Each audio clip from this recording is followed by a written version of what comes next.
Thank goodness. Officer, please, come quickly. Bonjour, mademoiselle. How can I... It has become a madhouse. Madame has been shouting and cursing all morning. I've never seen her so angry. But what great luck to happen upon you. Please, try to remain calm. First, may I ask your name? We don't have time for that. Please, hurry.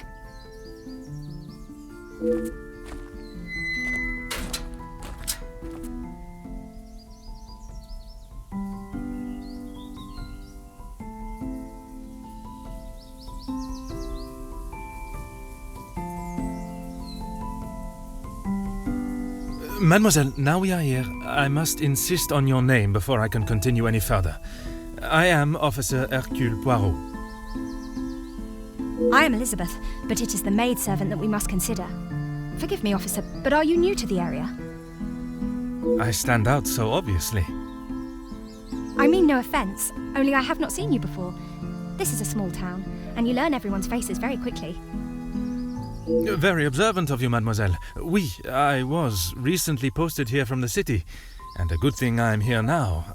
Let us get to the bottom of this madness you speak of.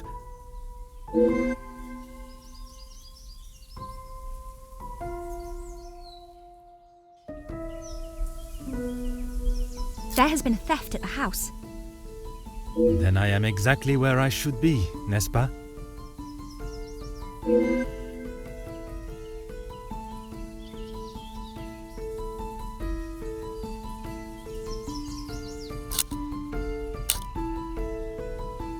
It is only one of Mademoiselle Angeline's most valuable bracelets, taken from her room.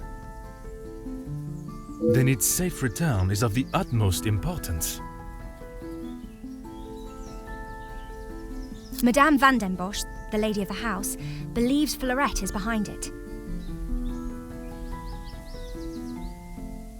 I'm afraid I do.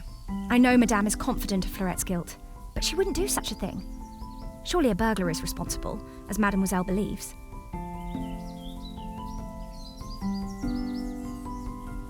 Merci, mademoiselle. Your assistance has been invaluable.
Oh.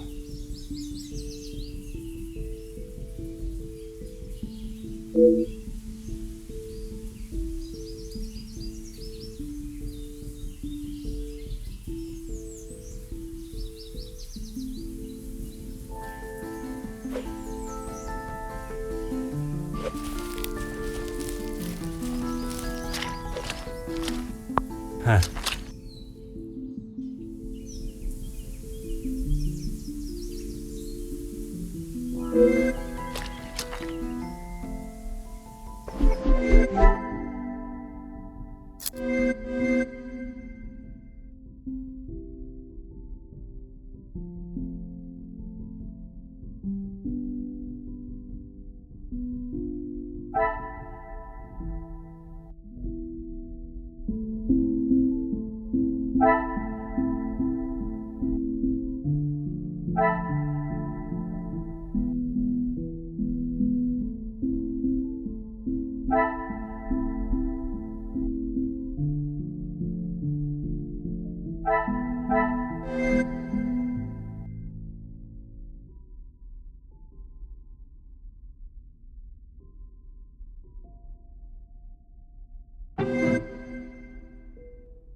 I should not be surprised by my own skills of deduction.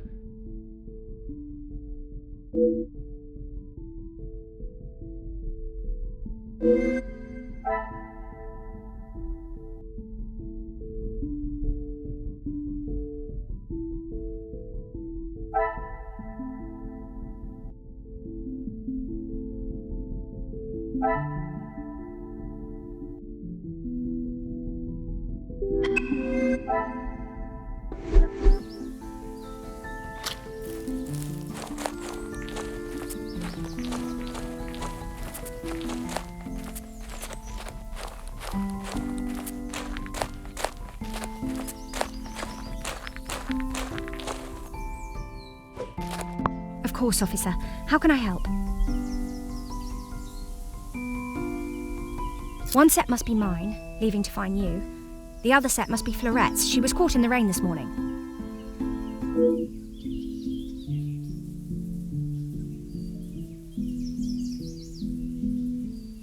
There is, sir. Luke, but he was called away from the house on a personal matter. Rahana, our cook, accompanied him.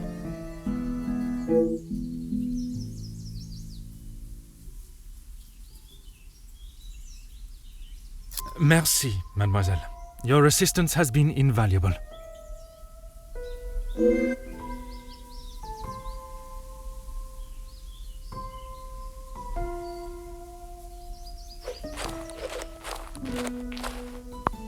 Aha.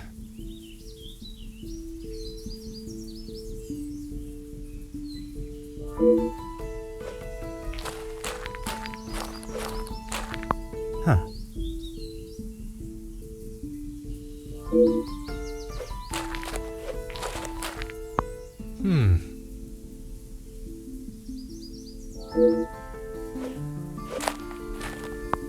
Aha.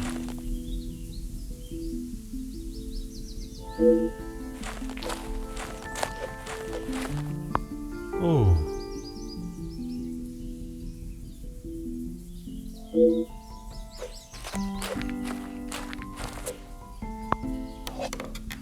Ah.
Another success.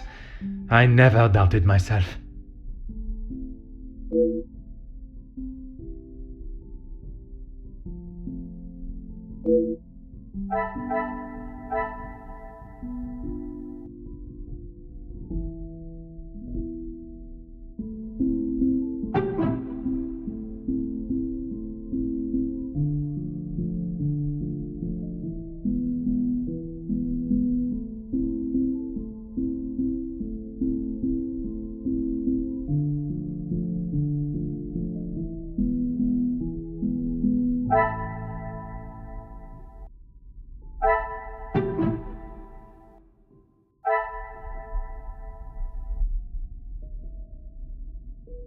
The pieces of the puzzle are finally coming together.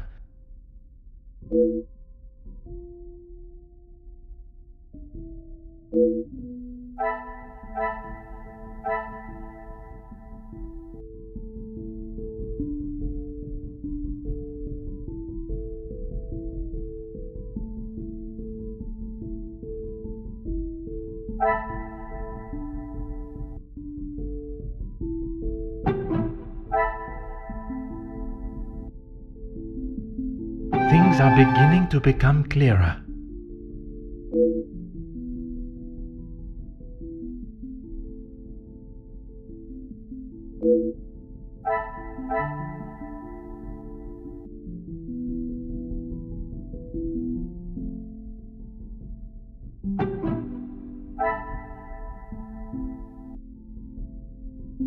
What a revelation!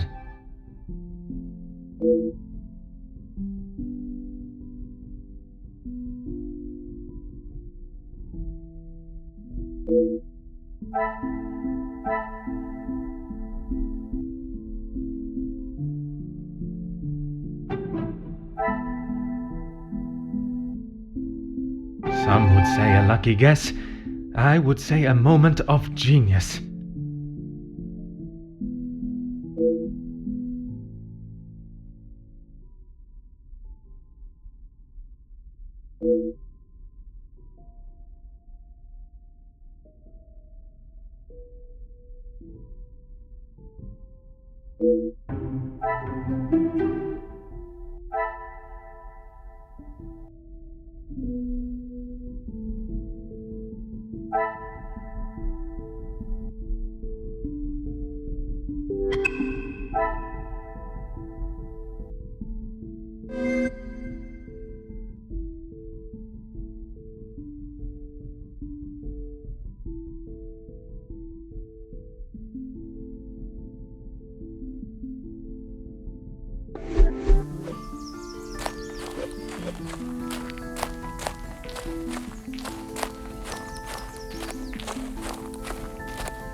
I have conducted my initial inspection of the house and grounds.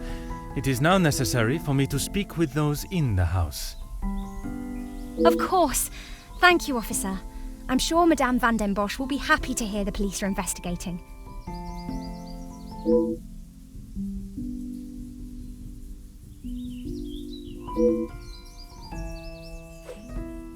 Mademoiselle Elizabeth, I hope you are feeling less distressed now.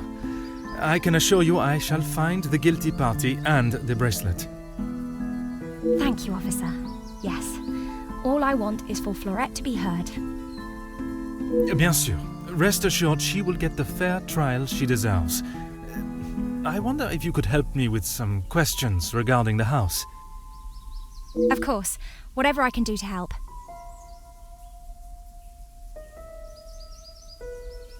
Excuse me, officer? The carving on the bench. Forgive me, I was not suggesting anything untoward.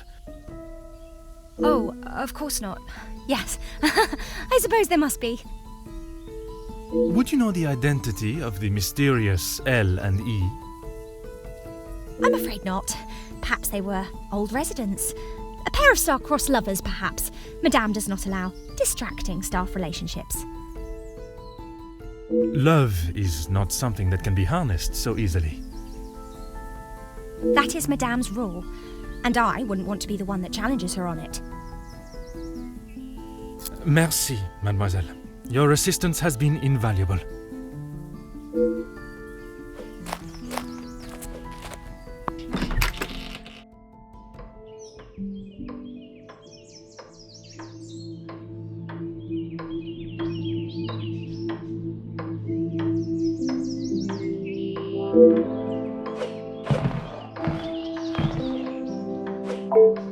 you? You are not the commanding officer I requested. No, dear madame, I am Officer Hercule Poirot. I can assure you that, This will simply not do. I sent Elizabeth to bring me a competent lawman. And that is what she has brought, madame. Now, I would like to continue my investigation. You understand correctly. It is my daughter's bracelet. It is a rather expensive piece. And valuable to your daughter, no doubt. It was a gift. Yes, it was from her late father, my husband, the Viscount, and it has not gone missing. It was stolen. I do not believe so. I know so. It was Florette, the maidservant. I knew I could not trust her. And why is that? Because I don't. I do not need to explain myself any further, especially to a measly officer.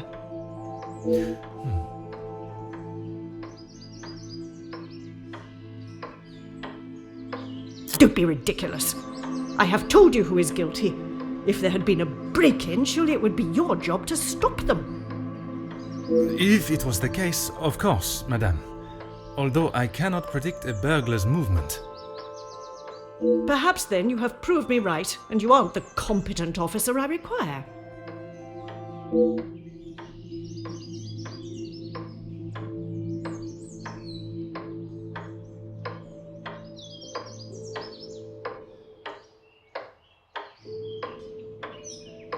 Merci, madame. You have been most helpful.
Ah.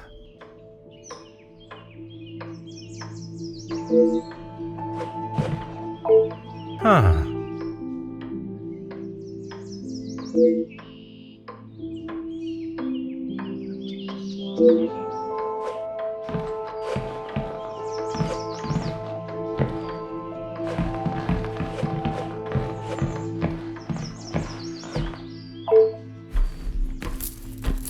Oh.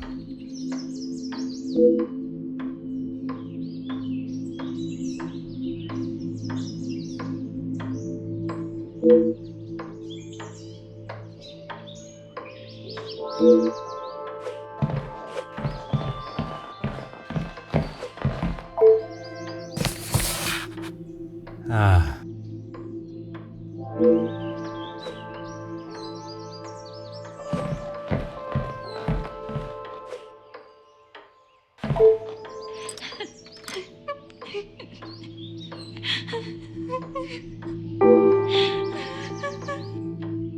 Aha.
Magnifique.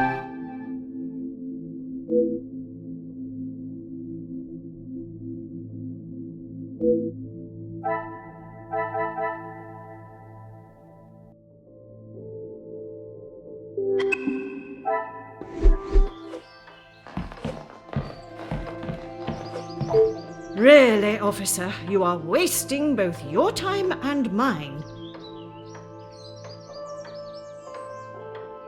Only if you are prepared to take Florette away. It is an offense to incarcerate someone without suitable proof of misdeeds. I must question Mademoiselle Florette to gather her version of events. If you will not do your duty and lock her up, then I must. She shall remain there, and I, the key holder, until she is led from the room in handcuffs.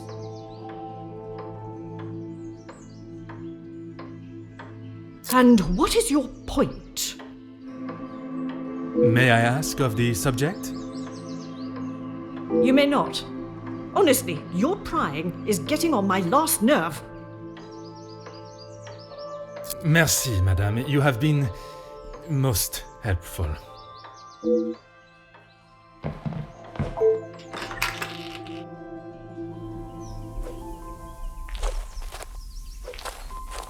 Certainly, officer. When I left, Madame was with Florette in there. Surely she would not have locked her in. It must have been an accident. Madame van den Bosch should not be deciding her fate. Would you grant me access to speak with her? I would, sir, but I don't have the key. There is a spare somewhere, though. Oh, how awful, the thought of her locked in there. Do you have any thoughts as to where I may find it? I'm sorry. Madame does not trust the staff with such knowledge, even me. Although I did overhear her once say it was hidden somewhere, close to her heart. Whatever that means.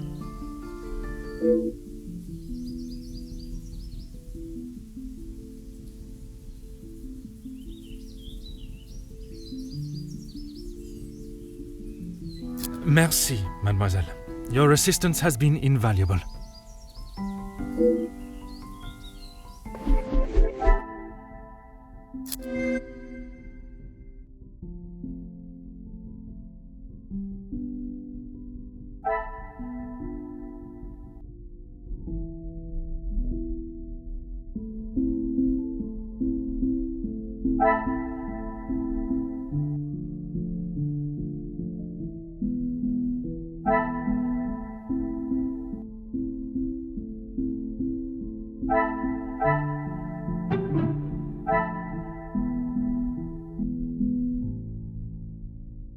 Magnifique.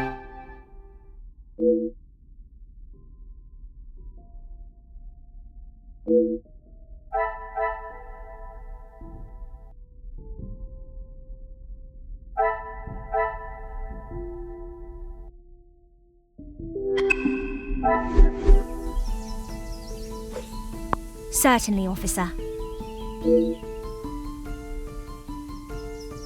Madame is the one with the refined taste. Angeline and I are much more partial to a simple love story. Aren't we all? Romeo and Juliet, the most famous of love stories. I do enjoy it so. The passion, the romance. It gives me goosebumps just thinking about it. Madame has a copy upstairs in the main hall. Merci, mademoiselle. Your assistance has been invaluable.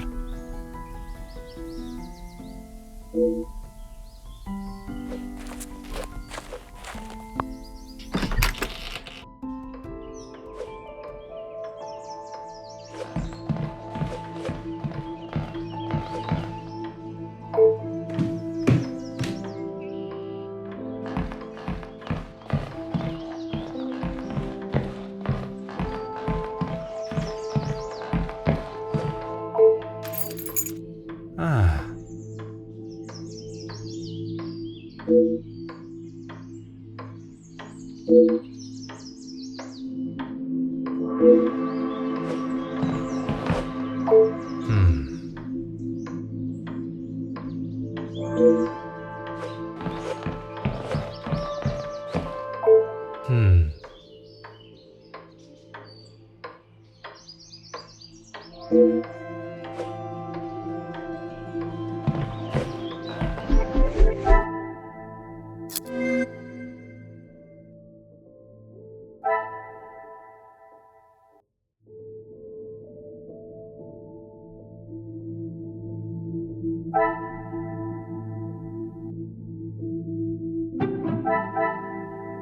Things are beginning to become clearer.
What do you think you're doing in here? Who let you in? Mademoiselle Angeline, I presume. Allow me to introduce myself. I am Officer Hercule Poirot. An officer of the law? But what are you doing here? Don't you need to be chasing down the burglar? Your bracelet has gone missing. It is only correct. I speak with all members of the house and investigate the scene of the crime. Ah, if we must. Merci. I will attempt to take up as little of your time as possible. Some rat stole my bracelet this morning. Even though it's clear someone has broken in, Maman refused to listen and blamed Fleurette. You sound very convinced it was taken by someone from outside of the house. My window was open when I returned. How else can you explain that?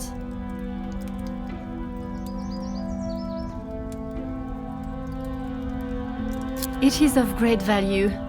Money was no object to father. It was a gift from your father.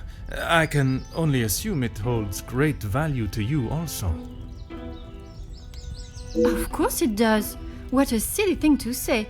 It's a good thing Maman had it insured with the others.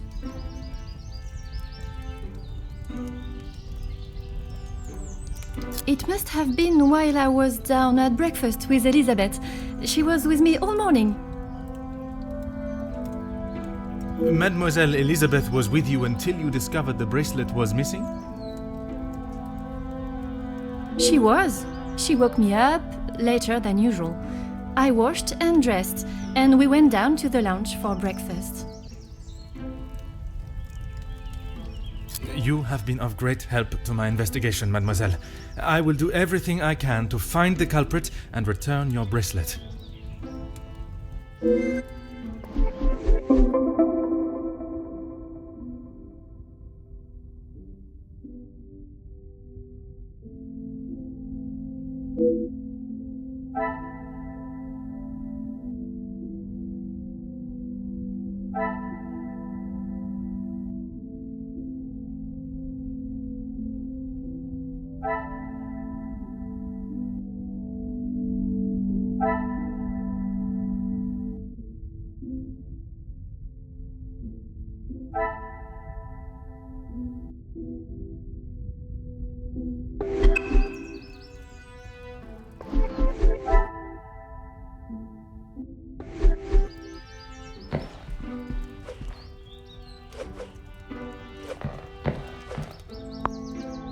Aha.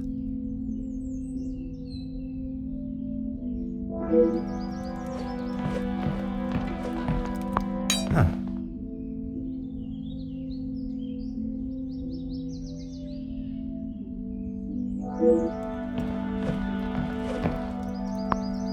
Hmm.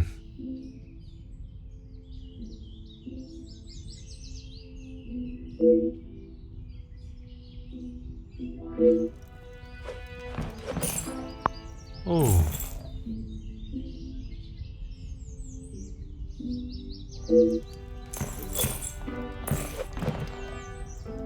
Oh.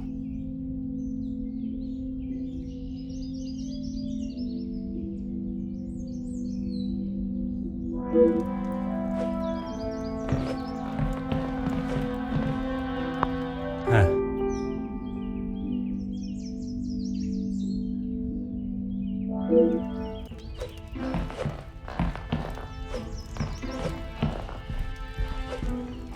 Oh.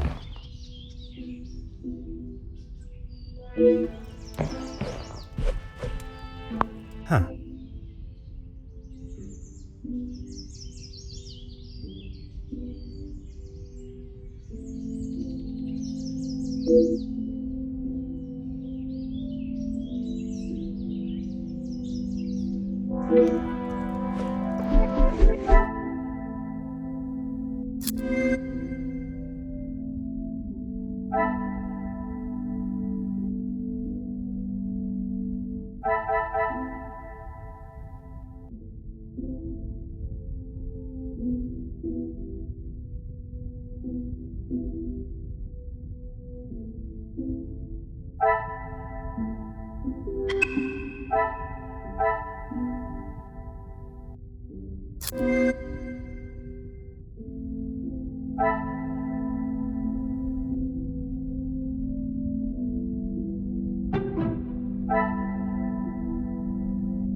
Another success. I never doubted myself.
Some would say a lucky guess.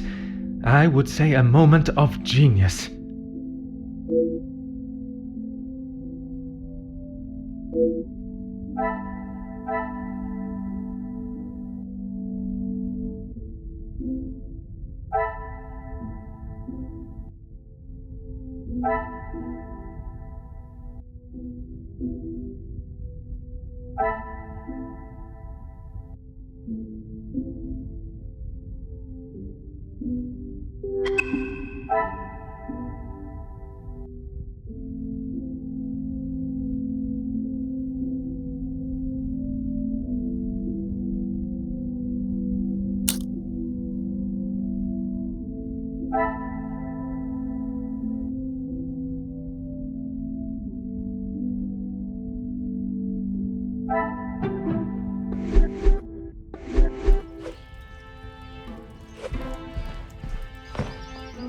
The longer you're here, the further the criminal goes with my bracelet. But by all means, fire away.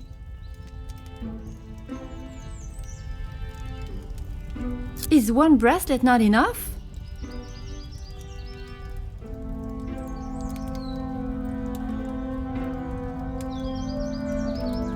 I have checked everywhere. You can ask Elizabeth if you don't believe me. It is only my bracelet that is missing. As I have stated, it is my duty to speak with every member of the house, and I would not want to have discovered a further missing piece later.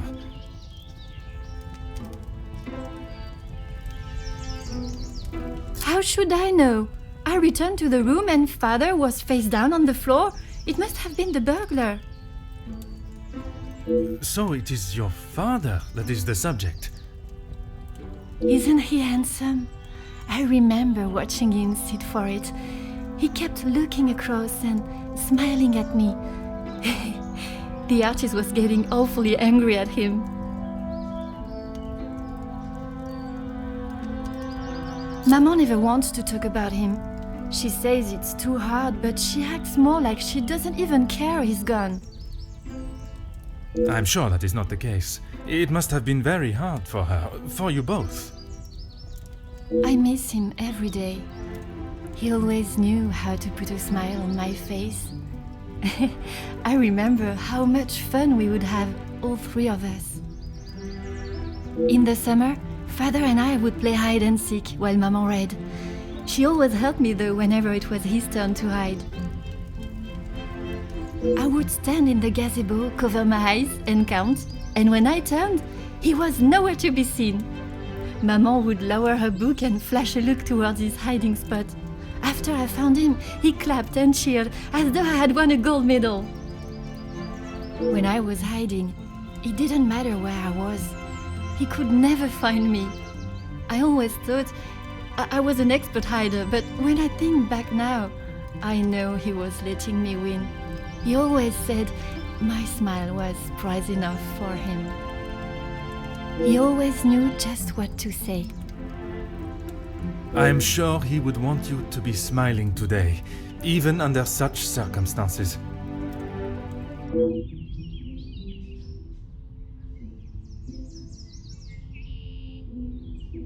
You have been of great help to my investigation, mademoiselle. I will do everything I can to find the culprit and return your bracelet.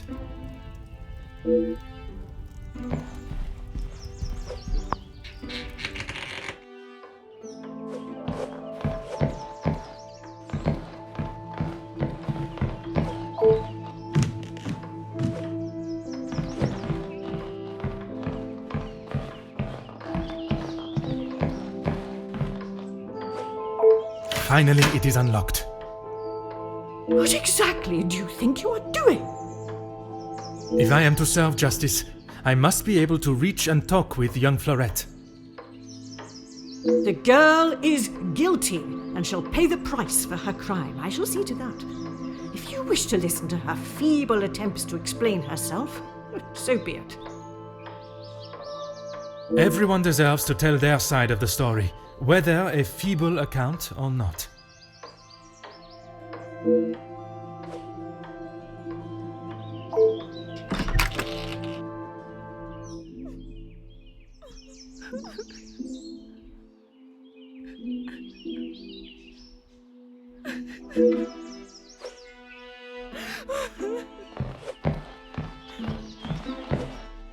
Mademoiselle Fleurette, I presume. Please, officer. I did nothing wrong. You can't take me away. Please relax, my dear. If you have done nothing wrong, you have nothing to worry about. But it is my duty to investigate all avenues. Ah bon? Relax. So you don't think I took the bracelet? As of this moment, I cannot say. But answering my questions honestly will certainly help your case either way. I didn't even know it was missing till I got accused of taking it. Madame was so angry. She wouldn't listen to me. There must be some reasoning behind her accusation. How could I have taken it? I've been in town most of the morning. I was even late coming back. Then I was preparing breakfast.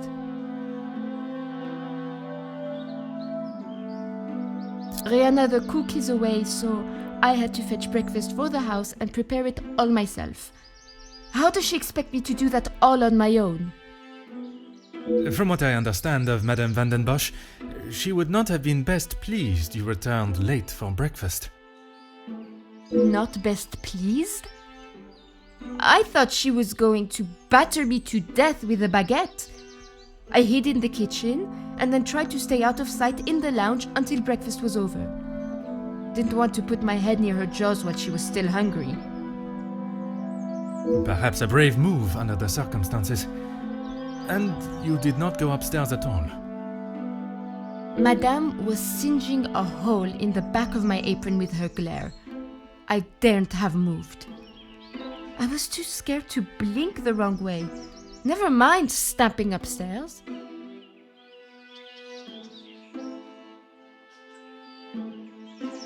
I must just be slow, monsieur.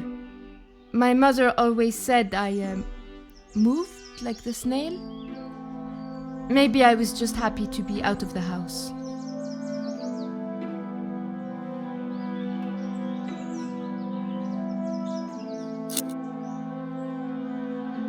I had a lot to do. I lost track of time. I wanted to prove to Madame I'm not the useless waif she thinks I am. Merci. I shall take everything you have told me into consideration.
Aha.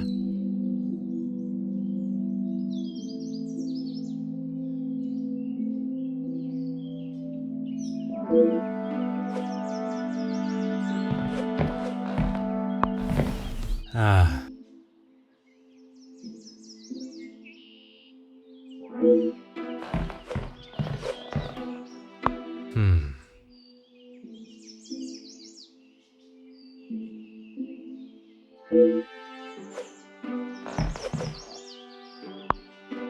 Oh.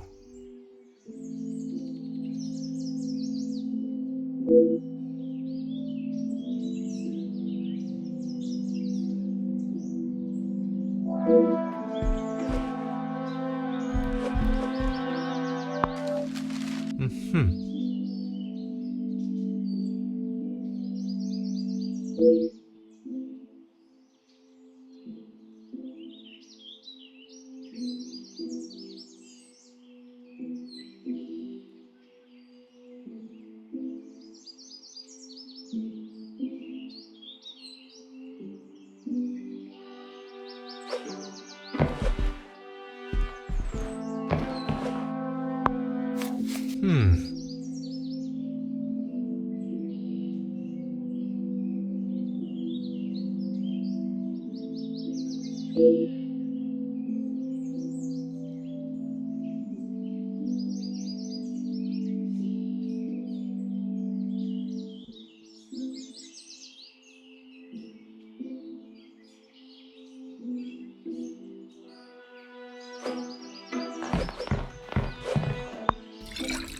Aha.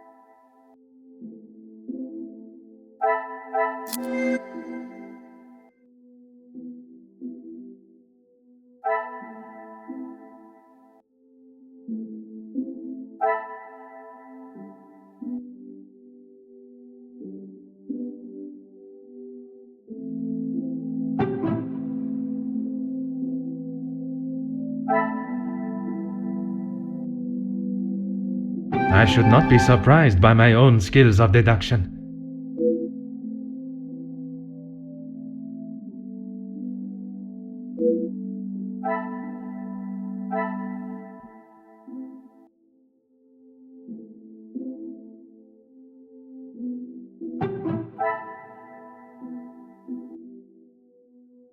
The pieces of the puzzle are finally coming together.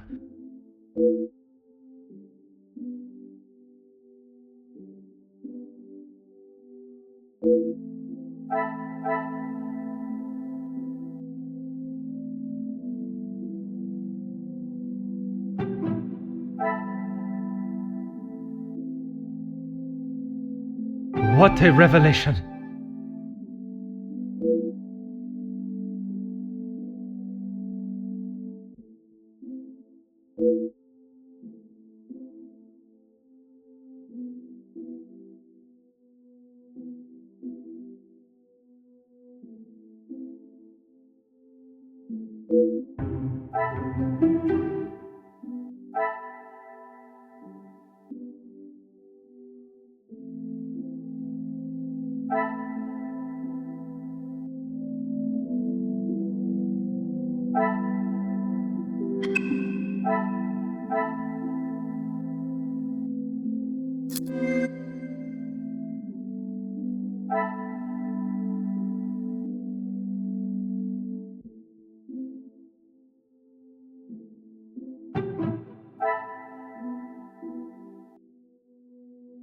The pieces of the puzzle are finally coming together.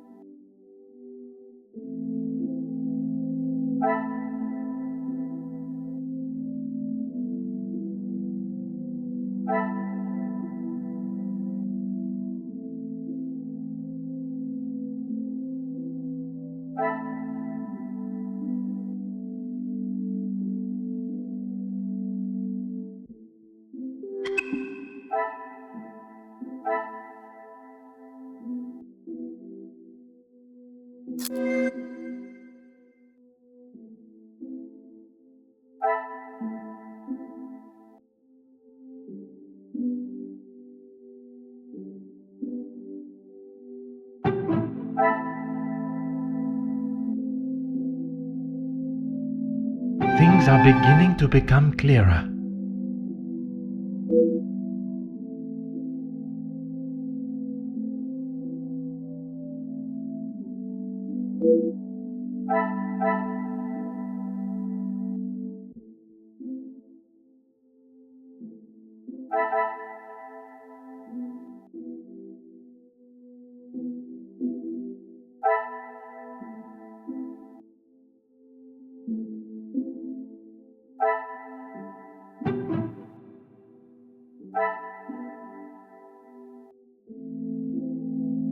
What a revelation!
Some would say a lucky guess. I would say a moment of genius.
anything to show you I didn't do it.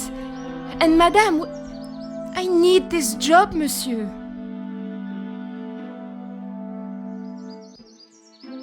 Yes, another thing on my to-do list. I'm afraid it's not in the same condition as when I picked it up. At whose request? It was a favor for Lizzie. I didn't mind having to get it.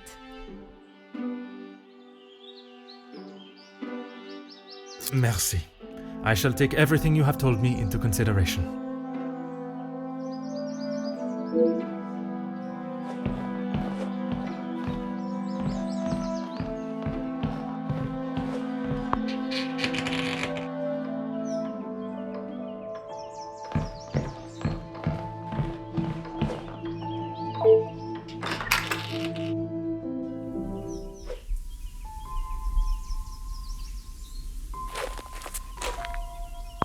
Certainly, officer.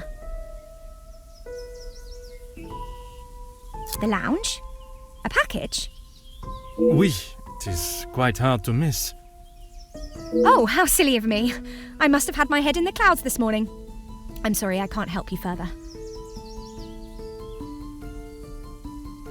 Besides the terrible rain? No.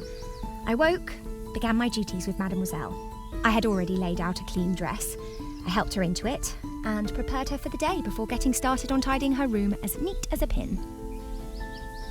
And the bracelet was still there when you left the room for breakfast? I'm sure of it. I had it down before Mademoiselle Angeline. Now I think of it, I don't recall seeing her memento tin.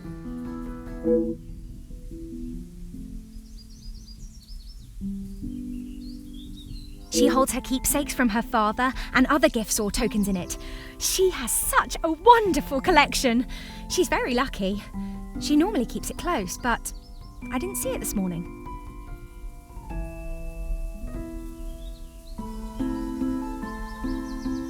Why, yes, officer! I misplaced it after wiping a stain from Mademoiselle Angelique's sleeve at breakfast. You are a great detective. You are not the first to say.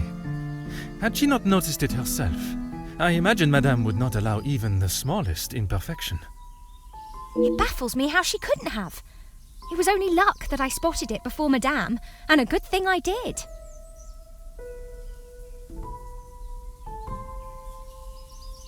Madame is under a great deal of strain. It can't have been easy for her to lose her husband, raising Mademoiselle alone. She can be quick to anger. And this morning, it sounds as though it was such an occasion. It's not the first time I have had to stand and watch such treatment. I hate to see it. As I said, Madame hasn't had the easiest time.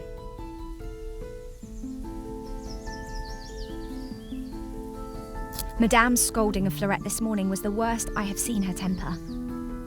I wish you could see that Fleurette is just trying to do her best. Could there have been another reason for such a reaction? Madame was not happy Fleurette was late.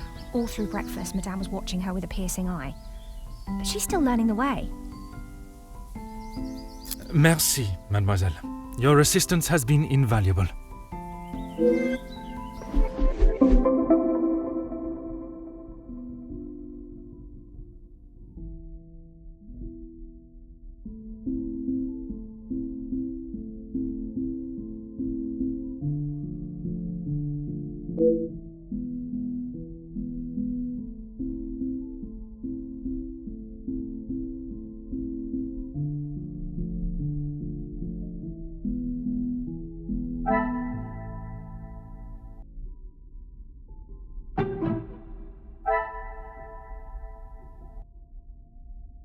I should not be surprised by my own skills of deduction.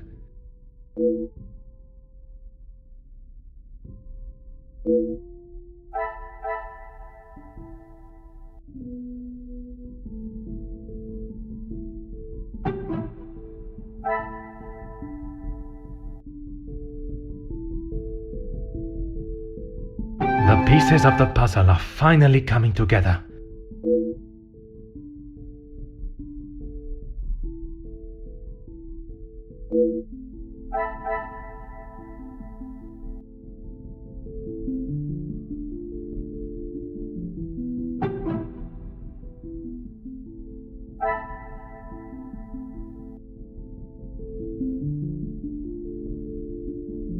magnifique.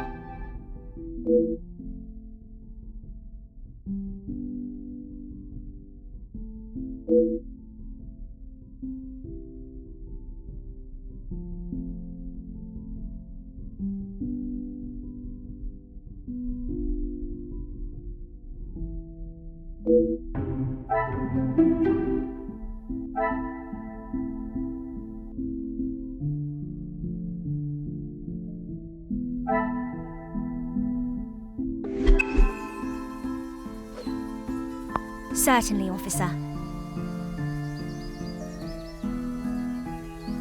How could I not be? I may not enjoy his other works, but how can one not be blown away by a story of two so deeply in love that they will risk everything just to be together? Especially being able to draw similarities between Verona's star-crossed lovers to yourself and your dearest. But I hadn't told. Mademoiselle, I am an officer of the law. It is my duty to uncover the truth. Please, you cannot say anything to Madame. She is against staff relationships of any kind. In her eyes, a relationship between staff is nothing more than a distraction. But he means so much more to you. Oh, officer, I have found my soulmate. At first, it was nothing more than pleasantries around the grounds. But that quickly changed. I know it's not proper for a young lady to pursue a gentleman. But once I knew his feelings reciprocated my own, why shouldn't I have followed my heart? Love transcends professional and societal rules. The mere thought of him was enough to make me blush. But I knew that Madame would never give her blessing. If we wanted to continue, we would have to do so in secret. The summer evenings here are just so beautiful. I often find myself walking around the grounds after my daily duties are complete. And it was one such evening that Luke was waiting for me at the gazebo. He looked ever so handsome. And the poem he had prepared. He had barely started reading and I was already a blubbering mess. Standing there beneath the warm glow of the falling sun, he asked for my hand, and I gave him my heart with no hesitation. Oh, I'm sorry, officer. I've been chattering on for so long. You have much more pressing matters than to listen to me rambling aimlessly. One should never apologize for such a charming and bewitching story of love. But you are correct. While the culprit still eludes us, my work is not yet complete.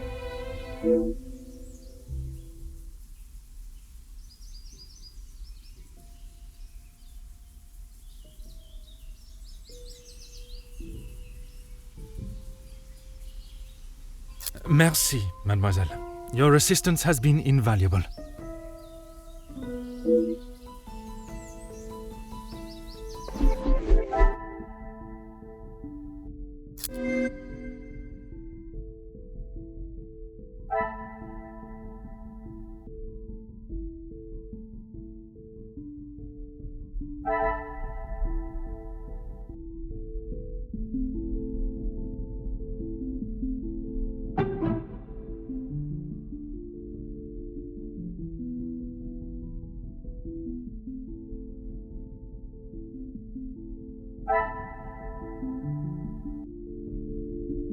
Another success.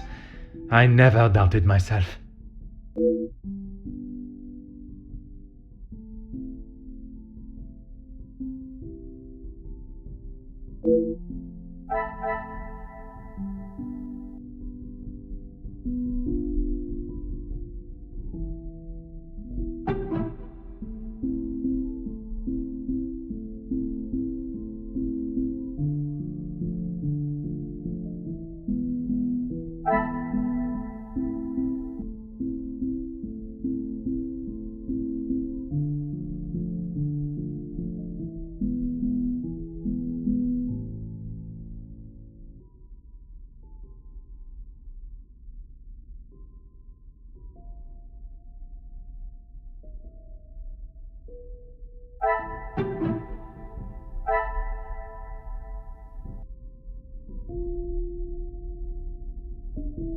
Things are beginning to become clearer.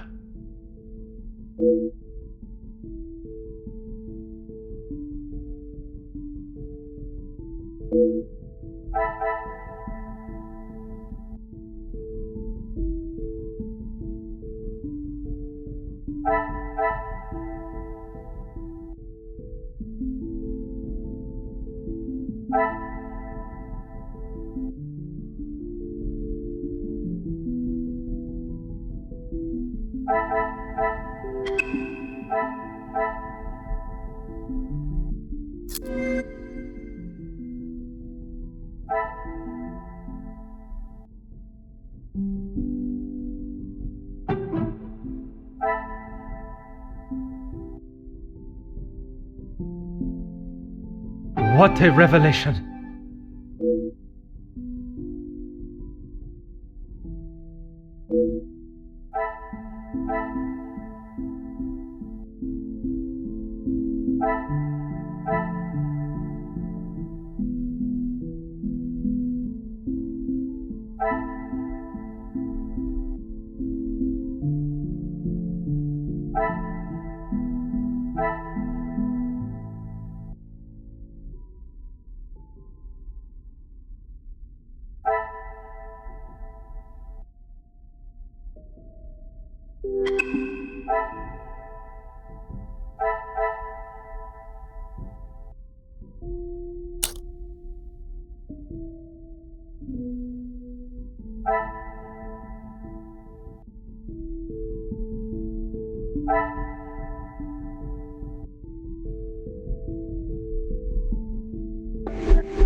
The longer you're here, the further the criminal goes with my bracelet. But by all means, fire away.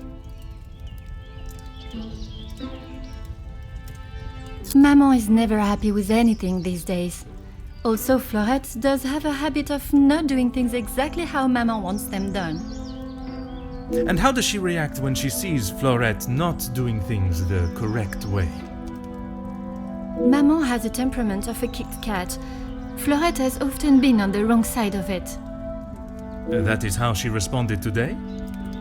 She was shouting at her, and when Florette would not admit she took the bracelet, Maman really lost her temper. I have not seen her that angry before. You have been of great help to my investigation, mademoiselle. I will do everything I can to find the culprit and return your bracelet. Ah. What are you doing there? I wouldn't get too close. Soot is forever spitting onto the floor. Merci for the warning, mademoiselle.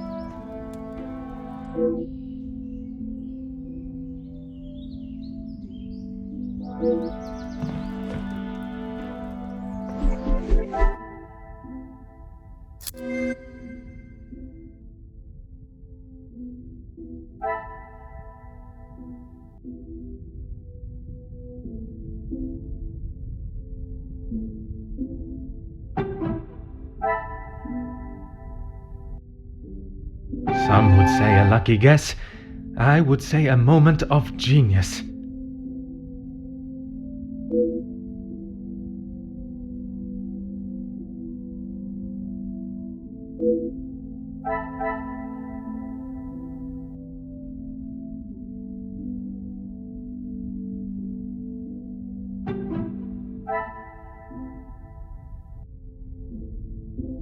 Some would say a lucky guess.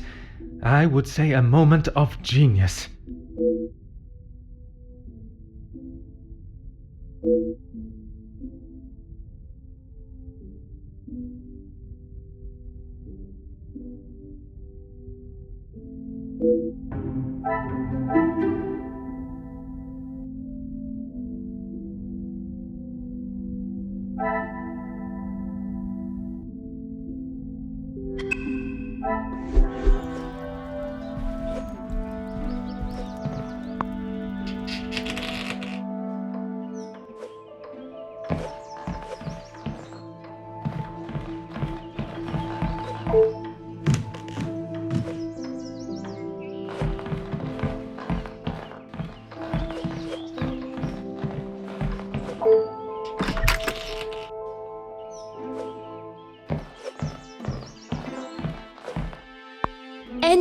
to show you I didn't do it.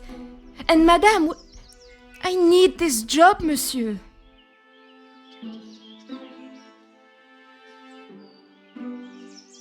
She never used to be such a witch. When the Viscount was alive, she was much nicer. He was the head of the house, he gave the orders, and he treated us right. I would have gone long ago, monsieur, but my family can't afford for me to be picky about my employment. I was not aware you were supporting your family, and at such a young age. Papa lost his job at the factory just before he left for good, so Maman had to work even more. I was old enough, so I went to work. When I joined the Van den Bosch house, the Viscount was very kind. I didn't think he would care, but he wanted to help. He gave me some extra in my first pay pack, enough to keep the landlord from kicking Maman out at least. No one had ever been that nice before. I didn't know what to say, but all he wanted me to do was work hard for her. He even let me to go home and visit Maman and my brothers at Christmas, with a food parcel from the kitchen. Maman said she had never seen so much food. It's always been hard for her. Even before he left for good, Papa wasn't around much, and even when he was, we both wished he wasn't. My brothers were too young to remember what he was like, I hope. When I walked in Maman's house, everything seemed so much smaller. I must have got too used to the size of this house. I swear, you could fit our house in just this lounge. We didn't have much, but we didn't want for much. It was simple and it was home. The valuables in the house do not determine the love it shares. Someone should tell Madame that. Not that she'd listen anyways. I will uncover the truth of what happened today, mademoiselle. That, I promise you.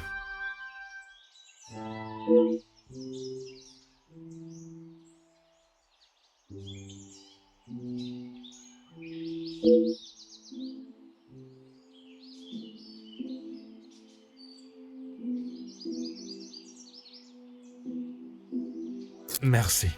I shall take everything you have told me into consideration.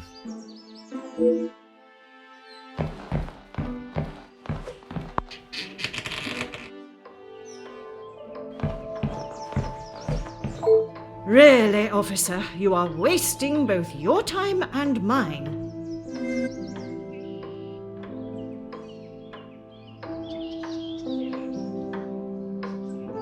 If you have something to ask, officer, I suggest you stop wasting my time further and just get on with it.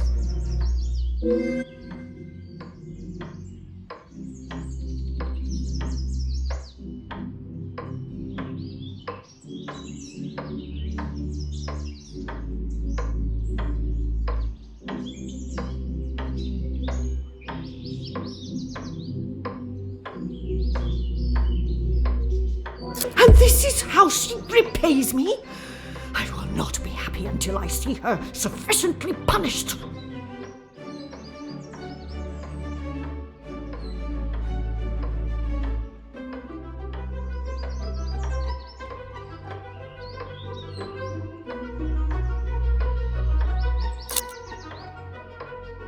I am glad you have finally come to your senses and have seen her guilt.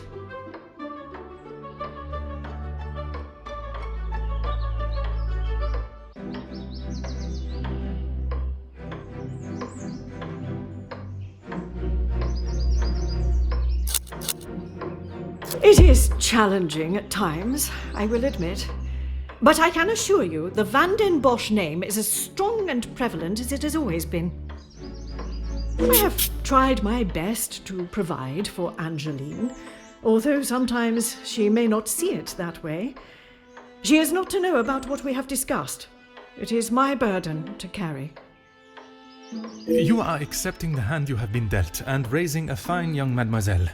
That is all that can be asked of you. And you have done nothing but bother my staff and my family.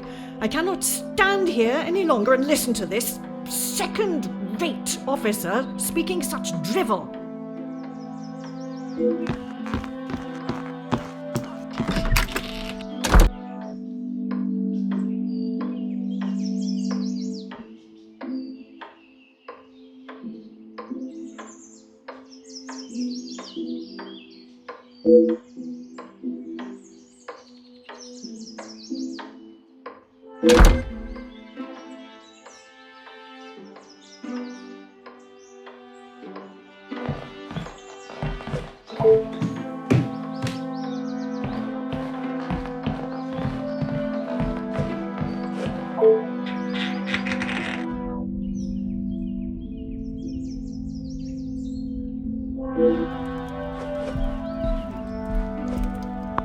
Oh.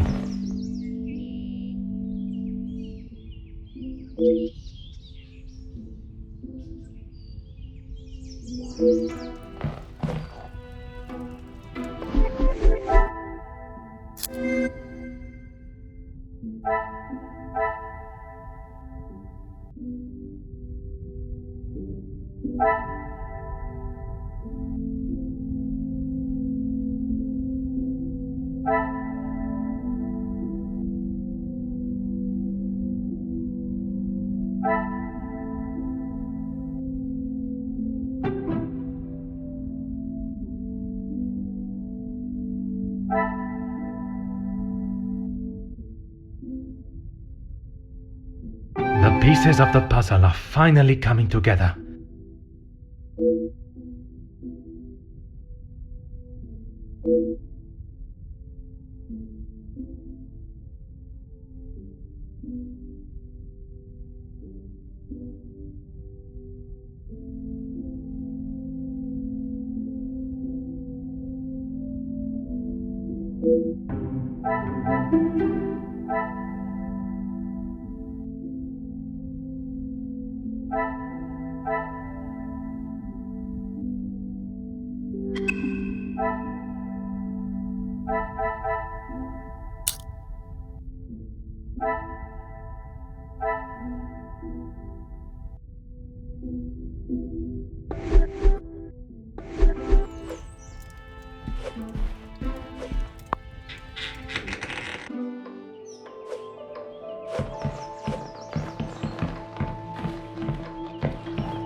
Certainly, officer.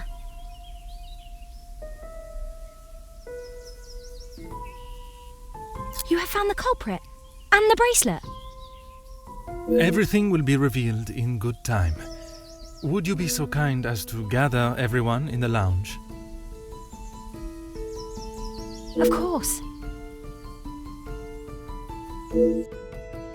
Merci, Mademoiselle Elizabeth, for gathering everyone. Will Madame Van den Bosch be joining us shortly? She stormed past me not long ago, and I have not seen her return. Very well. Under usual circumstances, I would wait. But I think we have spent enough time on this matter, n'est-ce pas? We shall have to proceed without her. This morning started like any other. My usual ordinary patrol, until I was approached by Mademoiselle Elizabeth about a suspected burglary and a missing bracelet. A crime I've been falsely blamed for. That I shall come to. I began my investigation outside, but it was not long before I realized there were no signs of an intruder, so I turned my focus to those in the house. You. Florette, your time here at the house has not always been the easiest for you, shall we say? I do what Madame tells me. And to the highest standard, I presume. Madame's standards are very high. I do my best. And you would at least expect fair treatment for the work. not to be spoken to in such a cruel and vicious way. Monsieur? I refer to how poorly Madame van den Bosch treats you. You are at her beck and call, and she does nothing but belittle you. That is Maman you're talking about. Just wait until... It is nothing but the truth I speak, mademoiselle.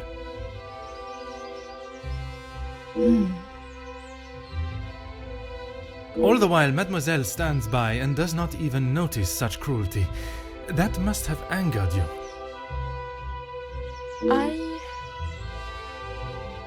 Perhaps you thought it was time they deserved some retribution.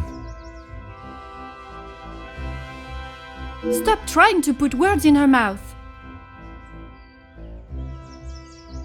I am merely giving her a voice, one that has been silenced for so long. Maybe I do think she deserves it. She's had the world handed to her on a plate, and the likes of me get nothing. A motive begins to rear its head. You're just trying to get me to admit to something. Well, I've done nothing. Allow me to finish. I am sure you will want to hear what follows. Let us return to this morning.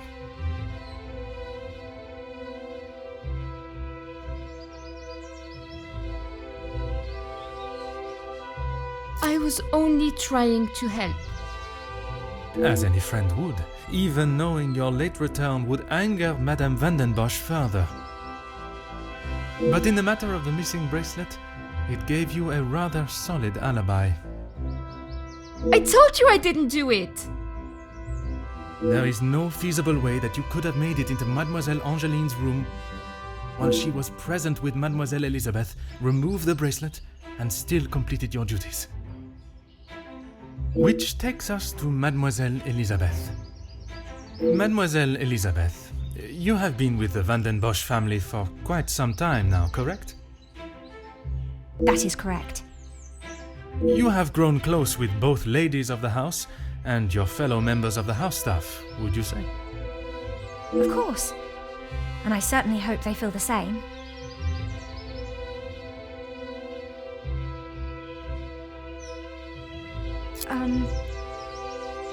You yourself told me Madame van den Bosch would not stand for it, and you would both be out of a job. Elizabeth? What is he talking about?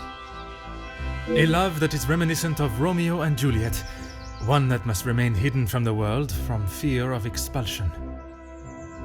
If you don't stop, I will tell Maman. You can't speak to her like that. It may be a tone you do not like, but it is no worse than your maman's ruling that forced them into secrecy to begin with. I'm sorry. This isn't how I wanted you to find out. We couldn't risk Madame finding out. I don't know what we would do without this house. What are you talking about, Elizabeth? Luke and I... We're in love. Luke? The gardener? But why wouldn't you tell me? For fear of Madame and her rule, and if neither of you had employment, there would be no way to pay for a wedding, perhaps.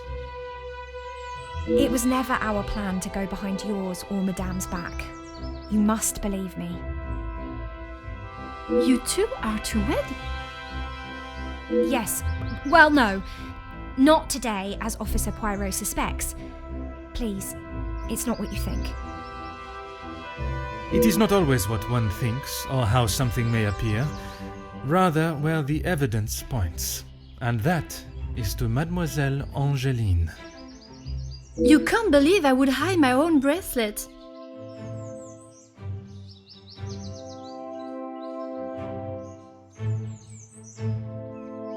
I have nothing to say.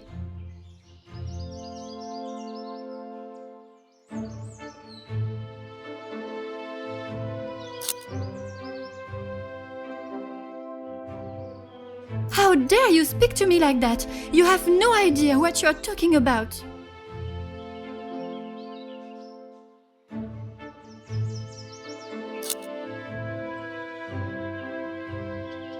You can't actually believe I would hide my own jewelry. If you didn't, explain to me how your memento tin with the bracelet inside came to be lodged inside the chimney of your bedroom fireplace. You have no proof I put it there.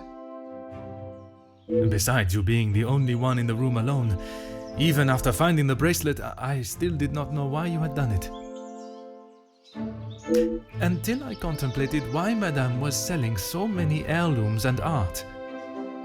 You had no right to snoop through our house in the first place. When it is part of my investigation, I have every right, mademoiselle. The unpaid bills and final notice from the telephone company. Maman can do what she wants with her art. That means nothing. But when there was no more art to sell, what then? You could not risk her taking your father's bracelet and selling it. So, you staged a burglary pretending it had been taken, preventing her from selling it. Then you stood back as the innocent Florette paid the price. She didn't think about me at all. She was going to take my bracelet and sell it off. It would have just ended up on some old wrinkly wrist. I didn't think Maman would blame her. I didn't think she would do anything. But she did. And somehow that evidently didn't cross your mind. When Madame returns, you shall have it all to explain. Maman can't know what I have done. She will be furious. But Mademoiselle Florette will be proved innocent. And that is what is important. No crime has been committed, so I see no reason why this should continue any longer. It is time you considered the consequences of your actions. And now, you must face them head-on. Maman, you're home. Of course I am. And I've brought someone that will bring some order to this chaos.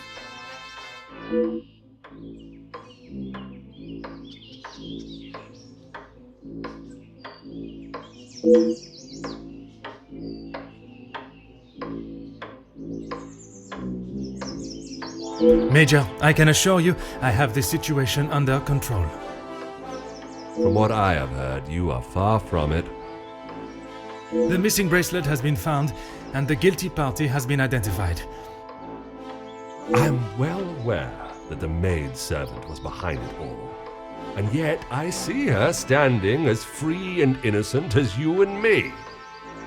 I am sure Madame van den Bosch has informed you of her suspicions, but I'm afraid it was merely speculation.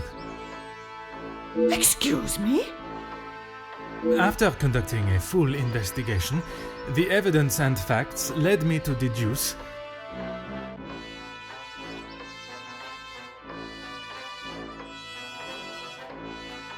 I certainly hope you are not accusing my daughter of... I'm sorry, Maman. He's right. Florette is innocent. I just wanted to show you. Shh, girl. I will not have you guilted into taking the blame for that sticky-fingered girl.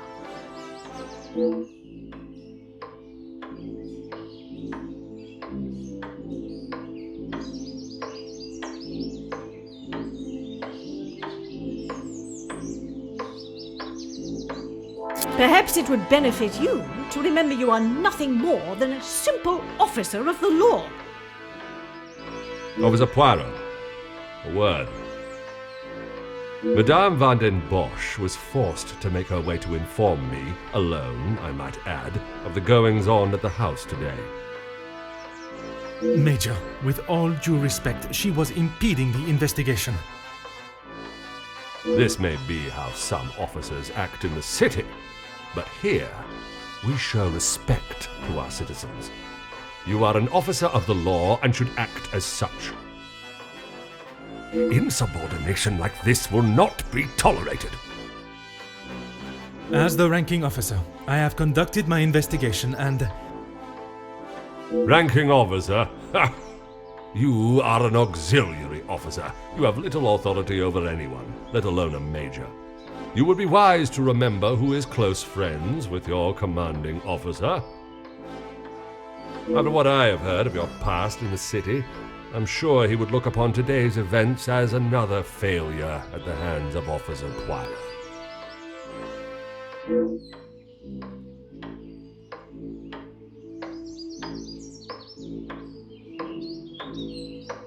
Oui, Major. Now I suggest you do your duty and escort the maidservant to the station where she can be formally charged and a sufficient punishment handed out. Right away.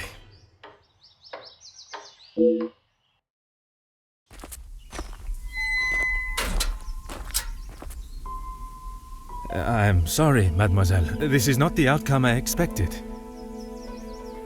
Maman was right. We'll always pay the price for the upper class's actions. We will do everything we can to clear your name. What can you do now? Madame said I'm guilty of a crime and I'll be punished. That's that. A crime that was never committed. Once the truth is explained, this wrong shall be set right. Angeline did not intend for you to be arrested. Surely you know her better than that. I should have known better than to expect anything else. Justice and fairness don't reach the likes of me.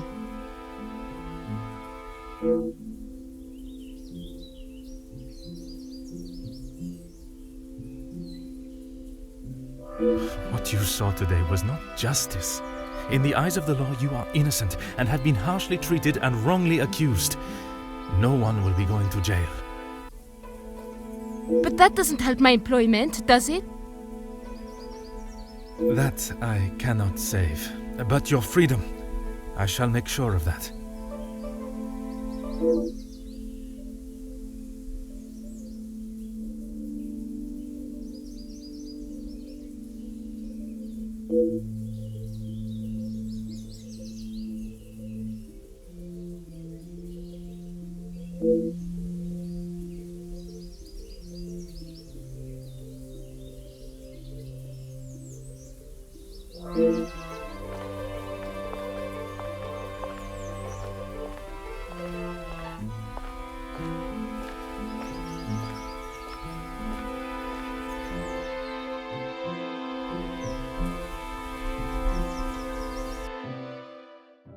Detective Poirot, I trust this finds you well.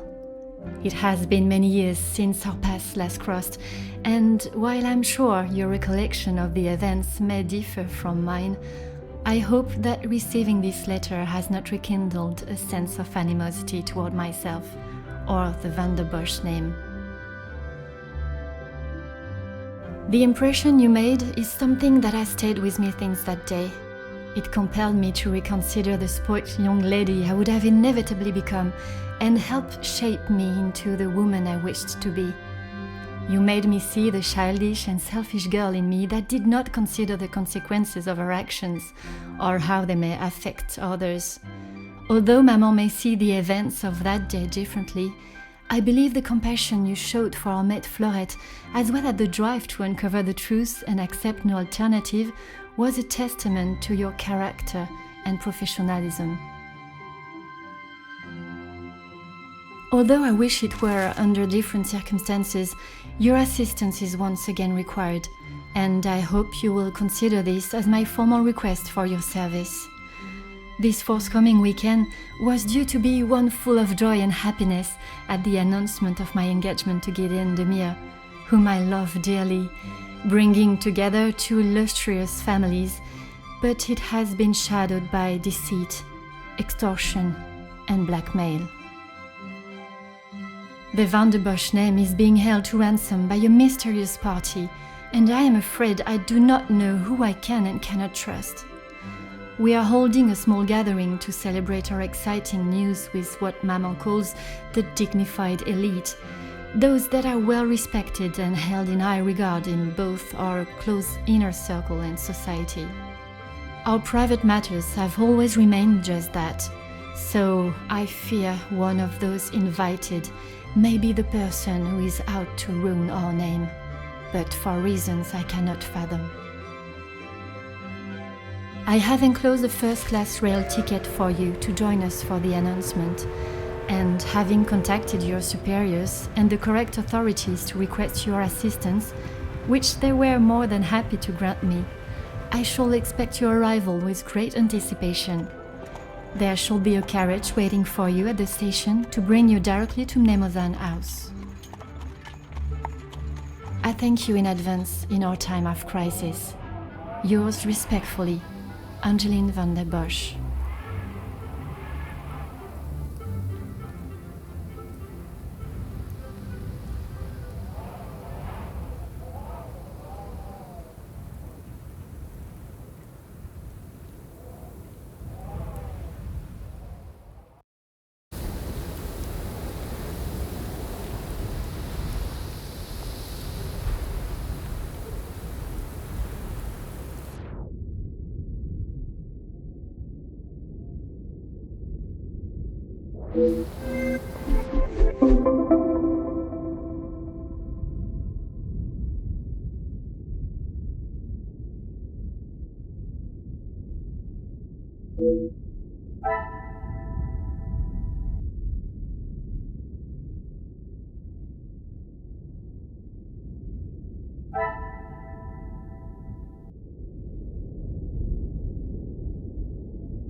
Bonjour, my name is Hercule Poirot. I am here at the invitation of Mademoiselle Angeline. Ah, Detective Poirot. We have been expecting you. Please come in from this frightful cold. Merci. I don't think I would have lasted much longer out here before turning into an icicle.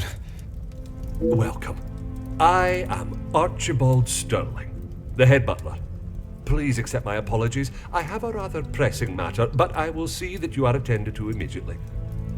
Do not trouble yourself on my behalf. I am sure I am more than capable of finding my room. I shall straighten myself up and be ready to join the party. There is no rush, Detective. Dinner will not be served for some time. So please, make yourself comfortable. Once you have settled in, I am sure that Miss Angeline will be happy to see you. She has been eager for your arrival. She's not been herself recently. You will be staying on the first floor. I believe your room is one of the two on the west side of the house. Merci. I am sure we shall speak again soon.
Ah.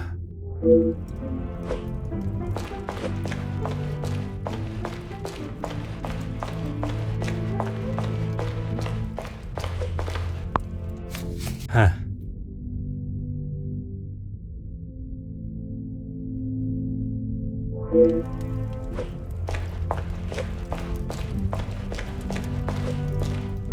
Aha.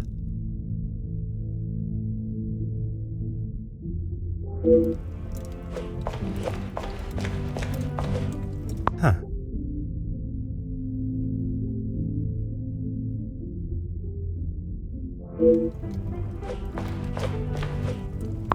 Hmm.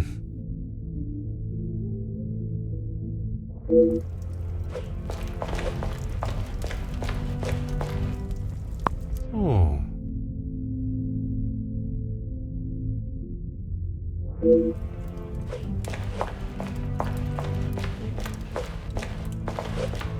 Hmm.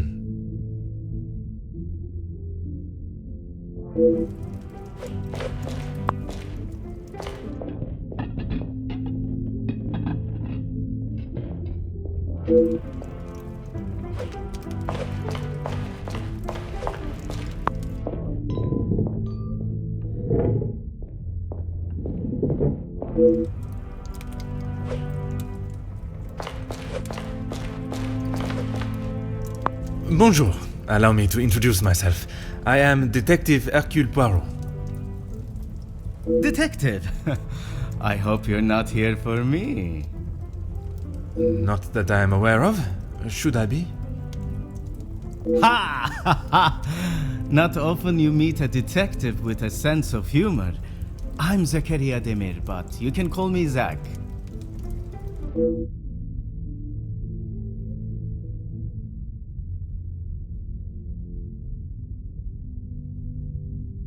You'll be lucky.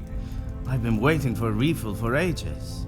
I came out here to find someone myself. Ah, I see. The preparations for this evening's dinner must have taken precedence. I've seen that butler running around like a madman, but there is still no party to speak of. It's pretty clear they need to hire a few more hands.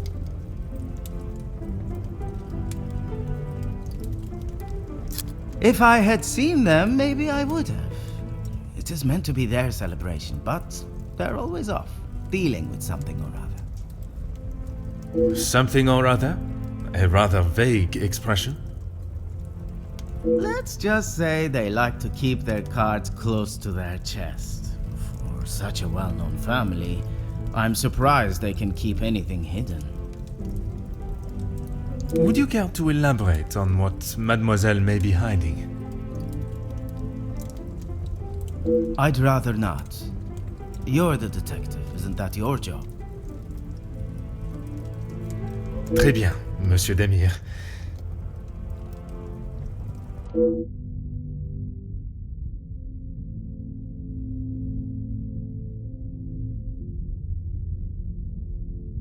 I shall take up no more of your time.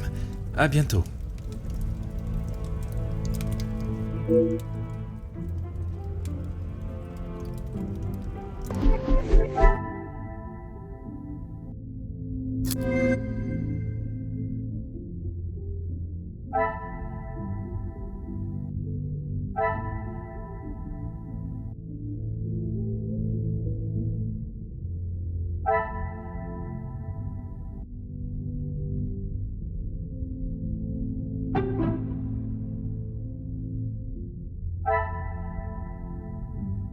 Magnifique.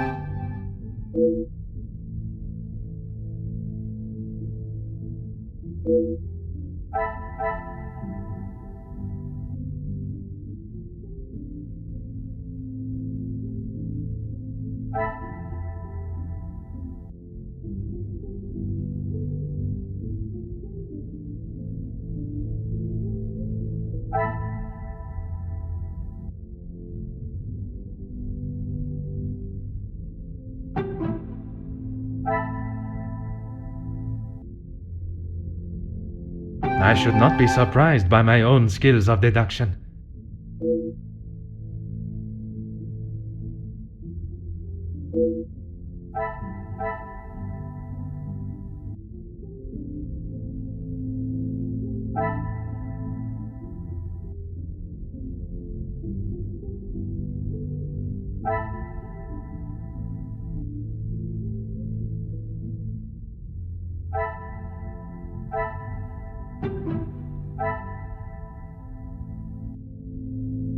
Another success.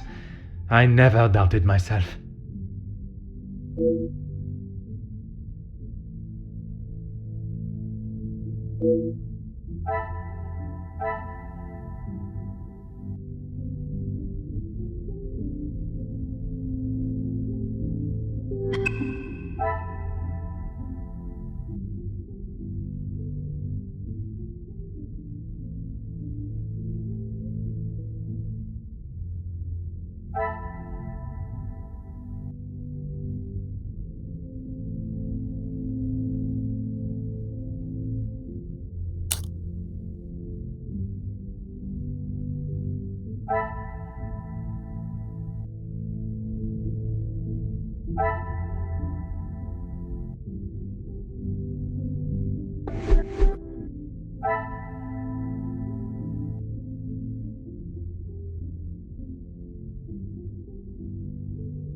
Oh.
Oh.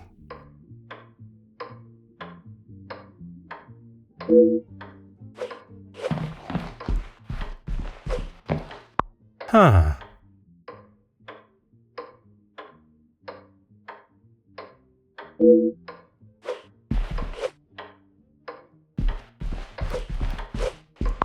Oh.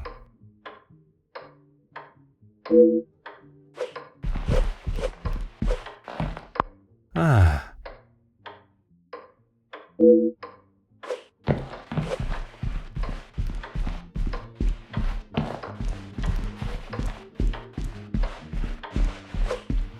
Aha.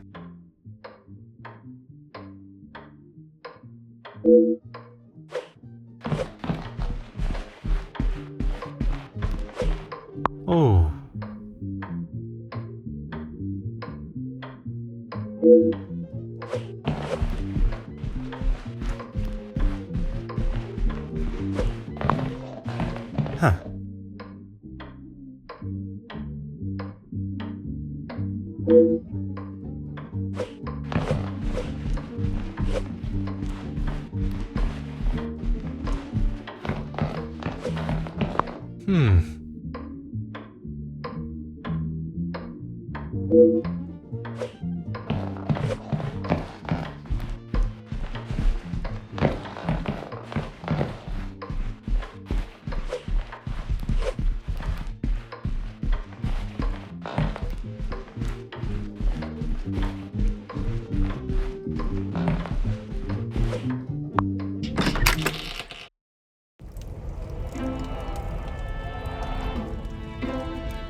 Ah.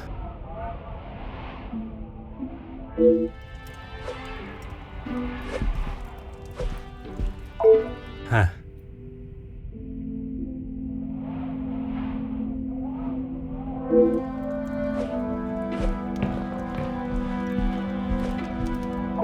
Aha.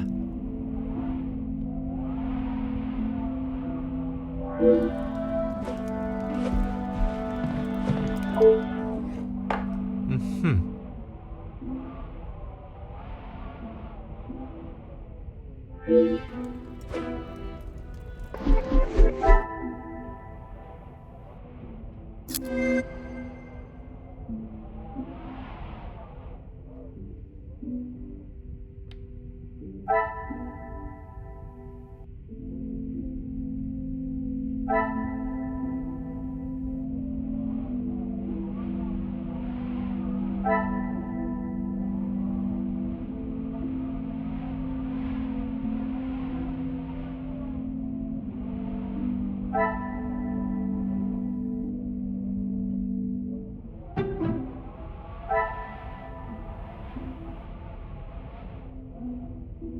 Things are beginning to become clearer.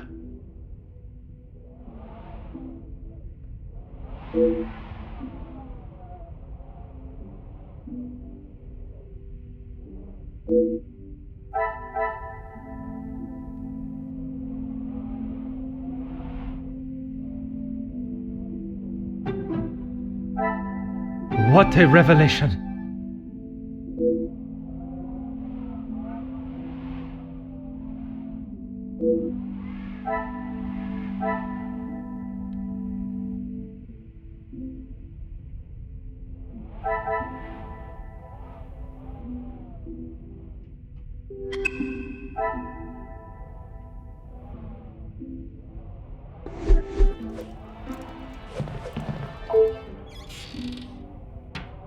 Ah.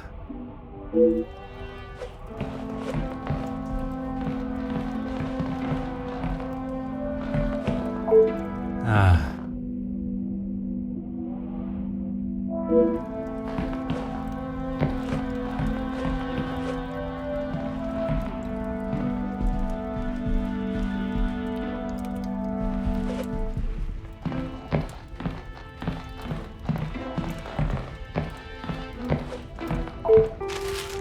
Oh.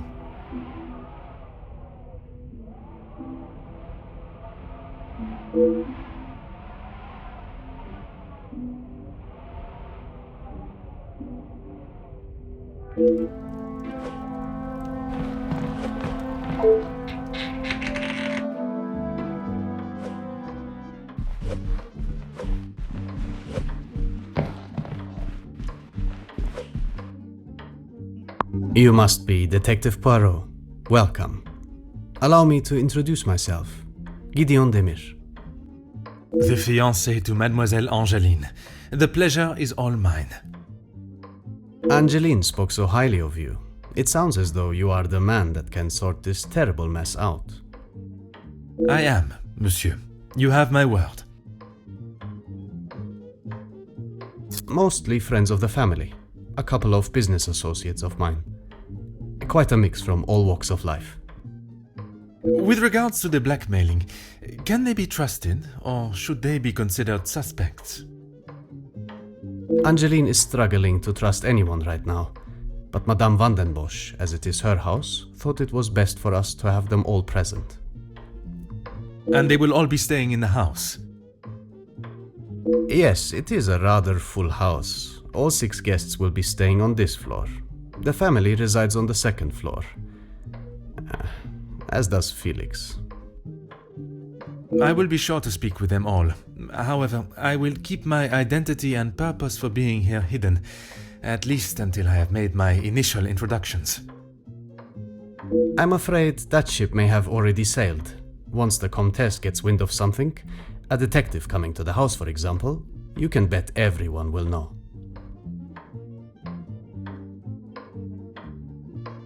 She tries her best to keep everyone else happy, but I can see it is taking its toll.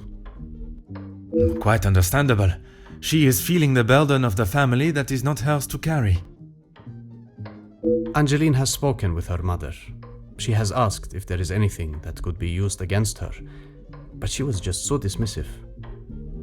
And what are your thoughts on the matter? I do not want to overstep my position, but if there is something that could damage not only the Van den Bosch name, but our future, Angeline deserves to know. That is a very diplomatic answer. You have met Madame. You know it is best to not get on her wrong side.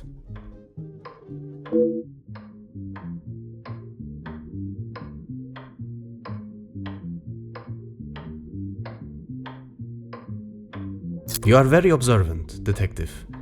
You would be wise to keep that perceptive nature while you're here. I'm sure you are correct, but I'd like to return to your feelings towards the Major.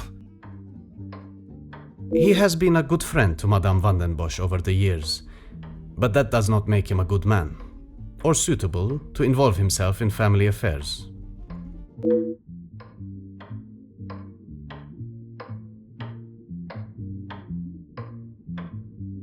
Merci, monsieur. I shall leave you to prepare for tonight's celebrations.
Some would say a lucky guess.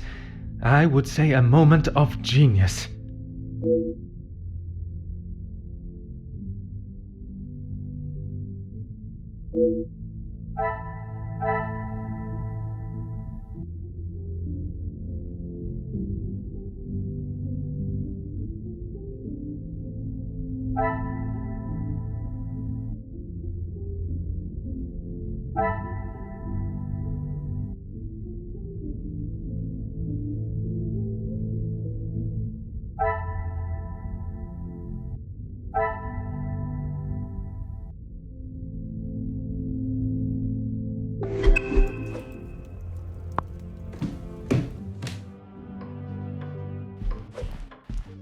Please, ask away, detective.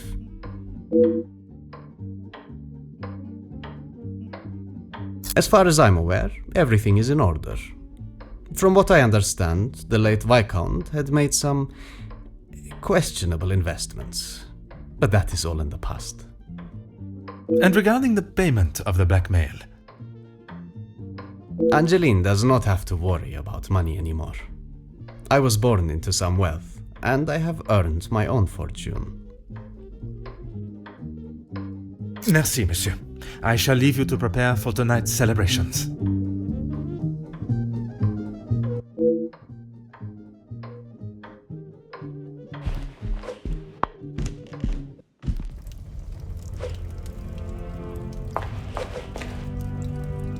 Detective, it looks as though I might be out here all weekend. What can I do for you? I'm a guest. I shouldn't have to go around chasing them. Perhaps the party preparation is more of a priority. It's not my fault they aren't ready. Why don't I wait here while you check in the butler's pantry in the east corridor? I think I saw a maid go in there earlier. I shall take up no more of your time. À bientôt.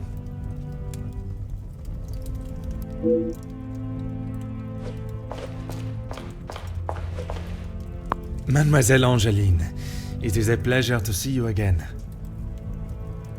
Detective, how wonderful you are here. Your travel was not too arduous, I hope? Watching from my carriage window, I saw the beautiful countryside and rolling hills. It was anything but taxing. I'm truly thankful you could make it here at such late notice. No thanks are required, mademoiselle. When one is requested personally, there is nothing more important.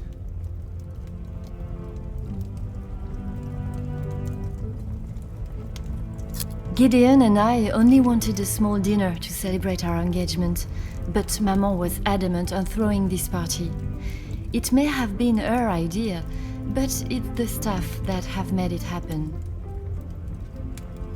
Their efforts do not go unnoticed, from me at least. They have been with us for so long.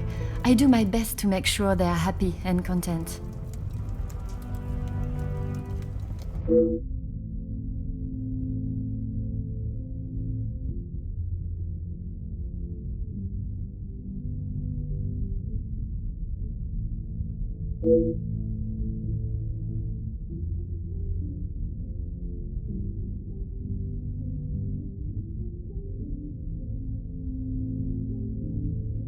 Only Maman, Elizabeth, my beloved Gideon, and you, of course. And what is your fiancé's opinion of the letters? He thinks me foolish for paying the first one if there is no secret to reveal. But you believe there may be a secret lurking, one that Maman is herself keeping hidden. she tells me nothing. Even though I'm a grown woman on the verge of marriage, she still treats me like the child I once was. Perhaps it is out of love that she protects you. It is in every mother's nature to protect their young from hurt.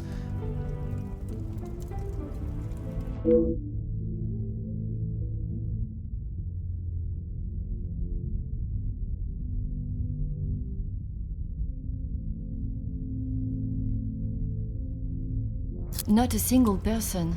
I don't know anyone that would stoop so low. The guests that will be joining us tonight, they are ones you can trust? I hope so, Detective. Before the letters arrived, I would not have thought twice about it. They are all close friends of yours, I assume. Friends and colleagues. Gideon has spoken positively about them. It would be a rather underhanded tactic to do such a thing to someone you are doing business with.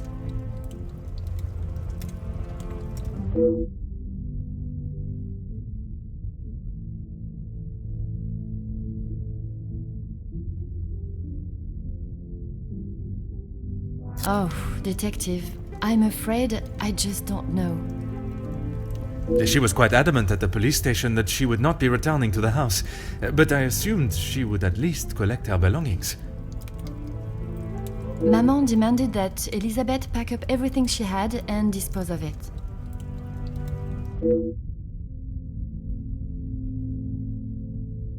But I couldn't let that happen. Elizabeth and I took her belongings, what little there was of them, to a friend of hers in the town that Elizabeth knew of. But not even she had heard from her. I wanted to contact her, but I had no address or telephone number. Surely Madame must have had some information when she employed her. You saw how Maman was. As soon as Florette was out of sight of the house, it was as though she had never been there at all. Elizabeth was most upset at the news Florette would not be returning. And your Mama's choice to ignore her accountability for the girl stopped you searching. Please, detective, you cannot make me feel any worse than I already do. If I could go back and live that day again, you must believe me, I would never have done it.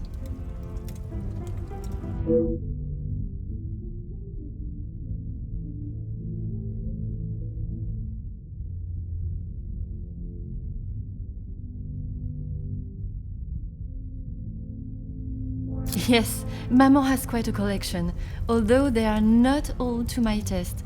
Most, in fact. The painting of the saints, in particular, it is quite exquisite. Is it connected to the house in some way?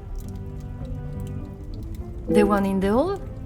If you look above your bedroom door, you will see one of their names.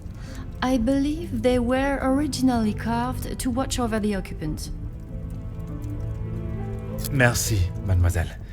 I shall find you if there is anything further I need.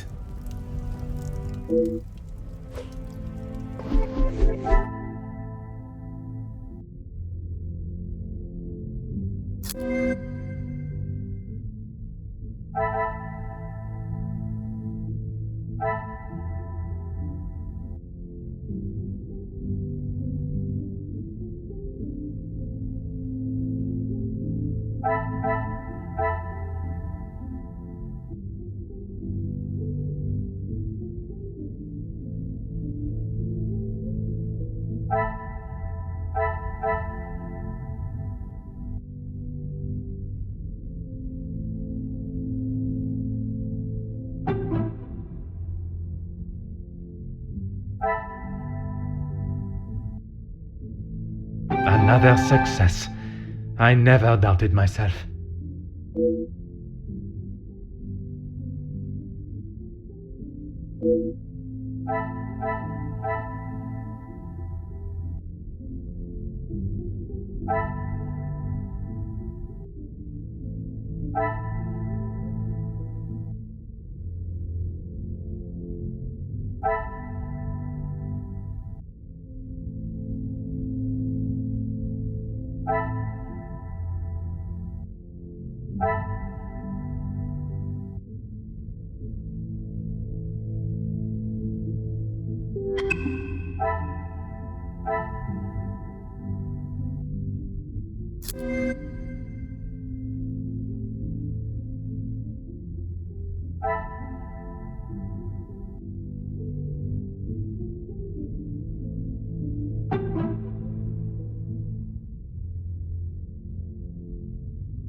The pieces of the puzzle are finally coming together.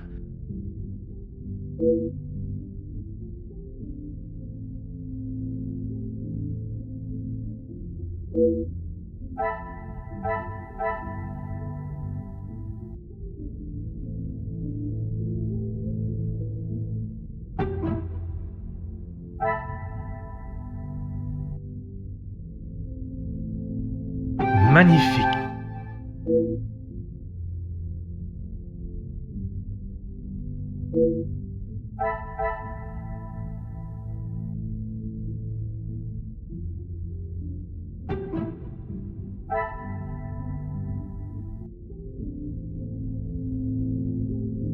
What a revelation!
Oh.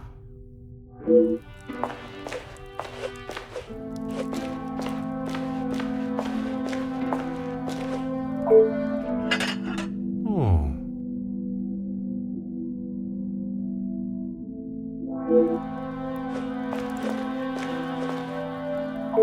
Ah, Mademoiselle Elizabeth.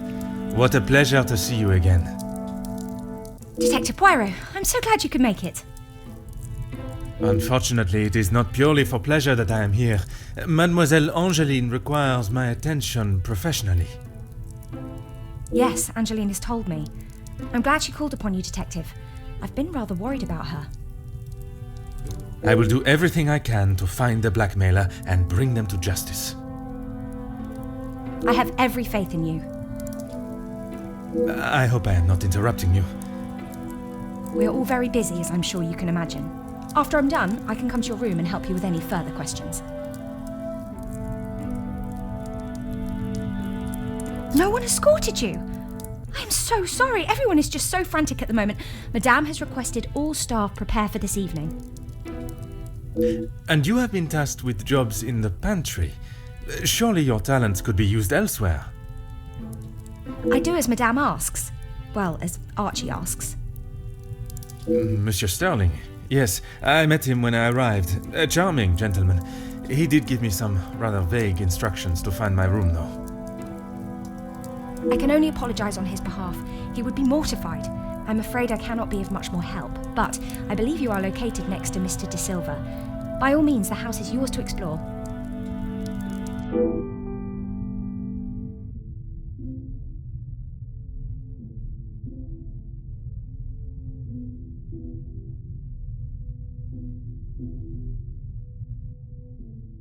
Yes, I'm afraid it may be all for show, though. She has not been herself, and it is not only I that have noticed. Madame van den Bosch. Surely it must have had some effect on her. Madame has carried on as though nothing has happened. She has never been one to show emotion, and she doesn't seem to notice how it has affected Angeline. The staff, on the other hand... Angeline means no harm, but there have been some instances recently where she has acted rather sharply with them. I hope not too sharply. A house of 2 Madame van den Bosches would surely be too much for anyone.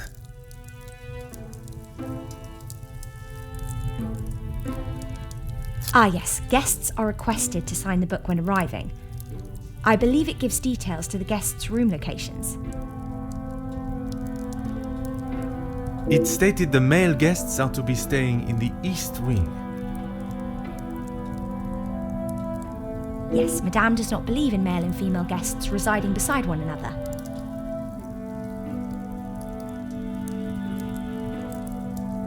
Oh, yes, well, I'm afraid it is far from a happy ending. Luke is sadly no longer with us.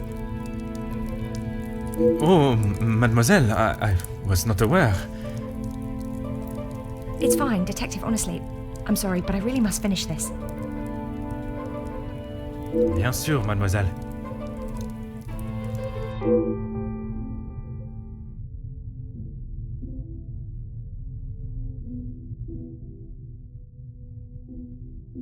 Merci, mademoiselle. The pleasure is mine, Detective.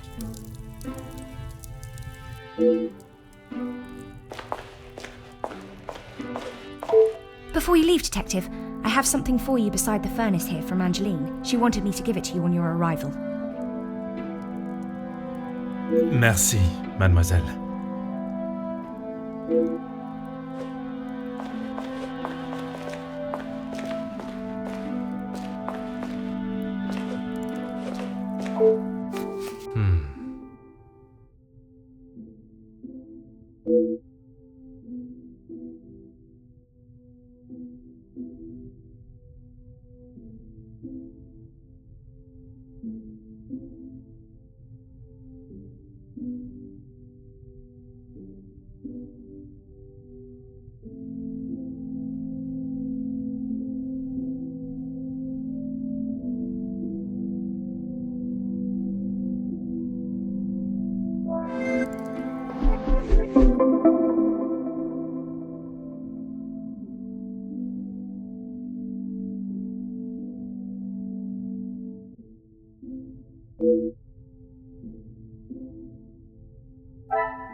Things are beginning to become clearer.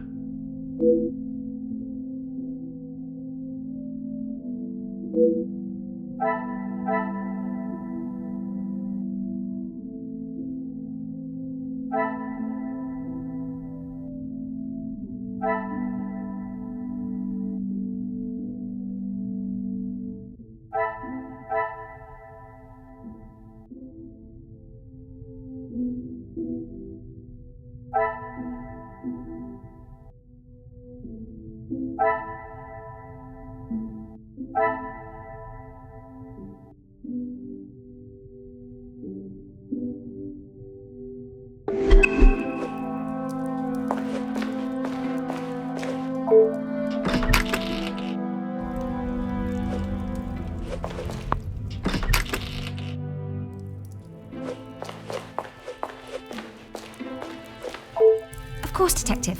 What is it? I would not say it in front of the Major, but it is rather hideous. It was a gift from him to Madame from his time overseas. I don't think it even has the capability of writing. A pen that does not write is like a fish that cannot swim. As Angeline describes it, a useless ornament. It's the thought that counts, I suppose. Merci, mademoiselle. Pleasure is mine, Detective.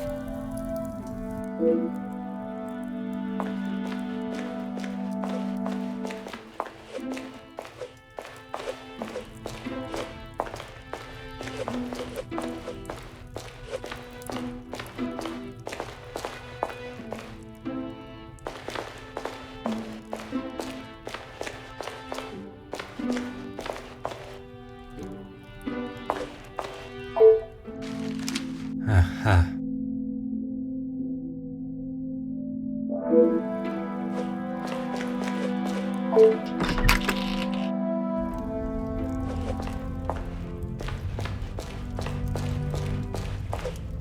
What can I help you with, Detective? I was right to pay it, yes? You have read them. What do you think?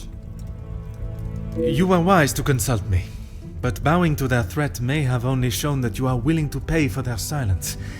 Is the secret they speak of worth so much? I wish I could, but I have no idea. The letter was addressed to me, but I have nothing to hide. Maman took one look at it and disregarded the whole thing as someone's idea of a joke. She looked at it. She is not aware of the second letter. She doesn't know I paid the first.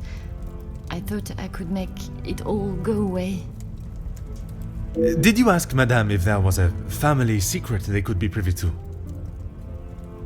She said I was to ignore the letters and stop wasting my time with such foolishness. If there was something, she wouldn't tell me anyway.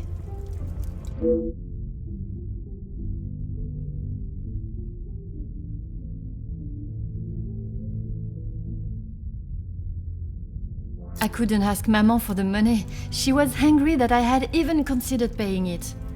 Gideon offered to help. Pardon, did he not think you foolish for paying? He did, but he said he couldn't stand by and watch me in so much distress. How honorable. We are soon to be married, detective. A loving partnership that faces their troubles together. They are his words. I did not mean anything by it, mademoiselle. You have found yourself a husband that will stand by your side and do what must be done to protect you. I am most pleased for you.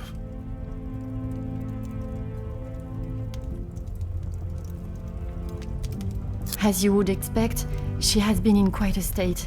It was such a terrible accident. She kept it to herself for almost a week before she even told me. Pardon, how could you not know? Surely his absence from the house was noticed. Maman fired him after he returned to the house. She said he could not be trusted. But Mademoiselle Elizabeth's position was kept? I begged Maman for them both, but she said if he was willing to go behind her back, what else could he do? Falling in love is a far cry from committing even the smallest crime, n'est-ce pas?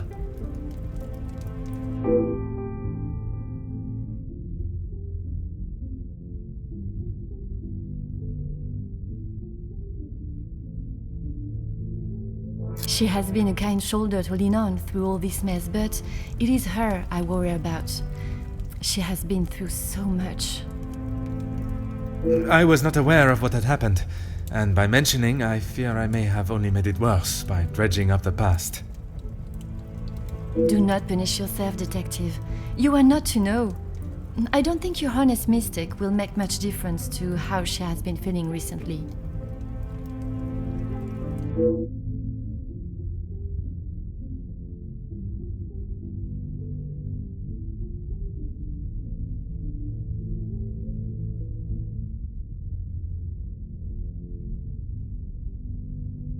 Merci, mademoiselle.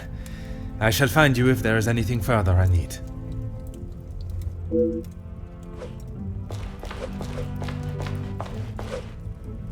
Detective, it looks as though I might be out here all weekend.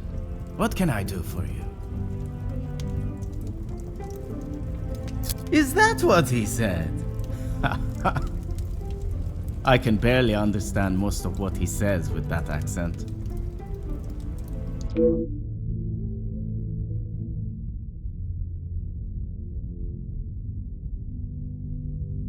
I find his accent rather pleasant, reassuring. I guess. Not too helpful when it comes to finding your room, though. You'll probably be the lucky one that has that hideous plant outside the door. I shall take up no more of your time. À bientôt.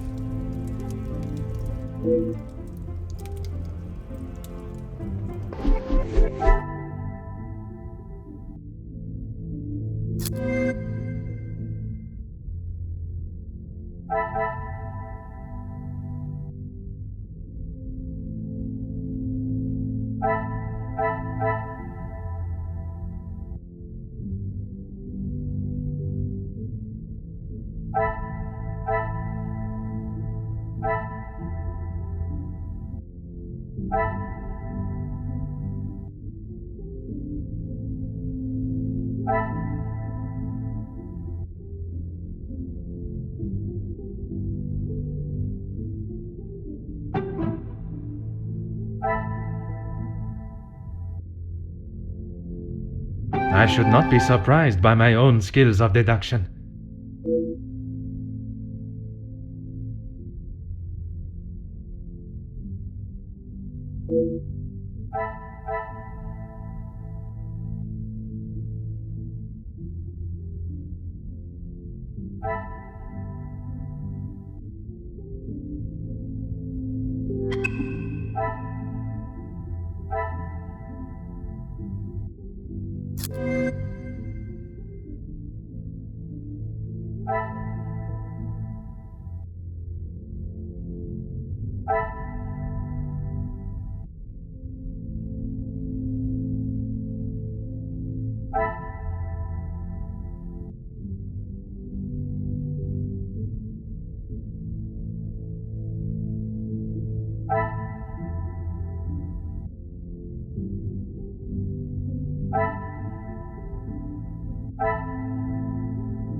Some would say a lucky guess. I would say a moment of genius.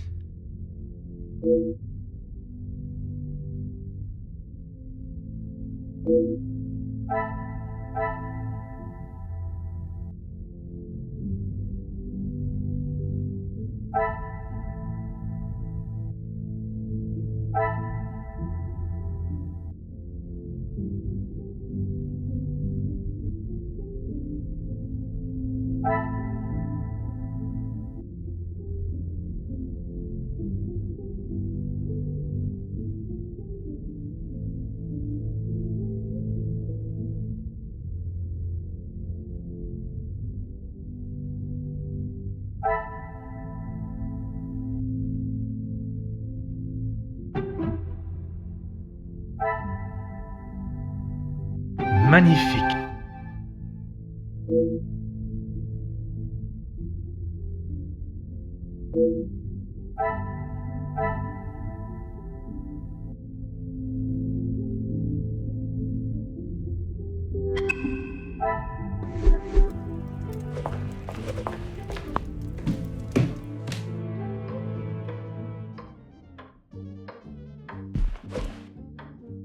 Please, ask away, detective.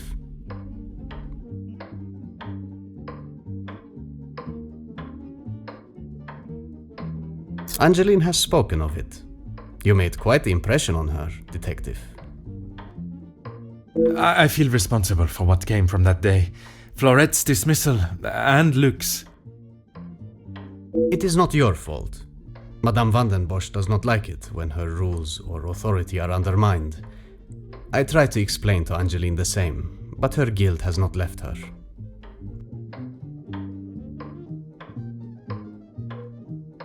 I suppose you think I was unwise to pay it? I am glad Mademoiselle requested my help before you fell further out of pocket. Madame van den Bosch had no intentions of paying it, whether she believes there is a secret that could ruin the family or not. It was an honorable move for you to make the payment. It was certainly no small fee. Angeline is to be my wife, and then we shall be family. As far as I am concerned, my money is our money. Merci, monsieur. I shall leave you to prepare for tonight's celebrations.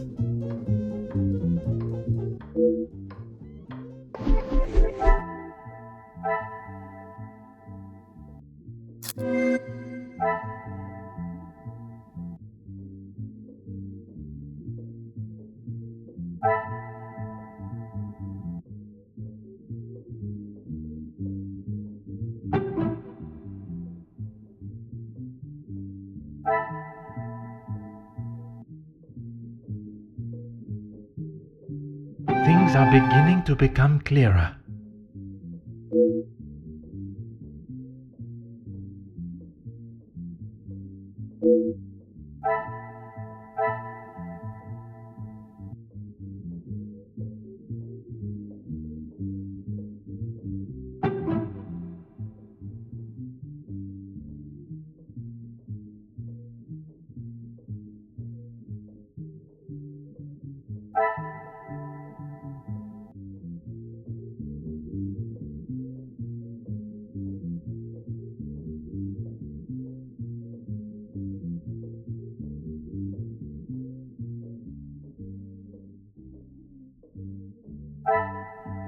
The pieces of the puzzle are finally coming together.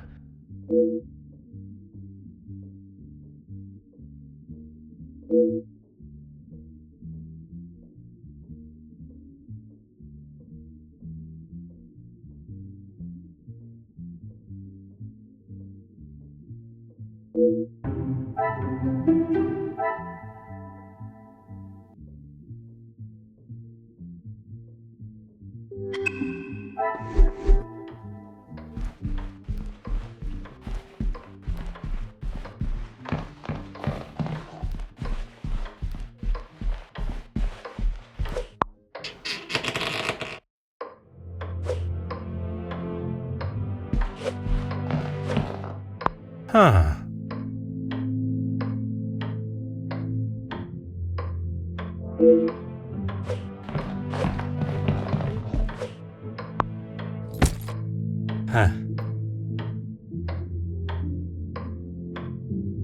Huh.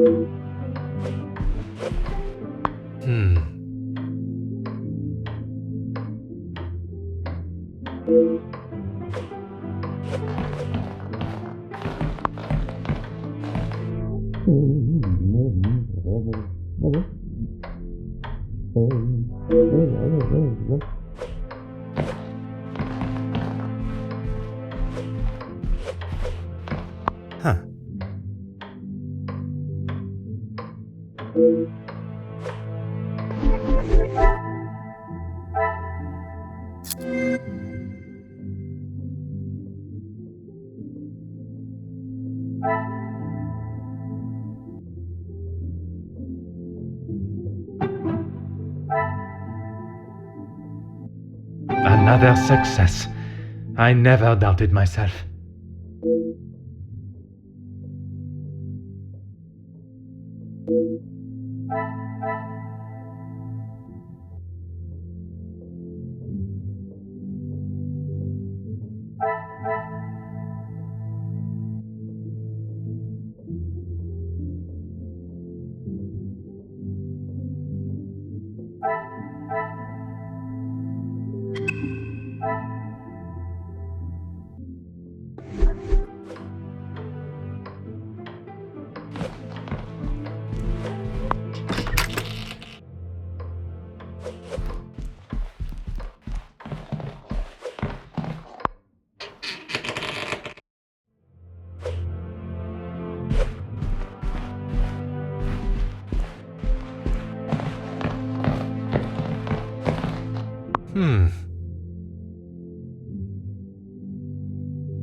Aha.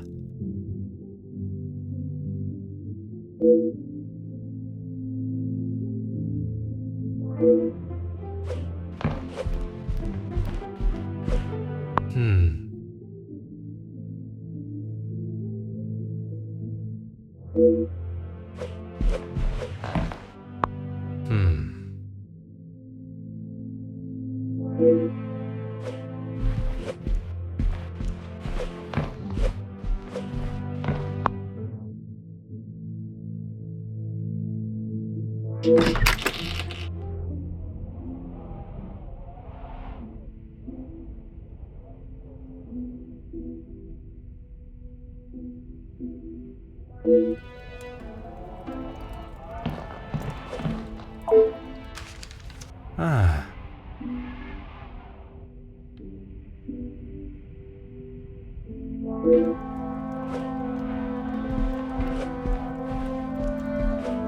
Huh.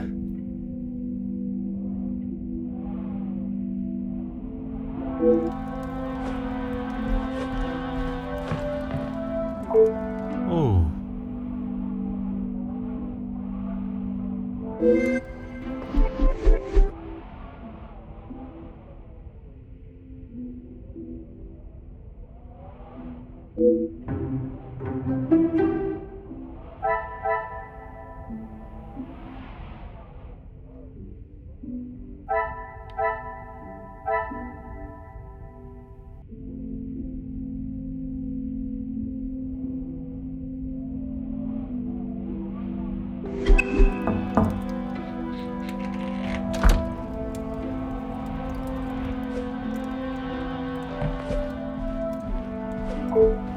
Elizabeth, thank you for coming. I shall not take up too much more of your precious time. Not at all, Detective. I had best not be away for too long. Madame would not be pleased when there is so much work to do.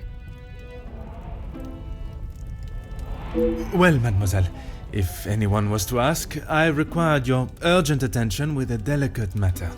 That should be enough to give you a moment's peace. Thank you, Detective.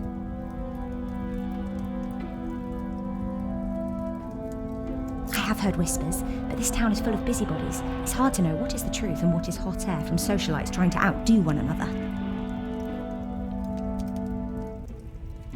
I would not have thought you want to join in with such chatter. I'm not, but it can be hard to ignore. I try to quash any talk of it in the house. but it's easier said than done. When the staff are together, it seems to be a competition to see who can dream up the most scandalous rumour. You are a loyal maid and friend. Mademoiselle Angeline is fortunate to have you. It baffles me why they would target her in the first place. She has such a kind and pure soul. That may not be what you remember of Mademoiselle, but she has grown into a kind-hearted young lady. I was wary of that when I arrived, but I myself can see a change in her, a maturity. And if it is as kind and pure as you have stated, she should not be troubled by the letter. Letters, Detective. I brought you the other.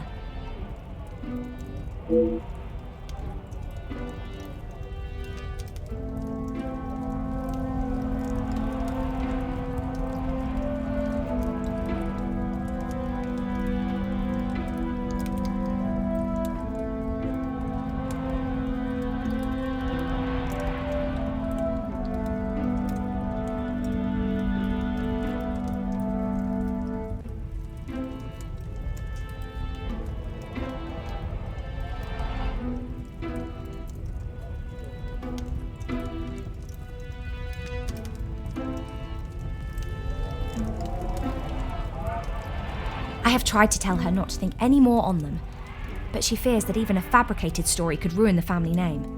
She even frets at what it may do to her engagement.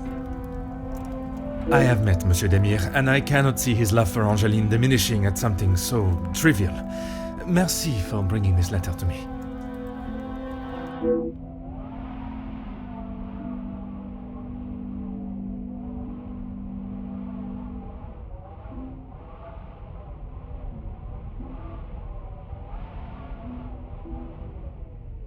Merci, mademoiselle.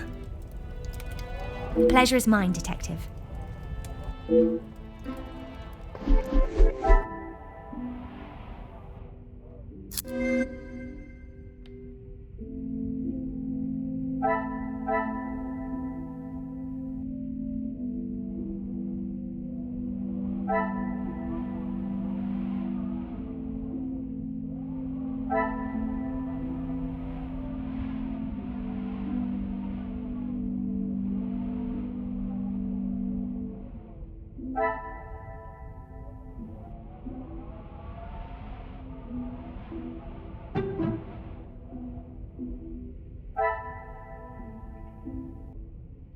I should not be surprised by my own skills of deduction.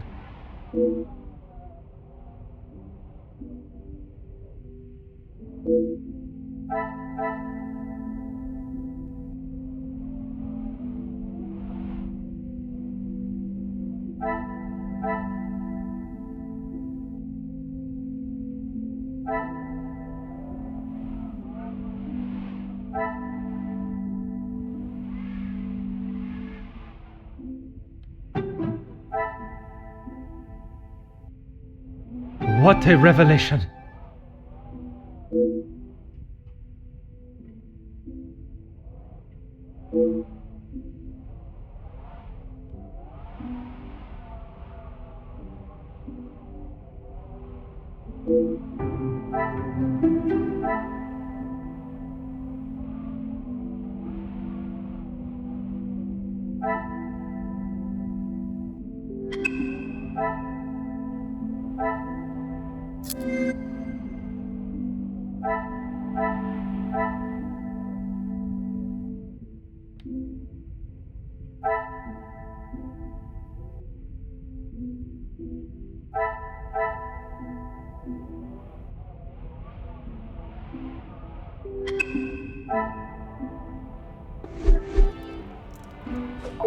Of course, Detective.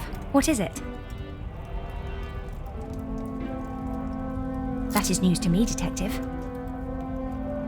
The deeds to the house that have been left on the table. Perhaps I am jumping to a hasty assumption. Oh no, Madame asked Archie to inquire in town about having the house registered as a landmark. It's a shame the snow is so thick. The gardens are quite wonderful in full bloom. Perhaps you will be able to walk them when the snow clears.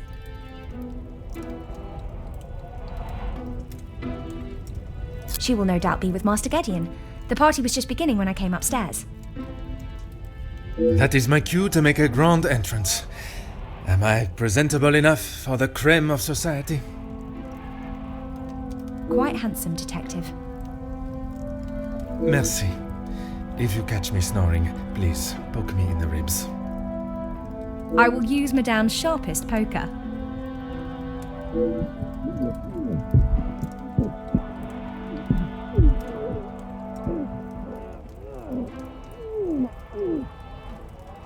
It sounds as though someone else may have already been poked.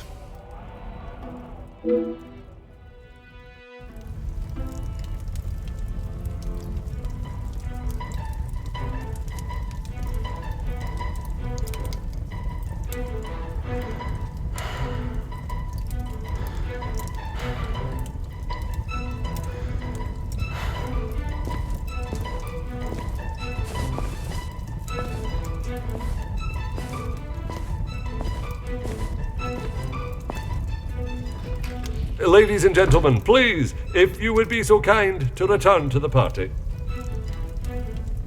With all this excitement out here, I believe that is an end to the excitement, as you put it, Monsieur Demire.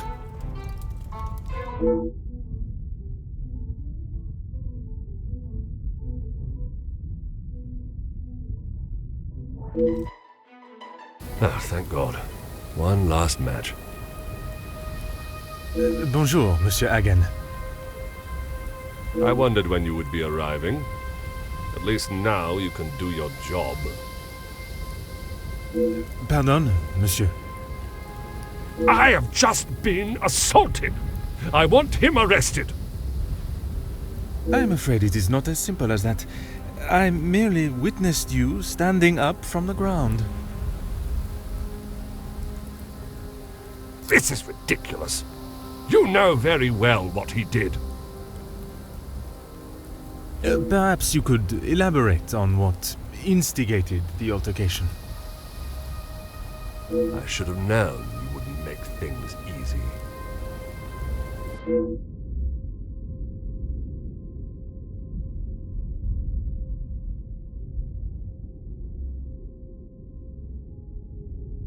I have met Monsieur Demire. He does not seem one to physically assault someone unless provoked. I hope you're not implying that I started it. I am only stating what I have seen.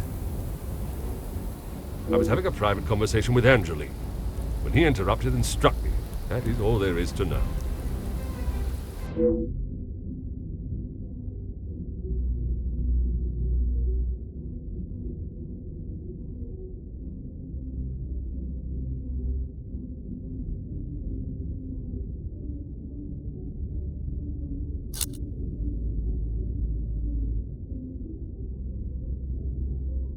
I would not act any other way.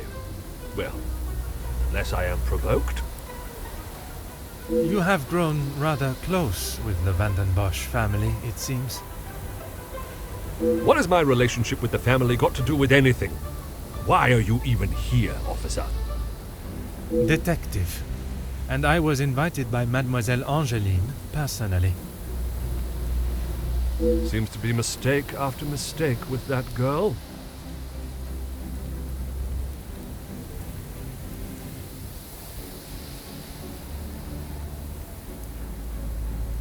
Of course I do. What a stupid question. He is scum. Him and his whole family. If I had my way, he wouldn't have even stepped foot in this house.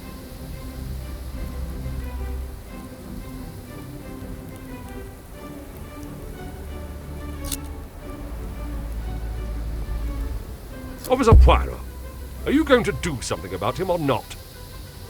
It is Detective Poirot. And if you refuse to answer my questions, I do not see how I can continue. I just don't know what she sees in him. Angeline could do so much better. I don't think she realizes what she is getting herself into. I can't imagine her living a happy life with that rogue. I see. Merci, monsieur, for your honest opinion. whether I agree or not. I shall leave you to your cigar and return to the party.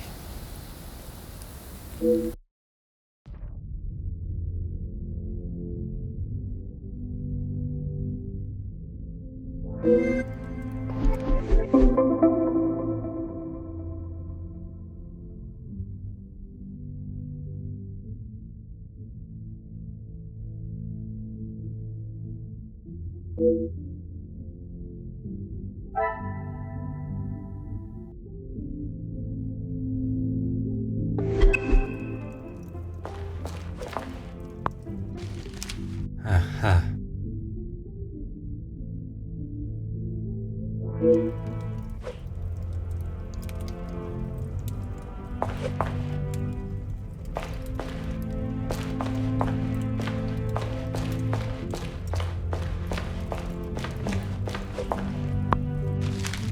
Huh.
Oh.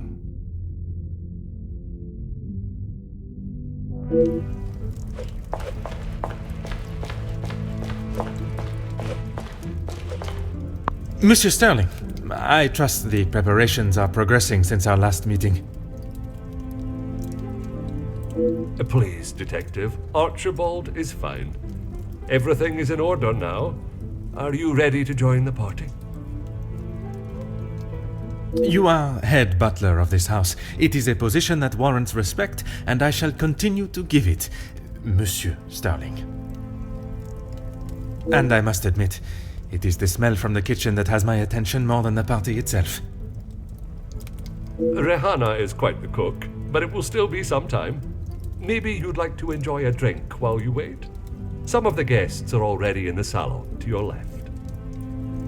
And the remaining guests are in the library on the first floor.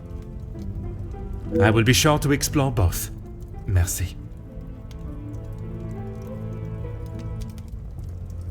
Dinner will be served in the dining room, but the rest of the evening is yours to enjoy. You have all certainly been working hard, it seems. Very hard. The lady of the house wanted everything a certain way, and that's how it was to be done.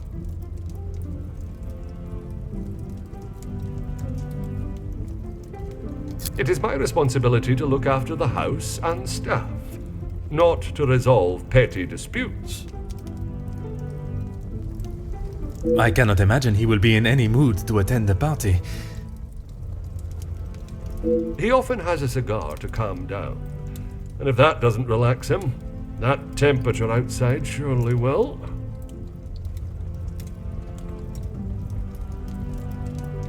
Merci. You have been most helpful.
I told you, you're barking up the wrong tree. I'm not a reporter. But you're going to want to hear this. You could interview me now. And why would I want to spend my evening doing that? The world needs to know. You want to sell papers, I want the truth to be known. Win-win. I came here to enjoy myself, not to hear a second-string version of... I was there. I saw the whole thing, including who was ruining the show. All right, I'll bite. Let's talk later.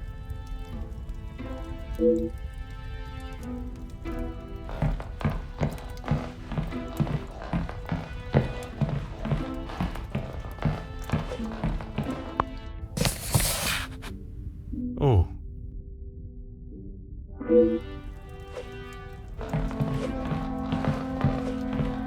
Huh.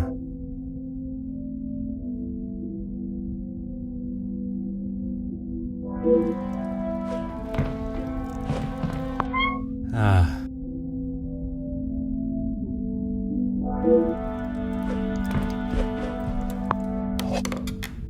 Oh.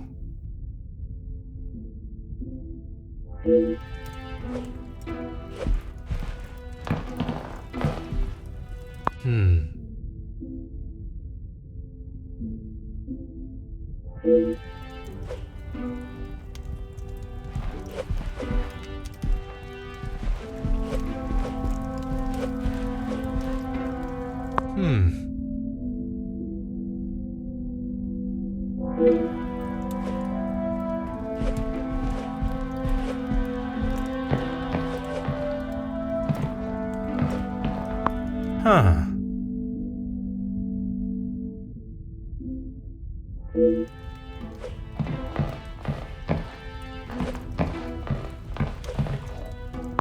Huh.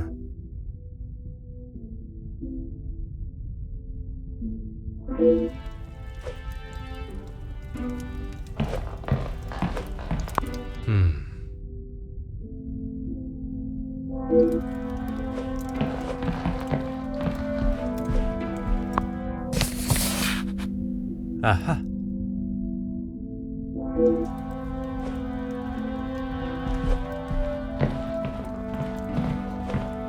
Oh.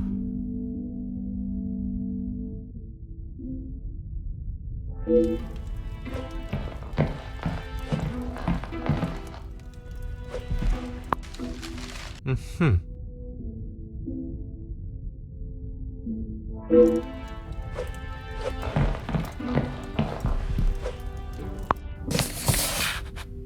Aha.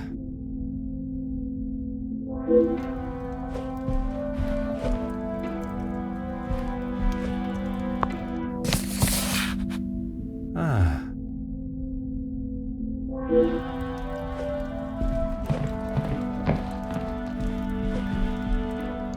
Oh.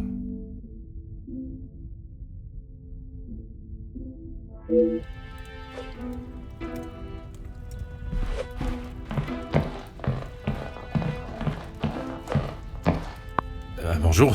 Are you a guest of Mademoiselle Angeline or Monsieur Demire? Do I know you? Where are my manners? I am Hercule Poirot. The lawman. Oui, monsieur. Detective Poirot. And you are? Ernesto da Silva. A pleasure, monsieur.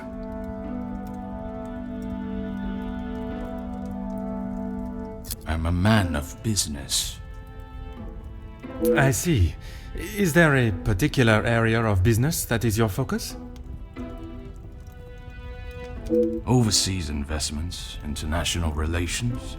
I also own a number of factories in the city.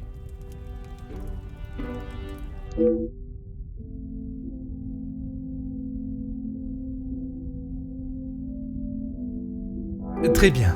Monsieur has many talents.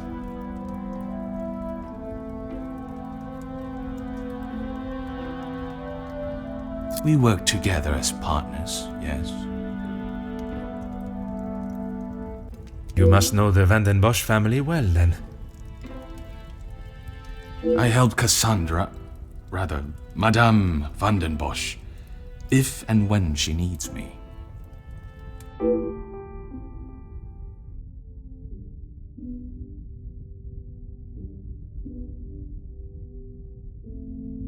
I did, but frankly, I have no time for childish school fights. You are not aware of the circumstances that started it, then? I heard something about a cigar. Only Felix would be petty enough to get riled up by something so menial. A cigar? Yes, Monsieur Demire had one of Felix's precious cigars. If you ask me, they won't be the real thing anyway.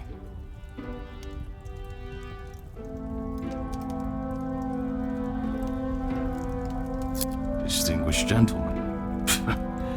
It was two alpha males going head to head. Master Gideon came out the victor. Surely we have passed the days where shows of unnecessary brute strength impress anyone. When it comes to the protection of a woman, we are far from it. Man will always return to their most primitive form. Mademoiselle Angeline, the Major has no place to feel threatened. Monsieur Gédéon is to become her husband. And he has spent the last however many years supporting them, as he calls it, clutching on to whatever he can. Merci for your time. It has been most intriguing.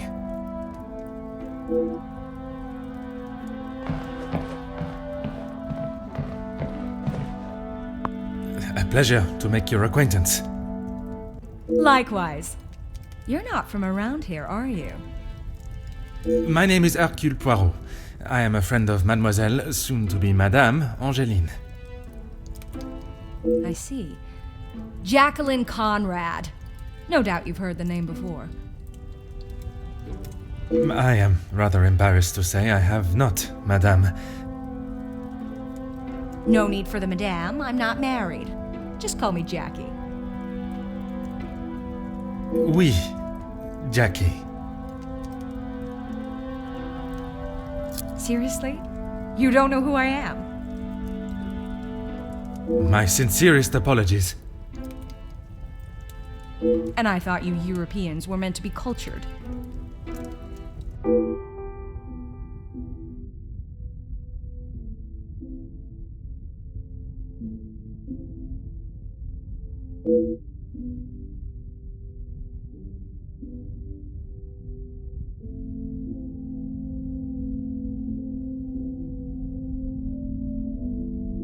Here's the thing. I'm one of those people you want to know, and not be on the wrong side of.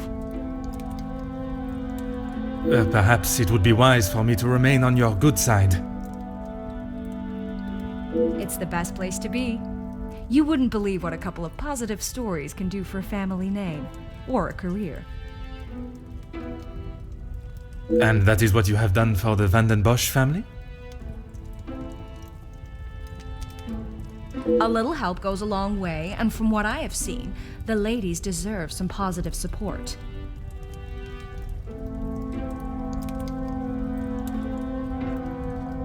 I heard, and it doesn't surprise me, there will always be someone trying to get something out of someone else. People are only out to help themselves. That is a rather pessimistic way of thinking. But it's the truth. And in my experience, more often than not, it's someone the victim knows, and knows pretty well. You make me question those I consider friends. And maybe you should. If you have something you don't want the world knowing, just keep it to yourself.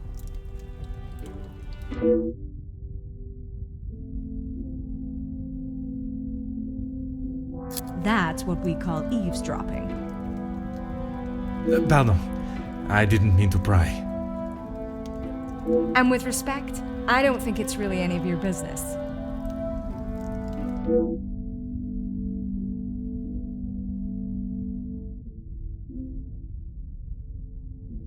I must take my leave.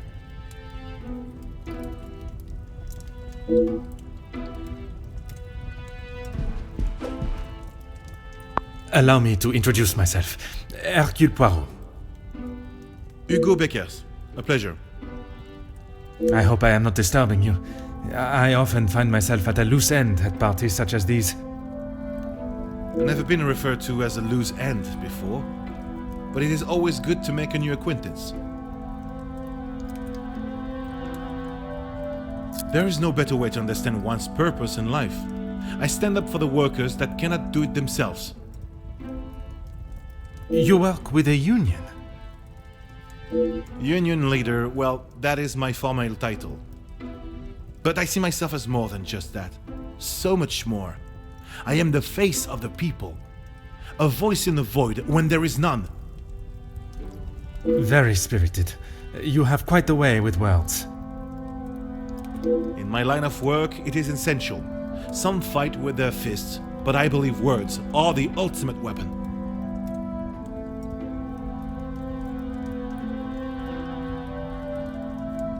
I have been working with Gideon for quite some time. We are doing great things together. Great things. I was not aware he was part of the union. Well, he's not exactly. But he is an ally in the battle we face. Without his support, our uphill struggle would surely be a climb. Hopefully my talks with De Silva will help him see the light.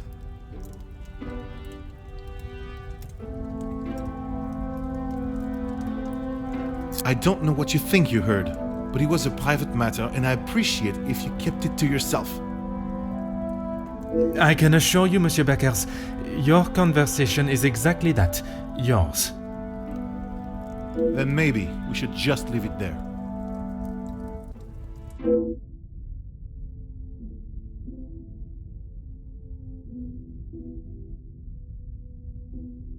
Merci.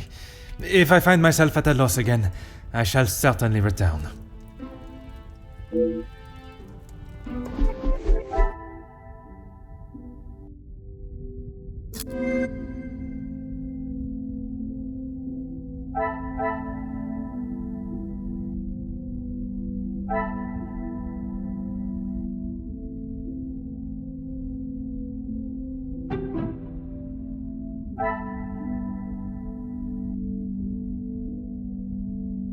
The pieces of the puzzle are finally coming together.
Another success.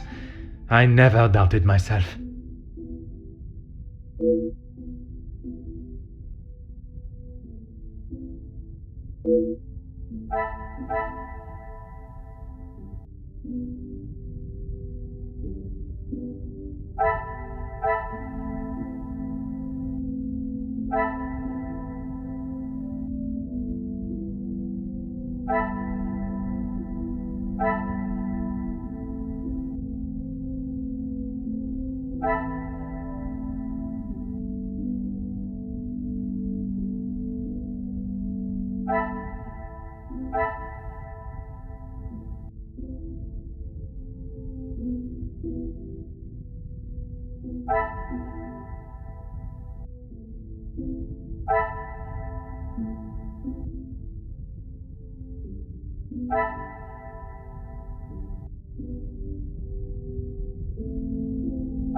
I should not be surprised by my own skills of deduction.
Huh.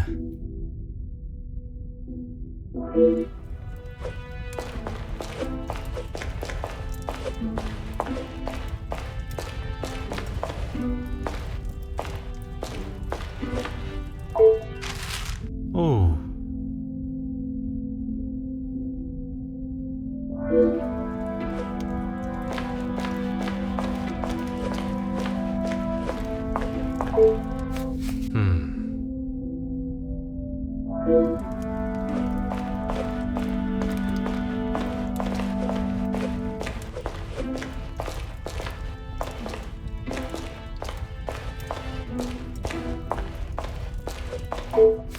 Huh.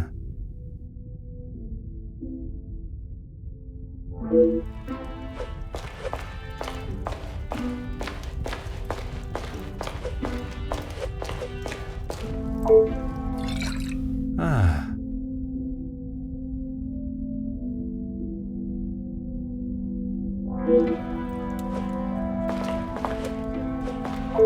Monsieur Demir, we meet again. What did I tell you? Call me Zach. You found your room all right then? I did, and a charming room it is.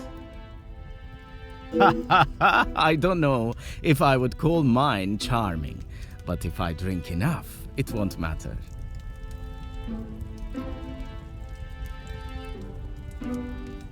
That's okay. At least you actually care. Not like most of the others here.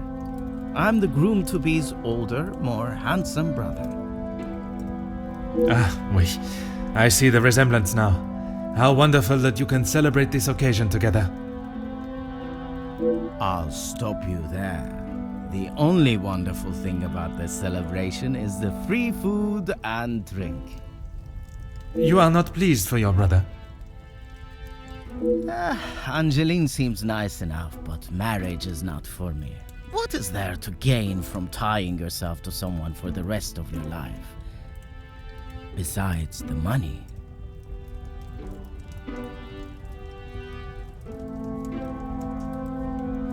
Recently, not a great deal. Well, except for enjoying myself. I was once a field medic in the military. But those days are over. A noble occupation. Did you not want to make it your career? It wasn't my decision to make. I certainly don't miss the battlefield, that's for sure.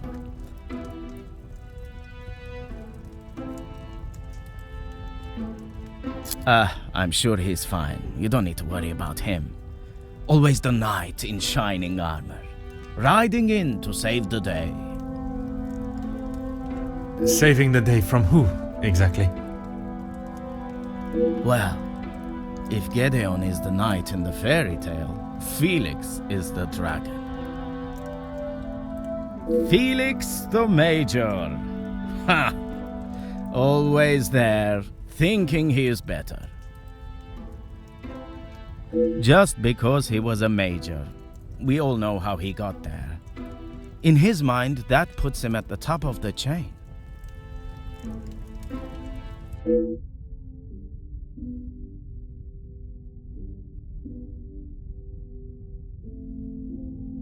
Gedeon said they were the majors, but I didn't think he would miss just one. Ah, it was you that took the cigar. Pfft, me? Okay, detective, you twisted my arm. It was me. But I didn't even get a chance to smoke it. Gedeon snatched it out of my hand. I'm sure he could afford to replace it.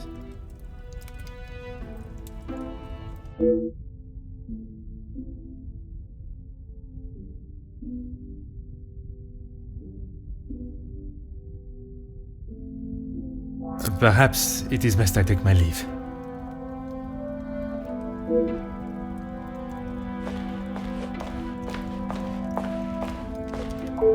Allow me to introduce myself. Hercule Poirot. Detective Hercule Poirot? I heard we were being joined by one of the King's finest officers. Oui, madame. I see my name precedes me. Comtesse Margot de Vos. Charmed, I'm sure. It is I who is charmed. Handsome, well-mannered, and a man of the law. I did not expect such a fine caliber of gentleman at this party. Comtesse, your compliments are enough to make a young detective blush.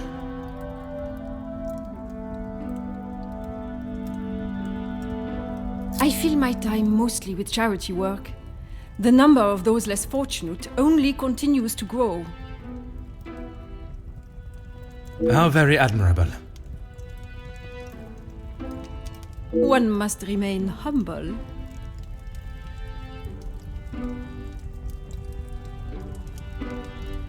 I have been a close friend to the Van den Bosch family for, well, heaven knows how long. You must have known the late Viscount then. Indeed, we had been friends since our school days. His passing was very hard on both Cassandra and young Angeline. I became a sort of protector of them both after his death. A guardian angel, if you will.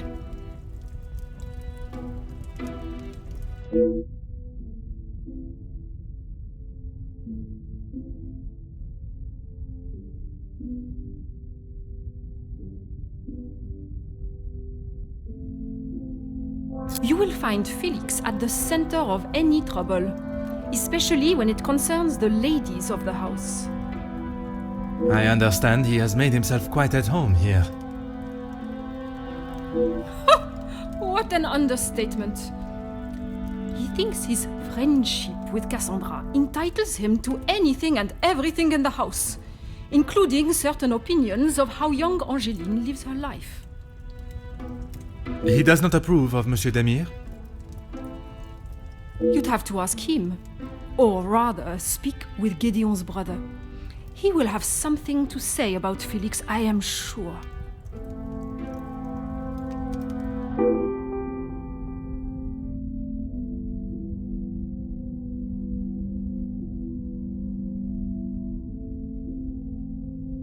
A strapping young man.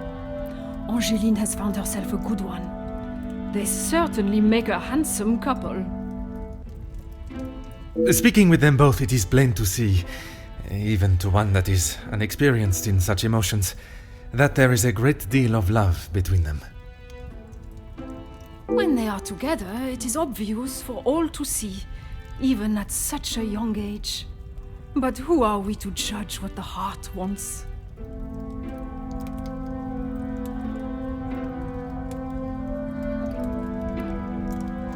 He would say that. I mean, financially, yes. But what else does that man have to offer? I cannot imagine Madame van den Bosch would be one to request financial help. After Edwin, the Viscount, died, the family was left in a rather unfavorable position. She wasn't requesting, chérie. She was begging. I see. Let's just keep that between us. It's a rather sore subject for her.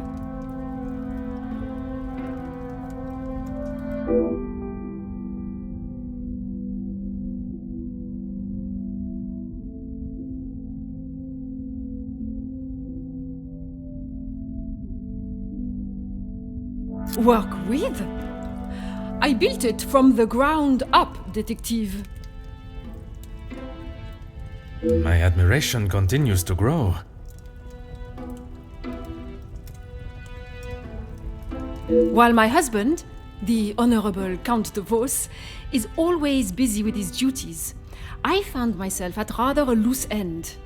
I could not bear wasting my days with no purpose.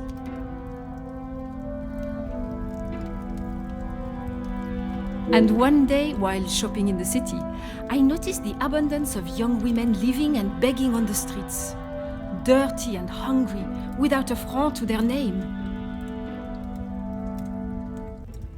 It is horrifying to think of how so many must live their lives while others live a life of such selfish opulence.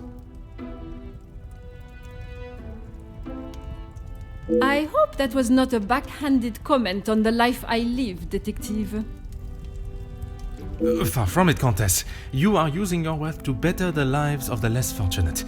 It is commendable work you do. It is, isn't it?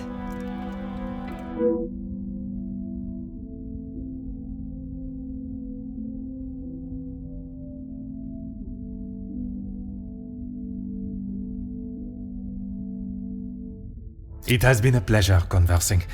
I look forward to our next tête-à-tête.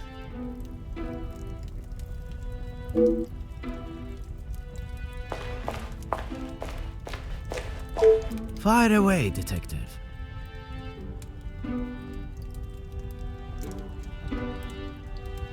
The major pain in the ass. Why should I? It doesn't take a detective to work out the sort of man he really is. You must have seen it, right? I have my own history with the Major, but that is a story best not told. I think it's a story best told now. It can't be any worse than what he did to us during the war. You fought together in the war? We were on opposing sides.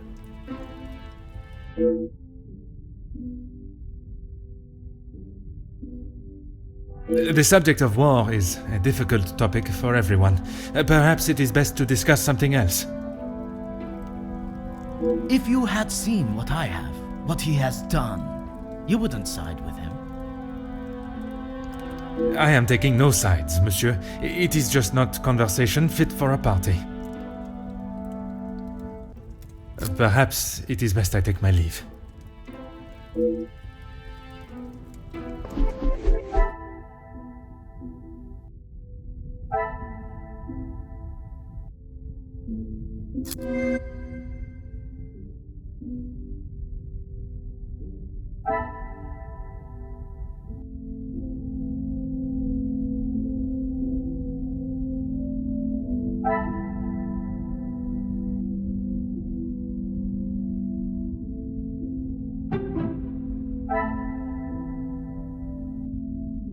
Some would say a lucky guess. I would say a moment of genius.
Magnifique.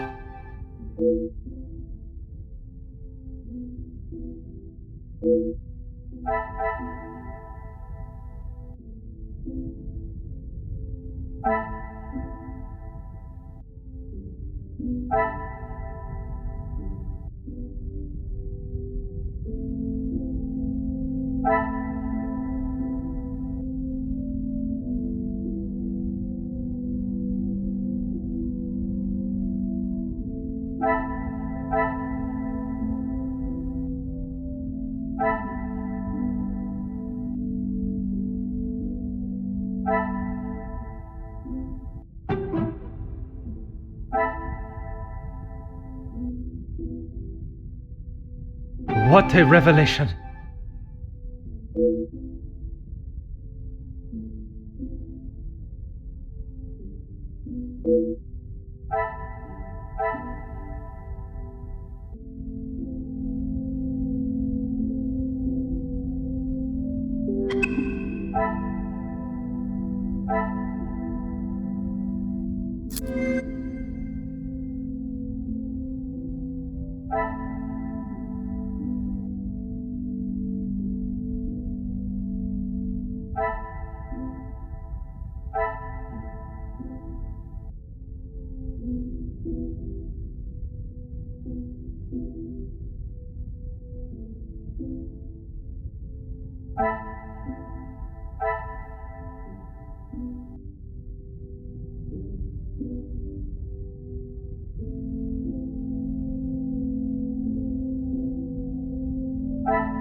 Things are beginning to become clearer.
Fire away, detective.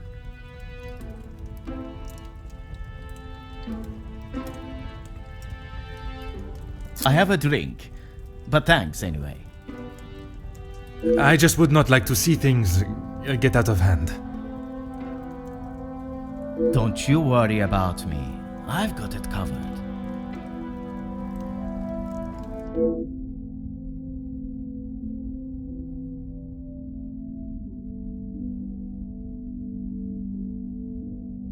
Perhaps it is best I take my leave.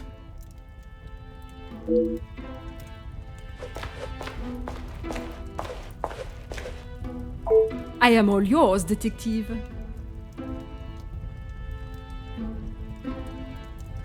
You are quite inquisitive, aren't you? I believe it is called small talk, no? There is small talk, and there is prying. I assure you that is not my intention. Monsieur, please. I know a nosy gossip hound when I see one. We can smell our own. The Major isn't worth a minute of your time, though. You are not a fan of his. I'd hit him with my fan, monsieur. Any man that can treat a lady the way he does doesn't deserve to be in his position. And what position is that, may I ask? Lording over Cassandra like she's the help. He shouts at her like she's a stray cat that's wandered into the house. Madness.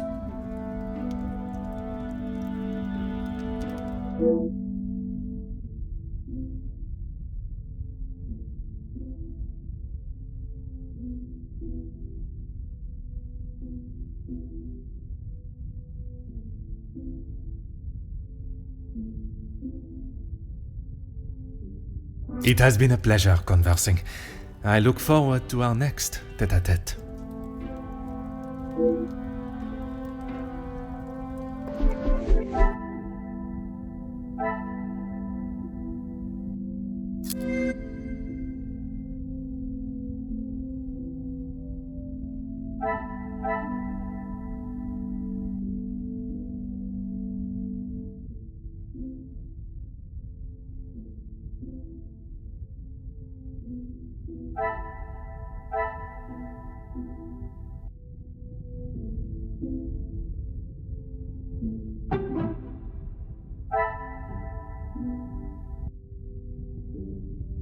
The pieces of the puzzle are finally coming together.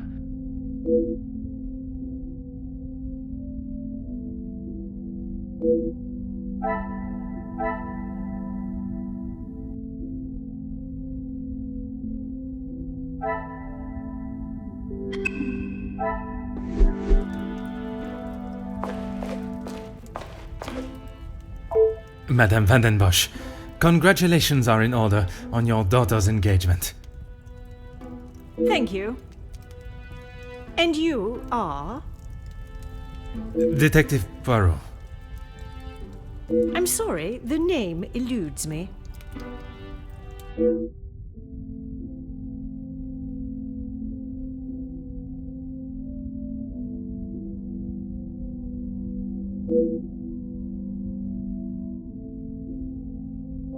Once Officer Poirot, I investigated your daughter's missing bracelet.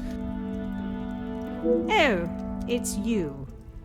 There is no missing jewellery here today, so we are really not in need of your services. I am here on a rather more pressing... I know why you are here, officer. Detective, whatever you are now. Please, just get on with it. Detective, and I promise not to keep you too long.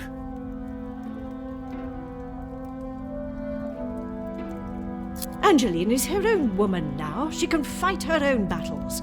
She does not need her husband to be stepping in. And what battles would they be? Nothing that concerns you, detective.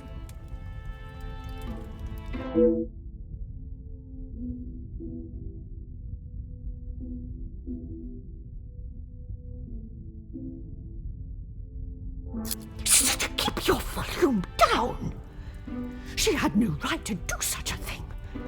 As soon as the other ladies get wind that there was a police officer in house, the whole town will know. Perhaps you should be more focused on catching the blackmailer that is holding your family's name to ransom than what the chattering women of the town will say. I care more about what those chattering women, as you so rudely described them, have to say than the empty threat of an anonymous letter. Your daughter does not agree. In fact, it has been suggested that one of tonight's guests may know more than they are willing to show. The guests? You mean our friends? You can't honestly believe one of them would be so petty to send a letter like that. Oh, officer, you have not changed. I suppose it is only polite to say you're welcome. Madame is as quick-witted as I remember. What a shame there is nothing as memorable about you but your lack of respect.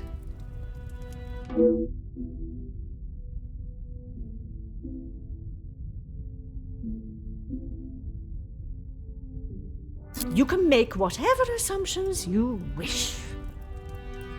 Based on several accounts, it seems as though the Major has a certain level of disdain for him and his brother. Felix is merely protecting both my daughter and the Van den Bosch name. Protecting them from what exactly? That is a question best asked to them. Gideon is a fine, educated young man from a well-respected family. All important when considering a new son-in-law. A good home and education speaks volumes about a man. Even in the short time they have been engaged, his noble character is obvious. If you were an educated man, you would know that. I can assure you, madame, my education is not one to be sneered at.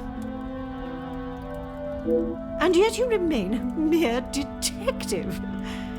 Perhaps it is your choices, then, that are to be questioned.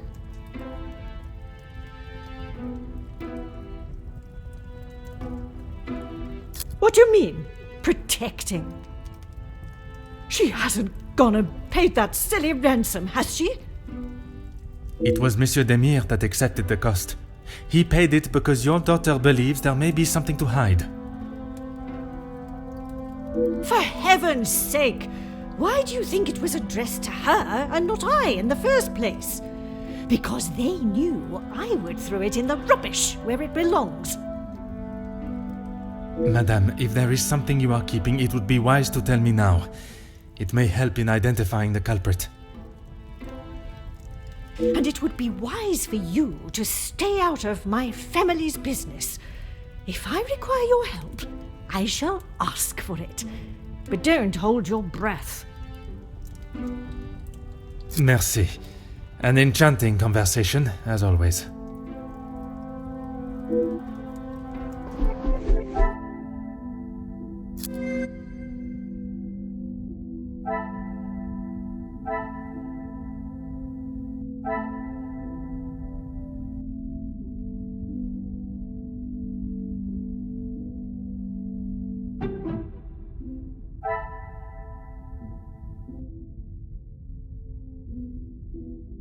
I should not be surprised by my own skills of deduction.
Vanden Bosch residence, how may I help you? Yes, of course. Please hold for one moment. Sir? Yes, a call for you. Shall I direct it straight through to you in the study now? Very good, sir.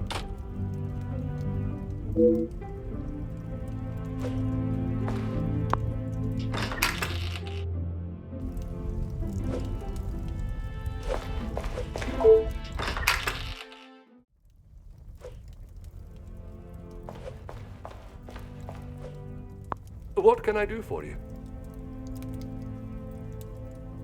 Yes, he has been here for some time now. Lady Vanden Bosch has been very good to let him stay so long. Would you say he has become part of the family? He's always been very vocal about how he stands the ladies in high regards, and so he should.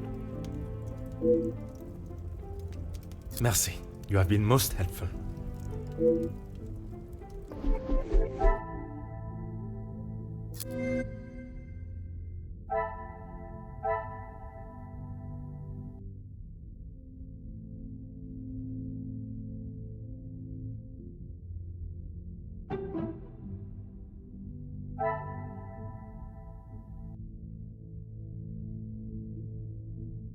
Some would say a lucky guess. I would say a moment of genius.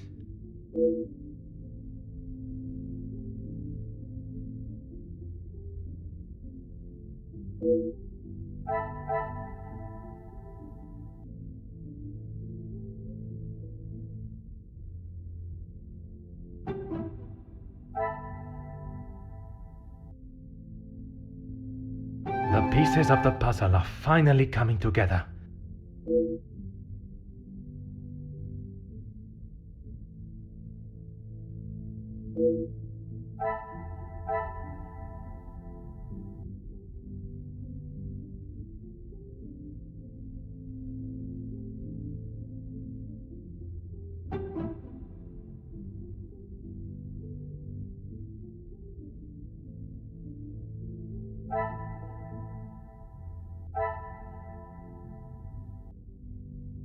Things are beginning to become clearer.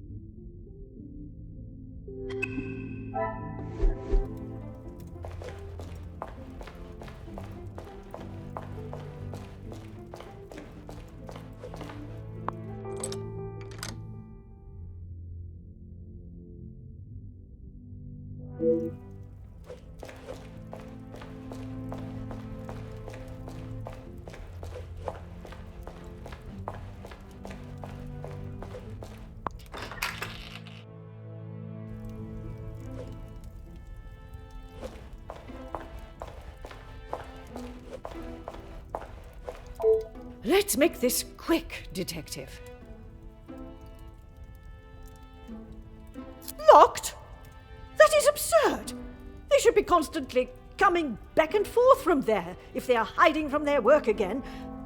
What is it you want in my staff area, anyway? I only mention it as I was hoping to speak to some staff members. But if they are busy... Be a good fellow and make sure they aren't slacking off in there. It shan't take you long.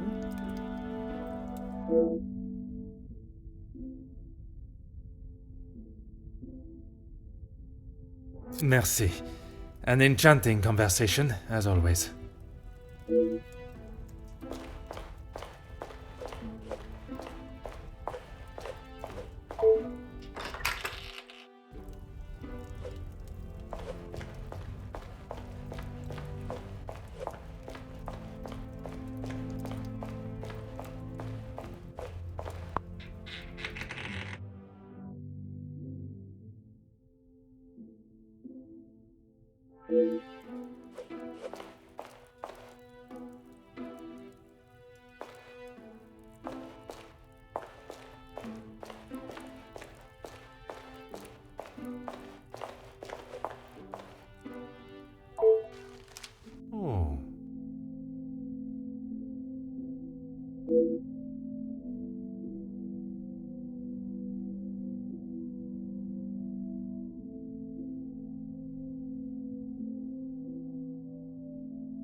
Aha.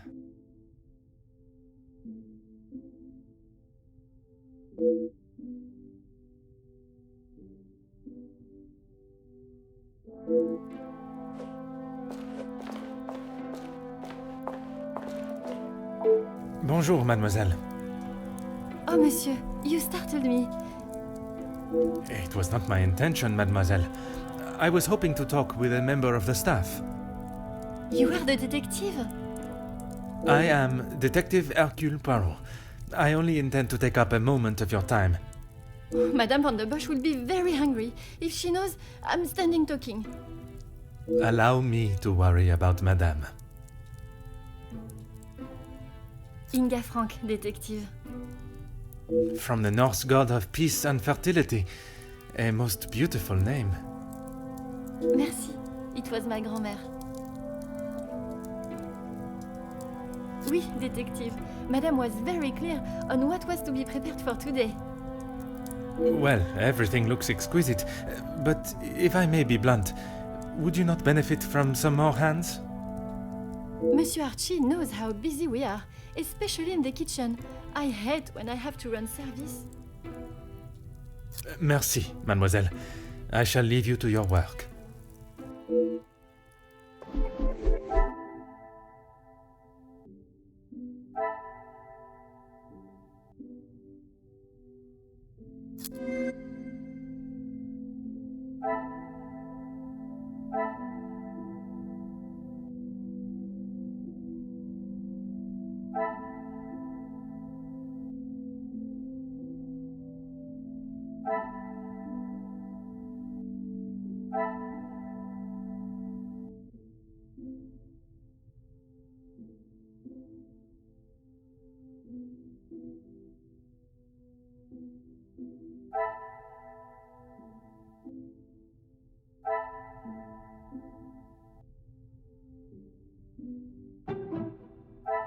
I should not be surprised by my own skills of deduction.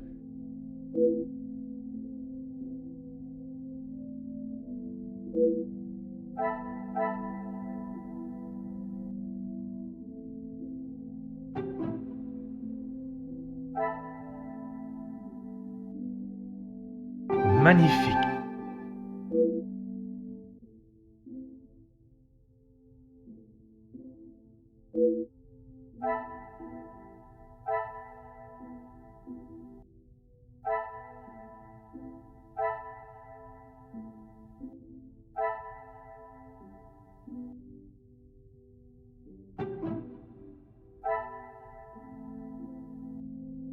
Another success.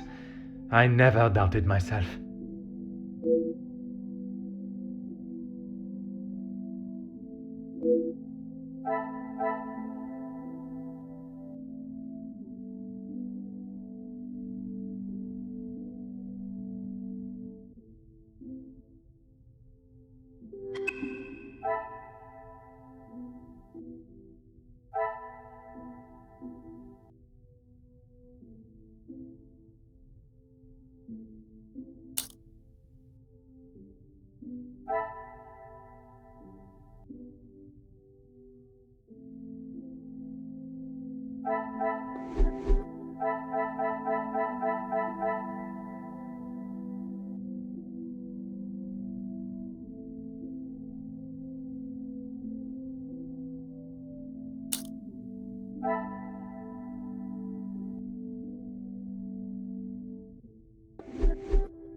Oui, detective. I am at your service. That is not for me to talk about, detective. If Monsieur Archie found out I had said anything out of turn... I am not asking you to betray your fellow staff or the family. What is said between us remains that way, mademoiselle. It's only whispers, but the last servant was caught in areas of the house they shouldn't be. Apparently, they saw something they shouldn't have. Please, detective, if Monsieur Archibald found out I was talking like this with a guest... My lips are sealed, mademoiselle. Merci, mademoiselle. I shall leave you to your work.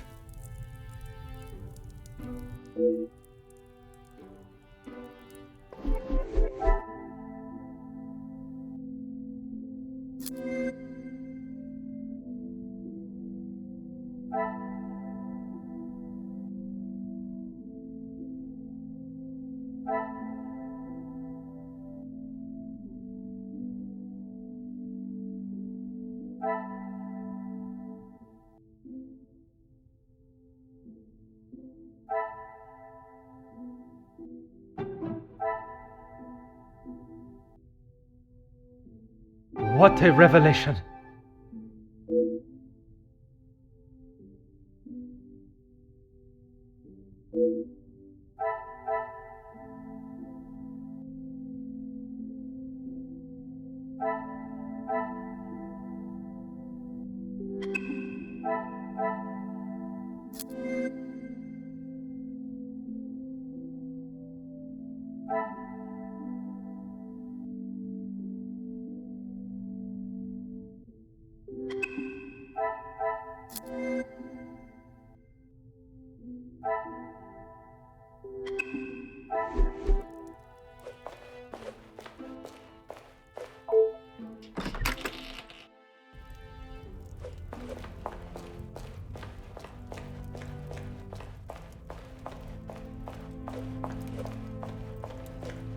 What can I do for you?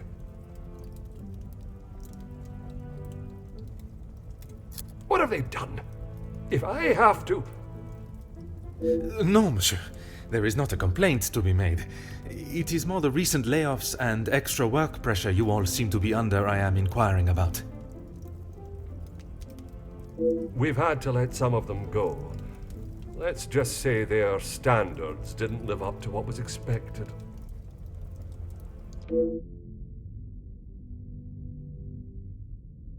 Merci. You have been most helpful.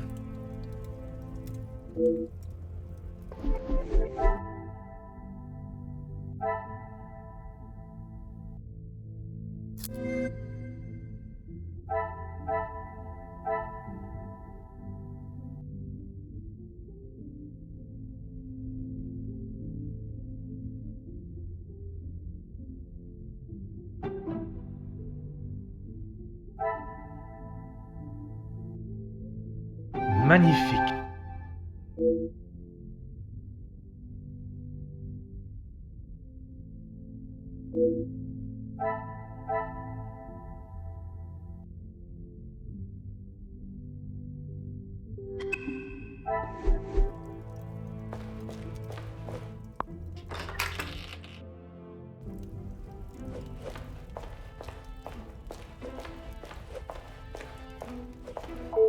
Let's make this quick, detective.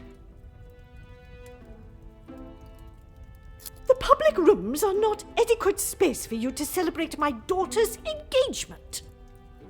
Madame, I asked only the limits, as I understand a member of the staff was let go for a similar reason. It would benefit you not to listen to whispers and rumors, officer. They did not produce a satisfactory standard of work. There is nothing more to say. It is detective, madame. And it is just that the termination papers detail the matter and proceed to...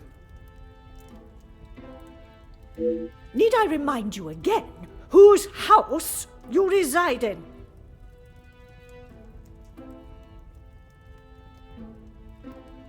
Why would I?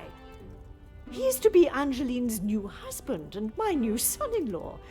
If he is taking that position seriously, he will do what he must to keep his new family happy.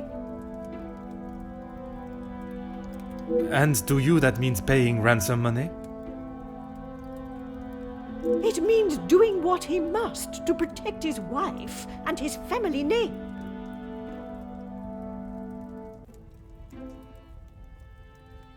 I see you have still not learned any sense of tact or subtlety.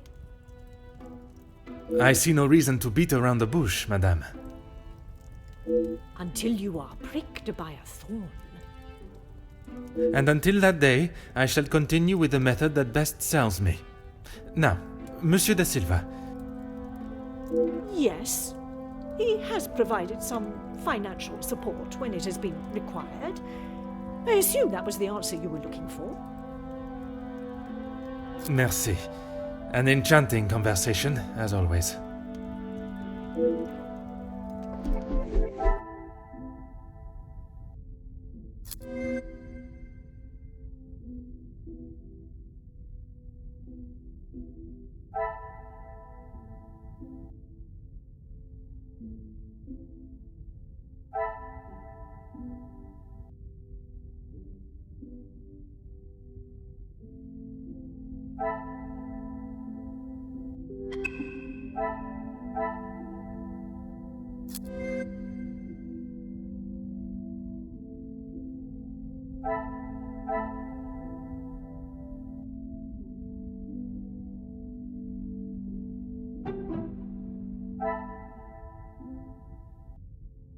Some would say a lucky guess. I would say a moment of genius.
Is there something else you need?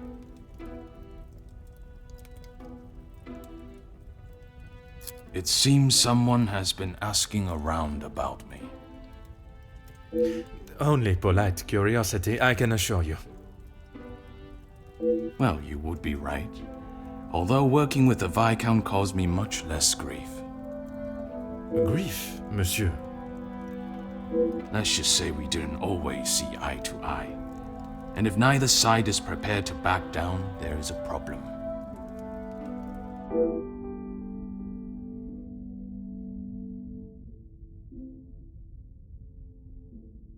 Merci for your time. It has been most intriguing.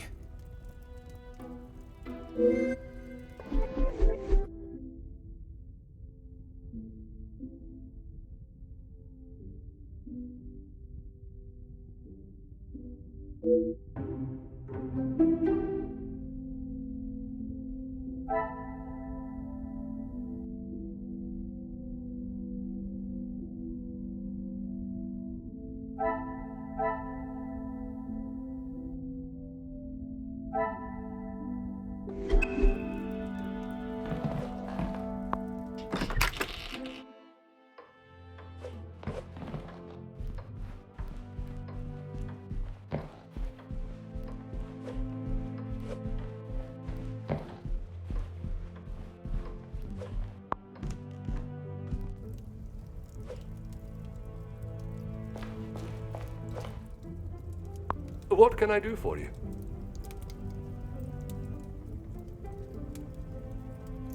Ah, perfect timing. I was about to ask that everyone move through to the dining room. Très bien.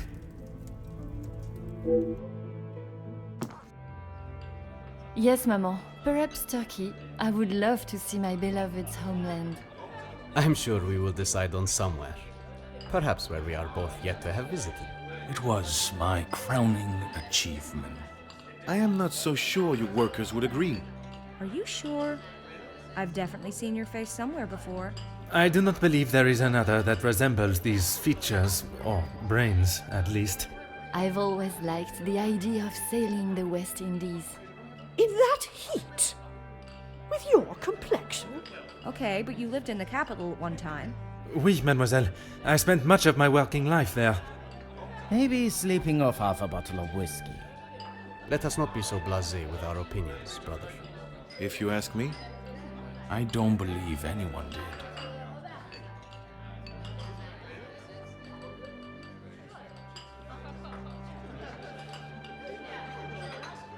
You're that officer! The shootout on the rooftop! Your face was all over our front page! It seems it is not only I that possesses great skills of deduction. You... Please, come quick! The Major has been murdered in his study! Messieurs et Mesdames, I am Detective Hercule Poirot of the Belgian Police Force. I ask that you all remain calm and in your seats. I shall begin my investigation immediately. Monsieur Sterling, please, lead the way.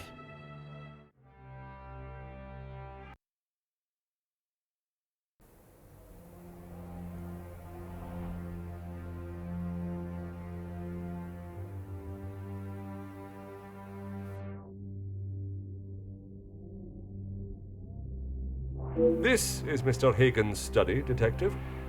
Would you like me to stay? I understand if you are not comfortable with such a scene. Don't you worry, Detective. I've seen much worse in my years. I am thankful to have someone of your resilience by my side. I just can't believe someone could have killed him in cold blood. Is that what you think happened? I admire your faith in your fellow man, but you will be surprised what someone will do when they feel there is no other option. Mr. Hagen does not allow any staff into the study, and they were all present in the staff quarters, or part of the dinner service. And everyone was accounted for?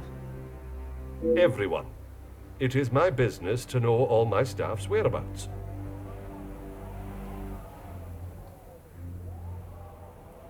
Phone call?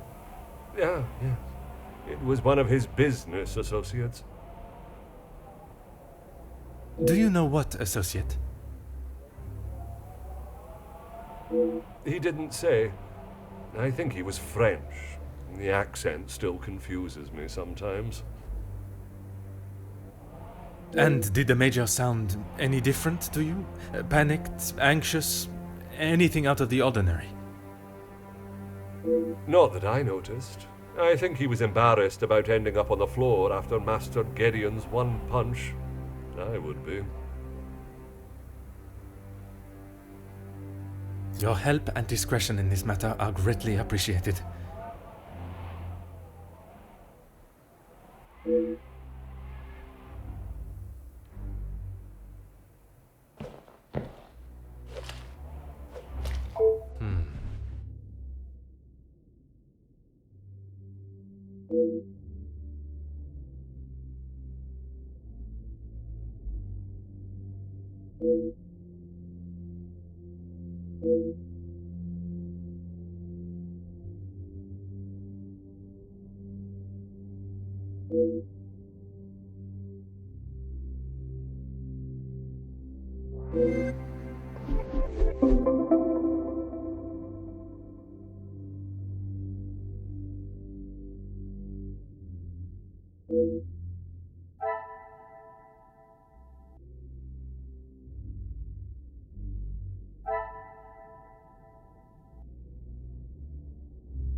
Ah.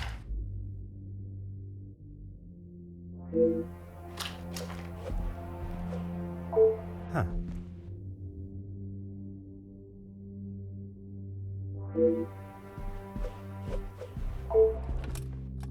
Huh.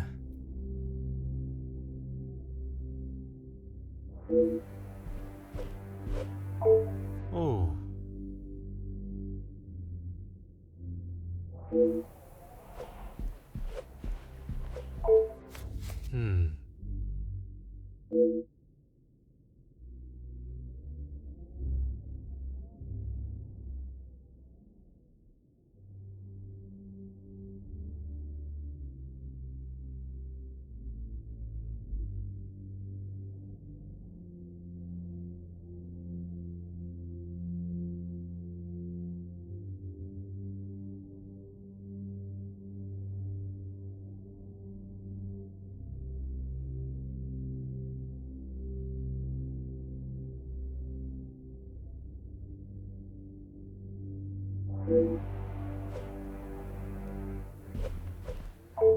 Huh.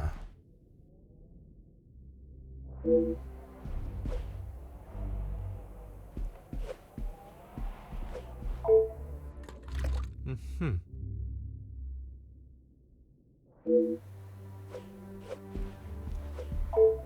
Oh.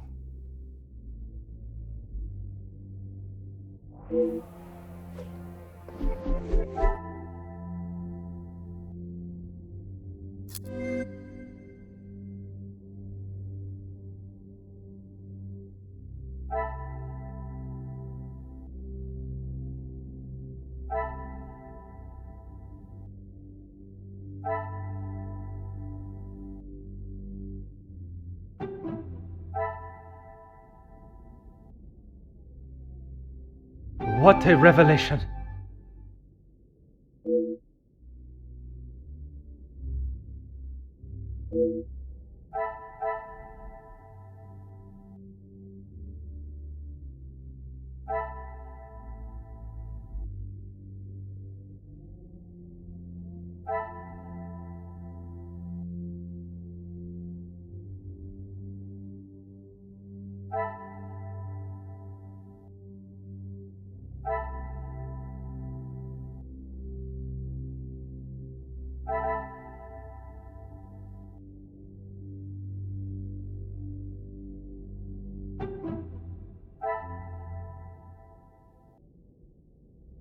I should not be surprised by my own skills of deduction.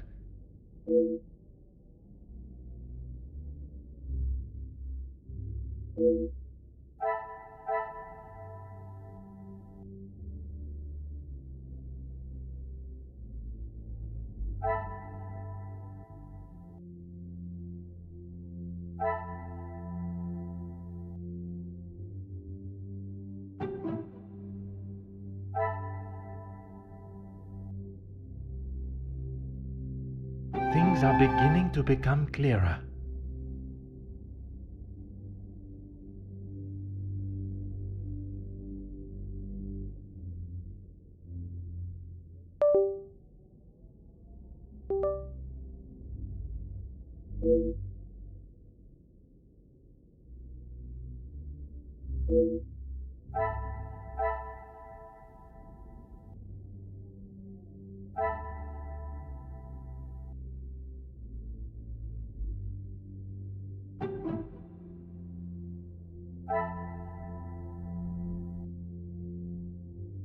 The pieces of the puzzle are finally coming together.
Aha.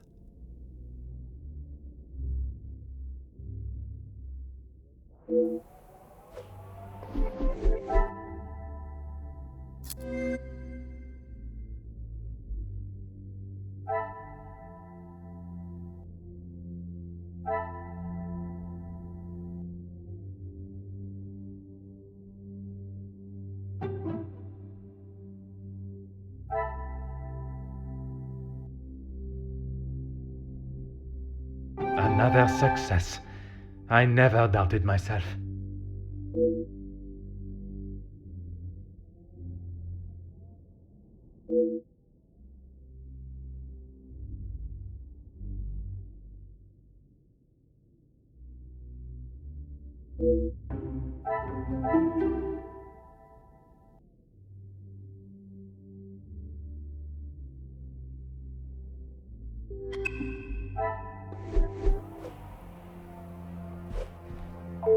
Anything I can do to help, Detective?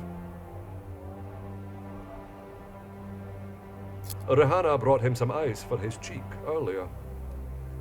And when was that? When he returned from his cigar outside, he asked for something to be brought upstairs to ease the swelling of his face. He would normally smoke only in here. Lady Bosch doesn't like the smell of his cigars in the public rooms.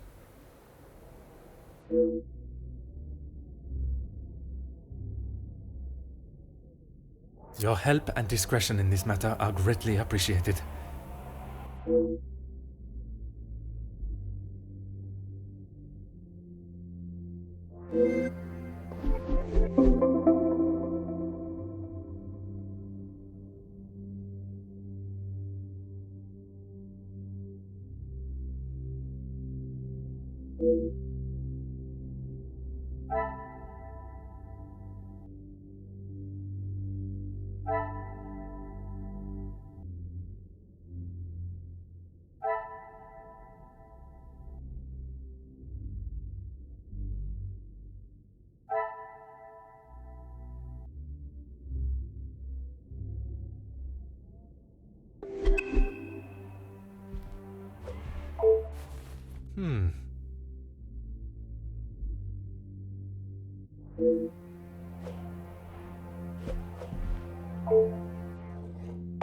Ah.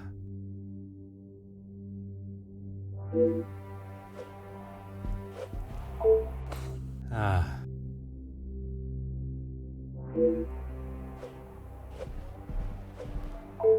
Oh.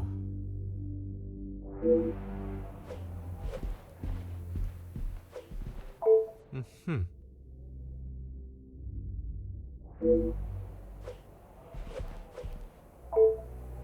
Oh.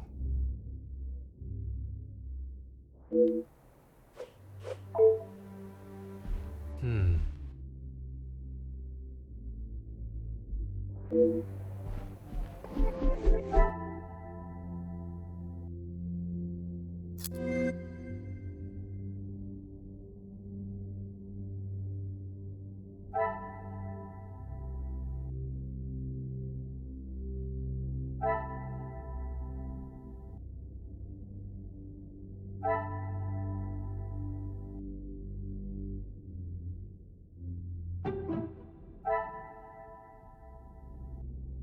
What a revelation!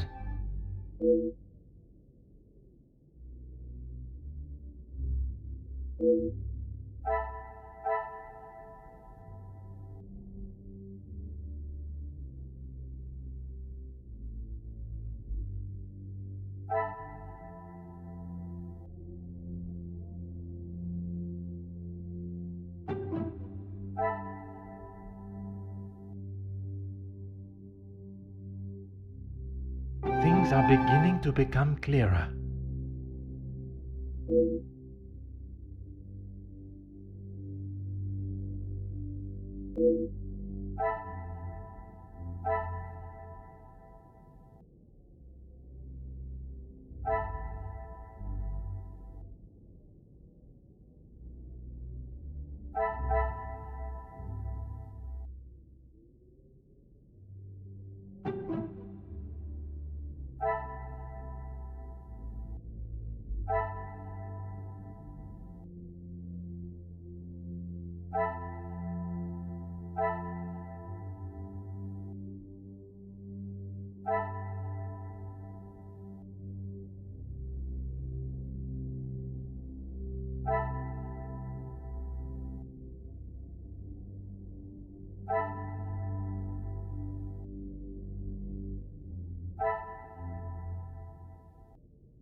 magnifique.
Anything I can do to help, Detective?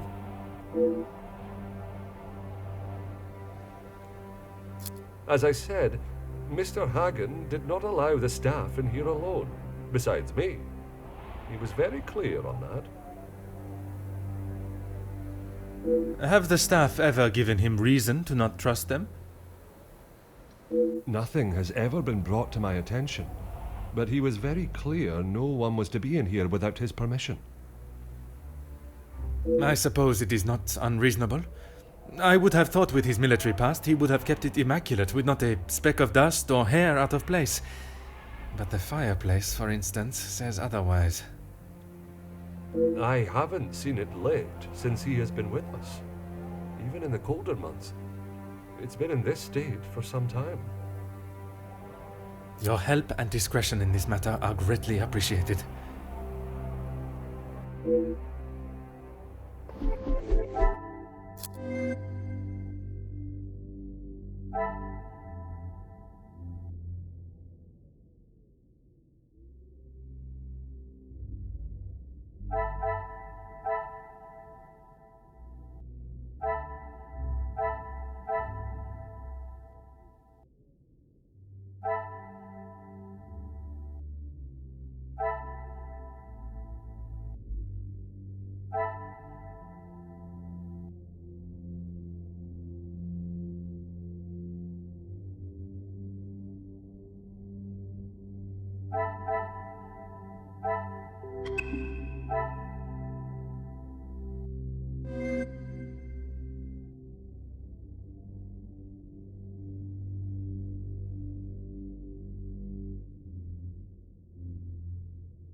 must act on thought and fact, not on impulse.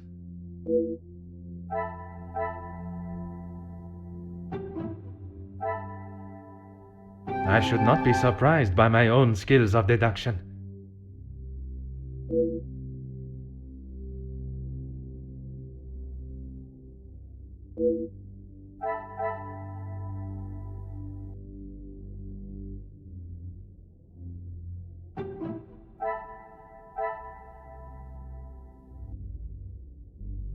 Another success.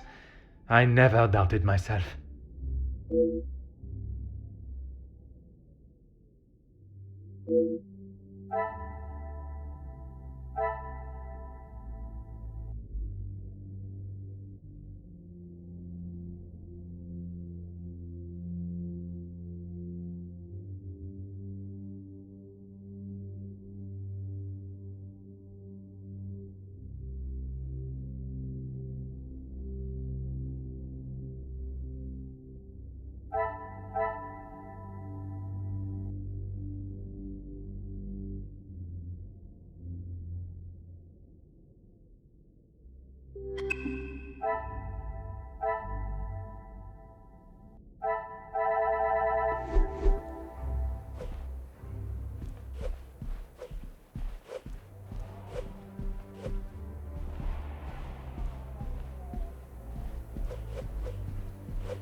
Some would say a lucky guess. I would say a moment of genius.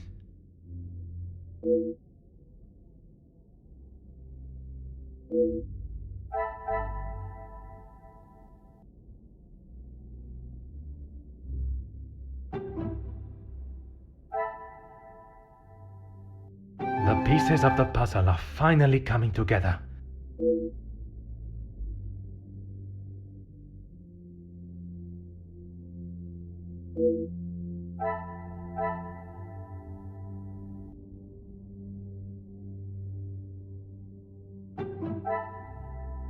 Things are beginning to become clearer.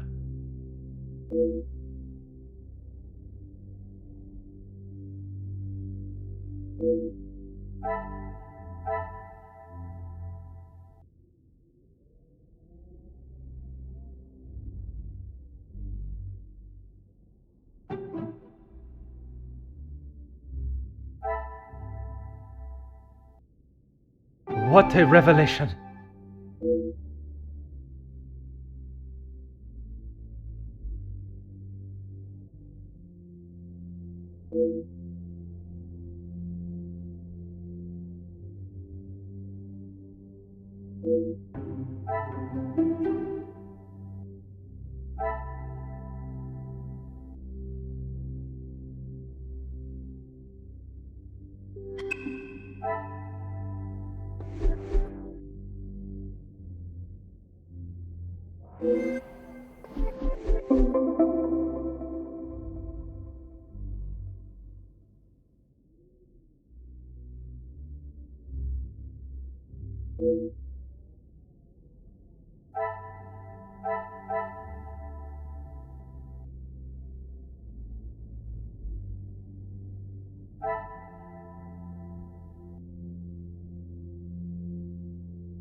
Anything I can do to help, Detective?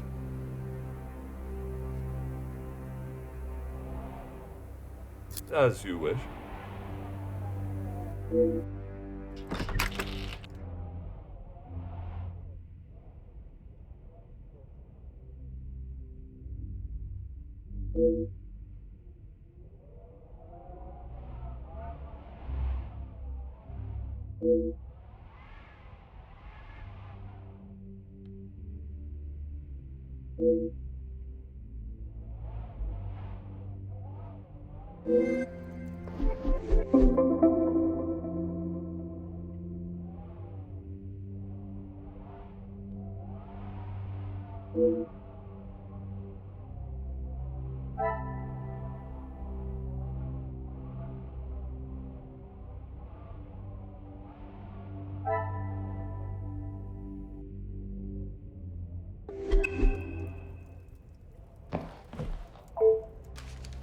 Huh.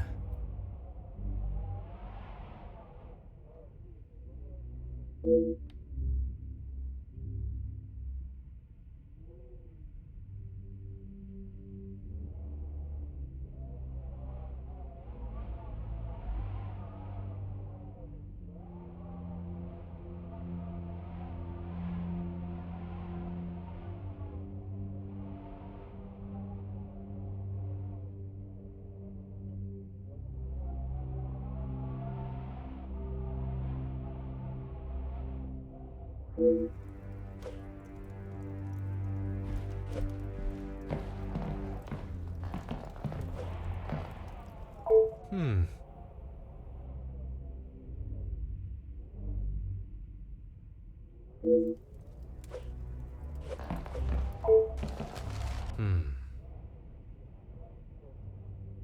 Hmm.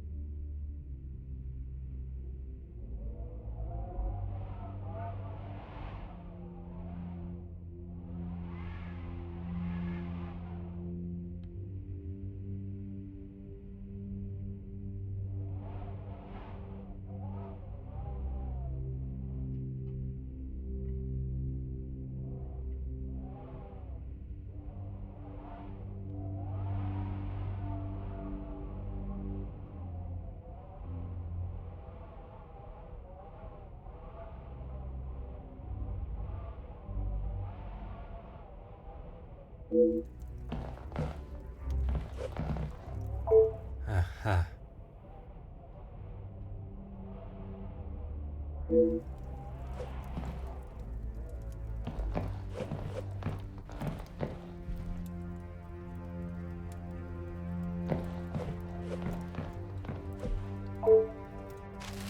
Huh.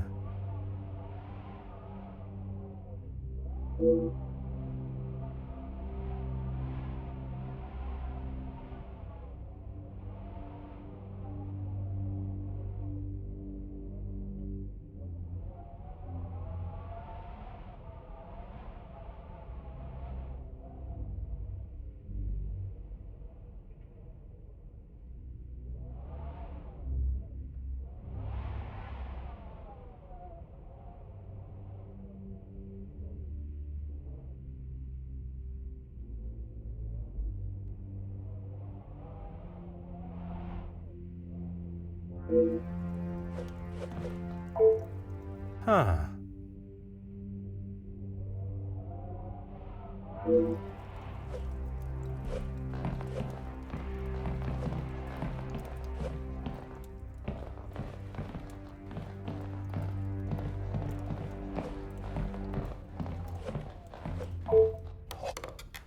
Aha. Oh.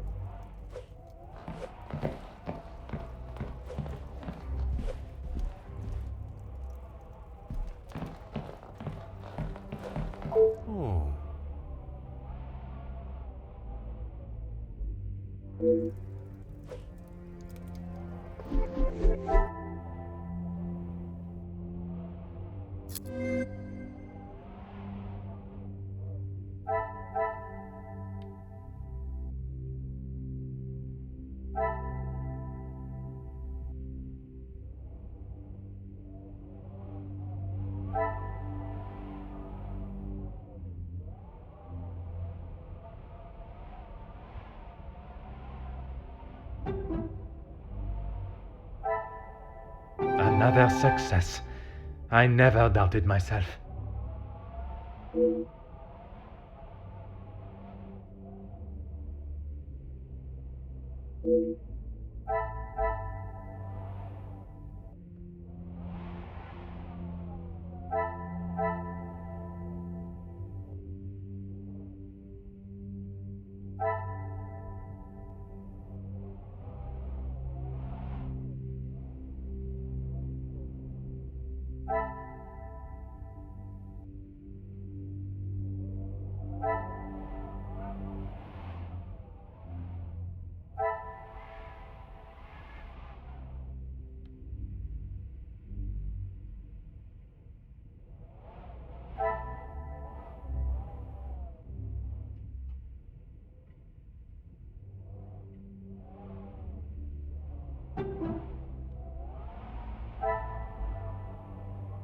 I should not be surprised by my own skills of deduction.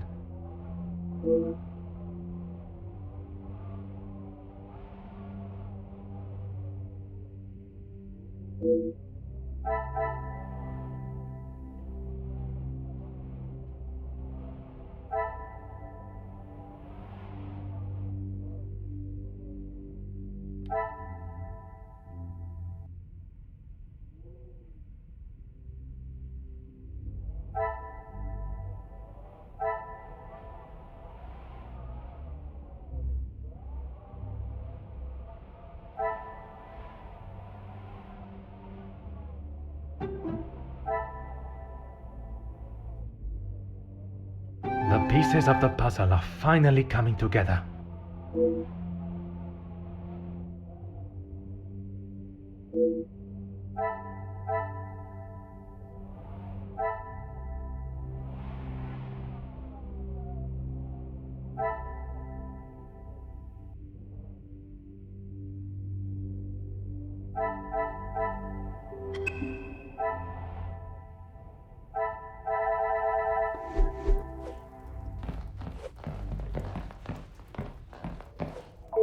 Certainly.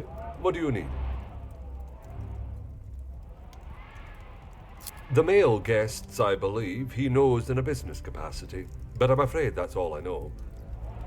I will add, though, he has not always been the easiest man to get along with. You are talking from personal experience of working for him.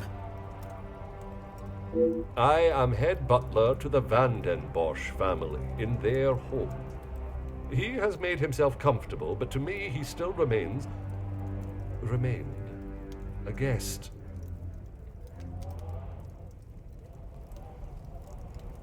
There's not much I couldn't tell you.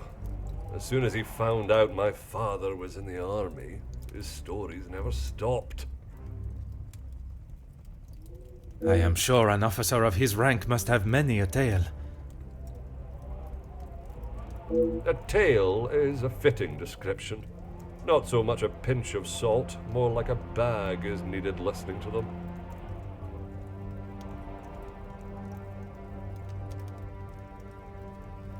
You've lost me, Detective. I struggle to believe they were both helping her out of the kindness of their hearts. Could they have been fighting for the Madame's affection?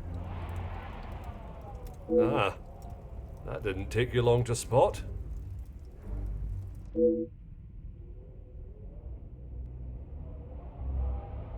Your help and discretion in this matter are greatly appreciated.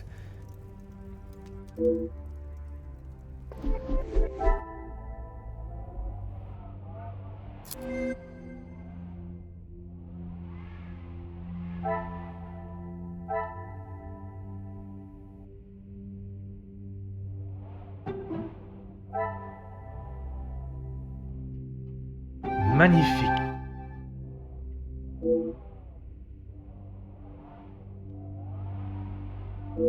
Some would say a lucky guess. I would say a moment of genius.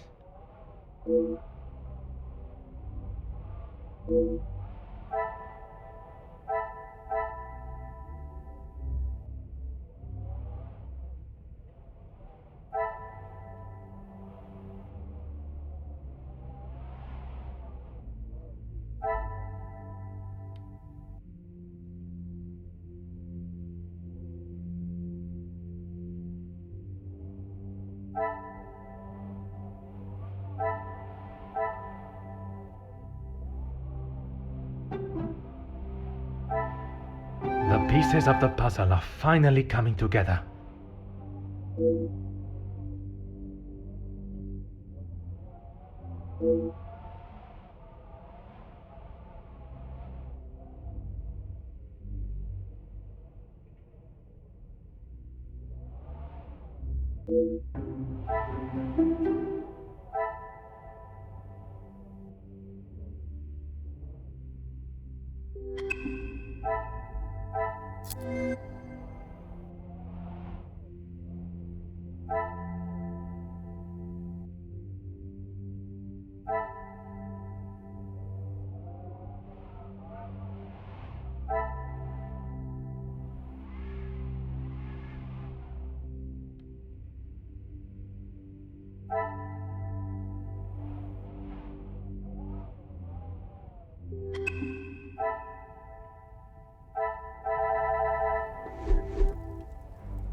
Certainly.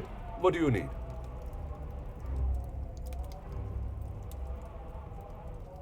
As you wish, Detective.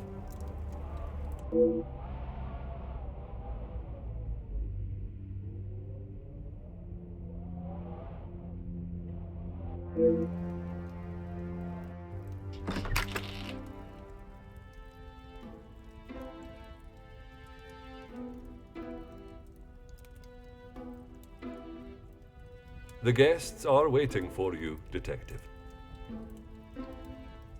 I informed them of what has happened, but divulged no details.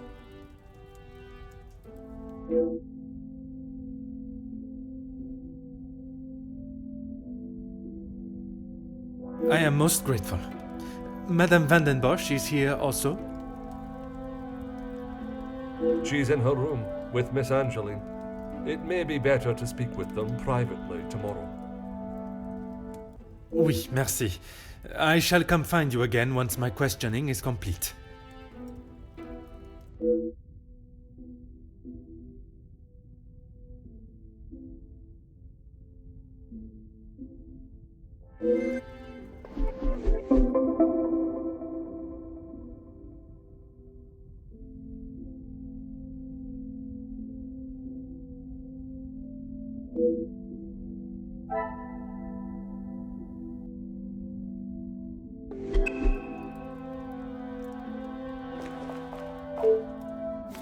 Huh.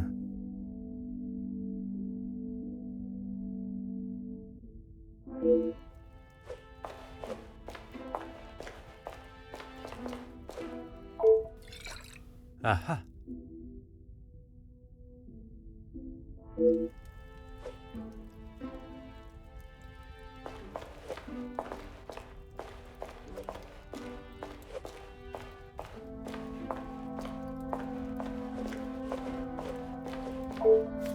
Oh.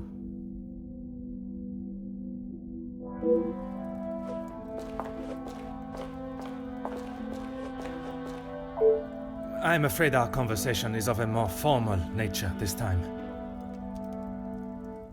So the Major was murdered? It appears so. You can't think that I did it, though. I will be questioning everyone over the course of the evening, and your cooperation will certainly speed up that process.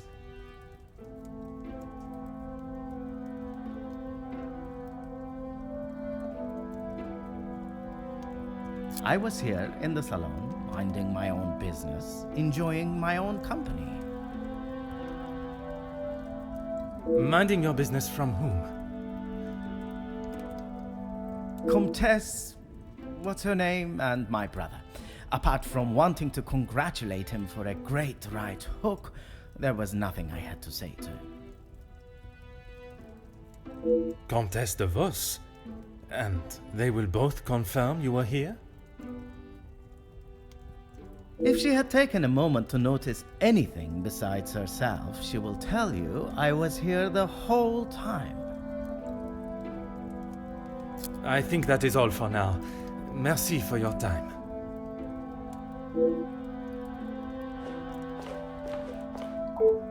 Bonsoir, Monsieur Beckers. Merci for speaking with me. Monsieur Poirot. Or should it be Detective Poirot now? Detective Poirot is perfect, merci. I would like to begin with a few questions. Go right ahead, Detective Poirot. I took great pleasure in seeing the Major's ego as well as his face take a bruising, and then I made my way to the library. Well, you spoke with Mademoiselle Conrad. And yourself? Yes. We were the only two that you spoke with. One of the servants brought me a drink, and I was telling her about the benefits of joining a union. She didn't understand what it truly meant to be a part of something. Something bigger than just her. I was trying to explain to her how... Monsieur. Oh, yes, it was just the two of you, and the servant.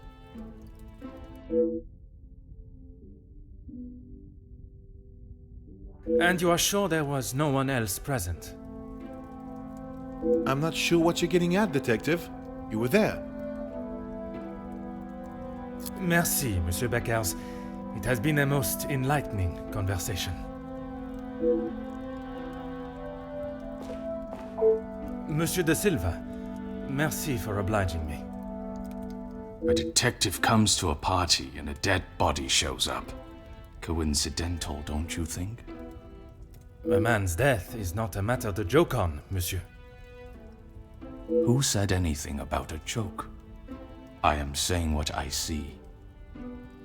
Then perhaps you can tell me what it was you saw this evening. Following whatever that was in the hall, I moved to the library. Is there anyone that can confirm that? Miss Conrad and Beckers were in there, arguing about something. The books held my interest far more than their conversation. You did not speak with them until dinner was served? I had no reason to get involved with their little spat. It was clear they didn't want me to hear, and that suited me just fine.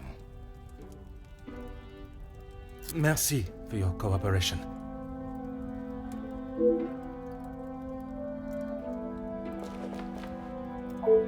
Monsieur Demire, I am sorry your celebrations have taken a rather dark turn. As am I, Detective.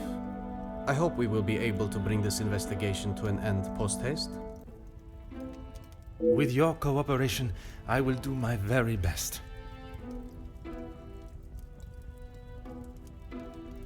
I was here in the salon. I thought I would have a moment of peace to calm myself, but the Comtesse and my brother followed behind.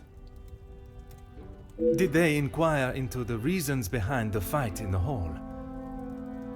I think they both saw it as some light entertainment, more than anything else. The Comtesse does not strike me as one to enjoy violence. Not so much violence, but karma for the Major, perhaps. You did not hear how he spoke to my wife-to-be. She is still rather upset about the whole thing. If you would be so kind as to stay here, I may require your help further. Comtesse, I am sorry our next conversation must be under such formal circumstances. It is not the first time Felix has ruined a good party. The current state of tonight's celebrations is the least of my priorities, Comtesse. Well, it's at the top of mine, Detective. I did not come here for a wake. Perhaps then we should proceed with my questions and you can get back to celebrating. It would be my pleasure, chérie.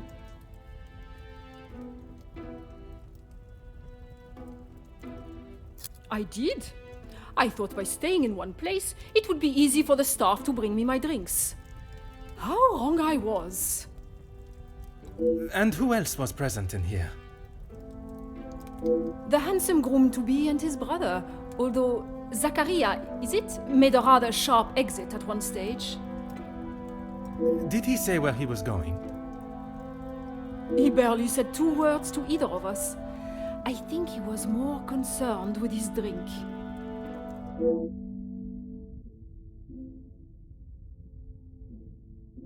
Merci, Countess. If I have any further questions, I shall be sure to come and find you.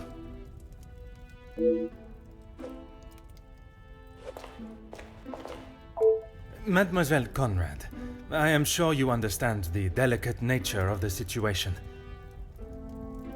I knew I had seen your face before. You were just an officer when that story hit the paper. You have a très bon memory, mademoiselle. That was a long time ago.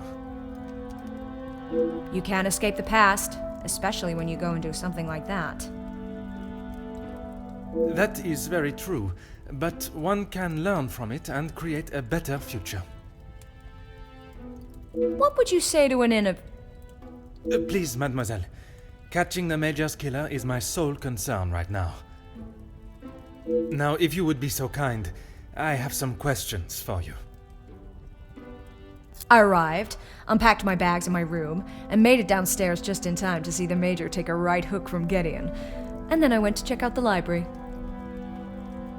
And you were joined by Monsieur Beckers.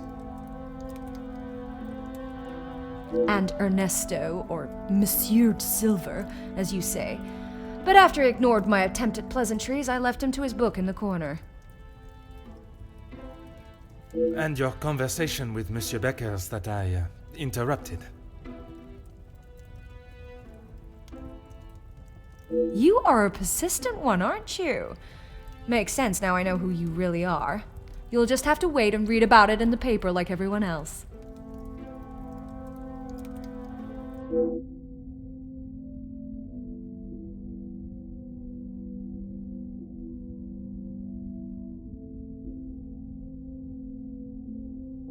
You have been most helpful. I request you do not go too far. Merci.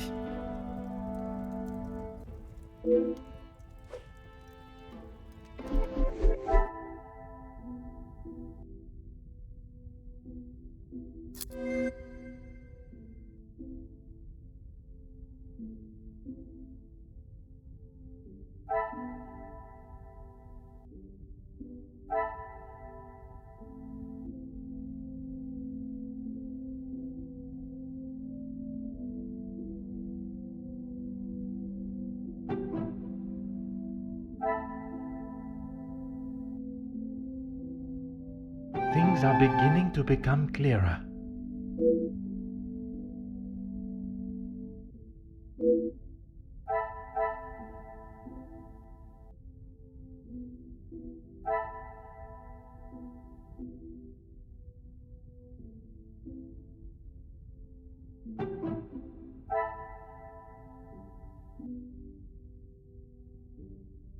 What a revelation!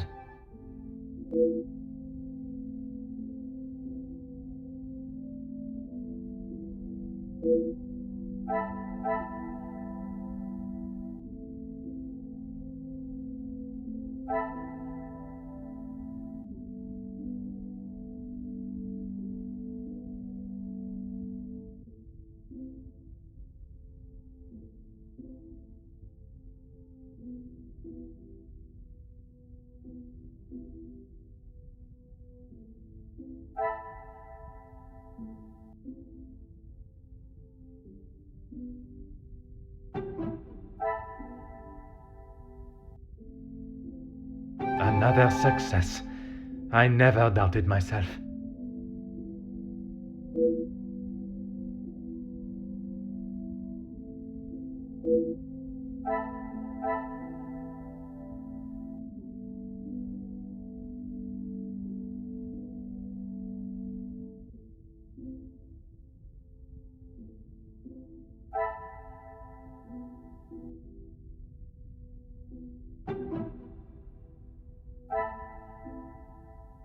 Some would say a lucky guess.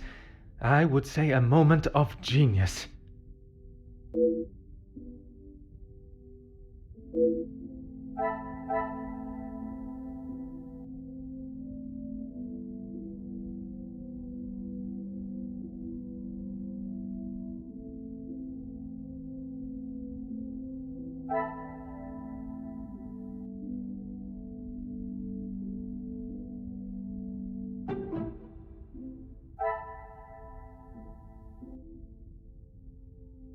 I should not be surprised by my own skills of deduction.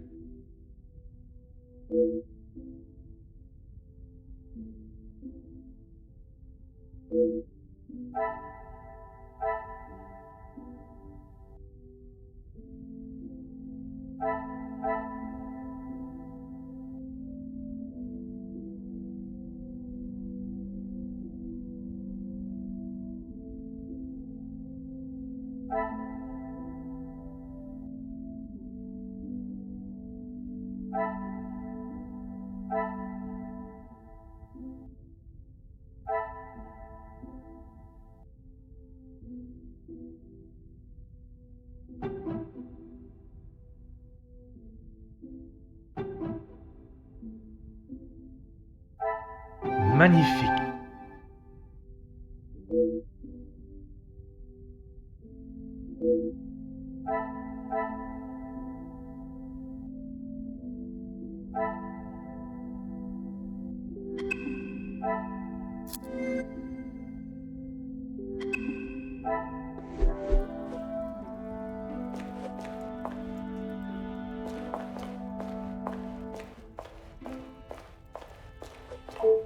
I'm an open book, Poirot. I told you already. I was here in the salon. And you did not leave even once. Well, I had to use the bathroom. I didn't realize I had to update you every time nature called. You may keep your calls of nature to yourself, merci. And then you returned to the salon? If you don't believe me, ask Archibald. He saw me on his way up to the study. I think that is all for now. Merci for your time. Whatever you require, detective. I know you are probably used to dealing with criminals, but not everyone is trying to hide something. I hope for your sake that you do not hide anything from me. What is it you think I'm hiding? I struggle to believe you did not know of Monsieur da Silva's presence in the library. Is that what this is about? I saw him hiding in the corner, pretending to read. I'd be surprised if he even could. I did not speak to him, and he certainly didn't make any attempt to speak with me. Monsieur Demire invited you here to speak with him. You didn't see that as a fitting time too? I was speaking with Jacqueline, and quite frankly, I was in no mood to be dealing with that man.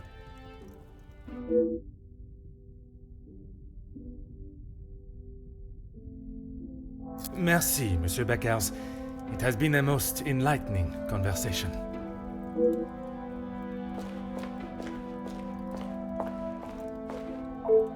Can you confirm seeing Monsieur Demire in the hall this evening? Zachariah, yes.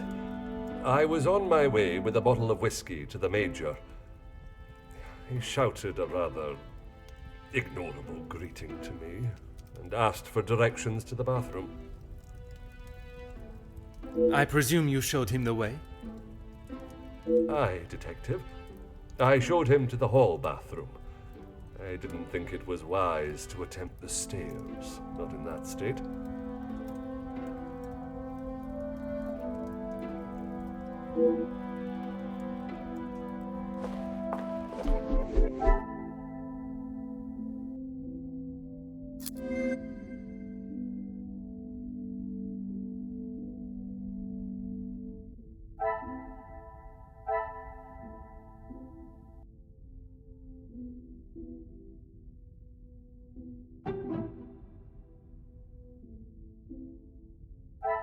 Another success.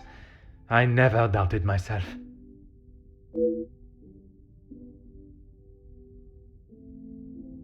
What a revelation!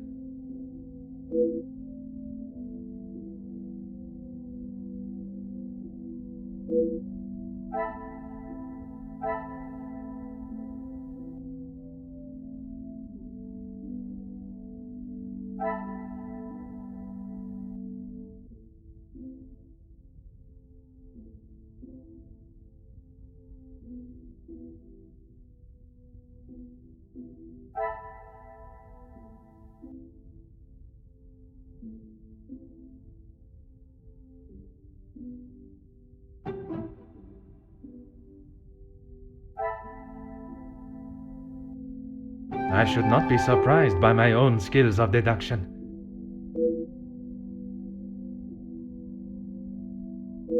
Things are beginning to become clearer.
I'm an open book, Poirot. Why would I? I've got nothing to say to him, except maybe to keep his hands off what is ours.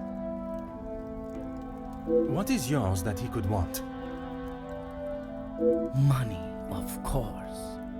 Why do you think he has been suckling at the Van den Bosch teat for so long? He's bled them dry, and now they will all do the same to our money. Our? My father's, Gideon's, it's all the same. When you have not been on level playing fields for years, it's hard to have a fair game.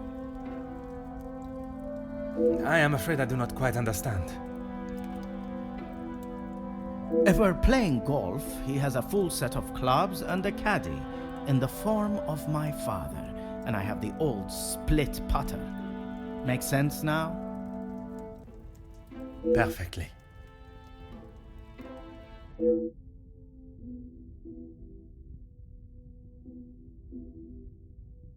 I think that is all for now. Merci for your time.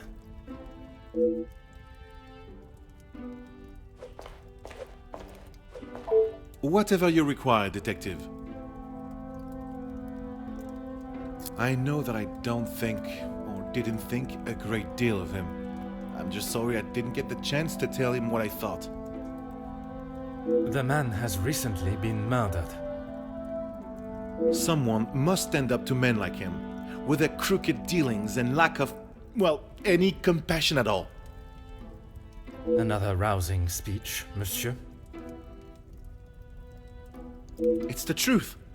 If you knew what I know, maybe he wouldn't be dead, but behind bars instead.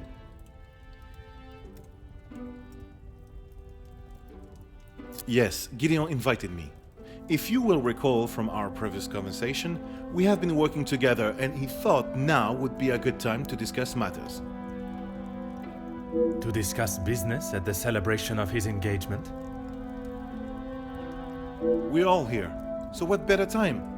He thought Da Silva might even let his guard down, if he was in a more jubilant mood. It would be wise to not continue to ignore us any longer. And what business was it that was so urgent?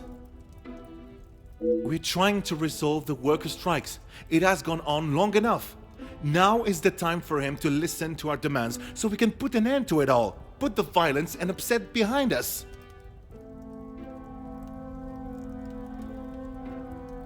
Anger, yes, but that's all. I wouldn't kill a man. You must see why this leads me to have suspicions. You can't honestly think I did it. I am a man of peace. I make changes with words, not with violence.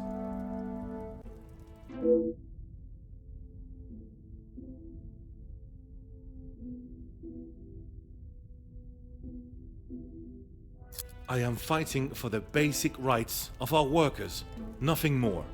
If he can't see that, he is a lesser man than I already thought. And where does Monsieur Gédéon fit into the negotiations? And his brother? His brother? I didn't even know he had a brother until I arrived here.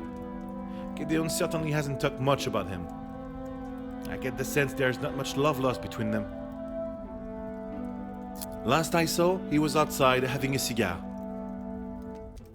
Oui, I spoke with him myself, but that was some time ago. He does love a cigar. You'd have to stand out in those conditions. I could barely see him through the snow.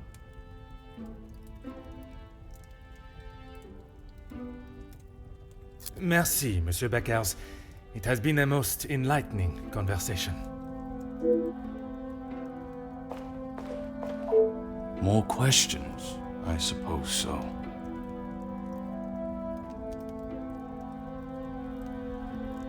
Felix, I didn't know him that well.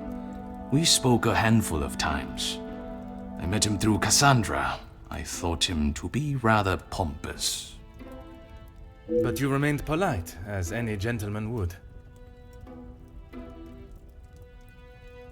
Of course.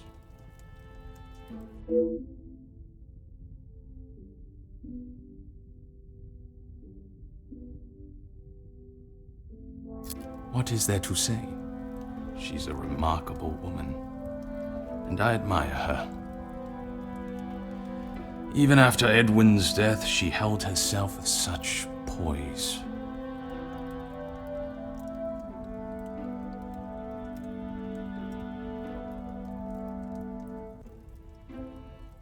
It sounds as though you hold her in the highest regard.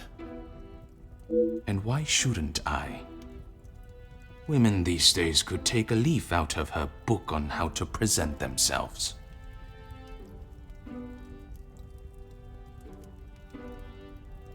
He had approached me about doing some business together. I like to know who I'm getting into bed with first. And you both went ahead with your business venture. Not so much a business venture, more secure. Is there something you wish to remain hidden about your partnership, monsieur? It was far from a partnership. I hired him to run security at my factories. If the workers were going to get violent, I wanted to make sure I was ready to protect my property.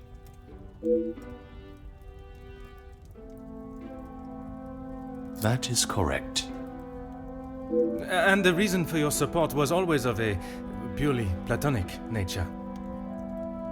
If you're trying to insinuate that I was expecting something in return, you can remove your head from the gutter. I meant no offense. I'm only trying to understand the dynamic of your relationship.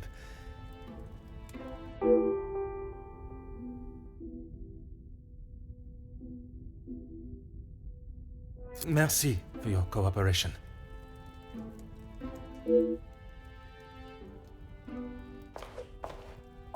No trouble at all. How can I help?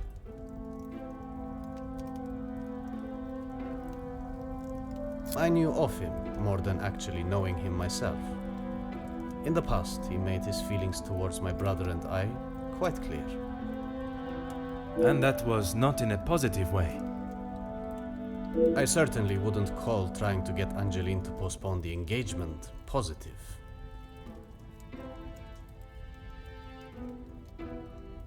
What do you mean?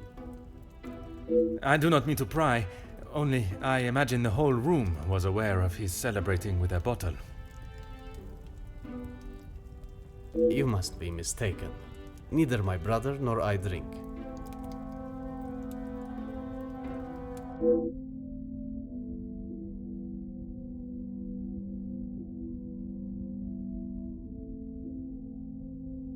We aren't the closest, but what brothers are? I would argue that many are. We've lived very different lives.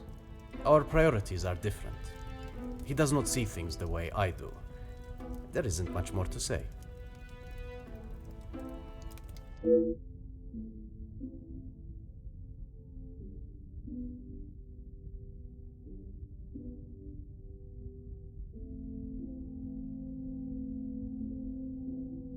I have lent my voice to some discussions. I have tried to facilitate meetings. Just positive support. Does that positive support include sending letters to those on the opposing side? Detective Poirot, I'm not sure what you think I have done.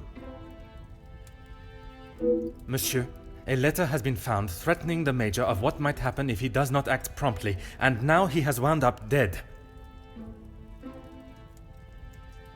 You think my sending him a letter, warning him not to get involved, means I murdered him? At this time, it is certainly reason for me to be suspicious. I have been funding the strikes, Detective.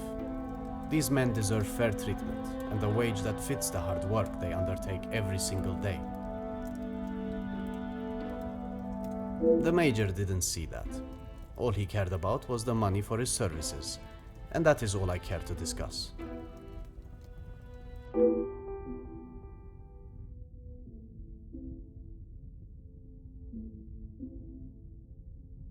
If you would be so kind as to stay here, I may require your help further.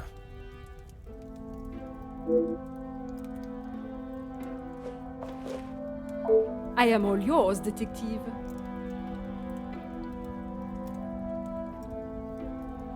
Why would I actively choose to speak to that wretched man? You were quite adamant of your protection of Madame. If he was as awful as you portrayed him to be, there must have been some words spoken, or perhaps written?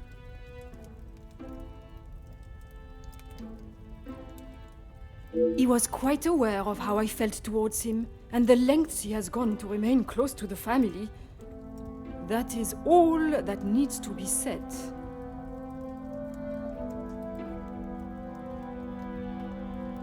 I must admit, I would not want to be on the receiving end of your tongue's wrath, Countess. Wise thinking, detective.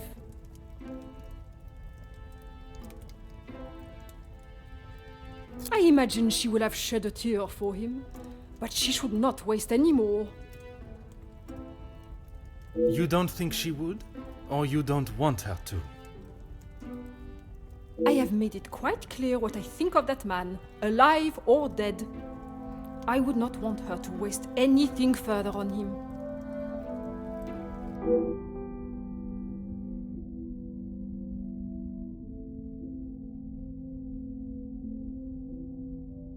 What of it? Do you believe there was something more to their friendship?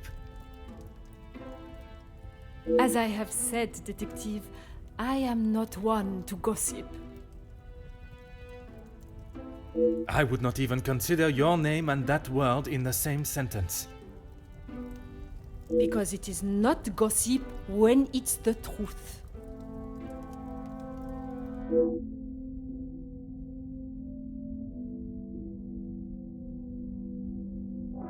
Why else do you think he would stay around for so long? Yes, he was a friend and partner to the Viscount, but it is plain to see it is Cassandra's partnership he longs for.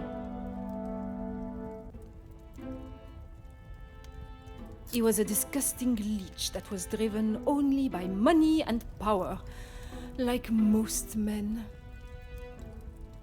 I can assure you not all men are concerned with such egotistical wealth. That may be, but they are few and far between. I believe you are a special case, Detective Poirot. It is not the first time I have been described in such a way.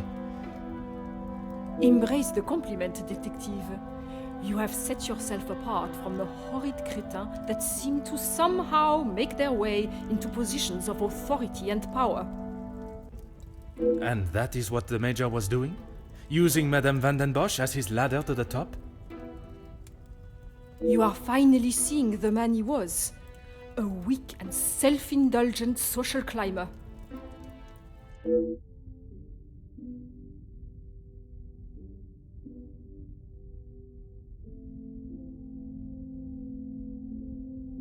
Merci, Countess. If I have any further questions, I shall be sure to come and find you. You came to the right place. What do you need? I know that he was not the good and honest man he liked to think he was. In what sense? If you spoke to him for longer than 5 minutes, you'd know. I've met people in dark alleys I trust before him. And on the occasions when you did speak with him, what was discussed? I'm sorry, Poirot. If you're looking for a deep-seated secret between me and him, you're going to be disappointed.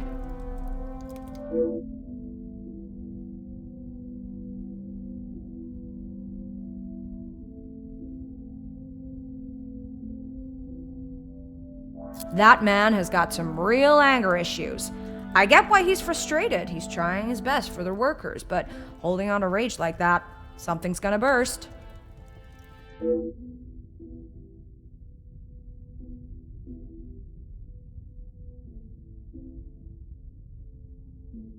If you think you can use me as some sort of gossip machine, you are sorely mistaken. I can assure you it is not a case of gossiping. At this point, everything may be relevant to my investigation. So I would be helping you potentially solve a crime? You should have said that off the bat. To say he's smitten is an understatement. I reckon he's been wanting her for years. I see. Madame does not feel the same? Doesn't look like it.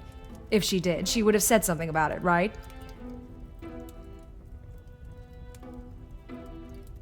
I don't know if you really would. She's got a mouth the size of Texas, except when it comes to truths about her. She wants everyone to think that she's the savior of these girls at the shelter. But there's a side to her I don't think anyone gets to see. And what side is that? One that she is keeping tucked away under her very expensive dress.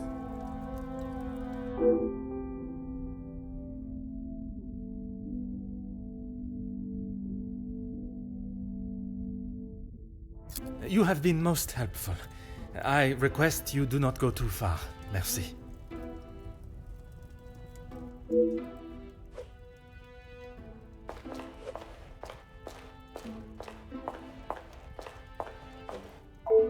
I'm an open book, Poirot. That doesn't surprise me, and yet no one actually asks. I am asking now. I should have expected that, shouldn't I? What is there to say? We used to be close, but not so much anymore. I would find it very helpful if you could at least elaborate on your relationship. He went to school, got an education, and was the apple of our father's eye. I went to war. See the difference now.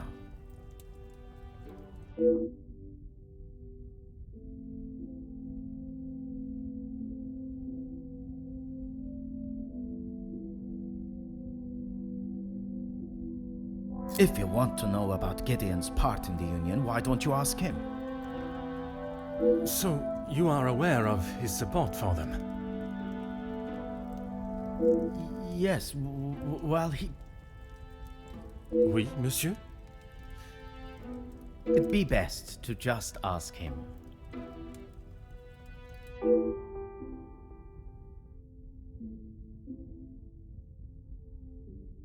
I think that is all for now. Merci for your time.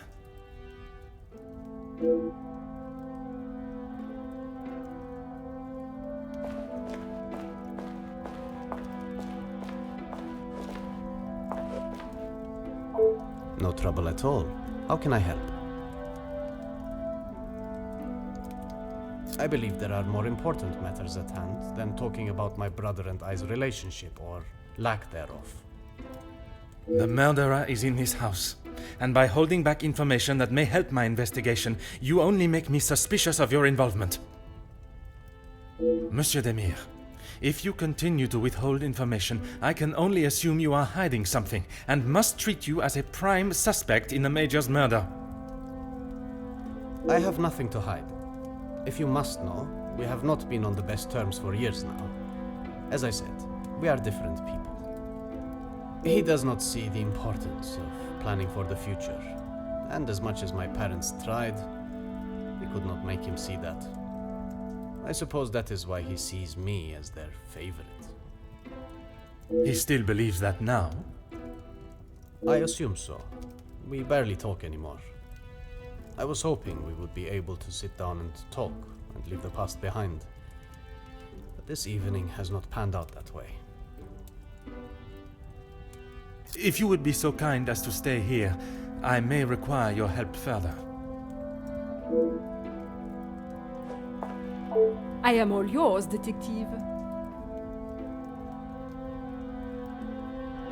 Countess, you gave me the impression the Major and the Madame were close, but there were times where he acted rather aggressively to her, n'est-ce pas? I am sorry, detective, but I did not mean to give you such an impression.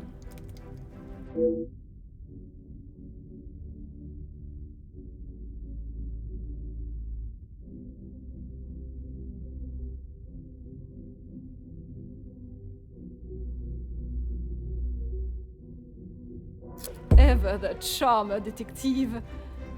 I would talk more on it, but I'm afraid Cassandra would think I am talking about her behind her back.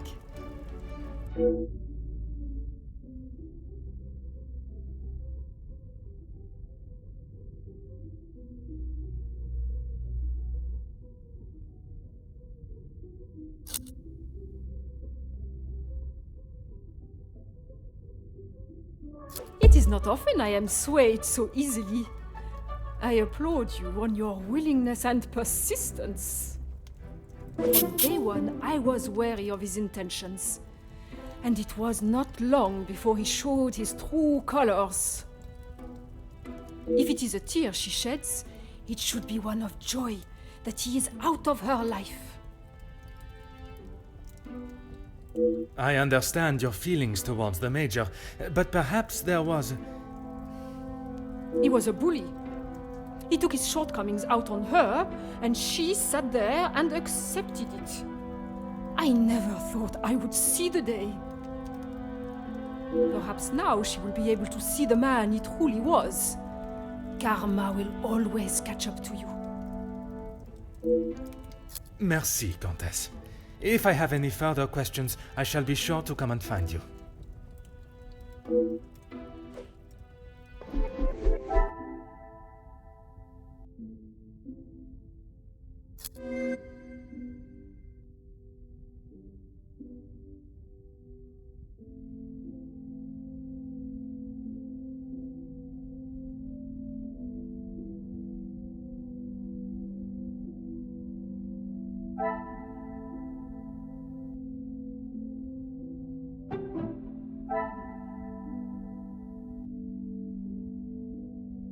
Some would say a lucky guess.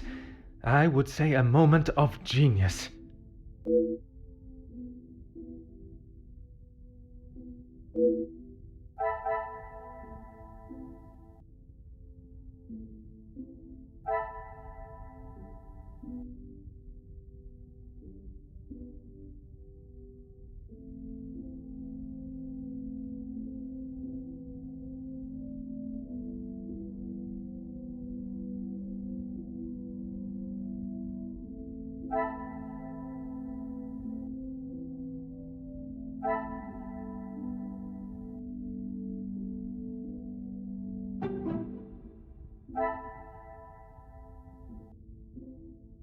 Magnifique.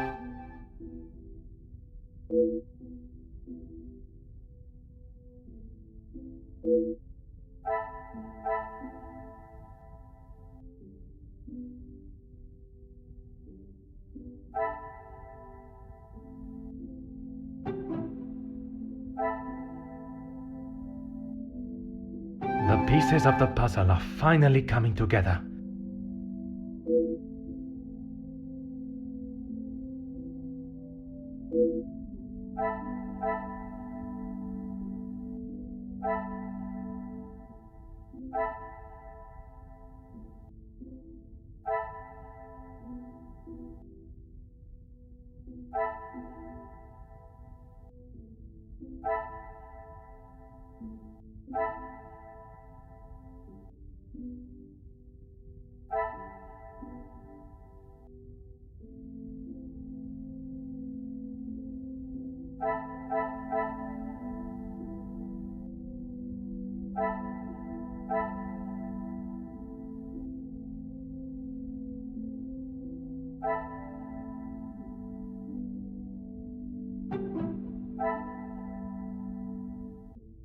What a revelation!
More questions? I suppose so.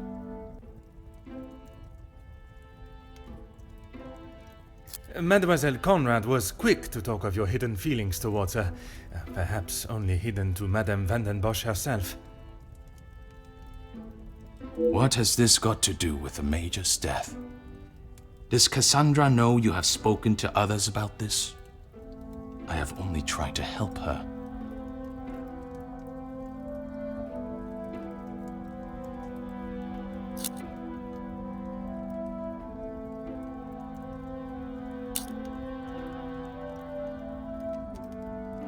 There may be some feelings there, but Madame van den Bosch does not know of them, and I trust that it will remain that way.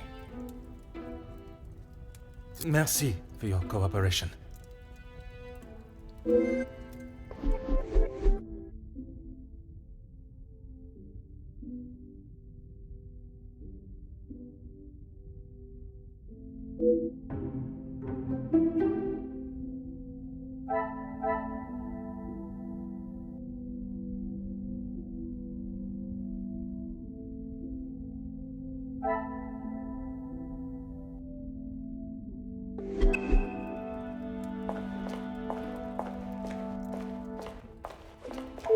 My time with the guests is complete, for tonight, at least.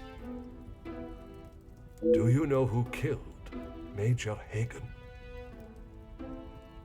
I am afraid it is not as simple as that. There are many steps that lead to the truth. I must think on everything I have heard this evening and dissect the truths from the lies. Merci for your assistance this evening. Au revoir.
Things are beginning to become clearer.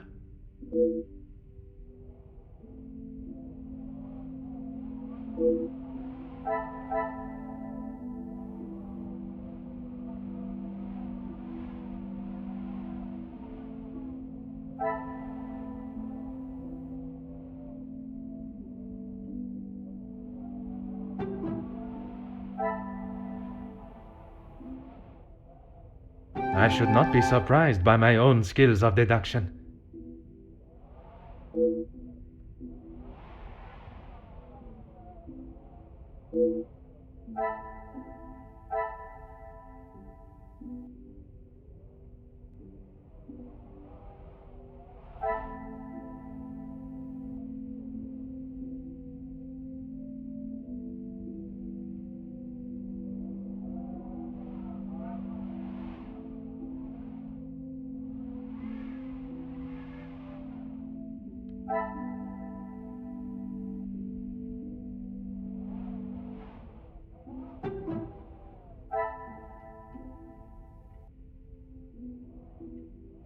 Magnifique.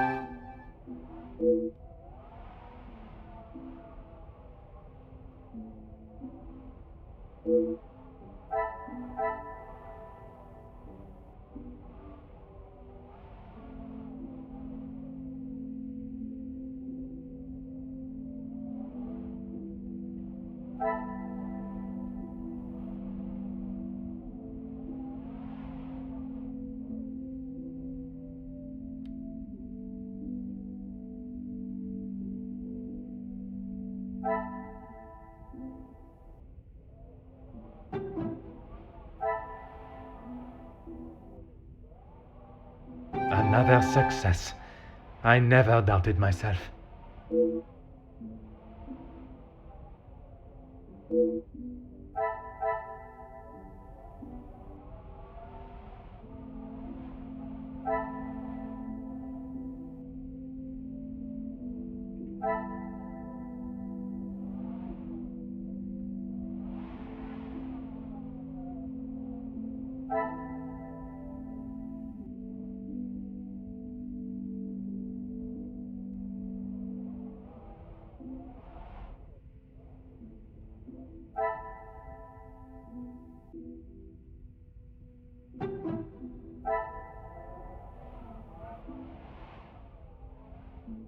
The pieces of the puzzle are finally coming together.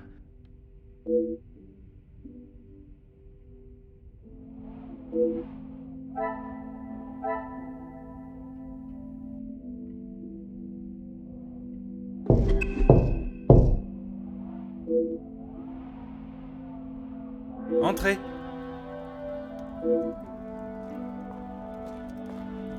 Detective, I'm sorry I did not join you in the salon as requested. Please, mademoiselle, there is no need to apologize. I was with Maman in her room. She would not allow anyone to see it, but I could see she was terribly upset. Most understandable. Do you have any suspicions as to who could have killed him? I'm afraid my suspicions extended across all of the party's guests. While it seems as though their alibis all corroborate one another's, the disdain and hostility towards the Major makes them rife with motive. I know there was some bad blood between the Major and some of the guests, but not enough to kill him, surely. She may seem tough on the exterior, but she's really quite kind when you get to know her. The Countess? She is a formidable force I would not want to come up against. Don't be silly, Detective. She wouldn't hurt a soul. Jacqueline, I mean.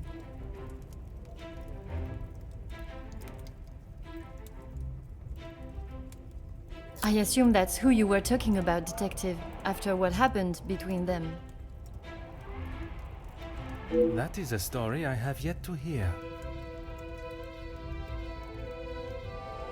She must have told you about the piece she was writing on us, about Gideon's work and our marriage.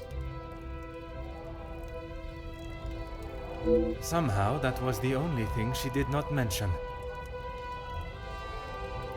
That's strange. I thought that is what she would have started the conversation with. Well, she had come to the house to interview me, and when I entered the library, she was there with Felix amid a rather heated conversation. Do you know what this conversation regarded? I'm afraid not, but Felix was quite enraged. He picked up an envelope from the table and stormed out, slamming the door behind him. And Mademoiselle Conrad? She was equally heated in the moment. She had a few choice words for him that I wouldn't care to repeat.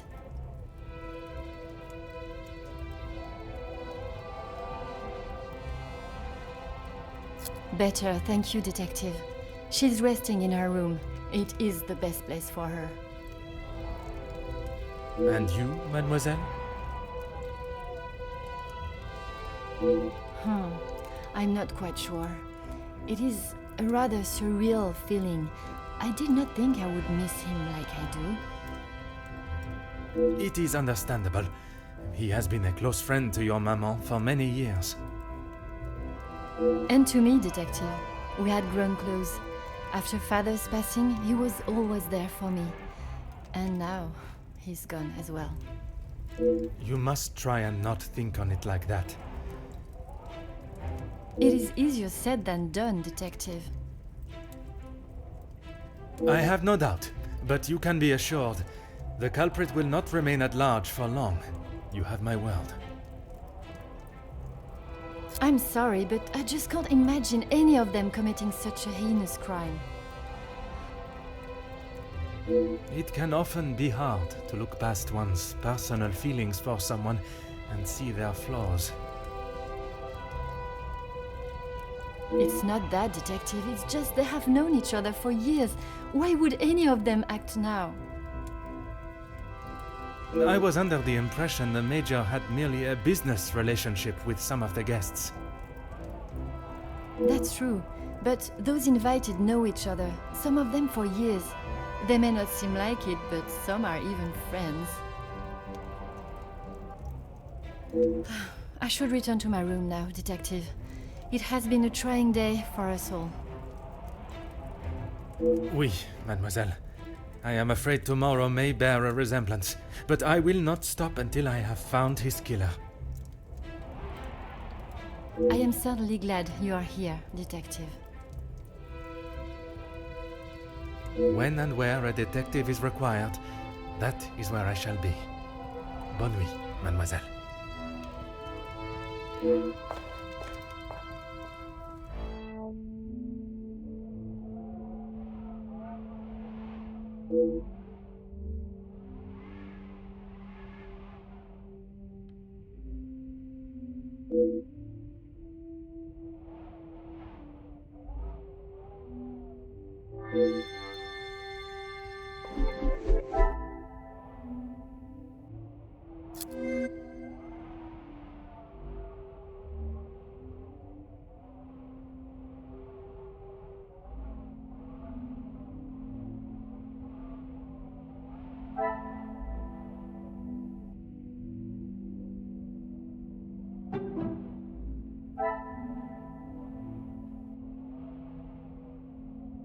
Some would say a lucky guess.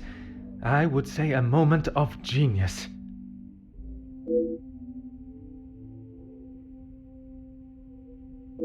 Things are beginning to become clearer.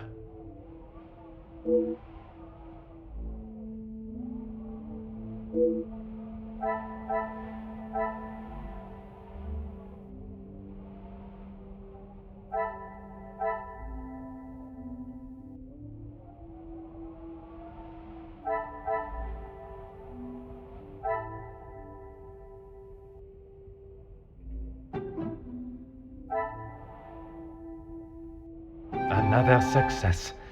I never doubted myself.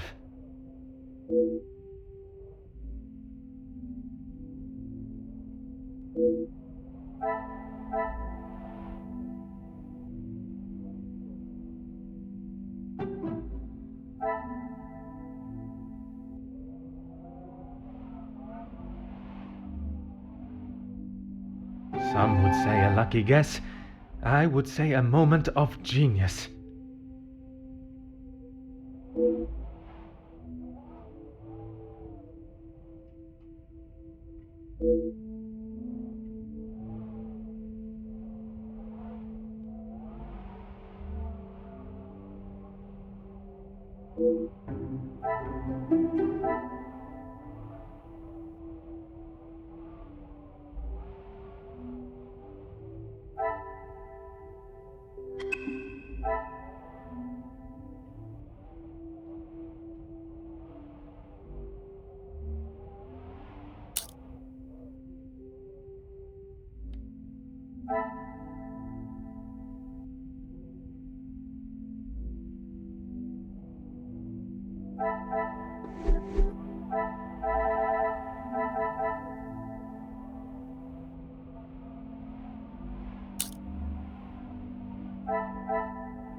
Good morning, Detective. I hope you were comfortable last night. Bonjour, mademoiselle. The room was more than pleasant, merci. I'm afraid my mind was not in a state to enjoy it to its full potential, though. I can't imagine any of us slept soundly last night. Hopefully, guilt will be weighing heavily on someone's shoulders this morning. I'm sorry if I was not much help last night, Detective. On the contrary, your inside knowledge of the guests was of great help to my investigation. But there are many more questions that require answers.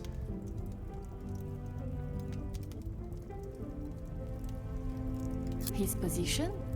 You mean about him living here? Oui, even in a house this size, you must see a lot of each other.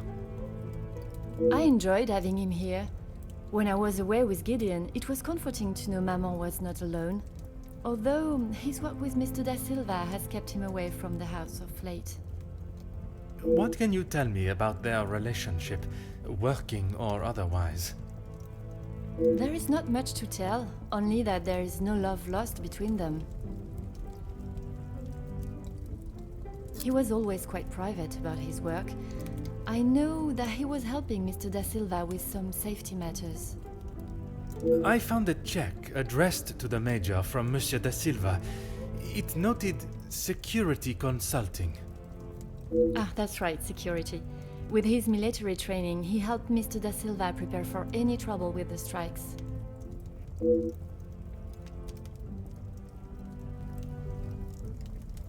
A development? Oh, detective, I knew I could count on you. It may not be the news you had wished for, though. Another letter has been found. Addressed to me? I don't know how much more I can take of this. Pardonnez-moi, mademoiselle. Although it has been written in the same manner, using similar phraseology, it was not sent for your eyes, rather the Major's. Or at least that is how it seems. I'm sorry, detective, I don't understand. It is addressed to him or not? I found it in the Major's study yesterday while conducting my preliminary search. Whether he is the author of the letter or the recipient, I am still yet to discover. Heavens no! He could not do that. You did not hesitate for a moment. Why would he do such a thing? And then to send a letter to himself? It just doesn't make sense. Merci for your time, mademoiselle. You are to a detective what an umbrella is to a traveler on a wet day. Useful? Exactement.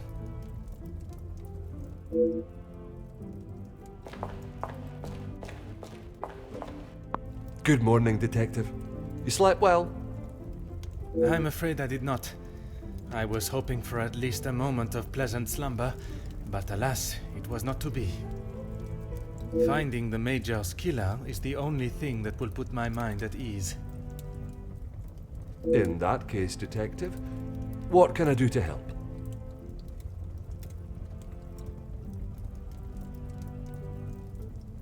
In that snow. If someone was out there, we'd have another body on our hands. I realize how strange it sounds. I would not believe it myself if I had not seen it with my own eyes. Staff have reported seeing things in the dark before, but it always just turns out to be shadows. It was likely just your mind playing tricks.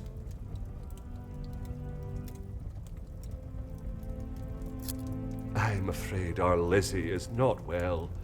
I think the events of yesterday were too much for her. We'll have to just make do without her this morning.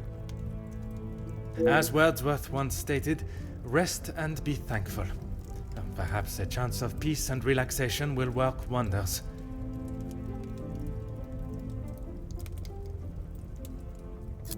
She is currently eating breakfast alone in the dining room. It's how she prefers it. But if you wish to speak with her now...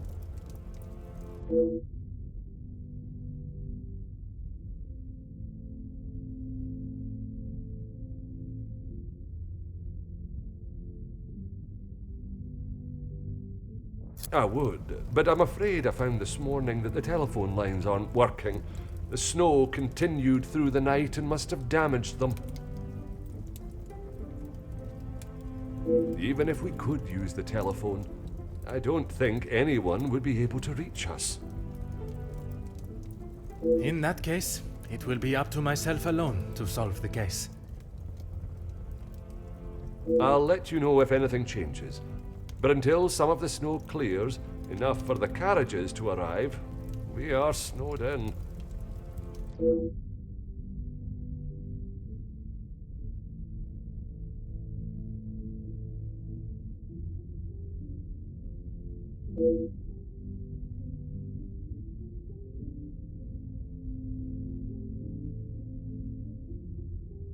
Taken care of. Master Demir and his brother, after sobering up, helped me move him into the cellar. Best place for the time being. Très bien. I imagine there is no reason for anyone to go down there. Besides me, no one. Once this snow clears, we will be able to move him from the house. Your assistance has been most valuable as always.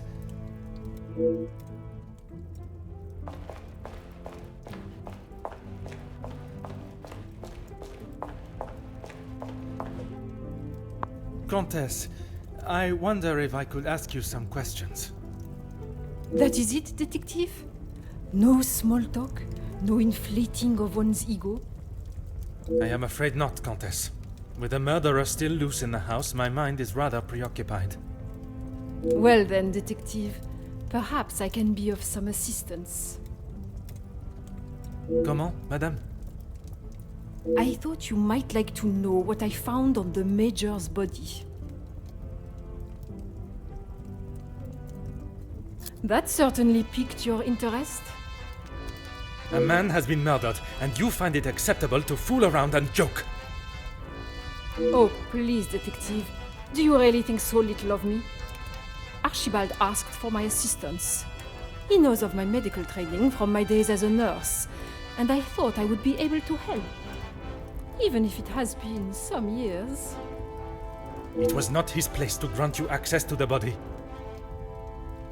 I shall remember to keep my assistance to myself next time. The single stab wound, which you no doubt already knew. The knife was held in their right hand. I would say their predominant hand.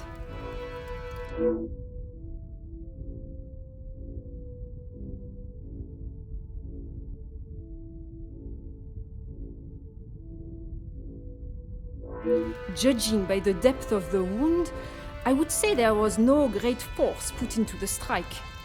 More a sign of defense than attack. If I had to say what weapon was used, a small sharp knife or dagger.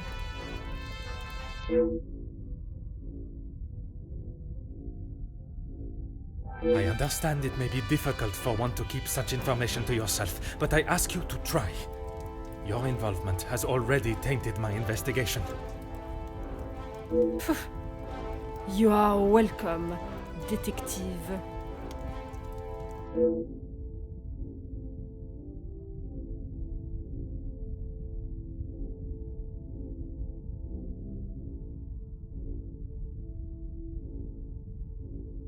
S'il vous plaît, Comtesse.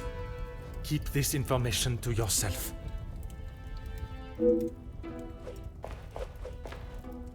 Bonjour, Monsieur Demir. Detective Poirot, how are you? The truth, Monsieur. With each step towards uncovering the blackmailer, I am thrown 2 steps back as to the identity of the Major's killer. Is there something I can help you with?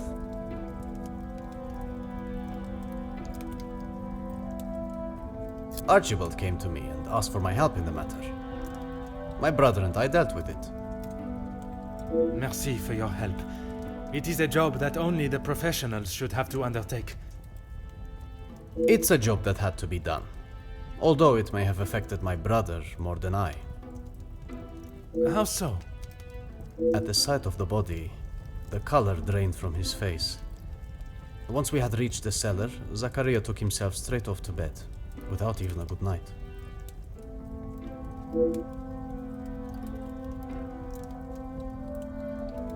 Felix and Madame van den Bosch are the only ones with keys, as far as I'm aware. Oh, and Archibald. I'm sure I heard Felix asking him to return something to it once.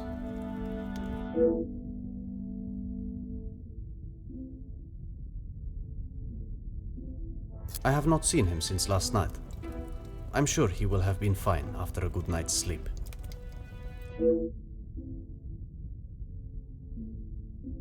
He does not need his younger brother checking in on him. Perhaps that is exactly what he requires. I'm not sure what he told you yesterday, Detective, but he's a big boy. He can look after himself. I worry that may not be the case, monsieur. His time in the war came up in conversation more than once during our conversations. He's still talking about it? I thought talking to the doctor would have stopped all of that. Merci, monsieur.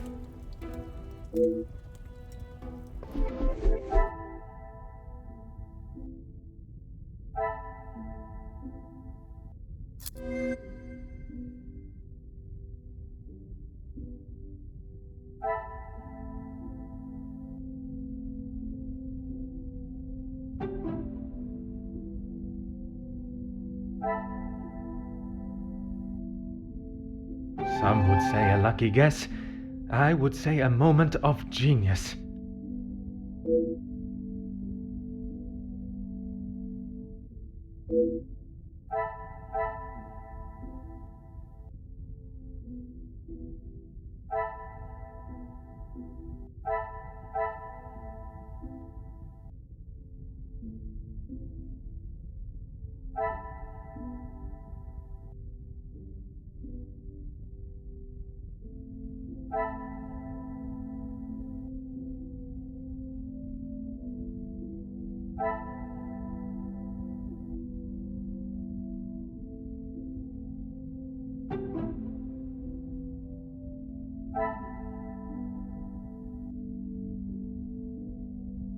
What a revelation!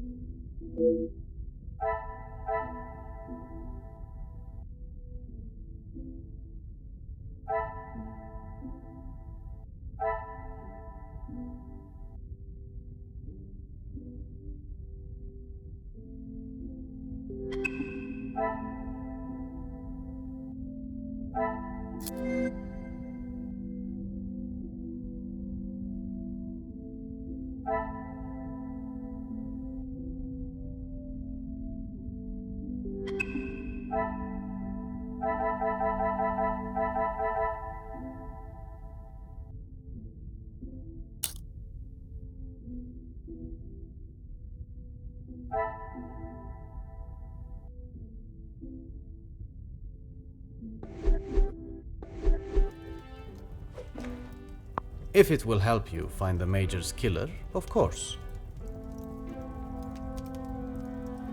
When he returned from the war, he was a different man. Everything became about what he had seen. I cannot speak from experience, but I can only imagine the horrors he must have witnessed. The first weeks he would wake in the night, screaming. I found him one night, cowering behind the desk in the study. When I tried to help him out from beneath it, well, it was the first time I had ever feared for my life. That is not why you two are no longer close? And not at all, Detective. We were always very different in nature.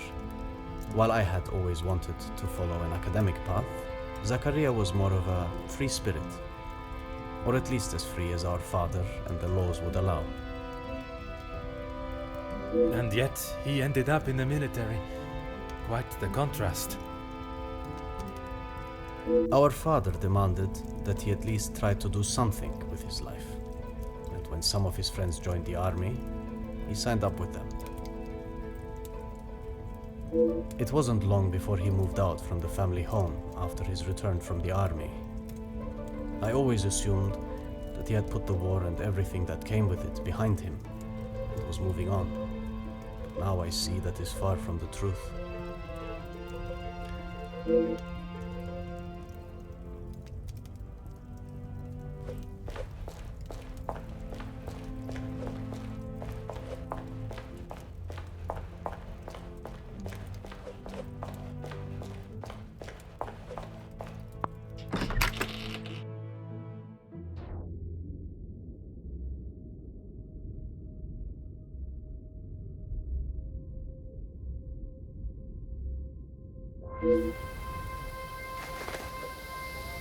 Huh.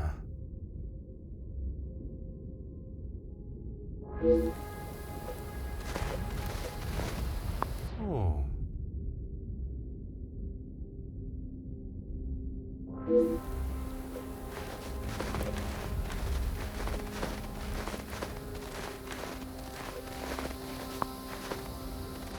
Ah.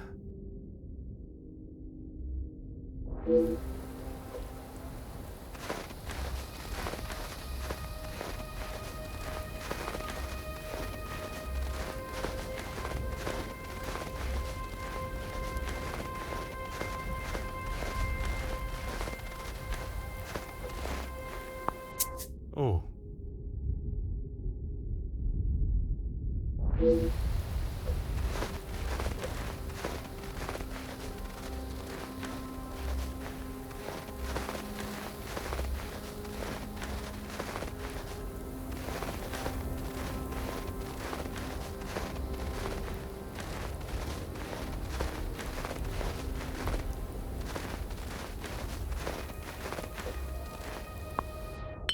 Hmm.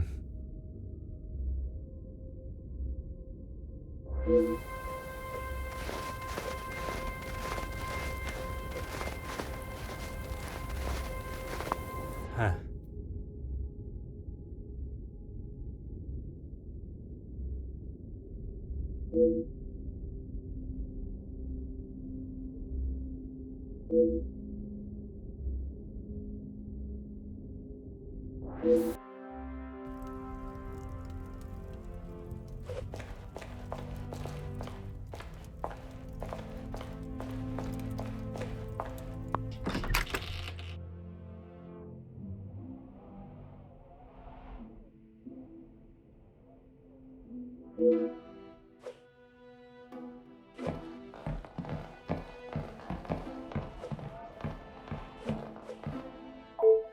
Hmm.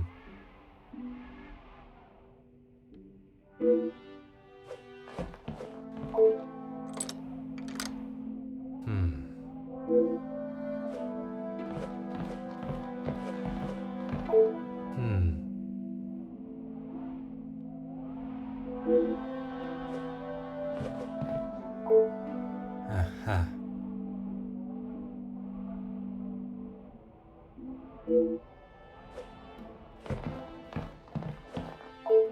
Huh.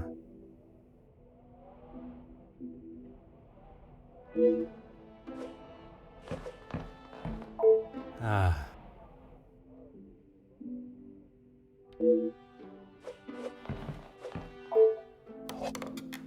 Oh.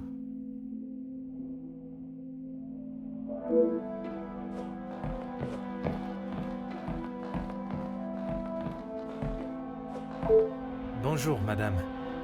May I offer my condolences for your loss? Thank you, Detective, but they are not necessary. What can I do for you? I was hoping you would be prepared to answer some questions. If I must.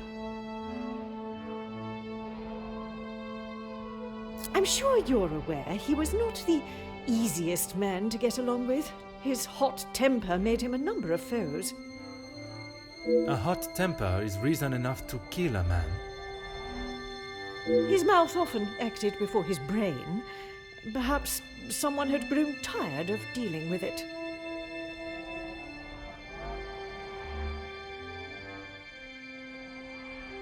Seeing as I heard Mr. Becker's in what I would describe as an unnecessarily loud exchange of words yesterday, he would be my first suspect. You heard them yourself. How could I not? The volume they were shouting at, I could hear them from the study in my room. You did not think it fitting to tell me this yesterday? I didn't think Felix was going to wind up dead and a murderer loose in my house. My apologies, Detective.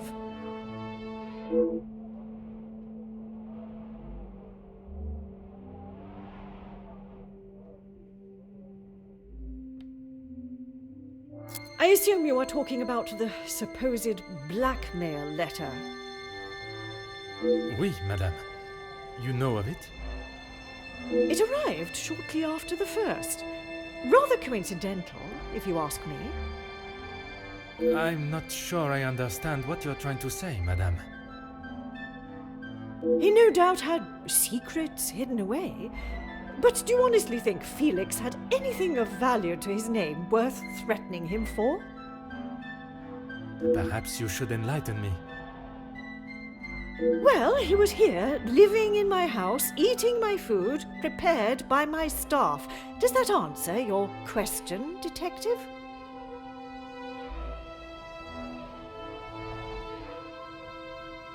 I wouldn't put it past him to have written it himself, in the hopes of getting some sympathy from me. And the other letters? He probably wrote those too. If Angeline paid the first, that would have given him the money to pay the second letter. He is the White Knight, saves the day, and expects to live here happily ever after.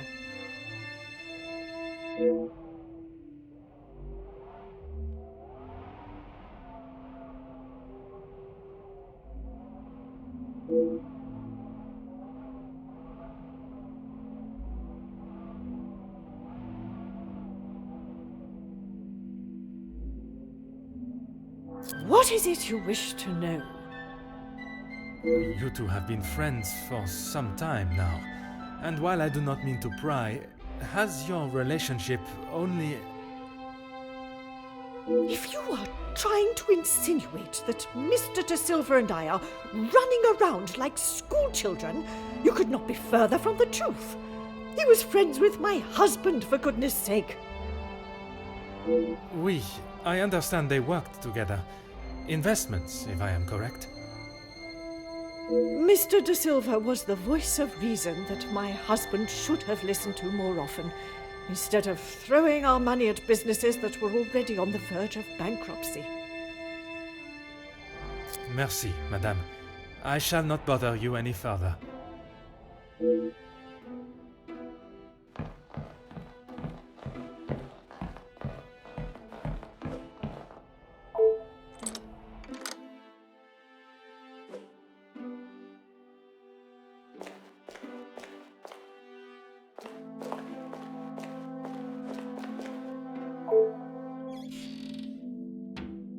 Aha.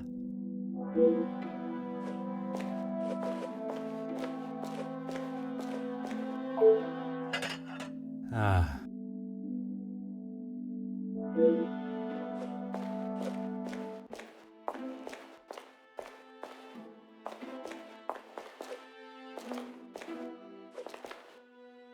Oh.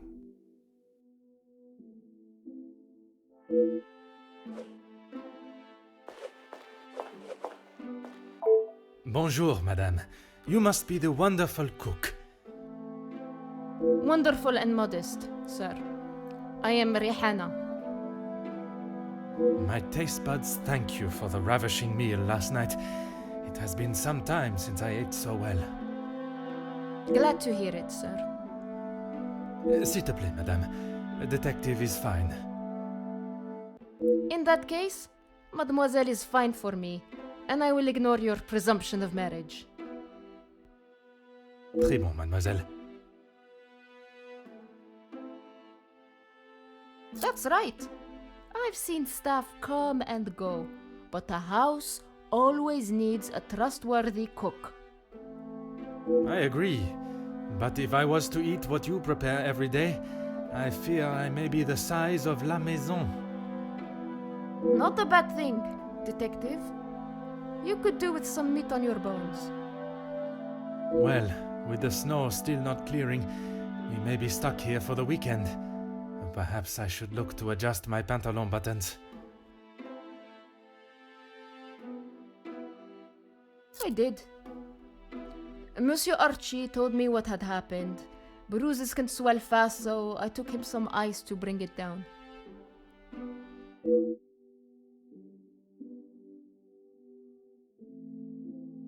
How was the Major when you saw him? Grumpy, as always. I suppose one would not take kindly to being punched as he was. Punched or not, he was as ungrateful as ever. I shall not keep you any longer. Merci, mademoiselle.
The pieces of the puzzle are finally coming together.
Is there something I can help you with, detective?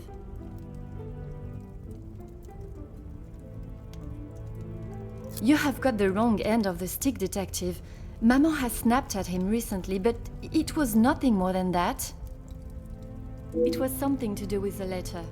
I heard them in the library before Maman shouted and he stormed out of the room past me.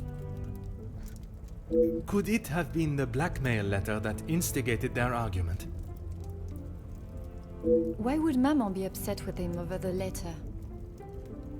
Madame is of a very different opinion from yourself regarding his connection with the letters. She believes him to be the author. That is what she told you? She has always been one to make a quick, if not rash decision, but she cannot truly believe that.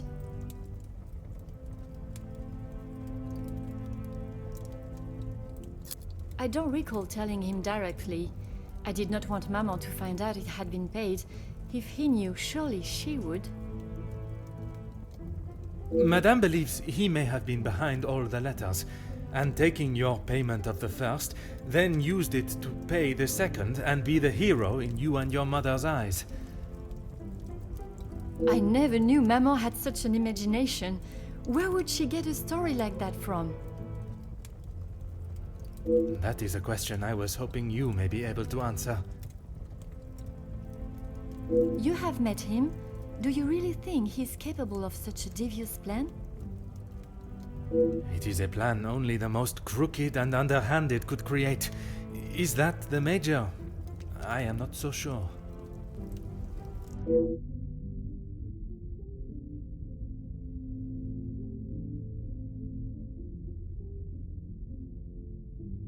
I shall not keep you any longer. Merci, mademoiselle.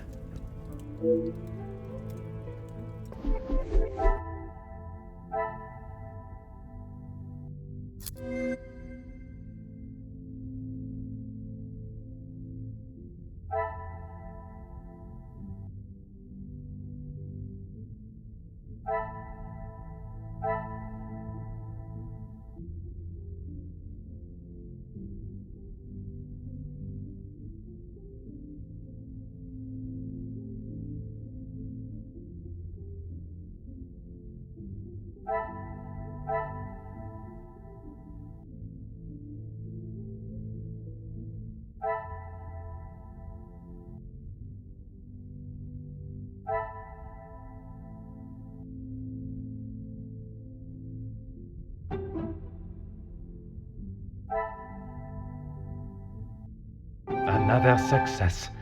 I never doubted myself.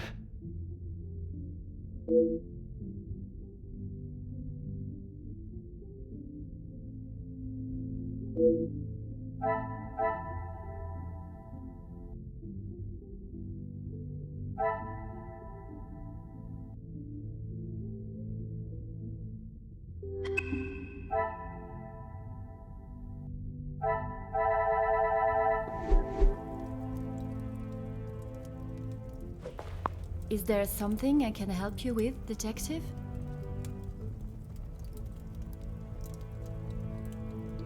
I'm afraid it had been that way for some time. Maman is not forthcoming with her emotions, as I'm sure you are aware, but I could tell she had not been happy with their arrangement for the last few months. What gave you that impression? There was not one particular thing that she expressed, it was just the way she spoke to him and of him when he wasn't present. I shall not keep you any longer. Merci, mademoiselle.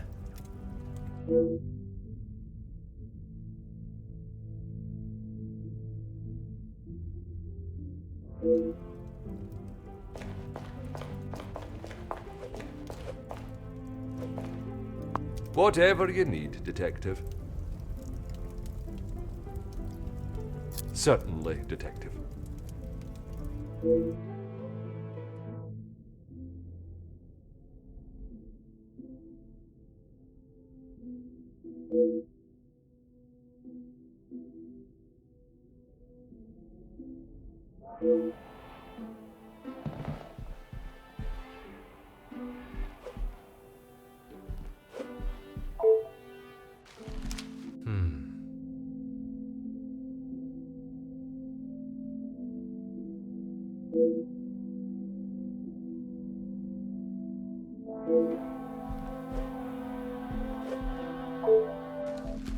Huh.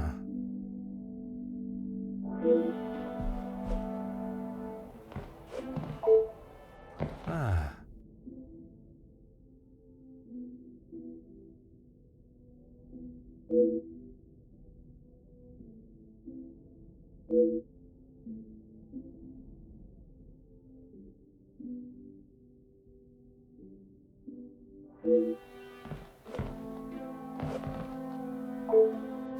Huh.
Things are beginning to become clearer.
Magnifique.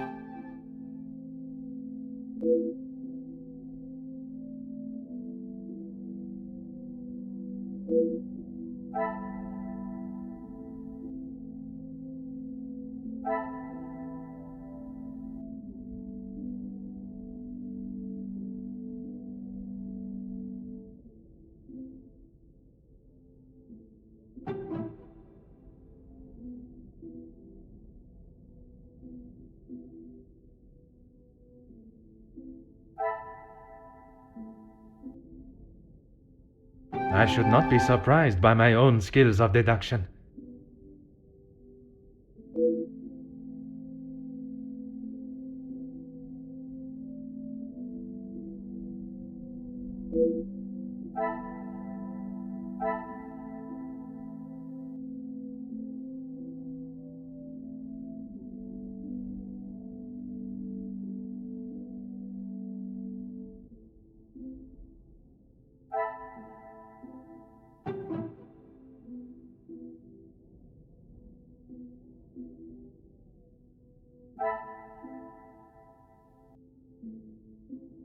Another success. I never doubted myself.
Detective Poirot, I have been asked to inform you that Lady Vanden Bosch has returned to her room, and she wishes not to be disturbed.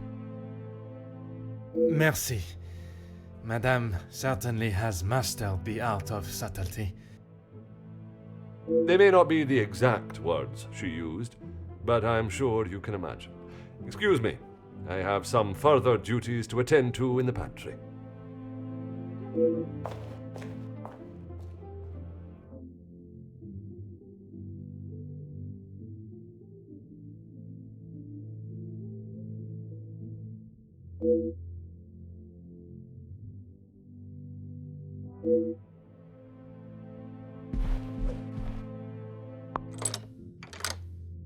Aha.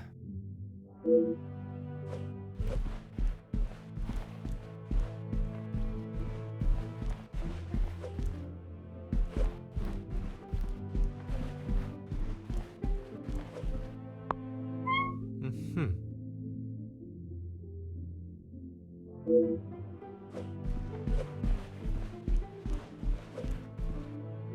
Hmm.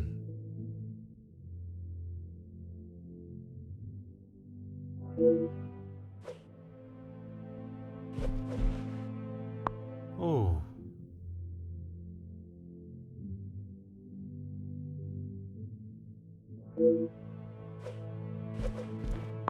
Hmm.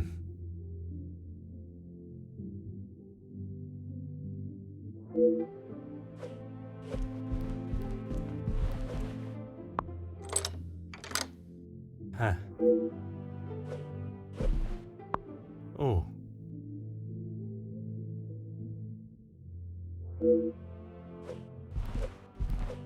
Hmm.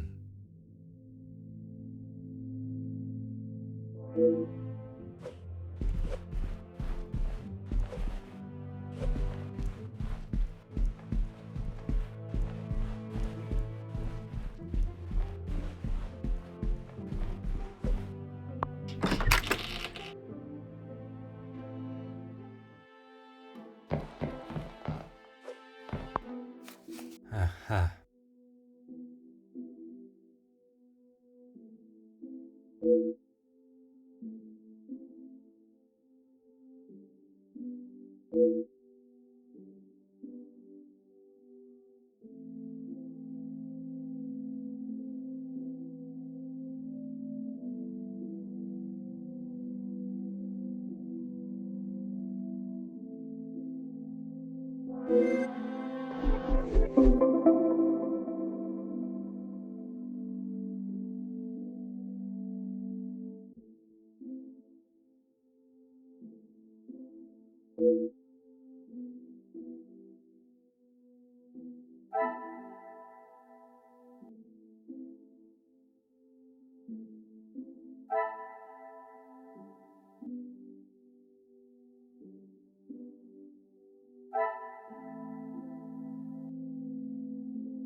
Huh.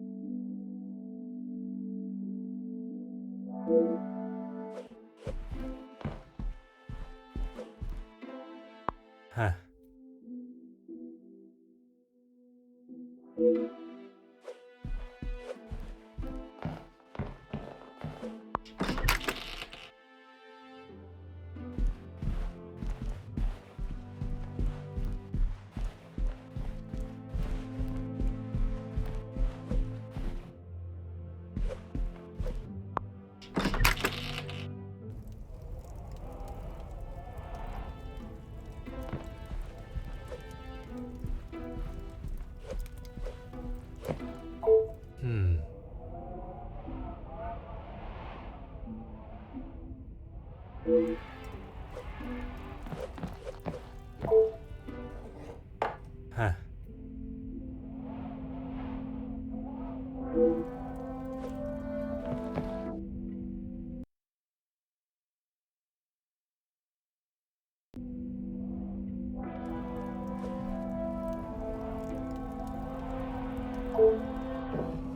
Ah. Ah.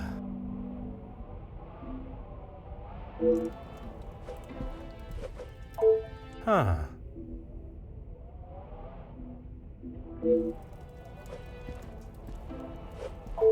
Detective Poirot, what do you think you are doing in here? I have something I wish to discuss with you. Well, I hope it is important enough to justify barging into one's bedroom. I assure you it is. Good, because this has gone on far too long. We are snowed in this house while a murderer runs amok. I can understand your frustrations, but it is not as simple as... You were once an incompetent officer, and now it seems you are just as incompetent as a detective. If I was not being lied to and misled at every turn, perhaps the murderer would already be in custody. I hope you are not suggesting I had something to do with Felix's murder. I am suggesting that if I had the support that everyone claims they are offering, we would be in a very different situation. If you have something you want to ask, I suggest you ask me now.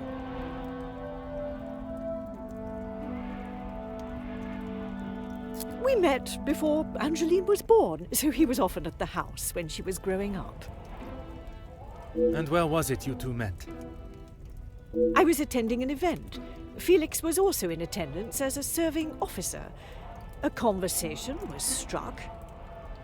So it was not through the Viscount that you two met? I did not require my husband to start conversations on my behalf. It was you that instigated it then? My, detective. That active imagination of yours has taken you on quite some journey.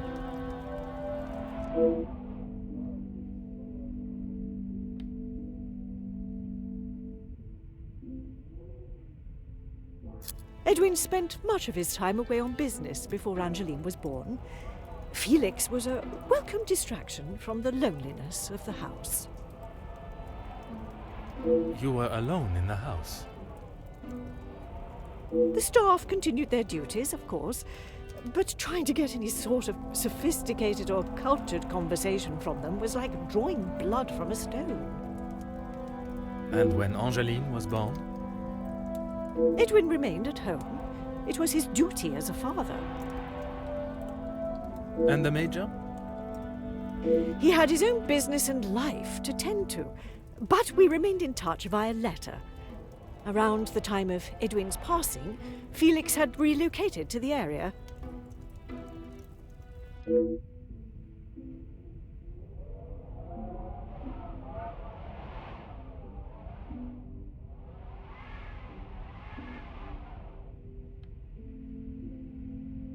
I'm sure he has hundreds of letters in there. Most of them could and should have been thrown away a long time ago. You are going to have to be more specific.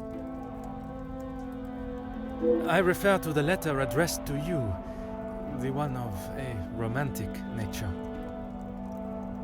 Romantic nature? please, Detective. Felix did not have a romantic bone in his body.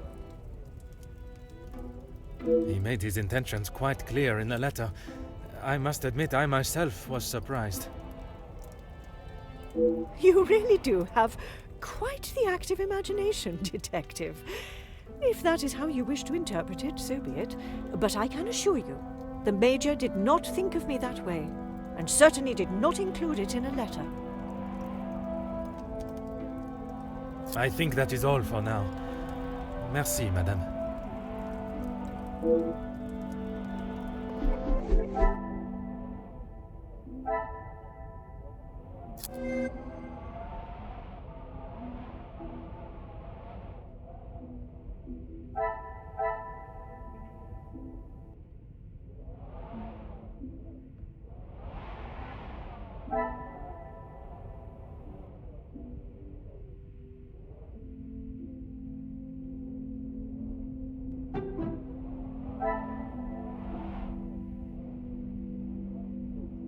Some would say a lucky guess.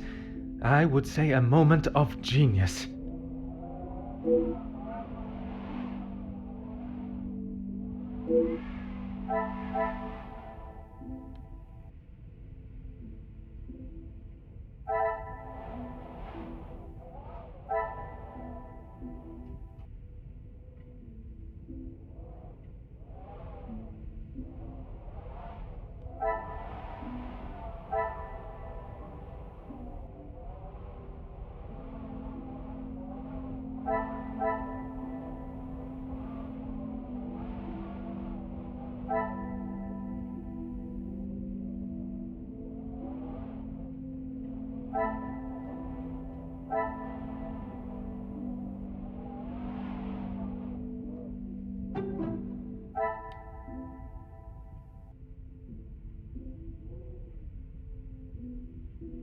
I should not be surprised by my own skills of deduction.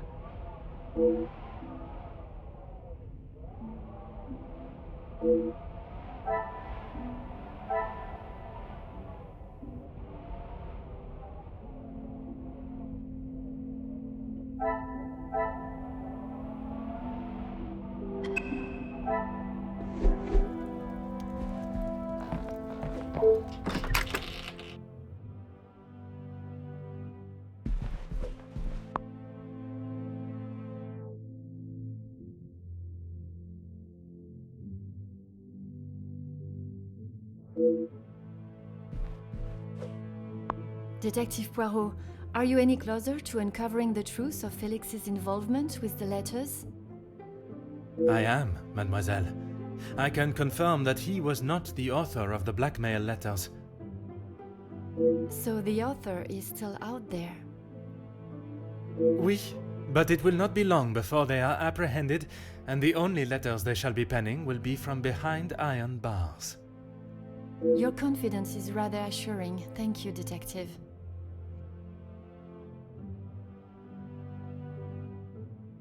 I'm sorry, Detective. I did not intend to leave your mind so full of thoughts. No apology is required. It actually made me question my whole chain of thinking. What if there had been a collusion between them, and the Major's murder was planned, organized, and orchestrated to make the investigation seem almost impossible?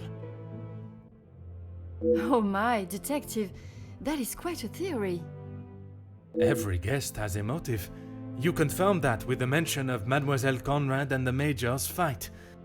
Supplying one another with a rock-solid alibi would surely throw off any detective. But not you. Correct, mademoiselle. It would take much more to stamp Detective Poirot.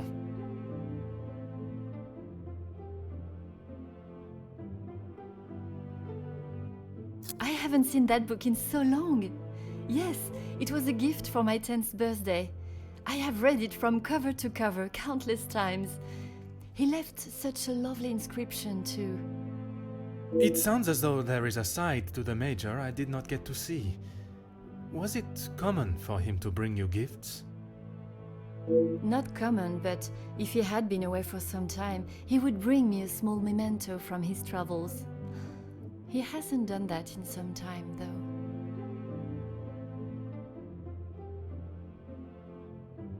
They were. I'm afraid they may have gathered some dust being in the storage room for so long.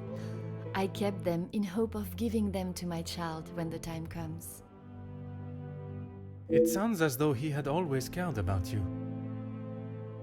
His presence at the house was comforting for us both after Father died, even if sometimes he was a little too overprotective. That's right. Ever since I can remember, Felix has been around. It seems as though she has a number of support networks. The Major, her friendship with the Countess, not forgetting Monsieur da Silva. Maman has many friends. I know how she may seem to most, but once you break the hard shell... There is a further shell waiting to be broken. Oh, very good, detective. Forgive me, mademoiselle. I only jest. It's quite all right. You're not the only one that feels a razor tongue. She's grateful you are here, especially now, whether she shows it or not.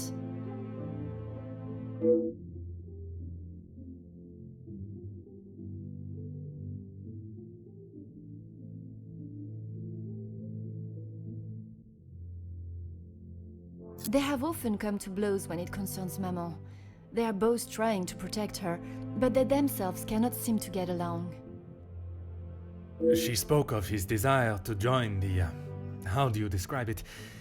Social elite. This isn't the first time she has vocalized that concern. She thinks the Major was just using our family name to make his way to the top. And you do not agree? I will not deny he has shown interest in Maman's social circles, but they have been friends since even before I was born. Surely all those years of friendship was not just to raise his social standing.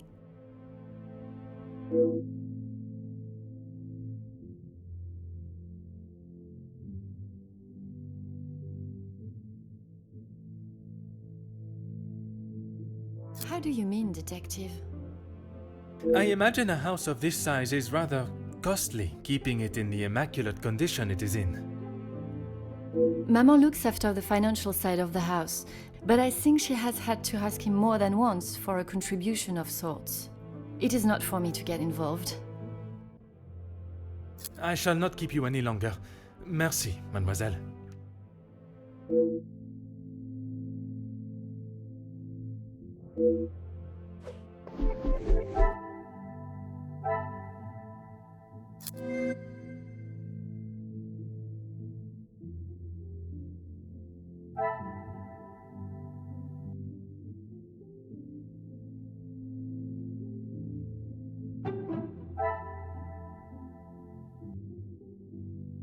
Another success. I never doubted myself.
Is this really necessary?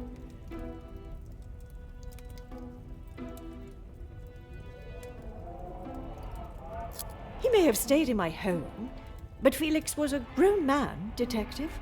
What he kept, hidden or otherwise, has nothing to do with me. But it does not surprise you that he had such a photograph? We have been friends, and he has been there for Angeline for many years, but you find it strange that he keeps a reminder of us? Perhaps that says more about you, Detective. What I do find strange is that if he did hold a flame for you, why he would never express it. If he did, it was not reciprocated. I have not even considered another since my husband's passing. Not that it is any of your business. I think that is all for now. Merci, madame.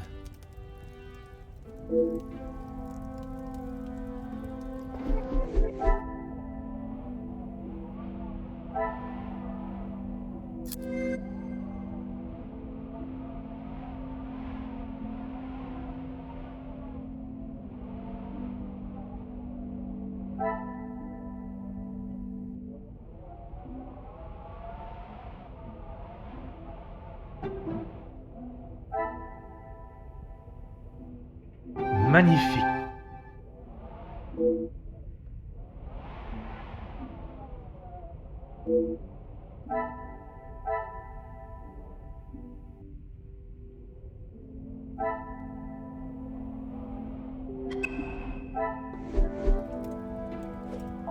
Is this really necessary? Who I allow in my house is none of your business. I do not have to explain anything to you. I did not think you were one for charity. I would not expect you to think much of anything. There is no need to talk on it any further, but I'm sure you will remember that, financially speaking, we have had our issues.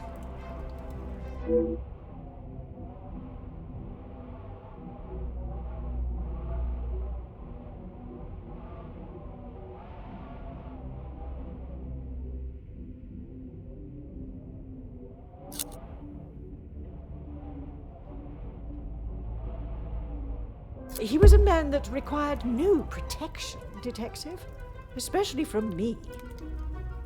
That is the impression I had of him, which is why your defensive stance warrants questioning. Your insistent questioning on such trivial matters are getting on my last nerve. There is a murderer and a blackmailer to be found. That is your job here.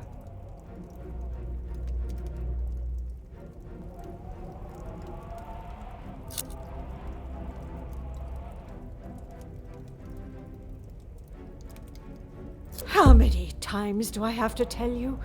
There was no romantic feelings between us. I have grown weary of this conversation, Poirot. There is nothing more to say.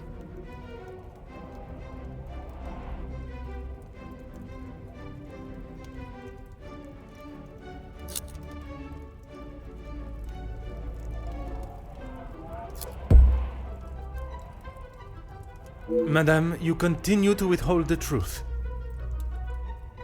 And you continue to get on my last nerve.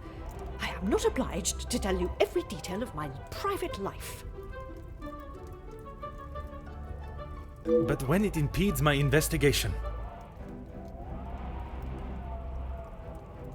If only you were this focused on finding the blackmailer and... Madame. Very well. I did not lie about how we met. I was attending an event, raising money for... Oh, I cannot recall now. It had been some time since I had returned home, and was rather missing English soil. I was aware of Felix's invitation, or at least that there was to be several British officers attending the party, and that is where our friendship began.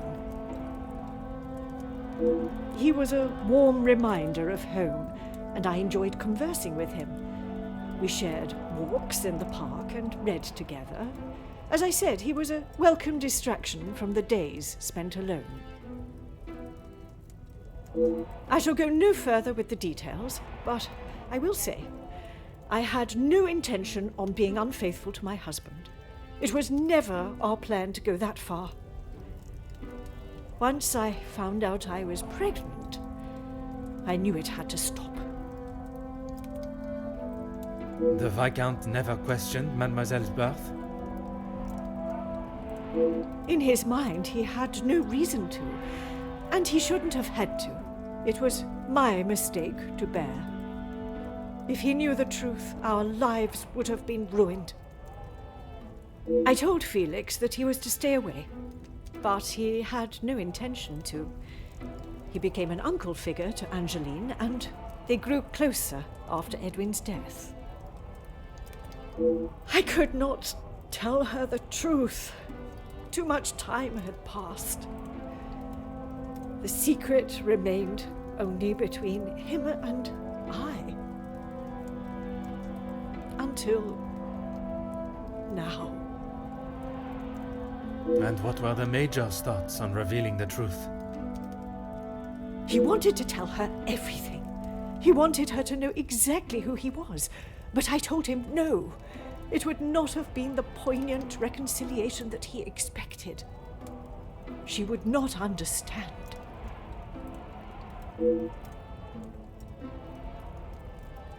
I tried to retrieve them from the safe after everyone had retired last night. But when I opened the safe, they were nowhere to be found. I assumed he must have hidden them somewhere else. When I entered the study this morning, they were as visible as a red notice on a police station wall. I would appreciate if you did not compare them to the face of a wanted felon. Pardon, madame. But that does mean someone else in the house has seen them. I don't understand. Why would they return them? A mystery that is still yet to be solved.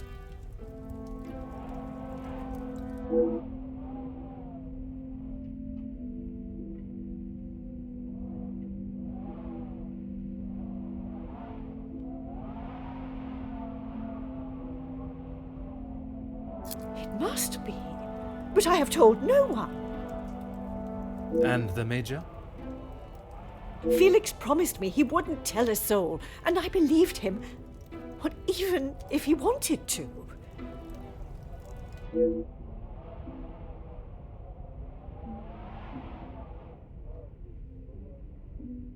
You did not think anyone knew, and that is why you disregarded the letter. If you bow to these criminals, they will only try to claw more from you. I think that is all for now. Merci, madame.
Detective Poirot, how is your investigation coming? Monsieur Sterling, I must admit, I have learned much more than I was expecting to. You'll be wrapping the case up soon, then? One has never finished learning, monsieur, and in this case, I shall need to continue if I am to find the Major's killer. It might help to vocalize your thinking. I'm all ears.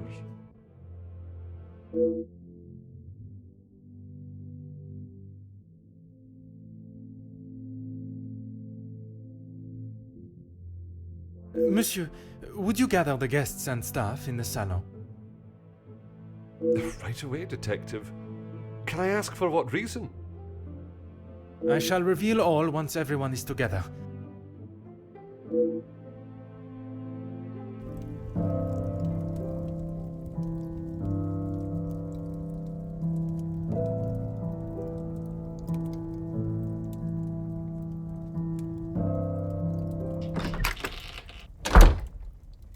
Detective, what is the meaning of all this?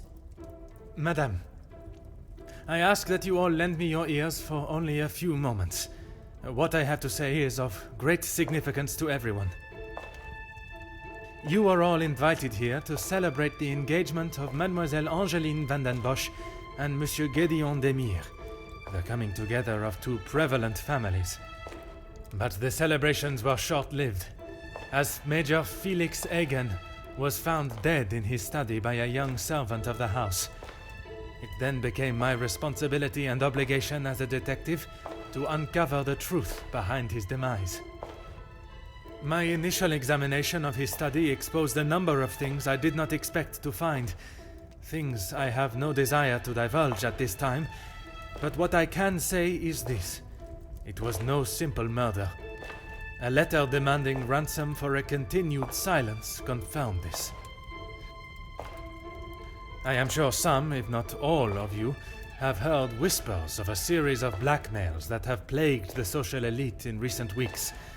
After hearing of the letters in the Major's study, you may ask if it was him behind the letters. You may further ask if he was preparing his next threat to another unsuspecting victim.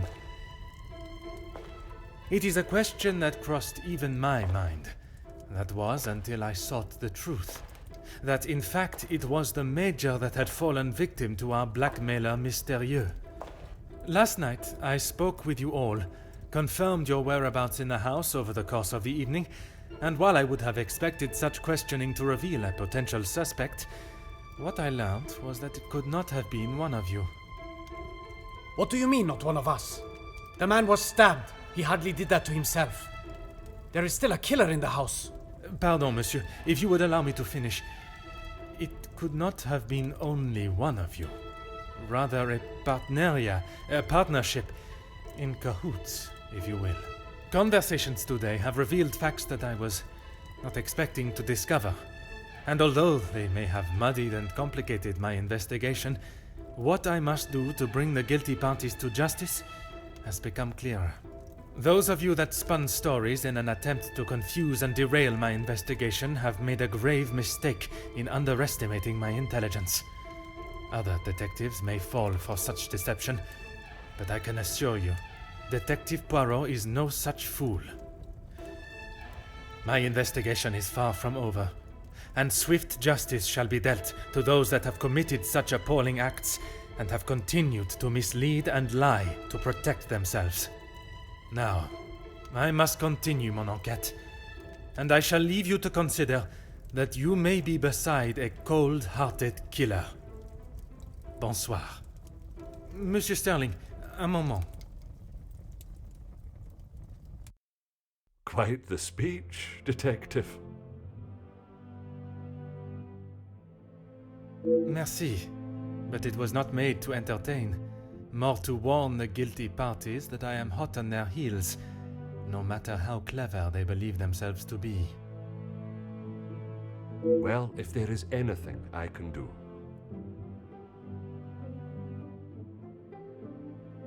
Is that really necessary? The murderer remains at large, and there is still no sign of the weapon. I would say that makes them essential. Of course. I still just cannot imagine any of them being guilty of his murder. It may be hard to imagine, but it is the truth.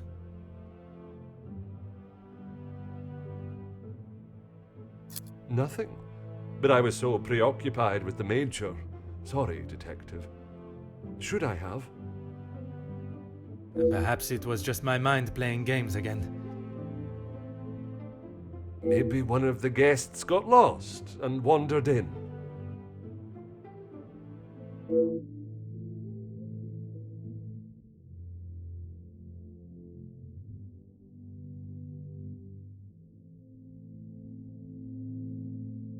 Master Hagen had a key, obviously, and Lady Vanden Bosch.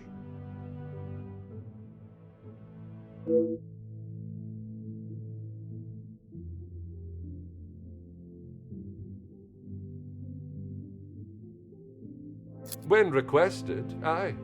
If something is required from there when Master Hagen is not around. Forgive me. If he is not around, how is it you access this safe? It's not what you think, Detective. What I think is that you have been trusted with a copy of the key, and you have lied to me about it. I only lied because of the trouble I can get into with Lady Vanden Bosch. At this moment, monsieur, you should be more worried about the trouble you shall find yourself in with the law. I know how it will sound, but I lost my key. I must have set it down somewhere, and it has been tidied away. Master Hagen asked so rarely for me to go in the safe, I didn't think it would be missed.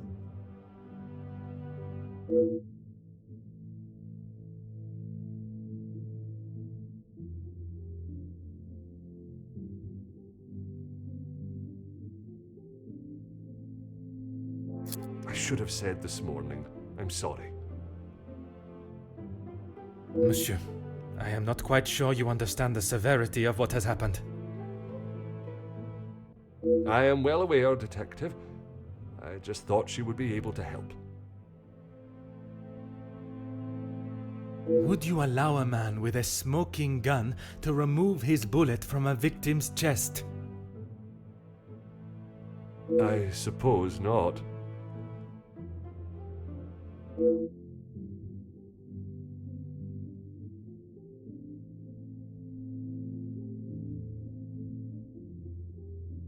I would like to begin my searches now. Since it is closest, I will start with the west wing. I may not be back when you return. Here is the key to the other rooms. Please return it when you're done. Merci. I shall guard it with my life.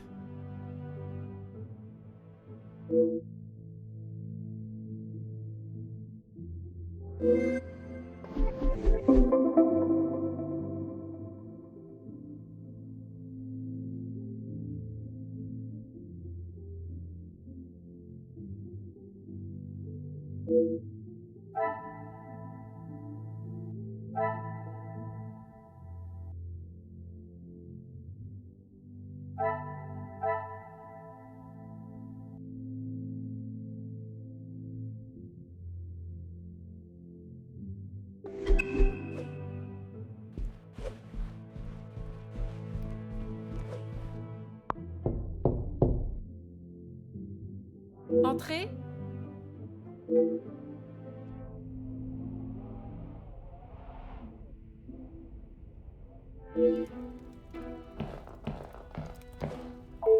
Detective, what a pleasure. I did not expect to see you in my chambers. In a purely professional capacity, I can assure you. There is no need to act so stiff, Detective. Madame, after the revelation of your actions last night, I'm afraid my sense of humor is all but gone. I will not apologize again for merely trying to help. Shall we get straight to it then? Let us not waste your time any further, Detective.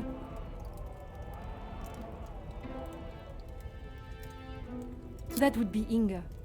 She has been one of the most promising young women that has come from the shelter. Madame Bosch took in a young lady from your shelter. There is no need to sound so surprised, detective. She does have a heart. I did not mean to sound so cruel. I just did not expect Madame to hire someone of that background after the incident with her previous maid, Florette. People change, detective. You should not judge someone on their past actions. Believe me, Countess, I know that only too well.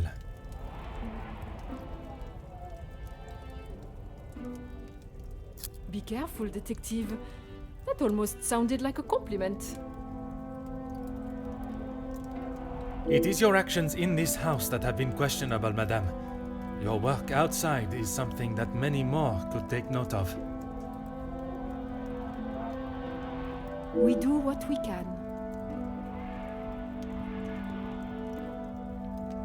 We wouldn't be doing a very good job if I could only help one girl.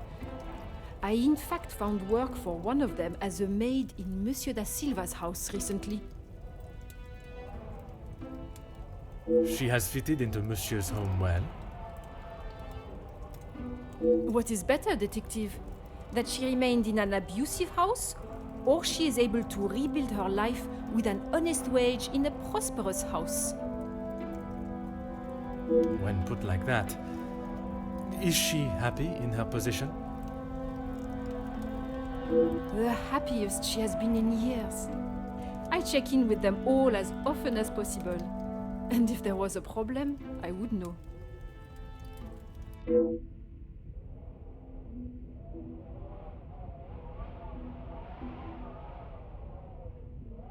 Merci, Madame.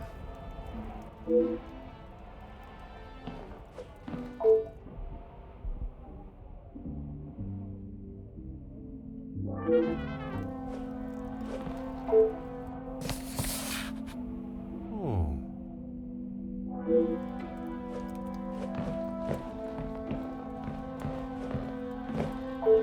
Aha.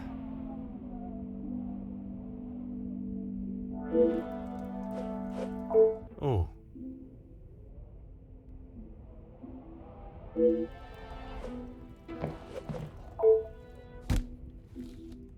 Hmm.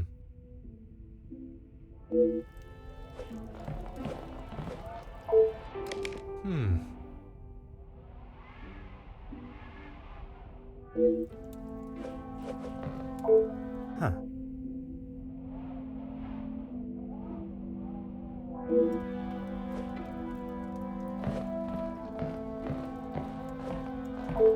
Aha.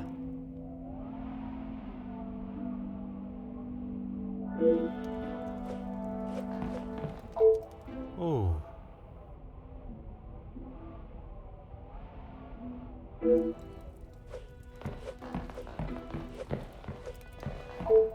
Go ahead, detective.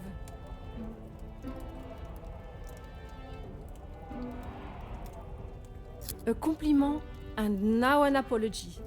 Well, detective, you certainly have changed your tune. There was something I was still unsure of.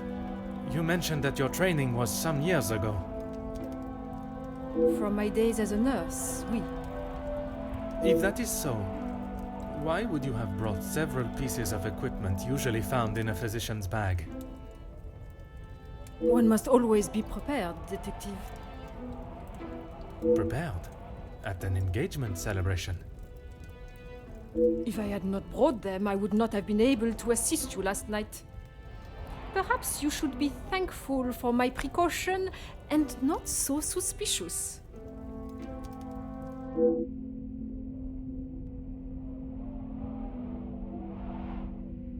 Merci, Madame.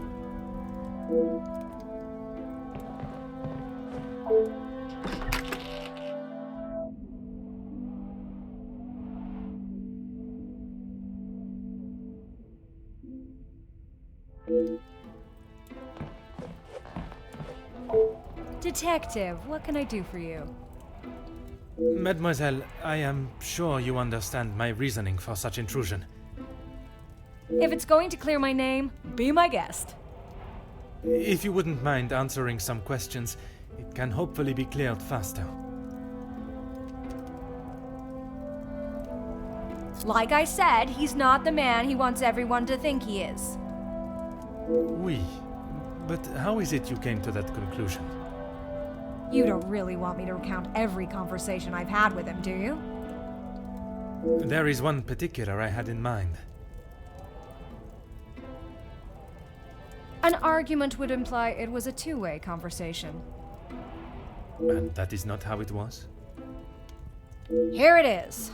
I've been helping Angeline get exposure, her marriage to Gideon is big news, and his work is really paving the way for others.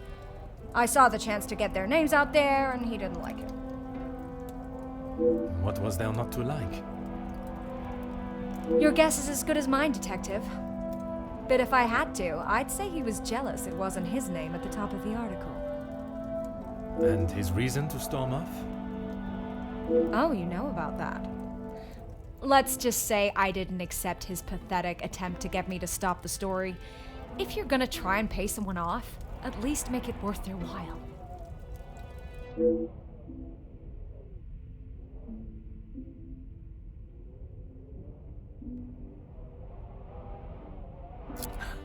You've really got a fascination with that guy, huh? I would not say fascination. An interest, perhaps. Well, I'll save you the bother of trying to find out more about him. He's not that interesting. In fact, he's a bit of a wimp if you ask me. That is not the impression I got of him. That's because you've only seen the side of him he wants you to. He knows what to say in front of the right people. But behind closed doors, he's clueless. Let me guess. The first thing he told you was that he was a union leader. No, the voice of the people. A man that is proud of his work is not something to be sneered at. Don't get me wrong, he has a way with words, and he can certainly rally a crowd, but that's about it. At the end of the day, he's a representative and nothing more. He's got to play the part, not just learn the lines.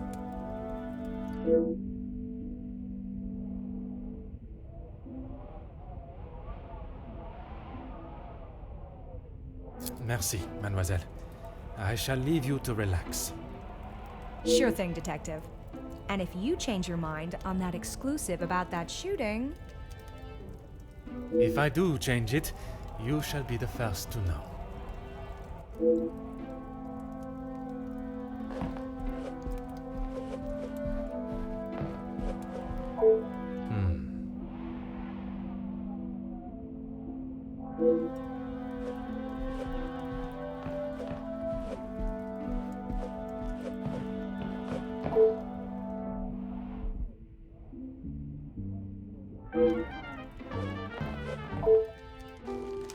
Oh.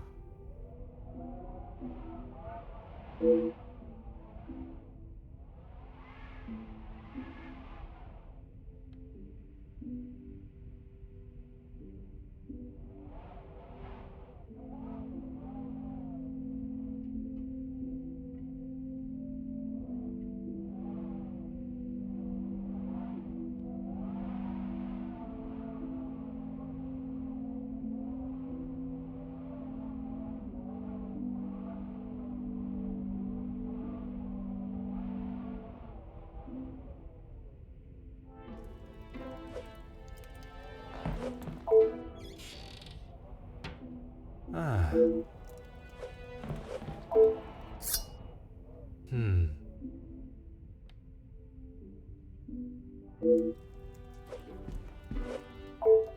Aha.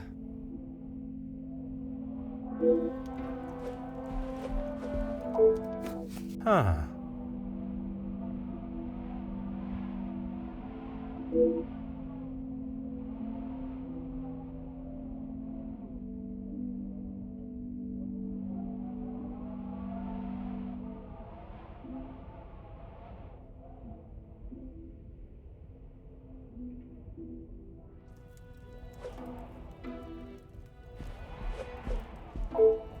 Go right ahead, detective. All Felix cared about was money and filling his pockets with it. That's why he got into bed with De Silver. The Major was not in need of money, though. Need and want are two very different things. Did he need to move here and leech off the Madame? No, but he wanted to.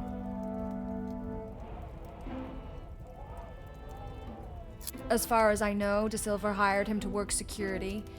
He was worried what could happen to his precious factories if things got ugly. And your reporters were there to cover the story when it did turn that way. My reporters go where there is news to be told. And you predicted the violence that occurred? Anyone could see that was gonna happen. If you ask me, Hugo should have acted sooner.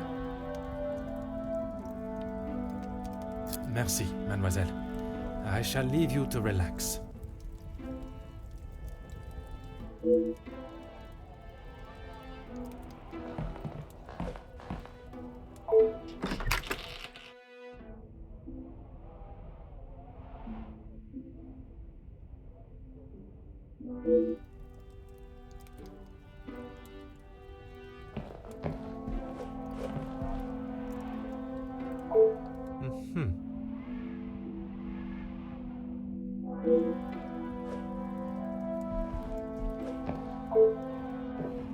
Aha.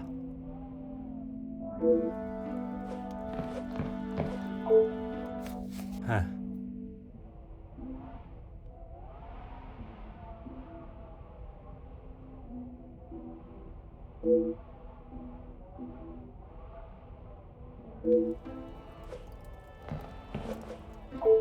Ah.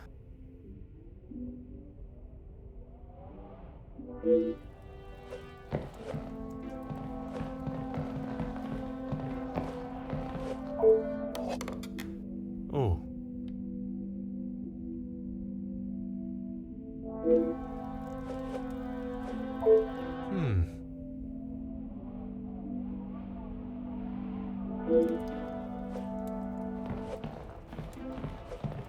Huh.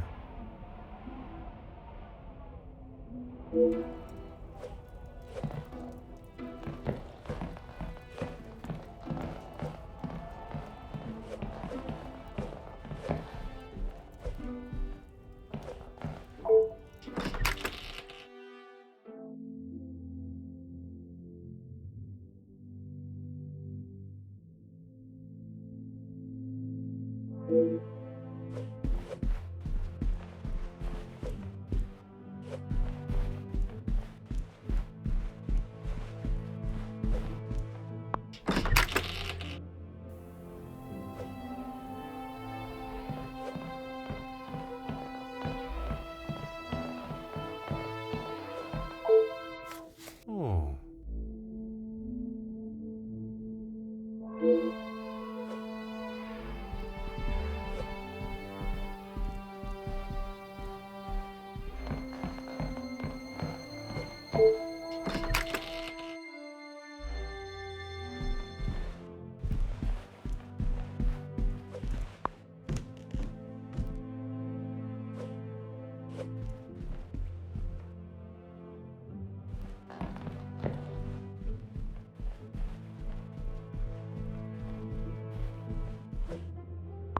Mademoiselle, we meet again.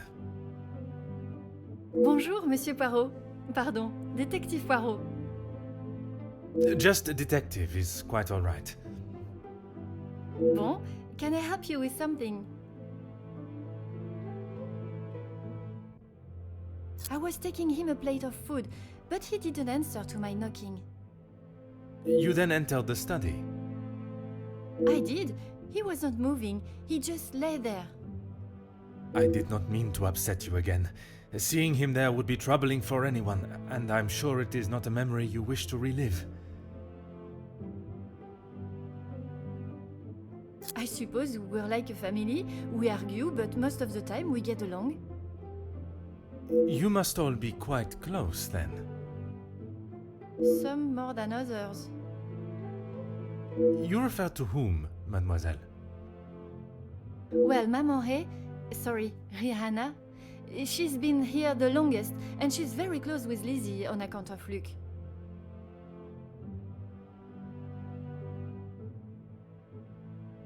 Maman Ray is Luke's sister.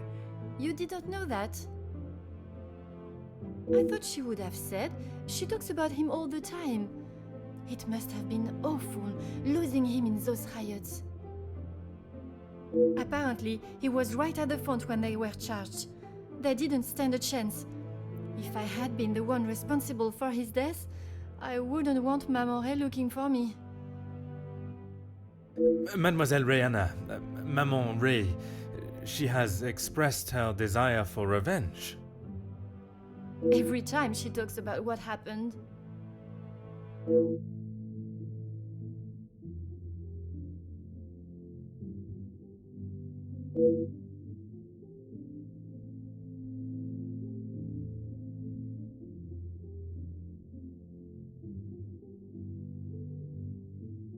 I guess you wouldn't know anything about life on the streets. It is not an experience I have had to face personally, but I understand that many are forced into it, and the lifestyle that comes with it. The lifestyle of a thief, you mean? Put rather bluntly, oui. You are the first officer that has not taken one look at me and pulled out their handcuffs. Mademoiselle, I can see you have turned your life around, and I commend you on your efforts.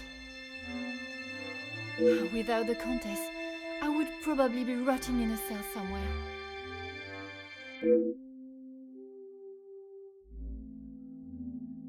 Merci, mademoiselle.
Monsieur Demir, I hope you are feeling better today.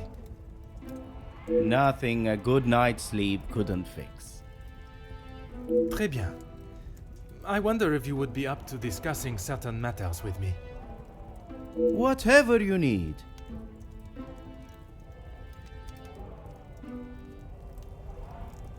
I lost my taste for death a long time ago, but it had to be done. I'm certainly in no rush to be carrying a dead body again, though. Most understandable. I shall extend the same gratitude to you as I did to your brother. You've spoken to him already. How is he? Perhaps that should be a question you ask him yourself. Yeah, maybe.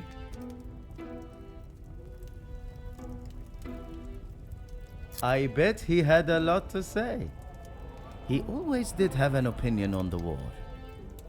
When I say your past, I refer to your past as brothers. Oh. Okay, well, what did he say? It seems you both had the same sentiment for this party. Perhaps the bridges that you thought were once burnt are in fact primed to be reconstructed. We'll see how probable that reconstruction is going to be. Until he sees my point of view, I don't know how we can move forward. What is there for him to understand before the bond can be repaired? He lost his friends in the war, the same as everyone. But somehow he has forgiven. I'm sorry, Detective, I can't. And Gideon just doesn't understand that.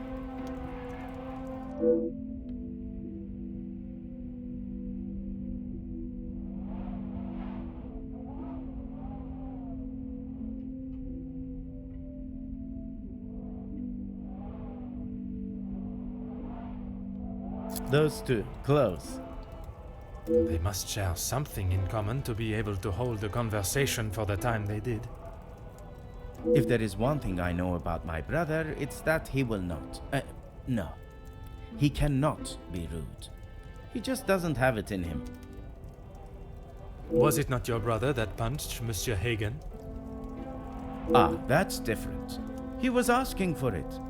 If you put my brother in a room with 5 socialites like her, he would work his way around every single one of them, offering his full attention and finest manners.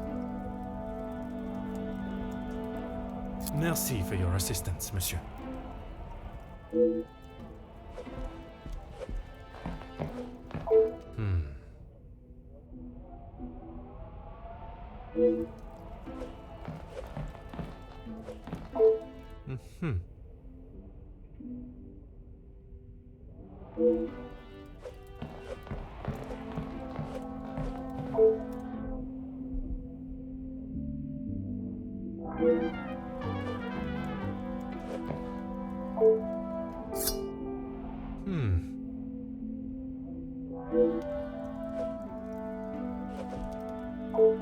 Huh.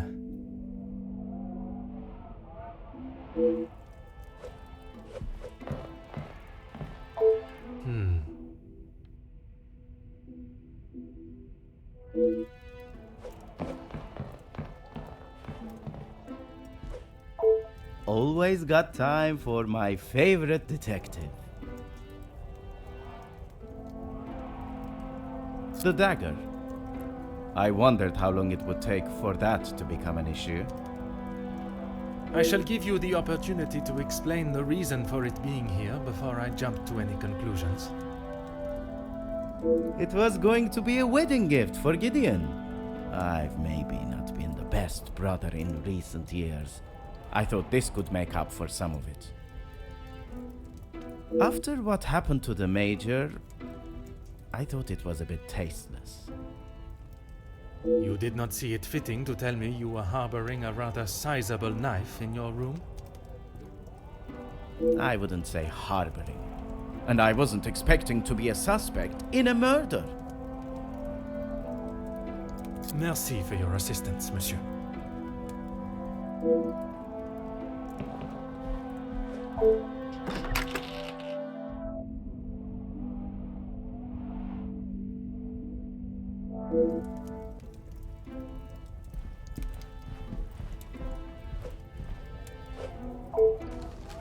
Aha.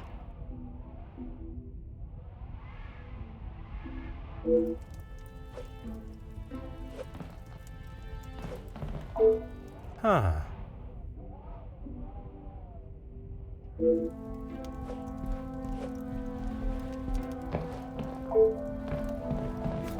Ah.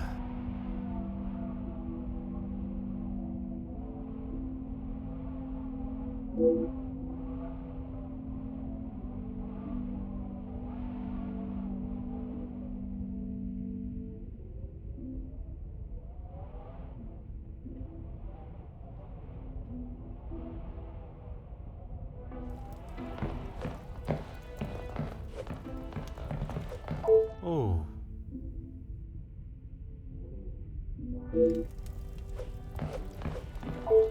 Ah.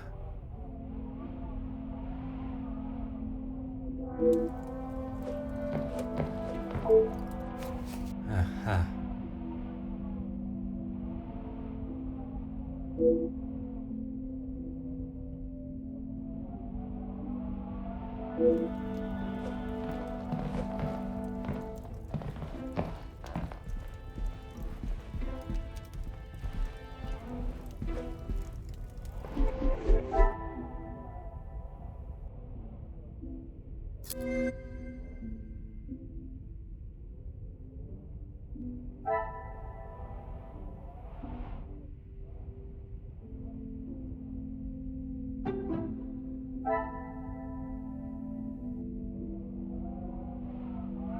What a revelation!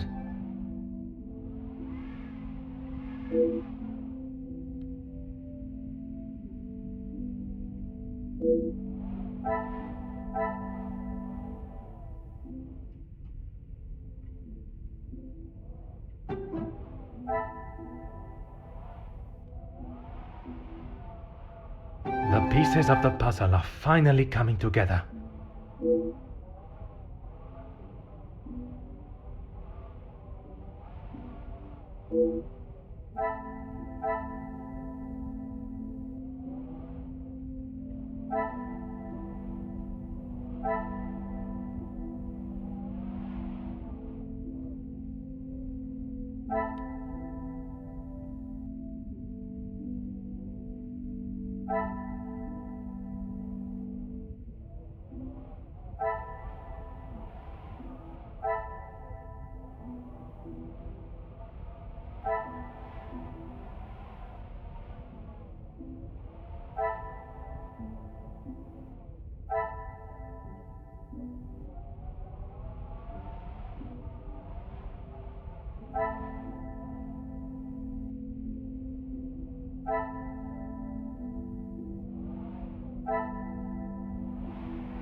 Things are beginning to become clearer.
Monsieur de Silva, I am sure you understand the necessity for this type of search. Not really, Detective. Your speech was rather spirited. But it did not give me much faith in your investigation. I have not had my abilities questioned to my face by one of those I suspect of a crime before. Well, if you wish to prove me wrong, you should hurry up and find Felix's killer. And I hope, with your help, monsieur, I shall.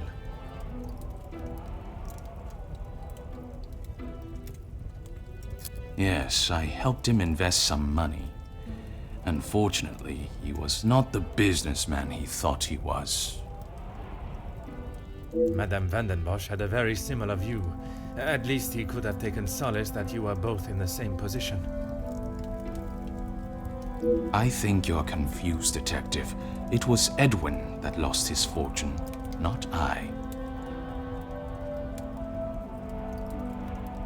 Forgive my naivete. If you were helping him make viable investments, would you not have seen the same opportunity for yourself? I told him about the opportunities. I did not tell him to put his whole family's wealth into it. The prospect of doing good meant more to him than his profit margins. He was bound to fail. The business declared bankruptcy. It did, until it was purchased for a fraction of its worth and made the new owner a small fortune.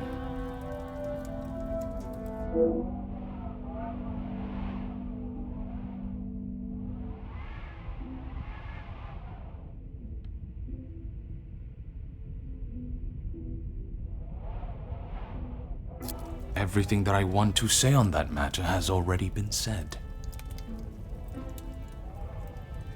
I understand, monsieur. But what I would like to know is, was the late Viscount aware of your feelings towards his wife? Excuse me, Detective, but you have crossed the line. Cross the line like an attempt to bankrupt a business partner and friend so that you'll be able to swoop in and impress a certain target of your affections. You make such ridiculous accusations without a shred of proof. Your reaction at the mere suggestion is proof enough, monsieur. While I cannot arrest you for betrayal of a friend, I can hope your conscience does not forget, and that will be punishment enough.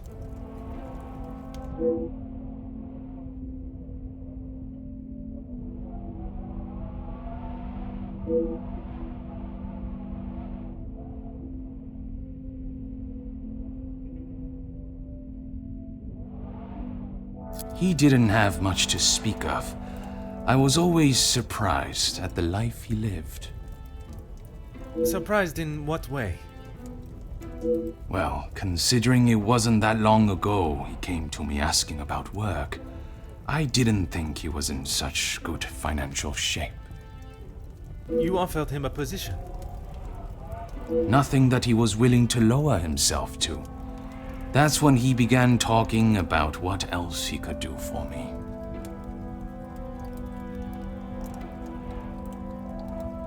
If you can call what him and his team did security.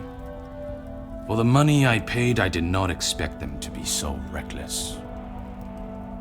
It was a considerable amount you paid him? There's no need to divulge amounts, but it was certainly more than was expected.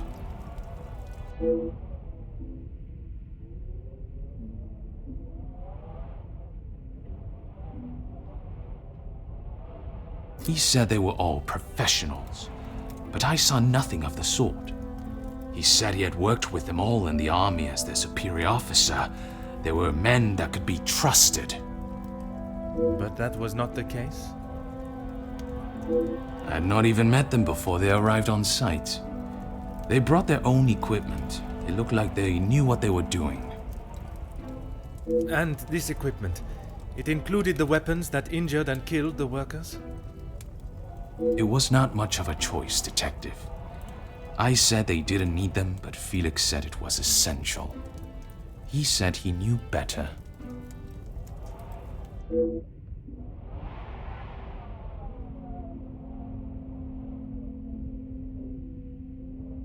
That is all for now.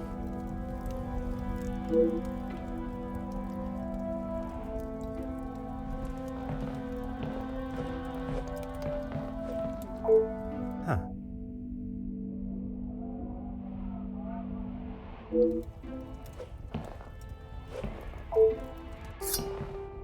Oh.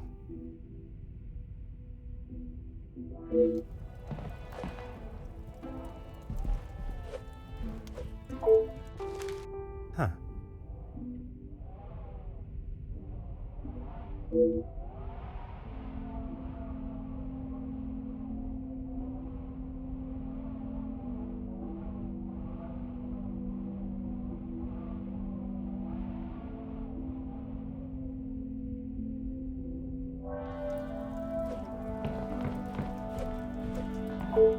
Hmm.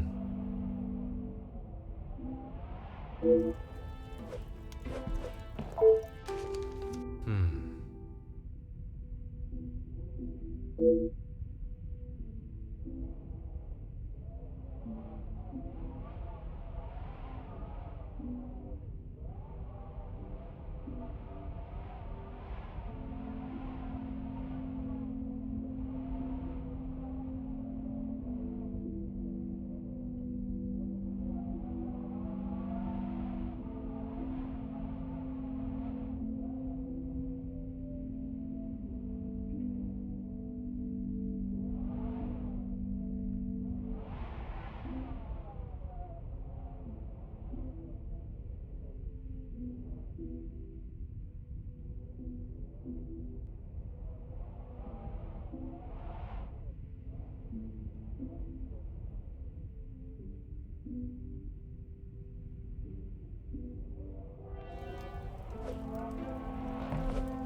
What is it now, detective?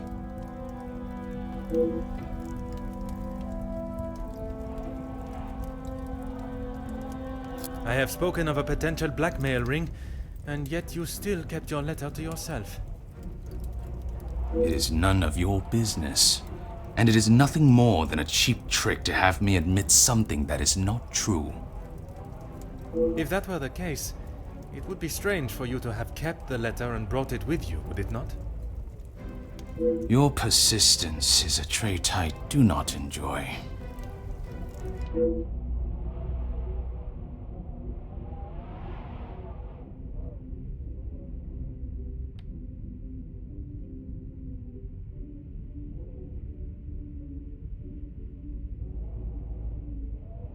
No reason, detective. Merely saving you from wasting your time. I will be the judge of that. I would like to know about any and all evidence that may help my investigation.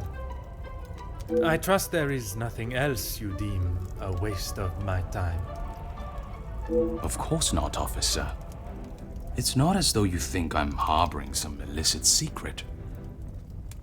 The letter was a pathetic attempt to intimidate me. Nothing more.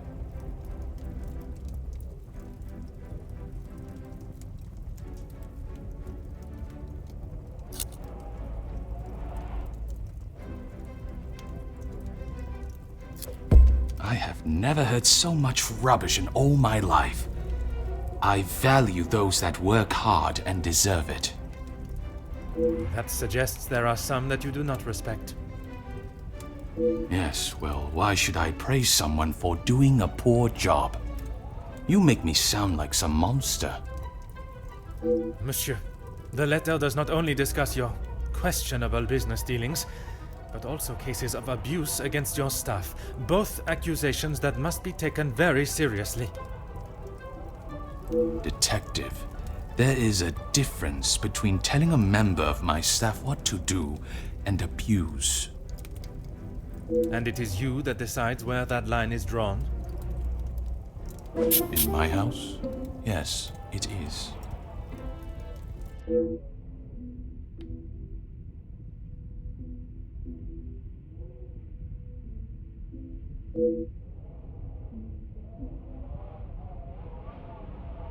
Excuse me?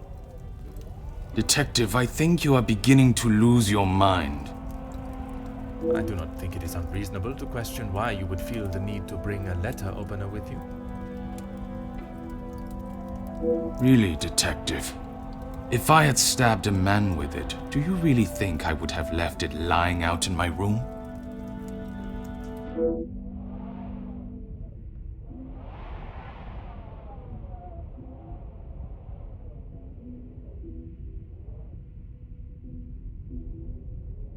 Yes, and no one asked them to. But surely it is beneficial to both parties. Your profits must have been affected. There are barely any profits to speak of. Why have those talks not taken place and a deal arranged? Monsieur Beckers has made no attempt to speak with me and offered no counter-offer. The ball is in his court, Detective.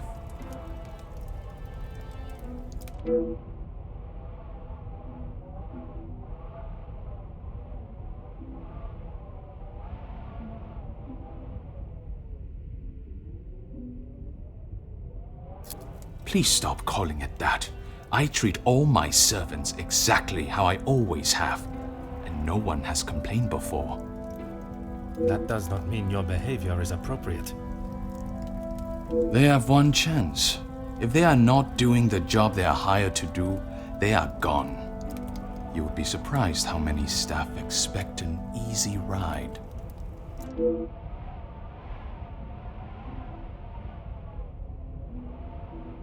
Is there a specific member of staff that may have expected such a ride?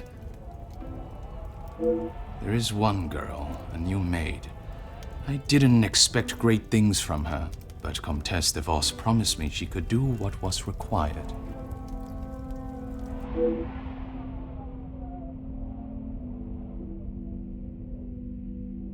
That is all for now.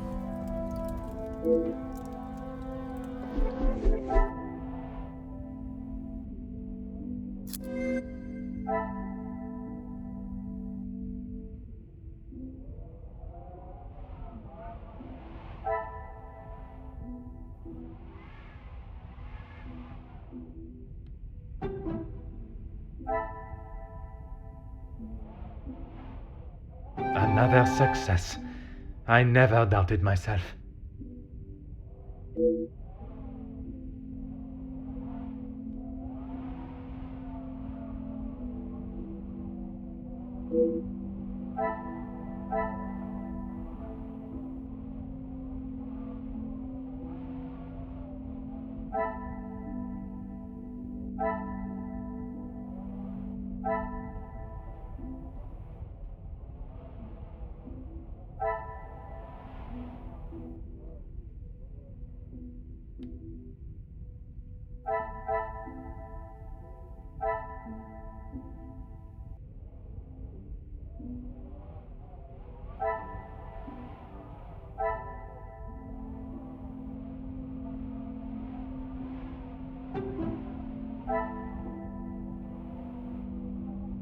Things are beginning to become clearer.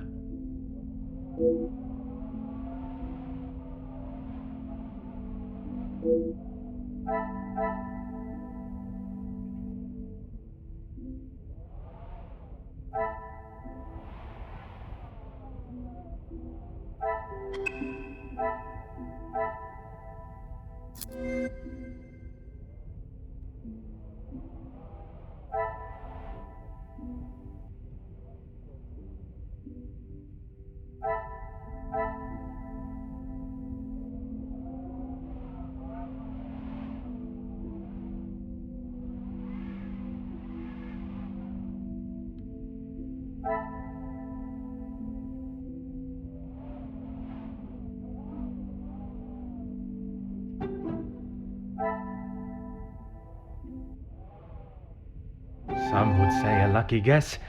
I would say a moment of genius.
What is it now, detective?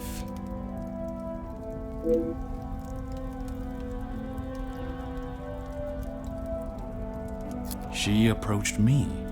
I thought it was rather brash. In what way? Assuming that I would want to take on another servant, and one from such a troubled background. She is running the charity, not I.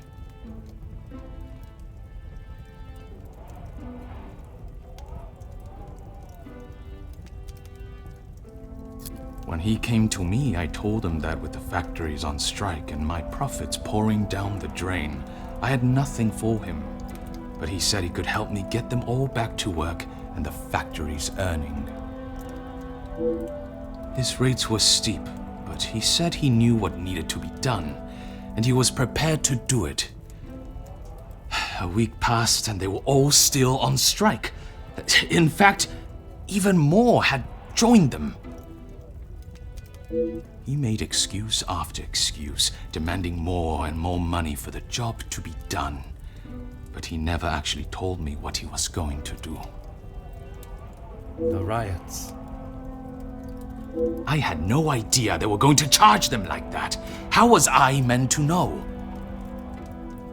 And even following such a tragedy, he continued to demand money from you. He said if he wanted my silence, it would cost. Do you have any idea what it could do to my livelihood, my name?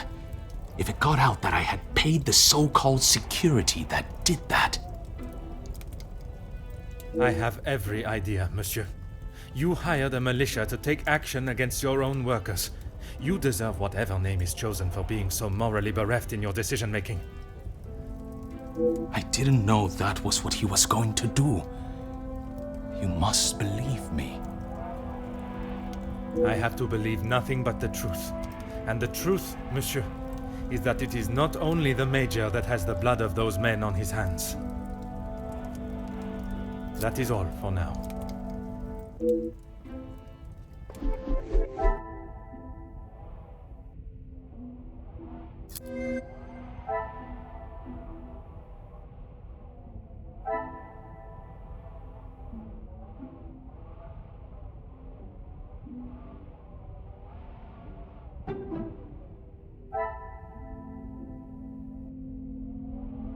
Magnifique.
Is there something you need, detective? She helped me at the shelter and with this job. That I am already aware of. What I am not is what else she tasked you with. Pardon, detective? I know that your position as a servant in this house is not your only job. What did Comtesse de Vos ask you to do while in this house? She said I had to do what she asked, or I would be back on the street. I didn't want to do it.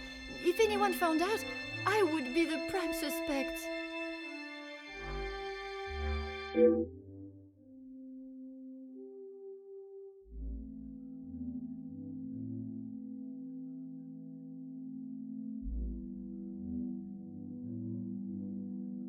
Merci, mademoiselle.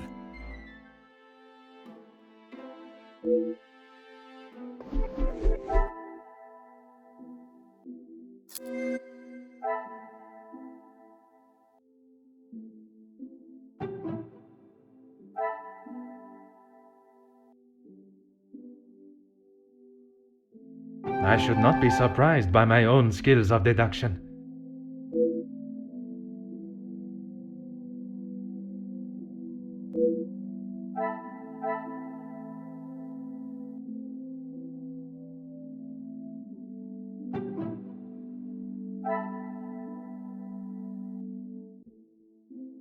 What a revelation!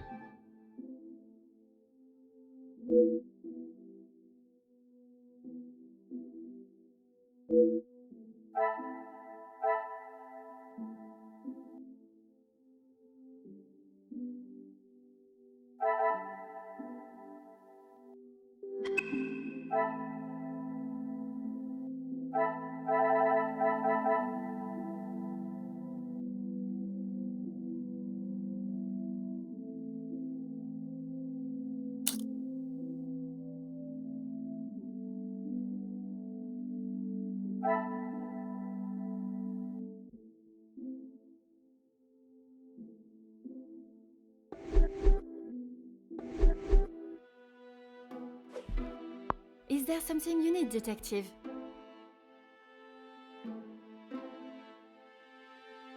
Nothing. She said I was to take nothing.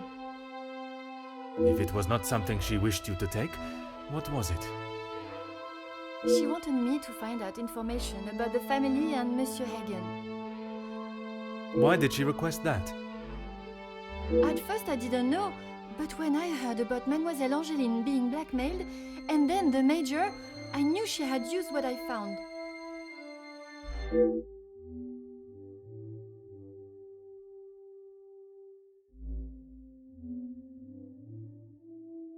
I knew Monsieur Archie had a key, and it would be easy to get it from him.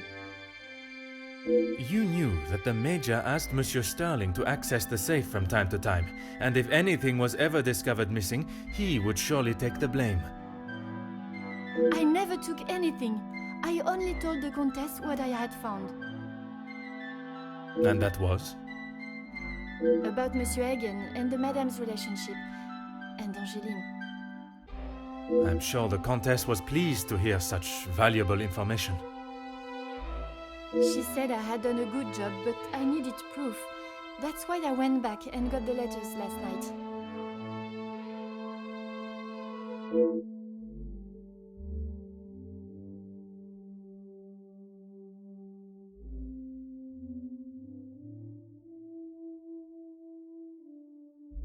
I fetched the letters again and took them to the Countess last night. But she shouted at me and said what a stupid girl I was. You were only doing as she requested. She said it was too dangerous for her to have them with you around. That's when I returned them to the study. I thought I heard someone on the stairs, so I just threw them back. It was dark as I dared not turn the light on. Someone would have seen it.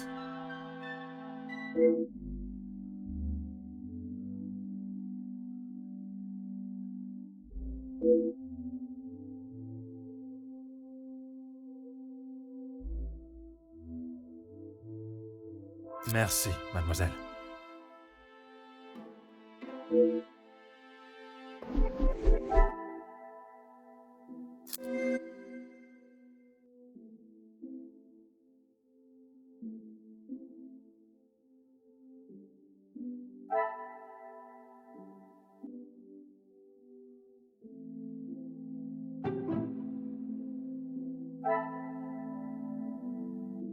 The pieces of the puzzle are finally coming together.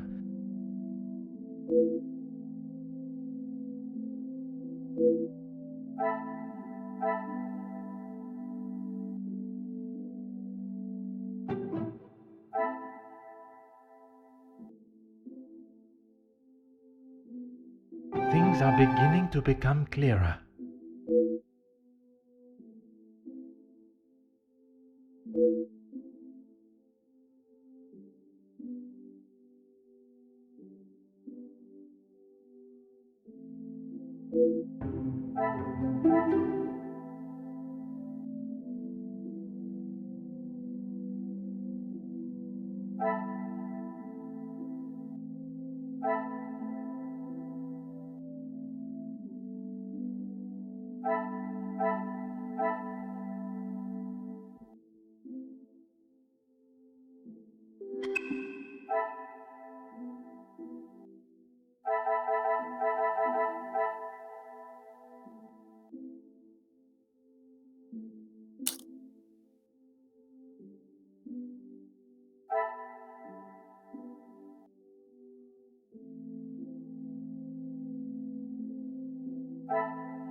Is there something you need, detective?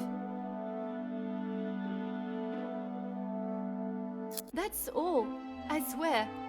I heard Monsieur Archie and Monsieur Felix talking about a storeroom, but I haven't found it. Is the Countess aware of this room?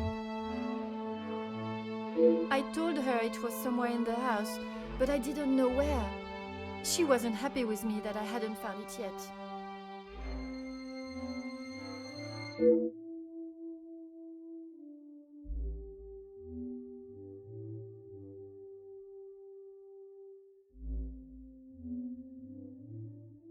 Merci, mademoiselle. Your honesty today has helped me greatly. I suppose that I will lose my position at the house now. That is not my decision to make. But when the whole truth is revealed, it will not be the pawns the law looks to convict. We shall be coming for the Queen.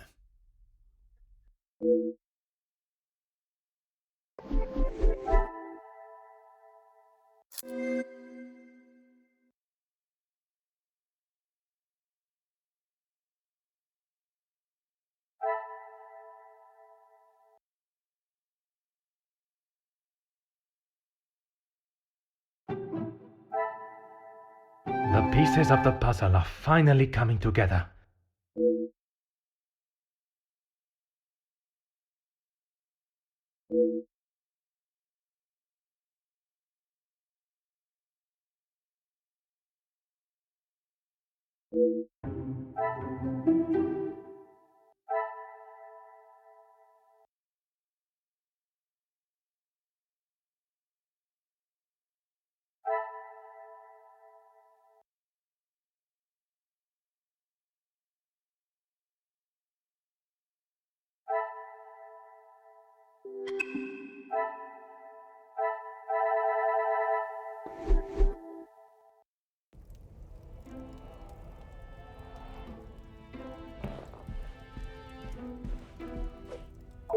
Mademoiselle, merci for coming.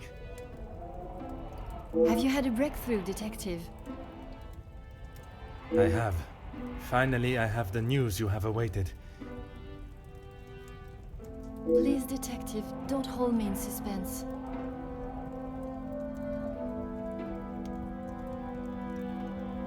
Oh my! I feel faint at the thought of knowing who could have done this to us. It is said to keep your friends close, but your enemies closer. It is Countess de Bosch that is behind the letters. I don't believe it! What about the Major's letter? Not only his, but a letter to Monsieur da Silva. She was blackmailing him as well? Detective, I just don't know what to say. Take a moment, mademoiselle. It is a lot of information to take in. I just don't understand why she would do such a cruel thing. She has never been particularly forthcoming with it, only that she was homeless for some time and that she was at the women's shelter before here. And it is there that the Countess abused her power and manipulated her to uncover secrets of the family. All this time she has been working for Margot, doing her dirty work? I am afraid so, mademoiselle.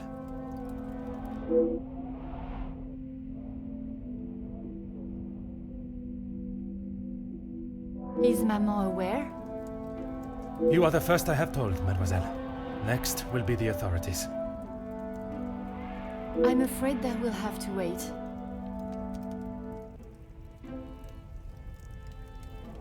And we will. I want to see her punished to the fullest extent of the law. But we cannot telephone anyone, as the lines are still down. Monsieur Archibald informed me earlier. I had hoped they would be working again. Last night's snow must have caused more damage than expected. Last night? They have been done all weekend, Detective. Detective? Are you okay?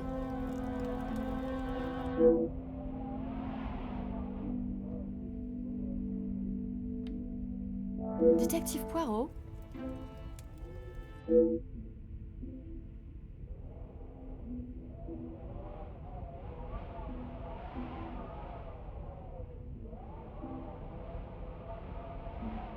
Would you like me to fetch you a glass of water, Detective?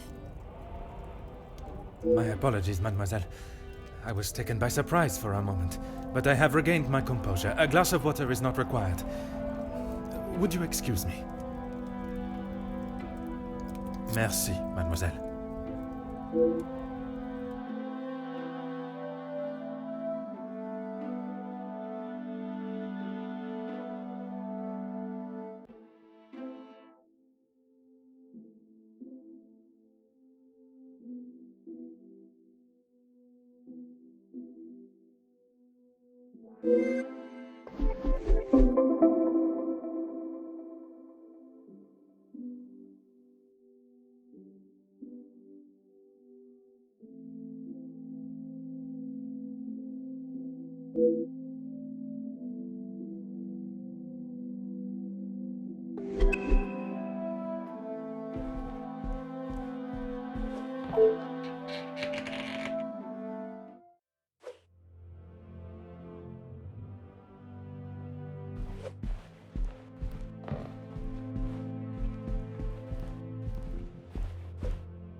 Mademoiselle, what a pleasure to see you. Detective, It is a rather late hour to be wandering the halls. Oh, yes, of course. I do not feel myself, Detective. If that is the case, you should be resting. Allow me to help. No, that's quite all right. I will see to my duties and return to bed.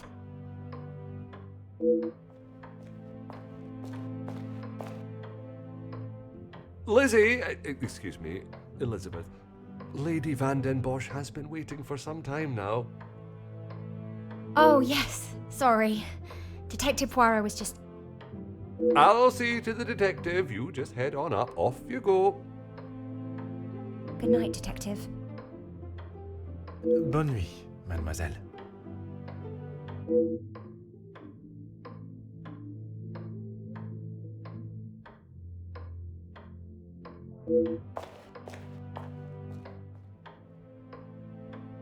I'm sorry about her, Detective. As you can see, she is still not back to her usual bubbly self.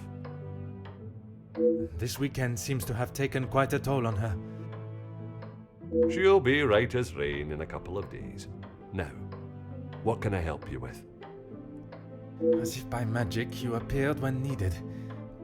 I would like to speak with you and the remaining staff. If you could gather them in the staff pantry. At this hour, Detective? Is that really necessary? I shall be the one that determines what is and what is not necessary, and this is very much the former. As you wish, Detective.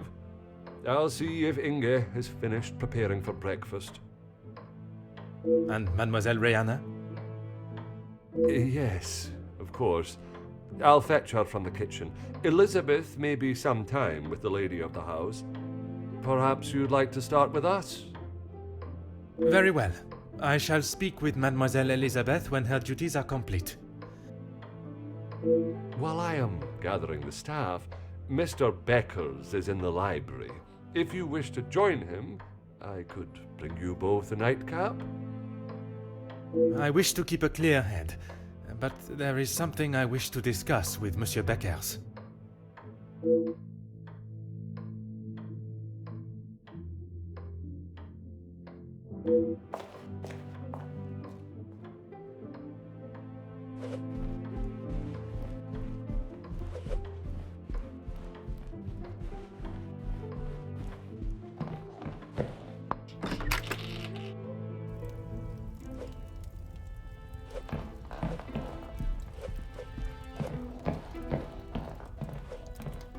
Monsieur Beckers, it is rather late.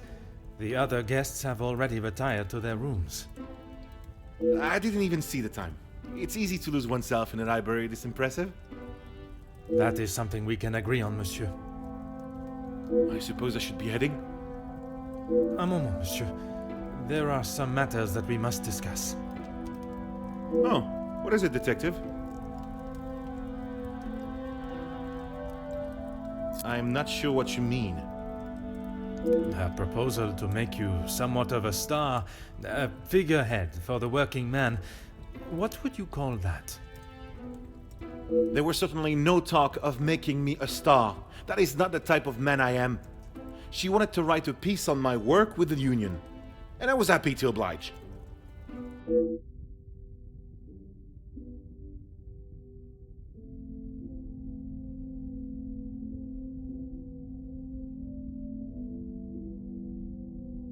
My speech? I'm not sure what speech. You may save your false ramblings for your next audience. I am aware you spoke with the Major yesterday. Whoever told you that has it wrong, detective. Please, monsieur. The truth. Okay, fine. Yes, the Major and I spoke, but it was not for long.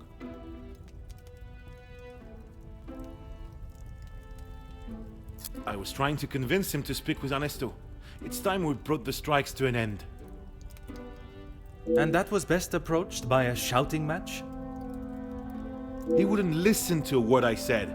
I spent so long preparing how I was going to convince him, but men like him are only swayed by one thing: money.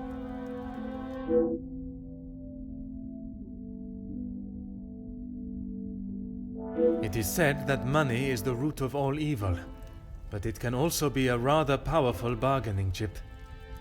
Well, he was bargaining with people's lives. If he had acted sooner, none of those men, my men, would have to die.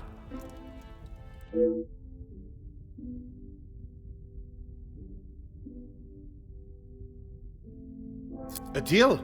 It was an insult. And that is why you did not sign it? I didn't sign it because the workers deserve so much more, not his pathetic attempts to get them back to work. Did you think there was a chance for a better deal to be made? I know there was. He's a pompous swine that cares for only himself and filling his pockets.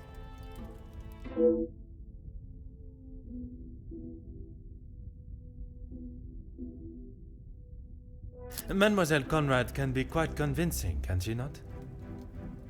She has certainly taken several wealthy business partners by surprise with her knowledge and prowess. She knows how to use her womanly powers to get what she wants. But she did not surprise or use you? Me? Used me? Don't be ridiculous, detective. There were no games played at my expense.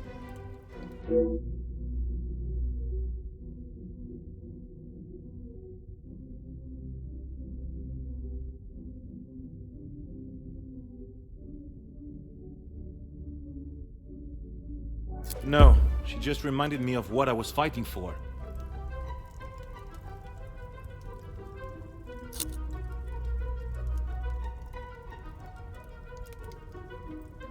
And I stand by that. It was an insult. A rather bold move to make such a decision on your own.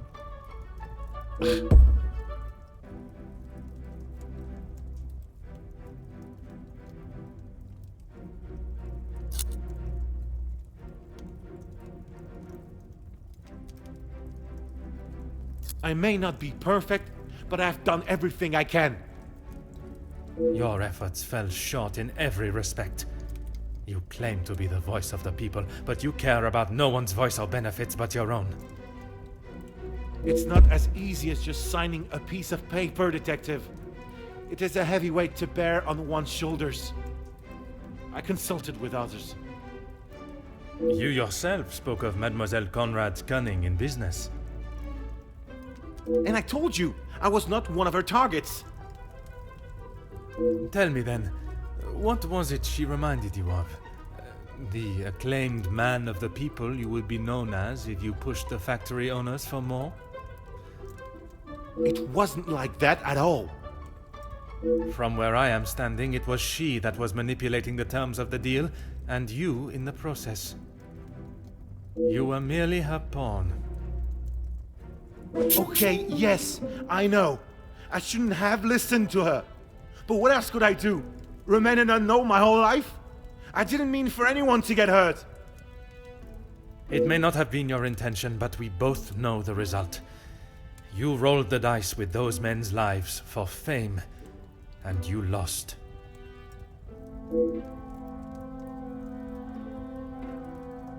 What does that have to do with anything?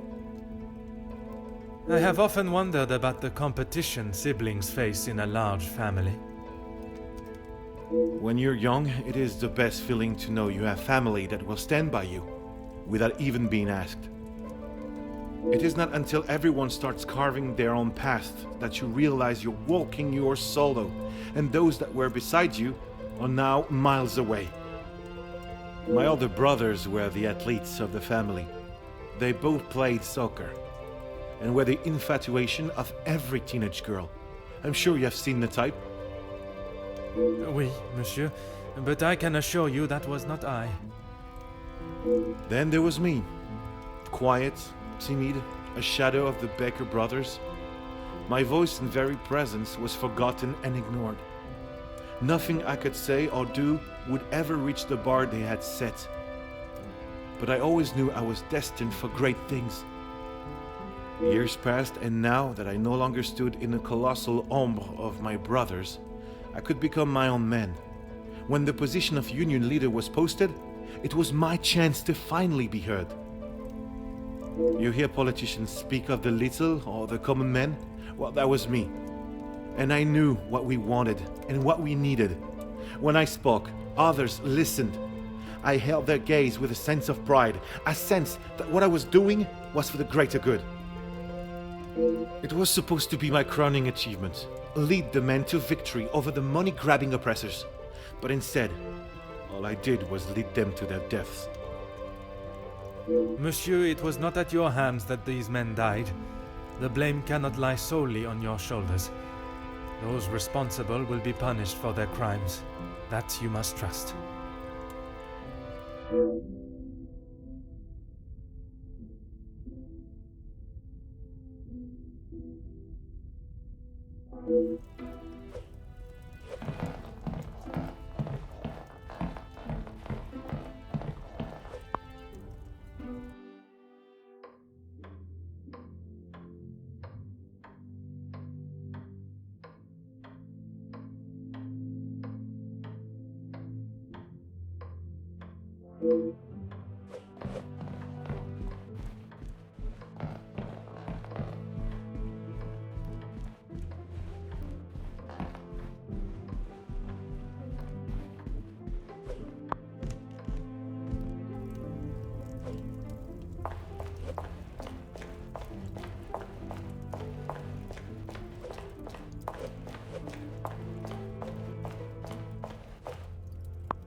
Huh.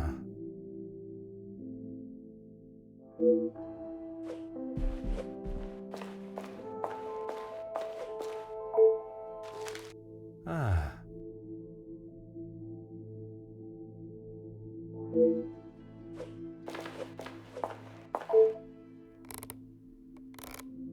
Mm-hmm.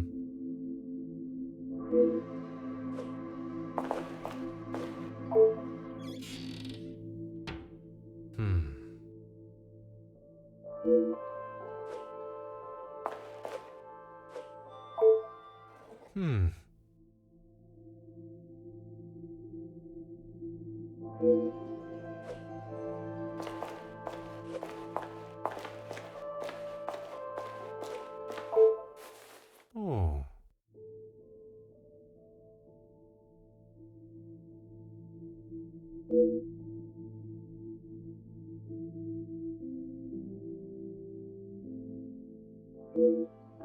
Detective, what can we do for you? You can help me by telling the truth, and in the process, help yourselves. Sorry, Detective. It's a bit late in the night for riddles. It is no riddle, monsieur. If I do not receive the truth, you shall all be charged as accessories to murder. Detective, I think maybe you have been locked in this house for too long. We have already... You have told me a version, and now I require honesty.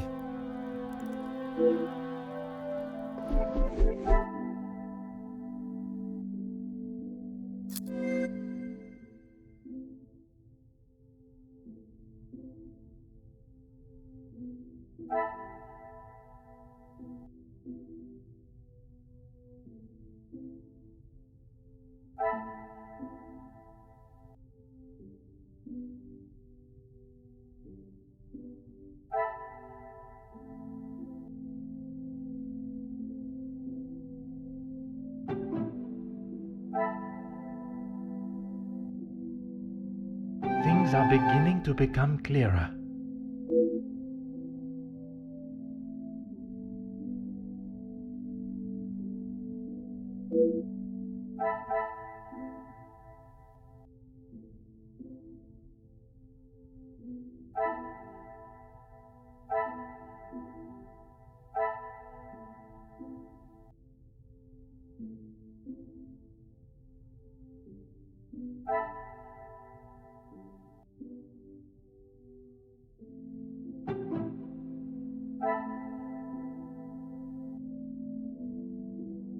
I should not be surprised by my own skills of deduction.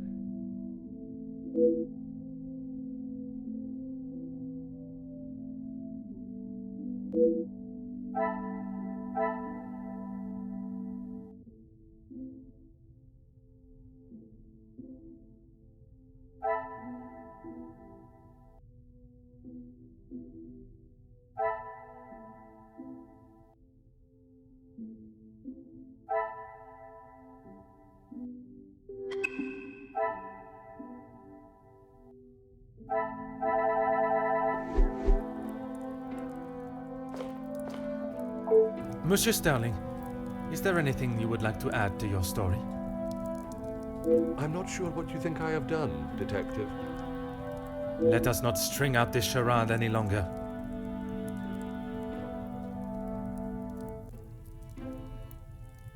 From his associate. I've already told you, Detective. I don't know who it was. Do not worry yourself on such details now. I suppose they were lucky to have called when they did. Otherwise, they may not have gotten through at all, with the telephone lines being down as of yesterday. Aye, Detective. Lucky, I guess.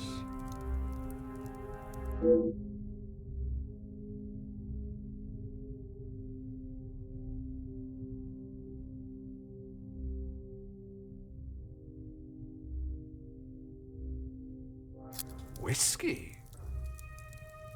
You took a bottle of whiskey to the Major. You spoke with Monsieur Demire en route. Aye, of course. It was a bottle he picked up from his last visit to Scotland. Rather smoky number from the Highlands. He was saving it for a worthy occasion. Drowning his sorrows must have been fitting enough.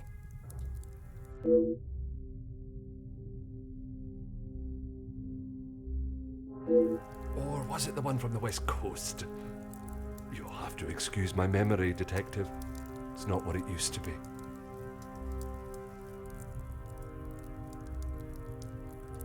Oh, you found it. Thank you, Detective. I've been looking everywhere for it. If I had lost a war medal, I would not stop until I found it. It's not what you think. I was... Exploiting a dead man's military achievements for your own personal gain? Nothing of the sort. He asked me to clean them up. I must have dropped it into my pocket when I was putting them back. An honest mistake.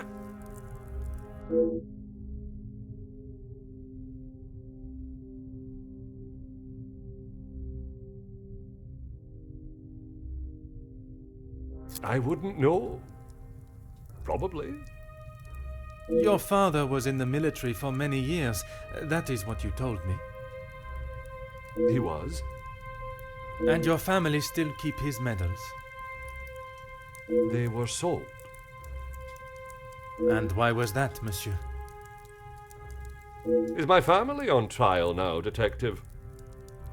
Only you, monsieur. And I repeat my question. Because we needed money. Voila.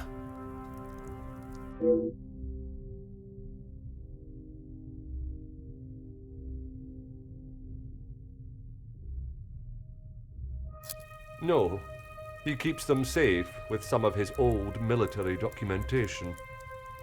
Is that a typical job for the head butler? He trusts me to do a good job. I told him I used to clean my father's, so he asked me to do the same. And where does he keep these items? In the storage room. I know where everything is, so it's just easier if I fetch them for him as and when he needs them.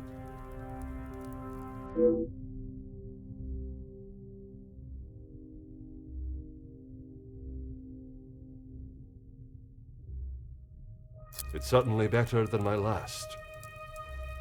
You are paid a fitting wage for the work that is asked of you? I'm sure the lady of the house would not want me discussing it, but I should not complain. That is not the most convincing answer, monsieur. Between you and I, we all work very hard here, and it would be nice if we were rewarded for it.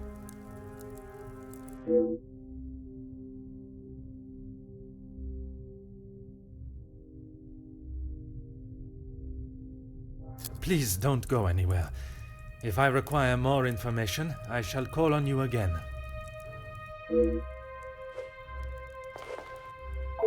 Mademoiselle, I shall keep my questions brief. I don't know what else I can tell you. You have been honest with me so far. All I request is that you continue to do so. Oui, détective.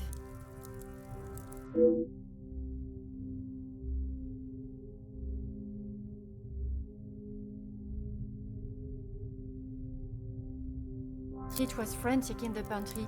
We were working hard to make sure everything was up to scratch. Go on. Then Liz burst in, asking for Mamore's help. Her help with what, exactly? I don't know. She took Liz to one side, and I was needed in the salon. We spoke just after that in the pantry. You did not question what she needed help with?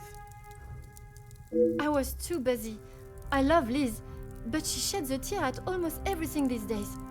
Although, I have never seen her look so pale.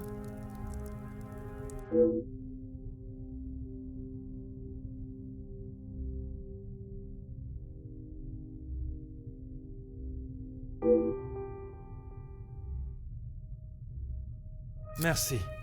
I shall return if I have any further questions.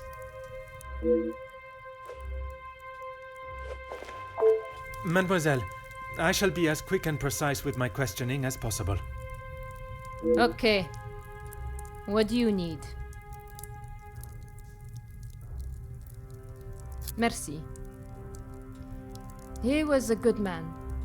Taken too early. Forgive me, mademoiselle, for not extending them earlier, but I was not aware of your relationship. He was my only brother. And he died doing what he believed was right. If I ever get my hands on who took him from me.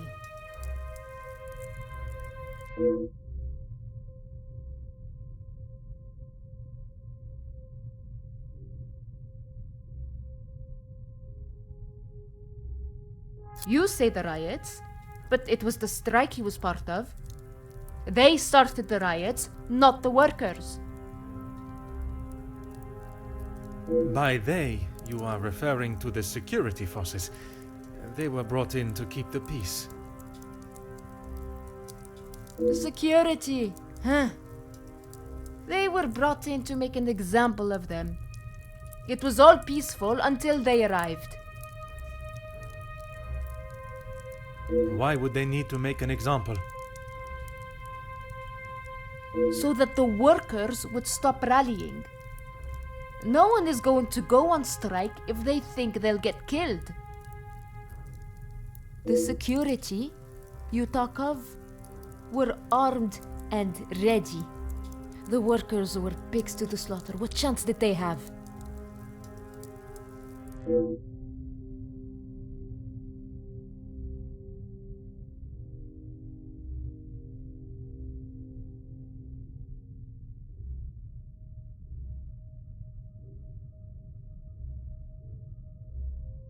Yes.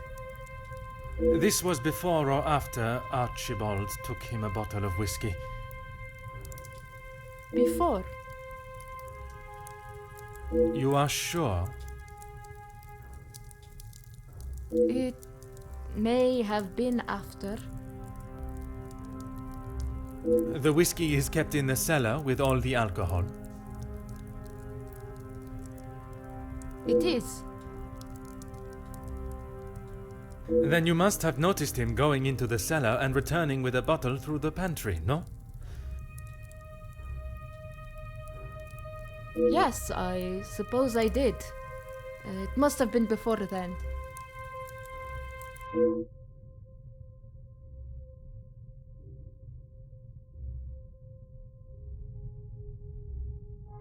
What is there to say? Being locked away in the pantry, I don't see her for most of the day. That may be, but she came looking for your help before dinner was served, did she not? She wasn't feeling well, that's all. And she came to you. I told you, we are a family here.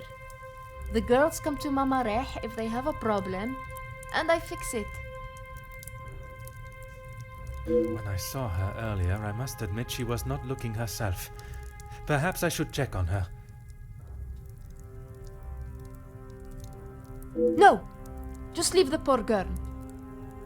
She'll be fine after another bowl of my homemade soup. She just needs her rest.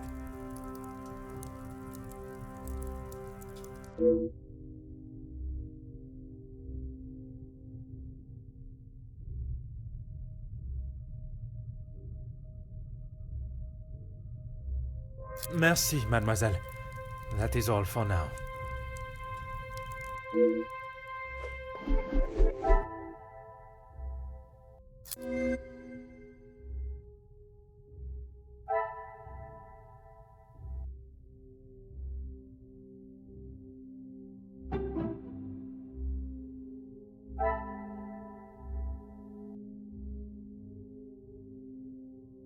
Magnifique.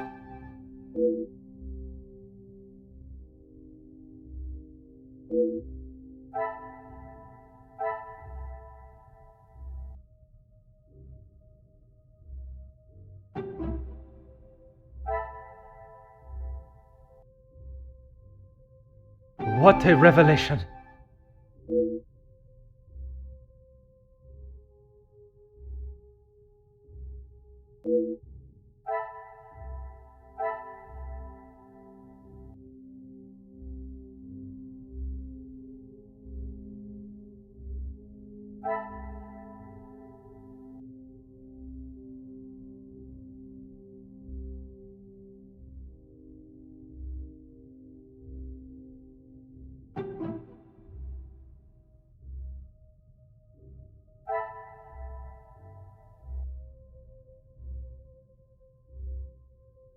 Some would say a lucky guess.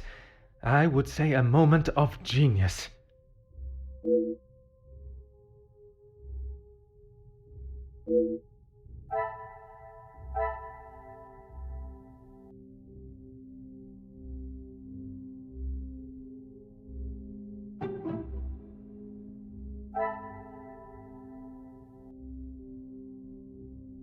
Another success. I never doubted myself.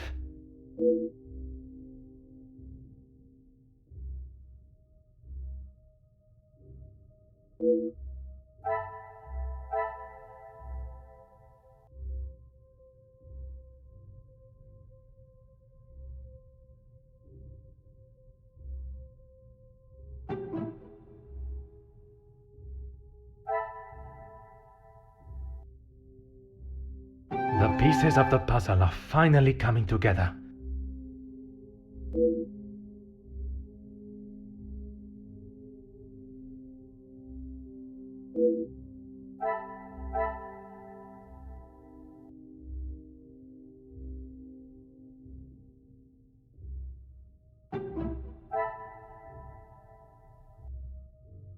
Magnifique.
Some would say a lucky guess.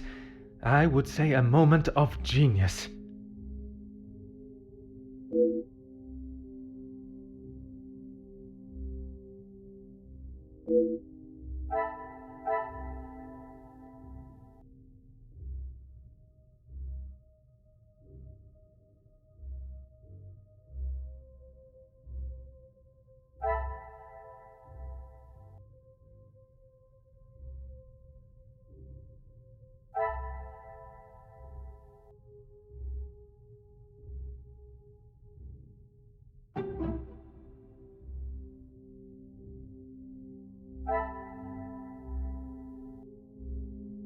The pieces of the puzzle are finally coming together.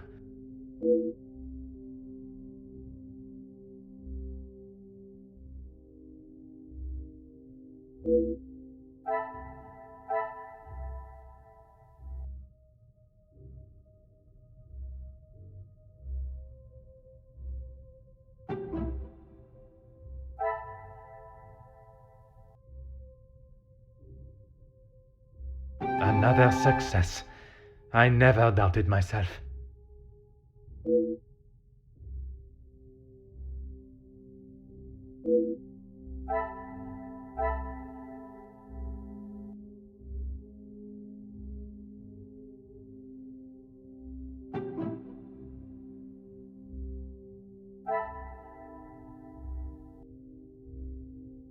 I should not be surprised by my own skills of deduction.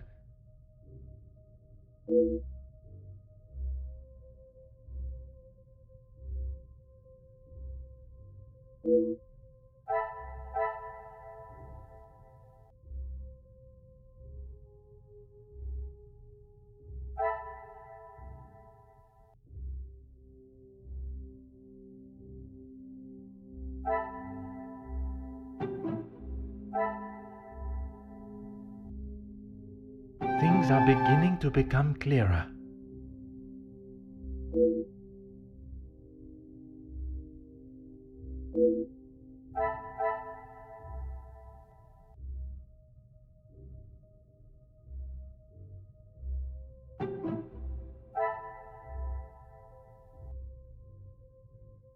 What a revelation!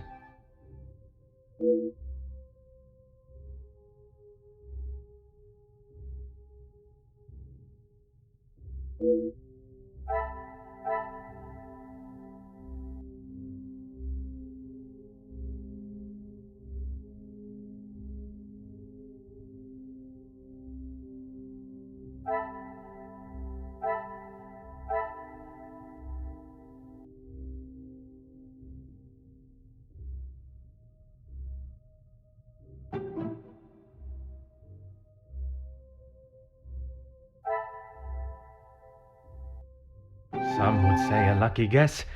I would say a moment of genius.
Things are beginning to become clearer.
Monsieur Sterling.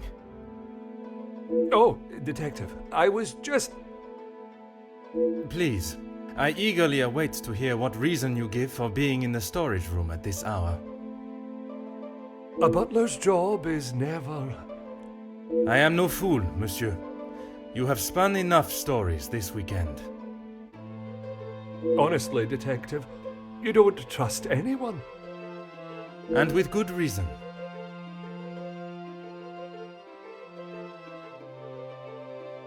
I've been thinking about my time with the family. I often think on fond memories, but it does not take me to a storage room in the middle of the night. There are many memories held within these walls. I just wanted to see them again.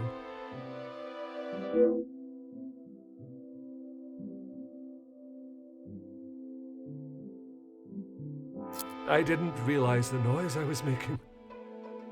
Obviously. Were you preoccupied looking for another of the Major's medals? Of course not.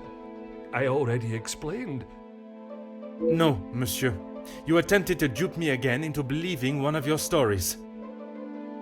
Please, Detective. I know you know how it ended up in my possession.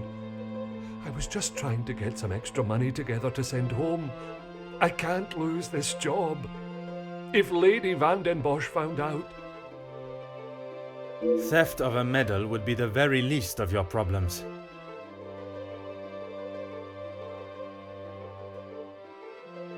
Deceive?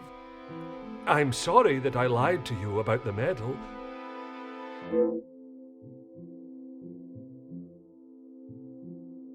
Would you care to explain the fake telephone call? It was purely for my benefit, no? Why would I fake a telephone call? The same reason that Mademoiselle Rihanna dressed in the Major's jacket in the snow, to allow not only the guests but me to believe the Major was still alive. I didn't kill him, Detective. I know, monsieur, but I also know that you helped the one that did to cover their tracks. It wasn't like that. We were just trying to help. She had no part in it.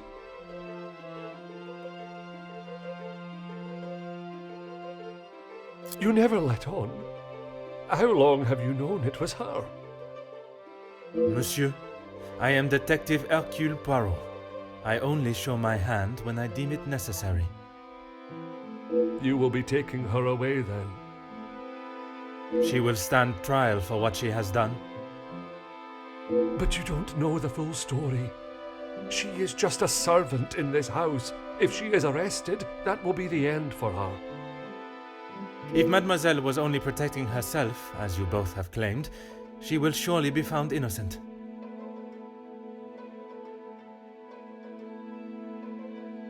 The Major's military storage box. The one that stored his medals. Amongst other things, yes. And those other things are? I had to protect her. If you found it when searching the study, you would have carted her off then and there. Whatever it is you have hidden, it will not remain that way for much longer.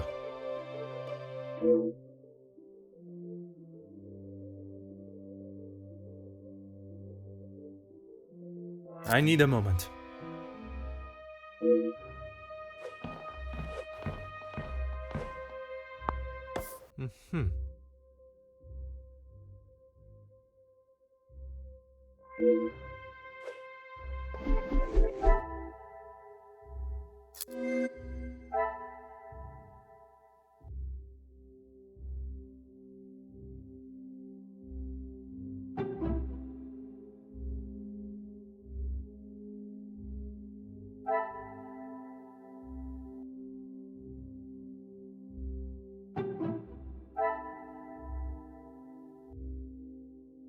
Some would say a lucky guess. I would say a moment of genius.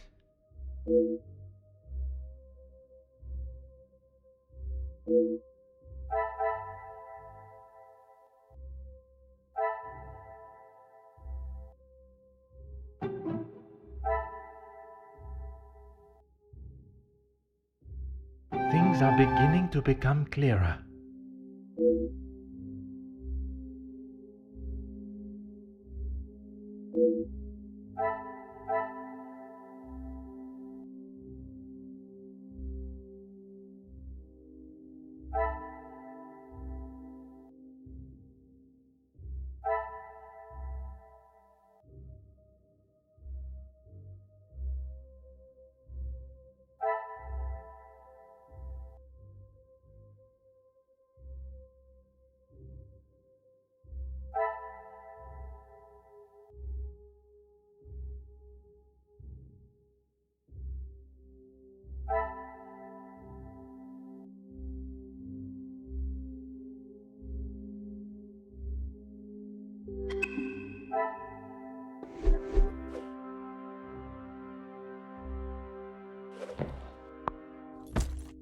Aha.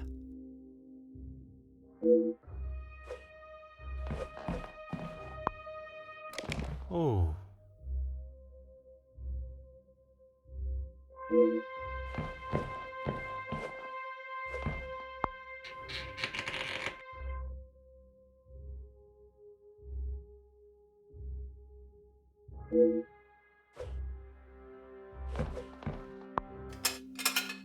Oh.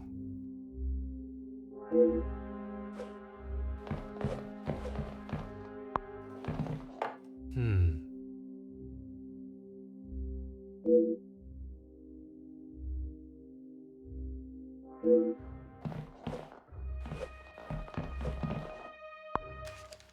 Aha.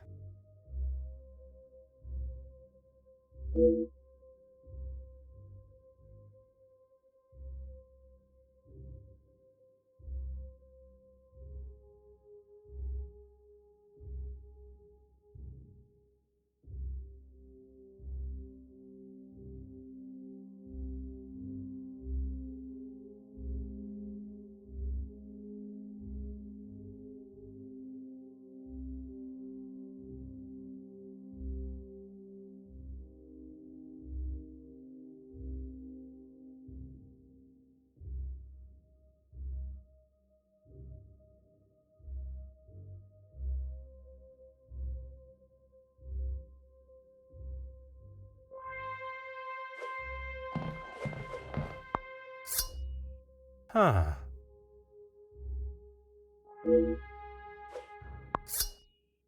Oh.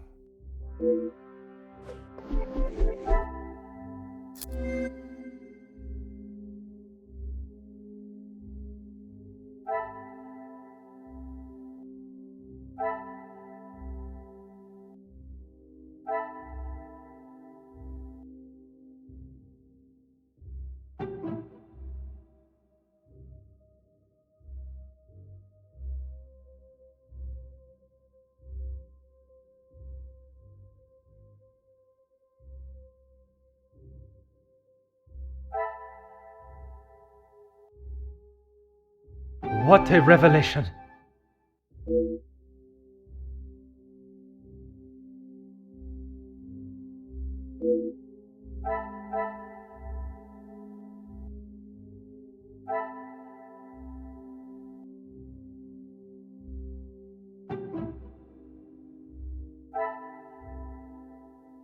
Another success. I never doubted myself.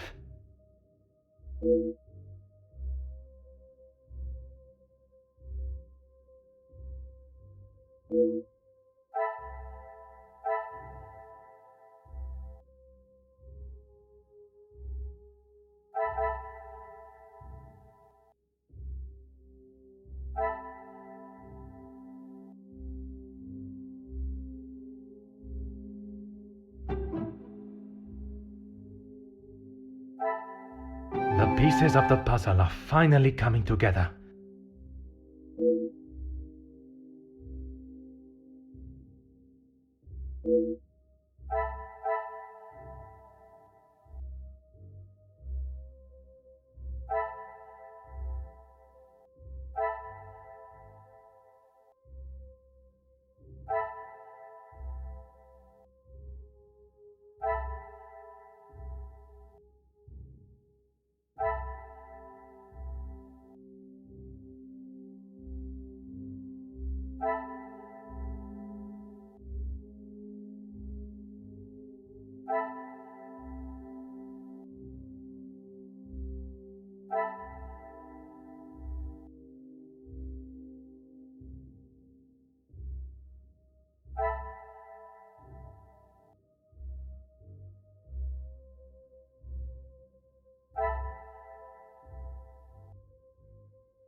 There is no use lying anymore.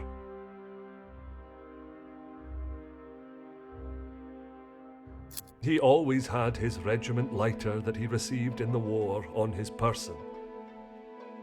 And yet, it was not his regiment emblem that was engraved on it. My father's. It must have fallen out of my pocket. You still have it, detective. Monsieur, you have stashed evidence, manipulated a crime scene, obscured my investigation, and yet it is a lighter that you worry about most? If it is my path to end up behind bars for what I have done, so be it. It is Elizabeth that you cannot allow to be locked up without the truth being told. I have heard how you fought for that young maid before. Florette, is it? I only ask that you do the same for Elizabeth.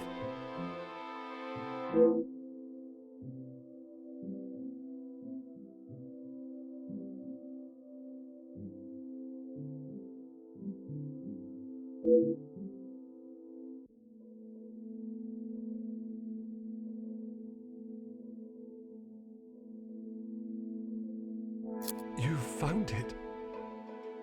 Even the secret area that has been created here is not concealed enough to stop Detective Hercule Poirot. I couldn't just leave it at the scene for you to find. The Major was killed by his own knife. The knife that protected his life during the war would eventually be the one that ended it. It was in his holster when he attacked her. He had hold of her arm. What else was she meant to use to get him off of her?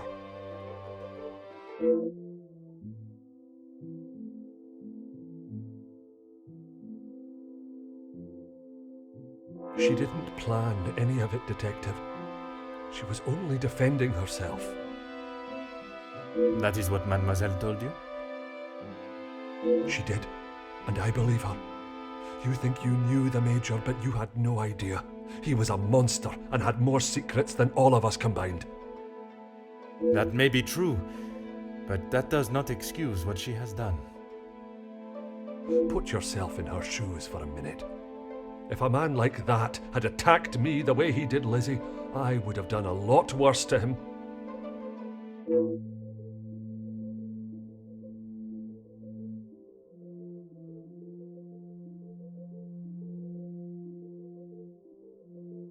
I need a moment.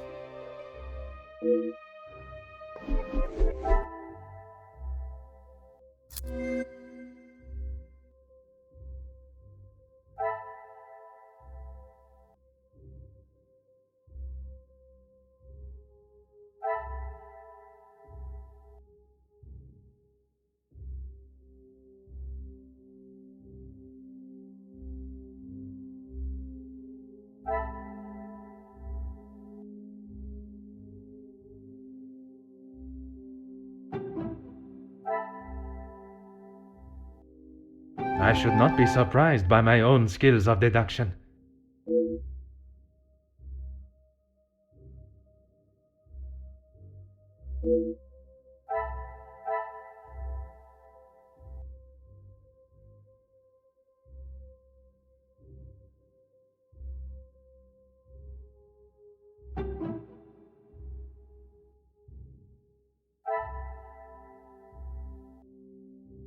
Magnifique.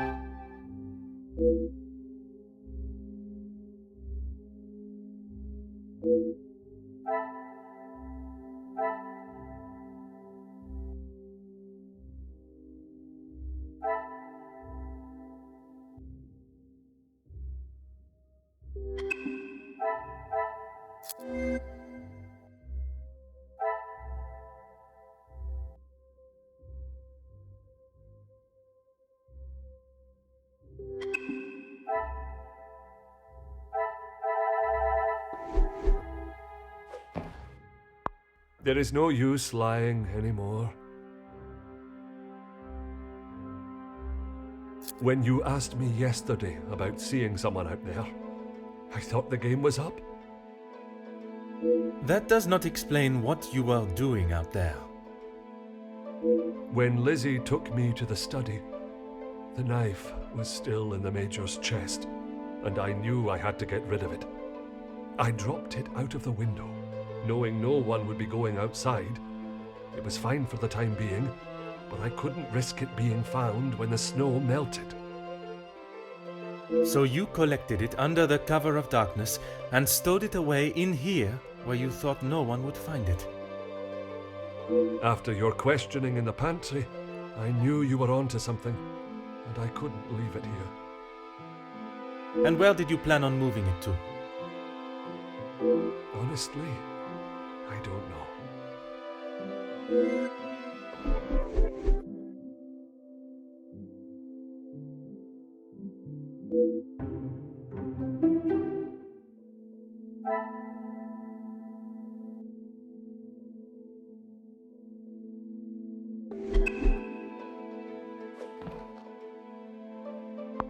There is no use lying anymore. Why what? Why I would risk everything to help Lizzie? Exactement. Because she is family. If you were in that position, you would do the same. I can assure you, monsieur, that I would not. Then perhaps that says something about you, detective.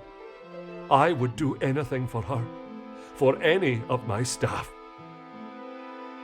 Even if it means crossing the boundaries of the law? Without question.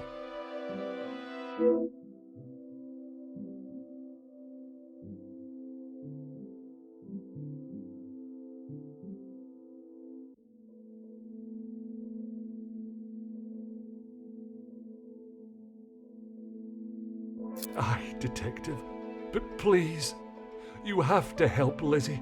It was all an accident. She doesn't deserve to spend the rest of her days behind bars because of that man. If she is put behind bars, it is because that is what the courts have decided upon. Detective, you can't be so cruel. It is not cruelty, monsieur. It is the law.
The pieces of the puzzle are finally coming together.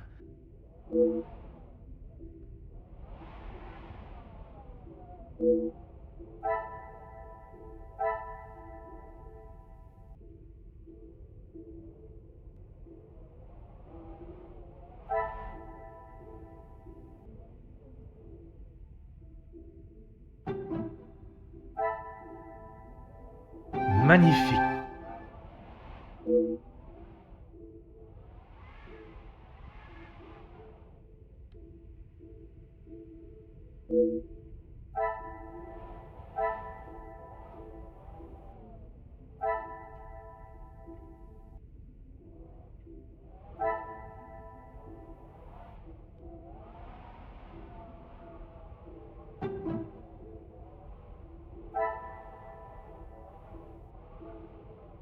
I should not be surprised by my own skills of deduction.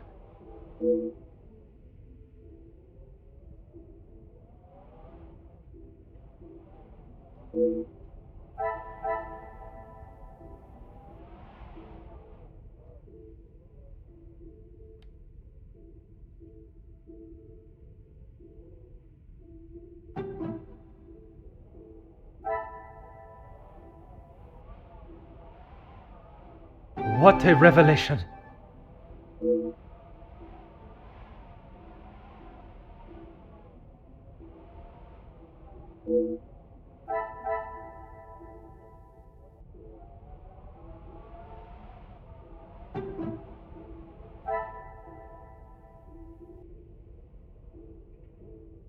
Some would say a lucky guess.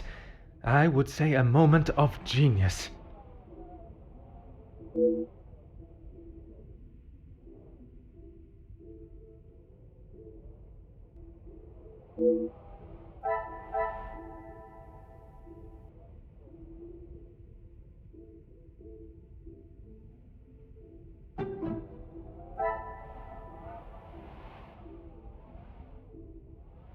Things are beginning to become clearer.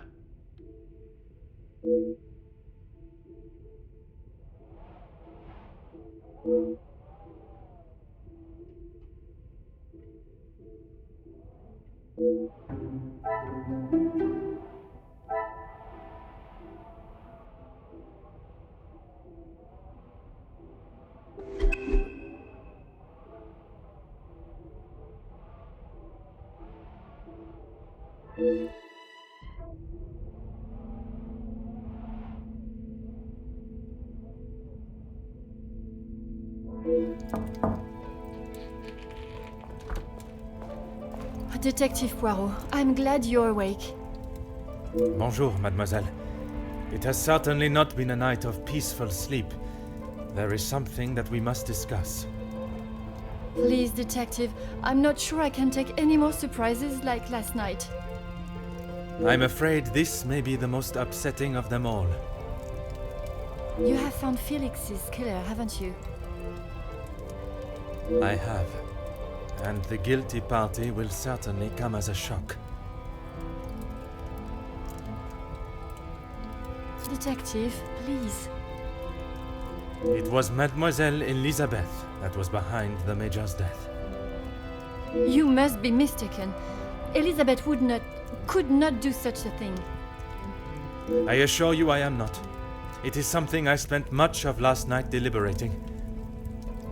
When you spoke of the telephone lines being out of order, it made me question the conversation I thought I had heard Monsieur Sterling make with the Major before connecting the call to him. But it hasn't been working all weekend. Exactement, mademoiselle. That is when I knew I had once again been lied to.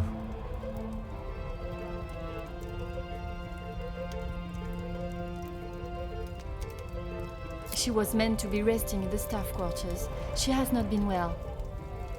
I am afraid that was yet another lie, orchestrated to keep her from incriminating herself. Why would you think that, detective? I only managed a few words with her before we were quite abruptly interrupted by Monsieur Sterling. I must admit, he has a habit of speaking over the other staff. It was much more than merely disturbing our conversation. It was done with the intention to prevent Mademoiselle saying something that she should not. So, Elizabeth killed Felix, and then Archibald helped her cover it up? In its simplest form, oui. I have heard it directly from the horse's mouth. You have spoken with Elizabeth already? Did she admit to it? Not Elizabeth, but Monsieur Sterling.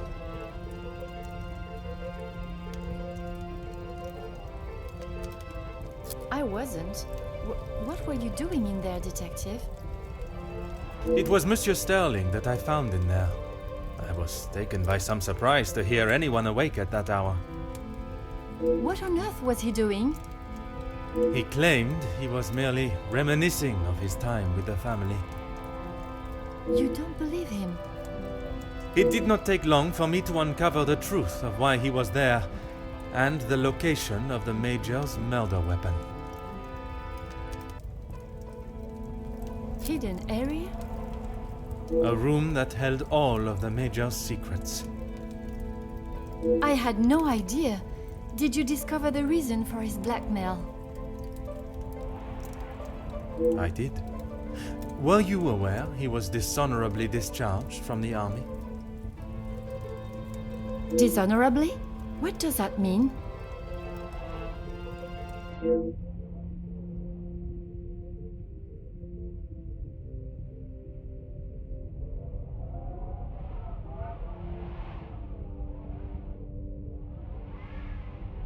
Yes, Gideon told me about the conversation you had. It is really quite upsetting. Zachariah was adamant of the Major's cruelty during the war, but the extent was not known until now. He killed a number of prisoners, men that were friends of Zachariah. Surely not. He would not do such a thing. They must have been trying to escape. I am afraid not. They were in fact unarmed. Oh, detective. It is the reason he was discharged, denied his military pension, and I believe the reason he fled England. He had been such an important part of my life for so long, but I feel like I hardly knew him.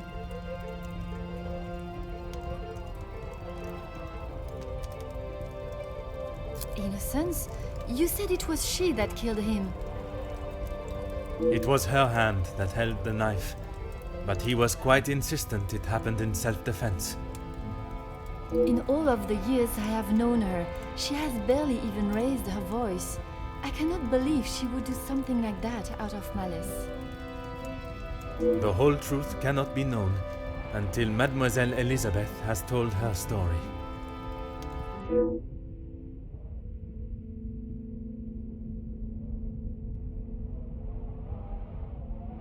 Will you allow me to be present? I think that is an excellent idea. I hope your presence will calm her and will perhaps allow her to speak more freely. Please, detective. I know she has done a terrible thing, but I beg of you to give her the time to explain herself. I will offer Mademoiselle Elizabeth the fair trial that she deserves, as I would with any suspect. Thank you, Detective Poirot. Would you bring Mademoiselle Elizabeth to the study, where we will not be disturbed? Of course, I'll find her immediately.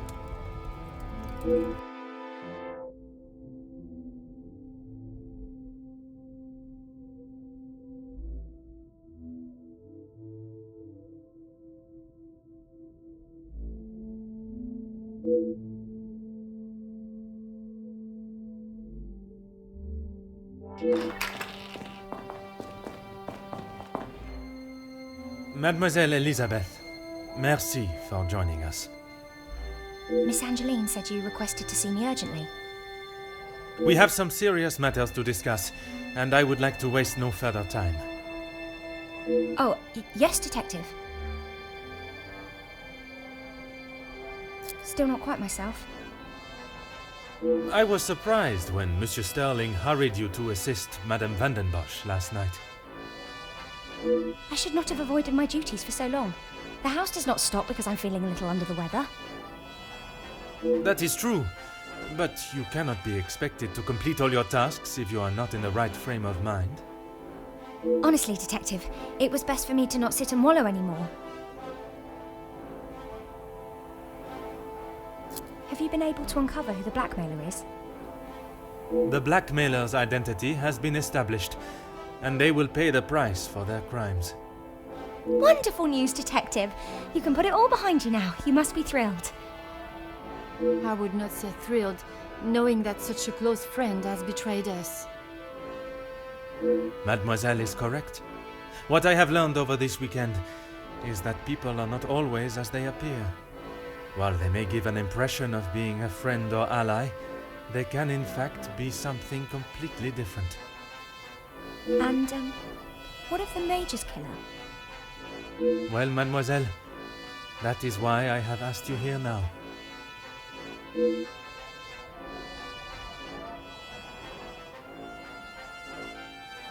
I'm not quite sure what you want me to say, Detective. Your honest opinion is all I ask, and, s'il te plaît, do not hold back. No one else felt it necessary. We only spoke when there was something in the house to be done. We did not speak of interests or pastimes. You knew of his work with Monsieur de Silva? I only know what is required of me to know, and that is very little. But you were aware of his work as security at Monsieur de Silva's factory. I was. The factory your beloved Luke worked at, before he was cruelly taken from this world. Yes, Detective.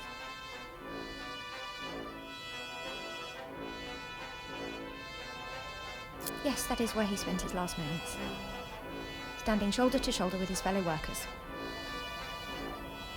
The resulting riots were a terrible tragedy. One that I hope we will not have to see or experience again.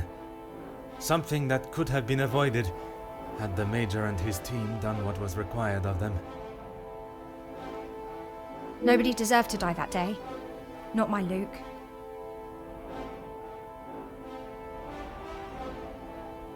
Detective, what kind of question is that? It is a straightforward one. Mademoiselle, if there is something you wish to tell me, now is that time. I'm sorry, Detective, I just don't know how to answer it. Let us consider what we know of the Major. He fronted the militia that attacked the workers at the strike. You were aware of this?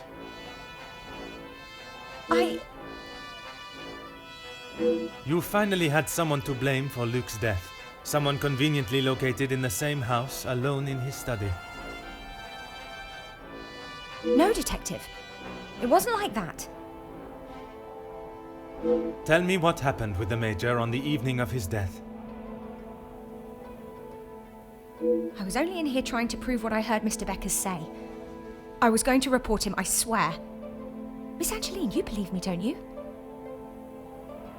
I want to. I am still trying to understand it all myself. Why don't you start from the beginning? I was delivering Miss Angeline's dress to her room when I heard Mr. Beckers arguing with the Major in his study. They were ever so loud. I thought the whole house would have been listening to what they were saying. Mr. Beckers was talking about the factory strikes and how it was the Major's fault. He told him that if he didn't own up to his crimes, he would go to the newspapers. I cannot imagine the Major would have taken kindly to Monsieur Becker's threat. He didn't. He called him some rather uncouth names before Mr. Beckers left and went downstairs, and made sure to keep out of sight. After the altercation between the Major and Master Gideon, you went to speak with him outside, and I thought I could look around his study without anyone knowing. I had to know for sure. If it was true, he deserved to be held accountable. And did you find the proof you are looking for? I found a payment from Mr. De Silva, but there was nothing incriminating about that. I was so nervous. I felt like my heart was beating out of my chest. And then you saw the blackmail note. I recognized the writing on the envelope. I couldn't believe it. How could he do such a thing to Angeline? To the family that had taken him in? Common sense would determine the Major was another victim of the blackmailer. If I'd have used common sense, I wouldn't have been snooping around alone in his study in the first place. I heard the footsteps in the hall, and before I could move, the Major was standing in front of me, demanding to know why I was going through his belongings without permission. I tried to come up with an excuse, but nothing came out, and when he saw the letter in my hand, it was like Dr. Jekyll turning into Mr. Hyde. I tried to move around him towards the door, but he hurled something towards me, and it crashed against the wall. That would explain the damage to the wall. I froze. I have never been so scared in all my life. I thought he was going to kill me there and then. And you thought you would beat him to it. Oh, Detective, you make it sound as though I had it all planned. He lunged forward and grabbed me by the arm. I tried to push him away, but he was too strong. His grip just got tighter and tighter. If only you had seen the look in his eyes, I dared not even scream. I saw the sheath on his belt. I didn't know what else to do. I didn't want to hurt him, but he wouldn't let go of me. So you took your opportunity to put an end to it all. I just wanted to get him off me. I didn't want to hurt him. I reached for it and I jabbed it at him. His grip instantly loosened and I ran straight out the door and didn't look back. You did not even look to see what state you had left him in? She had just been attacked, Detective. Oui, please. Continuez. I ran down to the pantry looking for Rahana. She took one look at me and knew something was wrong.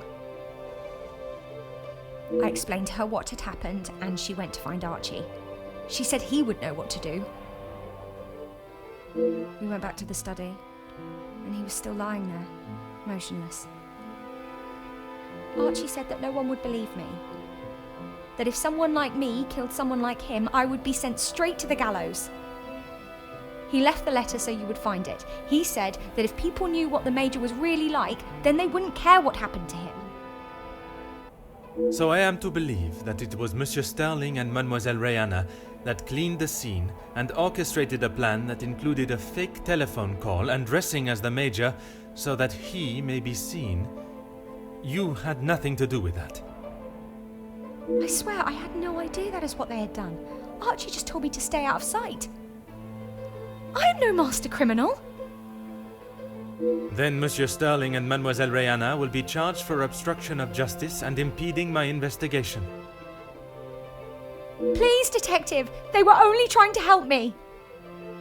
If they wished to help you, they should have brought all of this to my attention immediately instead of committing more illegal acts.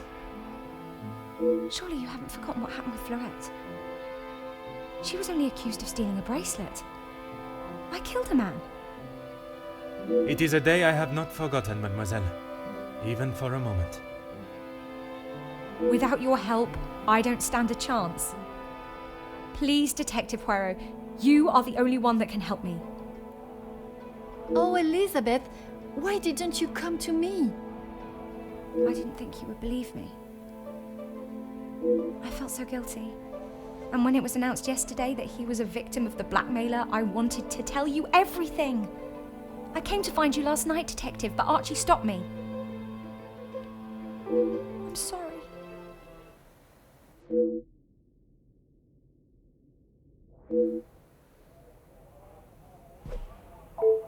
Oh, yes, Detective. I don't know where it is. If you have been honest with me until now, I ask that you continue. I'm sorry, I really don't know. Archie dropped it out of the study window and he said he would deal with it. I couldn't bear to touch the thing.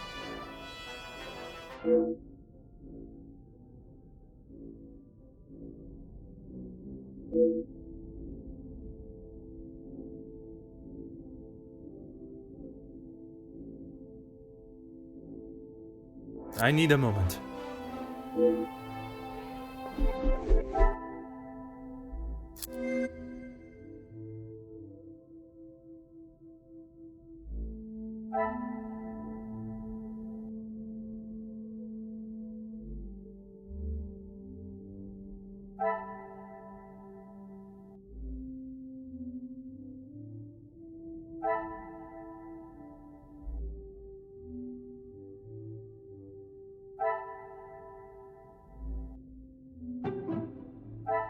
Another success. I never doubted myself.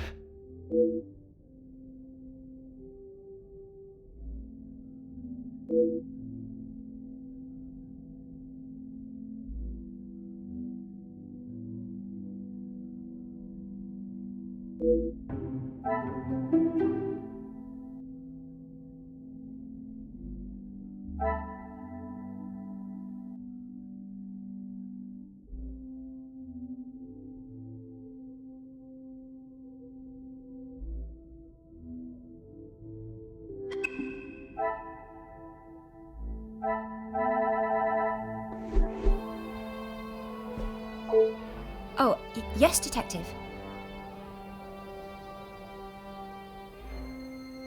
Please, I was only protecting myself. I didn't want to hurt him. He just wouldn't let me go. Oui, mademoiselle. I know.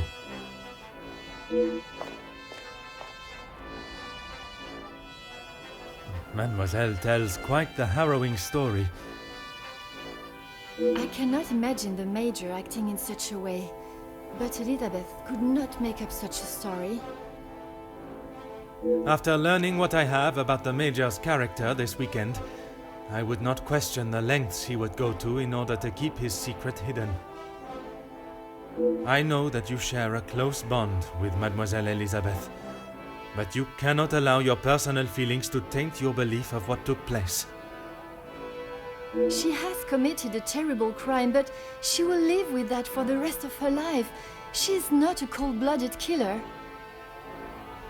If what she says of the Major's attack is true, she acted in self-defense, and in the law's eyes, a crime has not been committed. I will do everything I can to make sure her story is heard and a fair trial is conducted.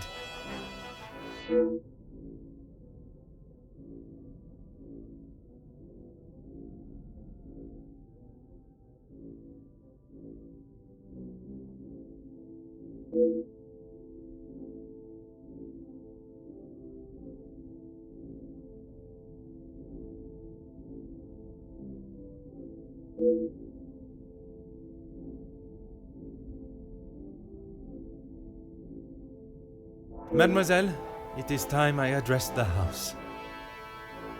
Are you sure? What will you say? What if they do not listen? I can assure you, they will. Elizabeth was right, though. She's just a servant. What if they... Mademoiselle, when Detective Poirot speaks, they will listen. Would you ask the guests to convene in the library? Of course. And what of the staff? I have told Monsieur Starling to remain in the staff quarters with the others. When the authorities arrive, they shall be dealt with. You have been of great help to me throughout my investigation, and now that it is over, I have one final request. You only need to ask. While I am speaking with the guests in the library, would you watch over Mademoiselle Elizabeth in my room? You don't think she will try and escape, do you? In her position, I do not know what she might try. But I trust with you there, any potential ideas of such a thing will be squashed.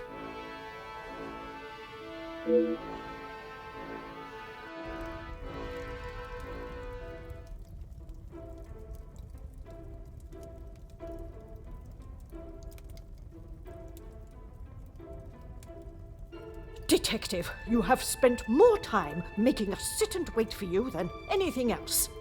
Madame van den Bosch, if you think I have spent my time focused on anything besides uncovering the Major's killer, you are sorely mistaken. I'm sure you will be eager to share your findings with us then. All in good time, Madame. Firstly, to understand the truth of what has occurred this weekend, one must know the timeline of events that not only preceded the Major's death, but succeeded. We are all well aware of what happened before, Detective. You can save your breath. You are only aware of what the guilty parties wanted you to believe, but now I shall apprise you to the true events. The reason for us all being here, you know. The altercation between Monsieur Demire and the Major, you know. The body of Monsieur Hagen was found while we were all sat enjoying a most delicious meal. That you also know. But what was kept from us all was that his body lay on the study floor for far longer than was thought. It was that servant. She found him. S'il te plaît, monsieur. It was indeed young Inga that found the Major's body lying lifeless in the study. So it was her. Monsieur, I will not allow for any further interruptions. I return to the Major's body. If we are to believe the scene that we were presented with, The Major must have been killed during the first course of our meal, a meal that none of you left, even for a moment. Speaking in the evening, you all confirmed one another's alibis, and although there was doubt in the validity of some, I confirmed that they were indeed all true. What I could not understand was how a man came to be found dead, and every guest accounted for at the time of death. That is until I questioned the latter. Monsieur Beckers, I shall now allow you to speak. You saw the Major smoking a cigar in the snow. Is that true? It is. False. You saw what you are meant to see. Someone in the Major's coat standing outside, giving the illusion that the Major was still very much alive. Monsieur da Silva, on the afternoon of the Major's death, do you recall hearing a telephone ring? Now that you mention it, I have not heard a single ring all weekend. Correct. The telephone lines have been down for the duration of our stay, meaning the telephone call that was received and promptly directed to the Major's study was yet another act of trickery and deceit. But it did not end there. When I entered the study for the first time, it was obvious someone had already been there and falsified the scene to stage a burglary and clear away important evidence, including the murder weapon. What followed was an investigation that had already been hindered. But even those lengths were not enough to derail me for long. I think we have all had enough of your self-praise, Detective. Perhaps you would like to tell us who killed him now? Madame, as I'm sure you would expect, it is not as simple as that. What many of you do not know is the discussion that was had between the Major and Monsieur Beckers earlier that day. What has that got to do with anything? I told you I didn't kill him. That I know to be true.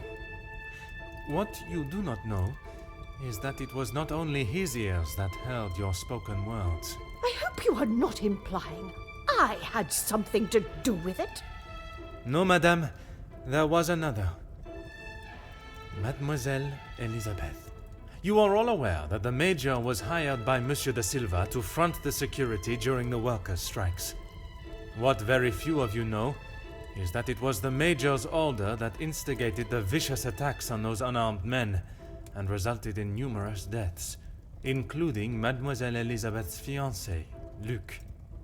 Monsieur Beckers confronted the Major, declaring that he was to hand himself in. That is what Mademoiselle Elizabeth overheard. Now, knowing the truth, she waited until the Major was away from his study. After he stepped outside following the confrontation with Monsieur Demir's fist, it looked to be the perfect opportunity, or so she thought. The Major returned and found her looking for the proof she required to hand him over to the authorities. If the maid bumped him off, why hasn't she been arrested? The events that followed in the study are not those of a cold-blooded murder, but one of a young girl that had no other option but to protect her own life.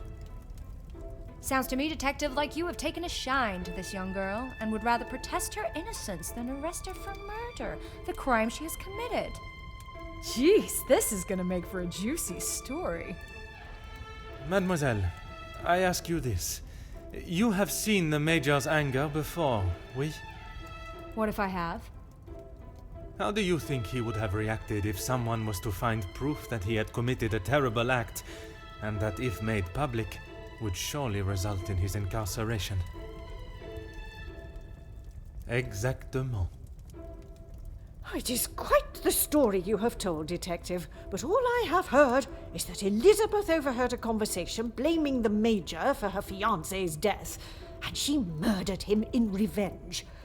A servant killing a man that is as revered as he was.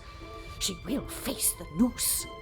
I am not denying that a man has lost his life, but it is not the crime of murder that you all believe. While the Major did not deserve to die in such a way, it was his actions towards Mademoiselle Elizabeth that drove her to defend herself in any way she could. Mademoiselle Elizabeth will be punished, but we will let the law decide the severity of her punishment. She has played you like a fiddle, detective, acting the innocent victim. She will be arrested and hanged for her crime, like every other cold-blooded killer. Hear, hear. Give her what she deserves. The girl has got to pay for what she's done.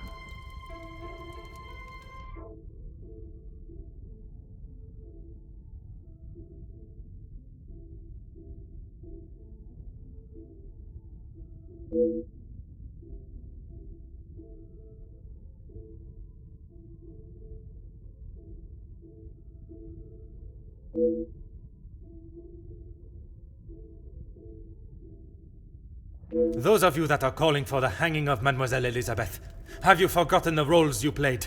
Your actions have been far from innocent. Look, Detective, I see where you are going with this, but it's not going to work. So maybe the strikes were down to De Silva and Beckers. But don't try and drag me into their mistakes. Mademoiselle Conrad, if you are so confident of your innocence, perhaps we should begin with you.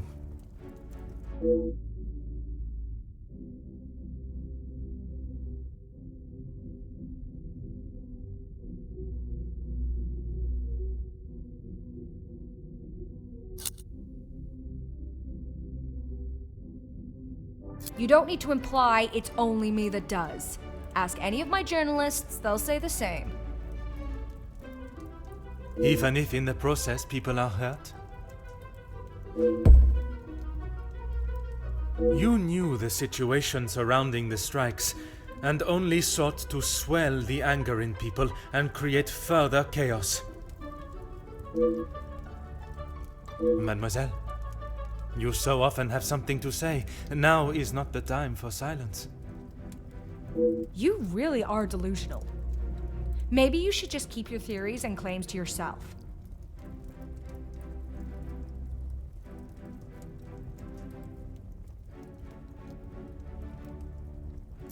You obviously have no idea what goes on in my world.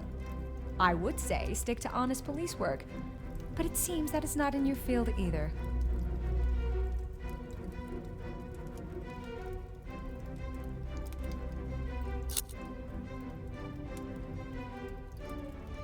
Look, it's... Mademoiselle, I do not have time for your excuses. Do you wish to state your direct involvement, or should I? It's not... Okay, fine.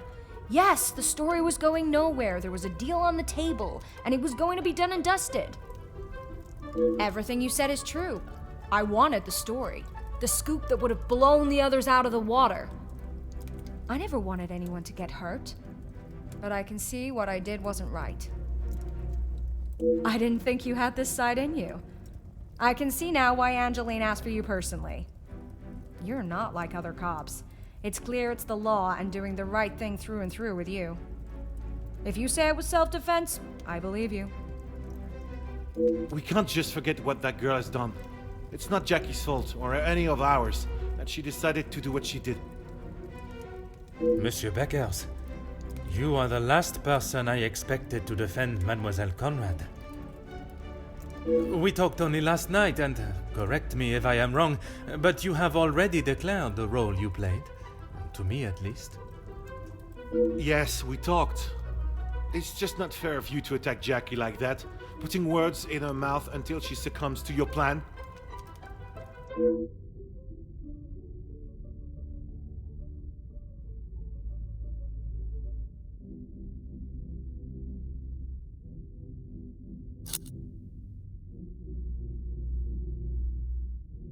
Detective, I'm afraid you're misunderstood.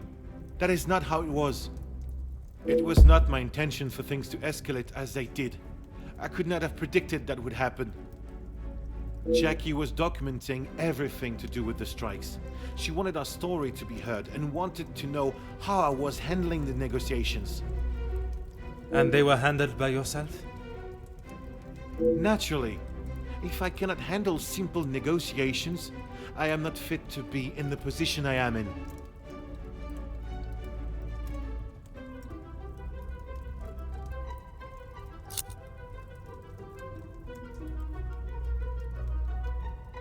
I was only pushing for what my men deserved. what they needed. Hindsight is a wonderful thing, Detective. Surely you must know that. Nothing is ever simple, Detective. I'm sure you understand that better than anyone.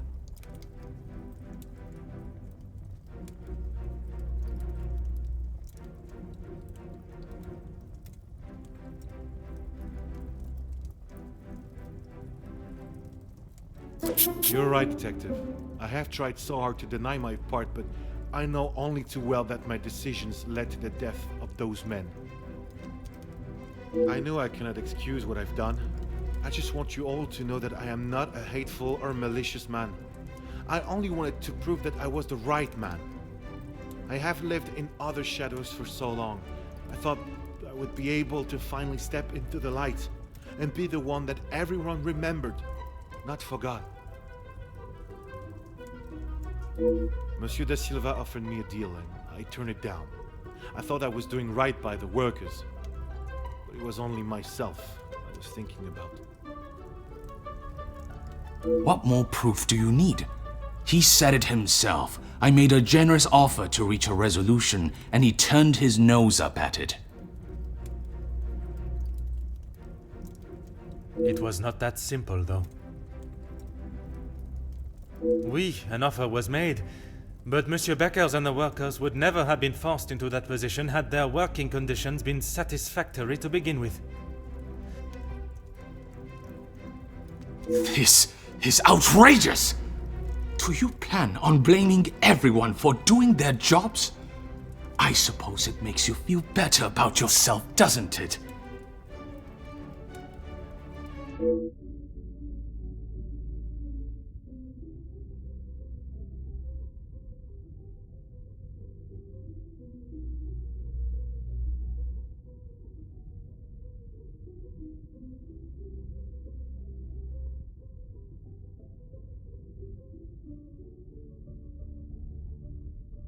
It may be a big deal to you, but I am used to workers not being happy with something. And most of the time, that unhappiness is directed at me. When you're in charge of your own factory, you'll understand. I handled the situation the best I could. If you think otherwise, maybe you have proved us all right, that you aren't the great detective you claim to be.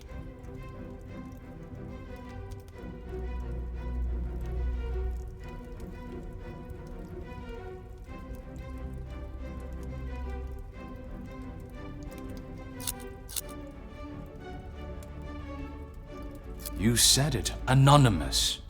I don't know them, and it doesn't sound like they know me. When you have something people want, money, they will do anything, including constructing lies to get their hands on it. Monsieur da Silva, you seem to have forgotten our previous conversations. I recall them just fine, thank you. A police officer trying to manipulate facts to fit his own agenda. Shocking.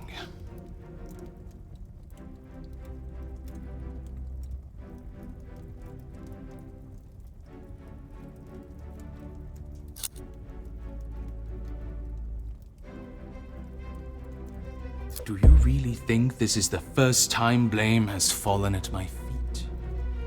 Although I don't think I've seen someone try so hard before to even convince themselves of what they are saying.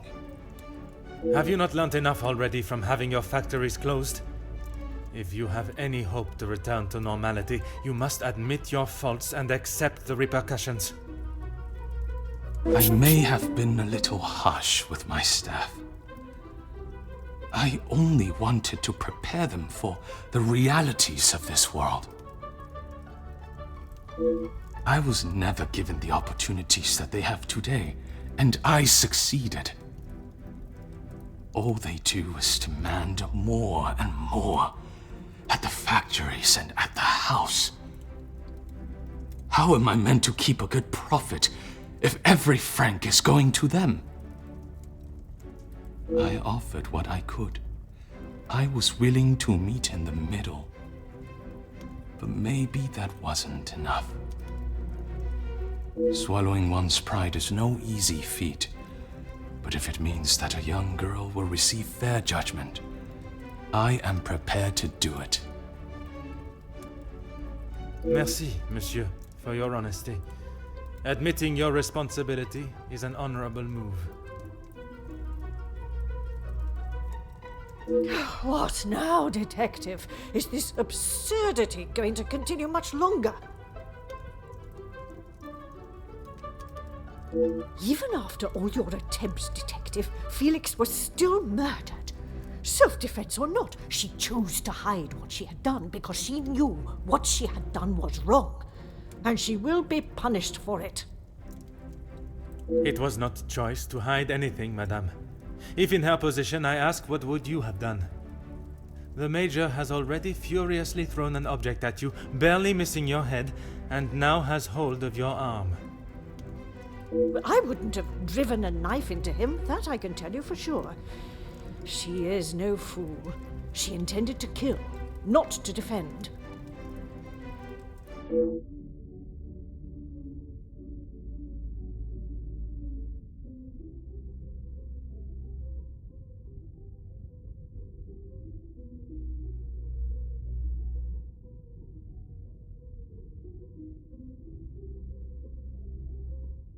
Quite presumptuous of you to assume violence is in his nature. Putting my own feelings towards the Major aside, he was not an honorable man, at least at some time in his life.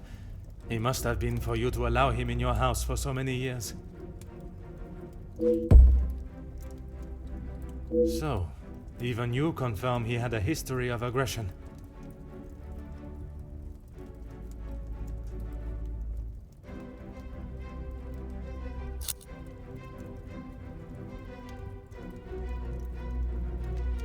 You have no idea. He was there for us when we needed him. You were there for him when he needed free room and board. That is not the case, and you know it. His actions are unforgivable and should not be defended by anyone. You judge him so harshly, but I return the question. What would you have done in his position? He had made mistakes. I will not deny that. In those moments when a decision had to be made, it fell to him, and he did what he saw fit.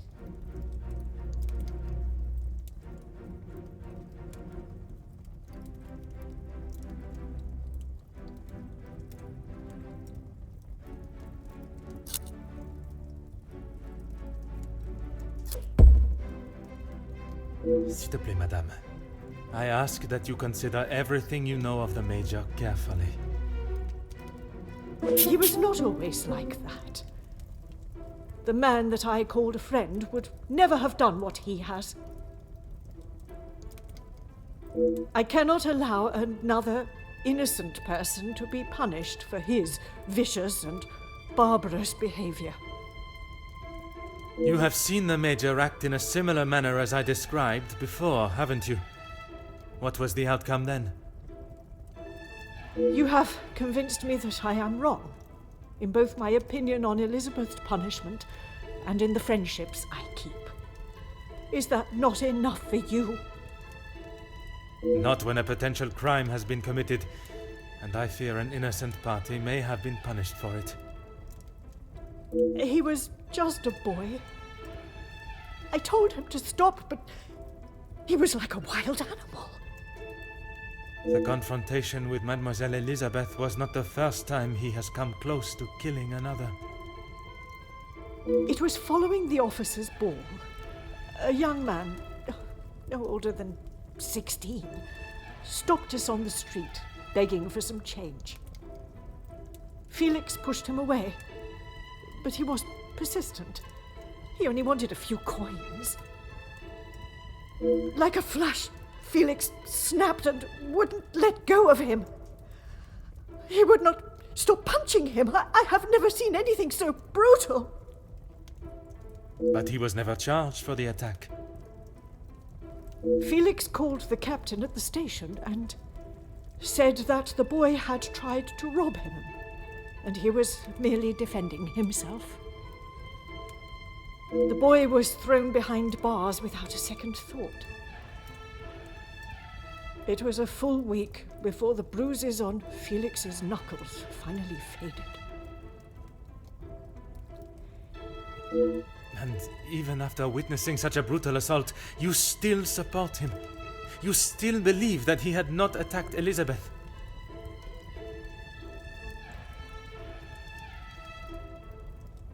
The days following, he showed no signs of remorse, no apology to him or to me. I blamed it on the amount he had had to drink. But when you began talking about him finding Elizabeth in his study, I somehow knew it had happened again. Had you been open about the Major's temper, this could all have been avoided. When you tell the courts the truth, Mademoiselle Elizabeth's self-defense plea cannot be ignored.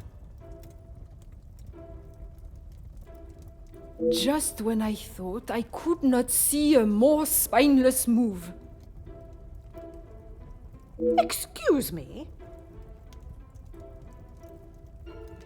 You allowed a bully and thug to remain in your house and endanger your family. I'm sorry, Margot, but I am struggling to understand why you have involved yourself in this affair. I'm surprised you can hear me way up there on that high horse of yours. How dare you speak to me in that way? Who I decide to keep in my house is my decision and no one else's. I can see that. Murderers, thieves, and extortionists are all acceptable, it seems. Countess, I have talked at length of the Major's death, but not the reason for my invitation in the first place. When I last gathered you all together, I spoke of a blackmail ring that was rife in the area, and then of the letter that the Major had received. Mademoiselle Angeline requested my help personally after she received such a letter threatening her family name. She felt I was the only one that could uncover the truth. And uncover the truth I have. Get on with it, detective. Who dared try and extort my family and then have the gall to allow me to welcome them into my home? If it was not for the honesty of a young servant, I would perhaps still be looking for the For goodness sake, it was me. Margot, how could you? While it looked as though the Countess was helping the young women at the shelter, she was in fact only finding them positions of employment in wealthy homes to gather information on them and learn secrets that she would ultimately be able to use against them. Monsieur da Silva fell victim to her network of moles and was in turn blackmailed. It was quite the prosperous setup you had, knowing that they would not be prepared to lose their social standing if a secret was to find its way from where it had been hidden for so long. That cannot be true, Margot. How could you do such a cruel thing? That is rich, coming from you. You are one of my oldest friends. High and mighty Madame van den Bosch. You think you can do what you wish when you wish it and there will be no repercussions. You are as bad as all of them. If I do not get a straight answer out of you, I will march you to the police station myself. I'm surprised it took the Major this long to start living with you. He must have been on the edge for some time. How dare you speak to me like that? In my own home! A home you share with the father of your daughter for so many years, and she still remains none the wiser. You have no right! Maman! Angeline? Have you heard what she has admitted to? She is merely trying to make herself... Is what she says true?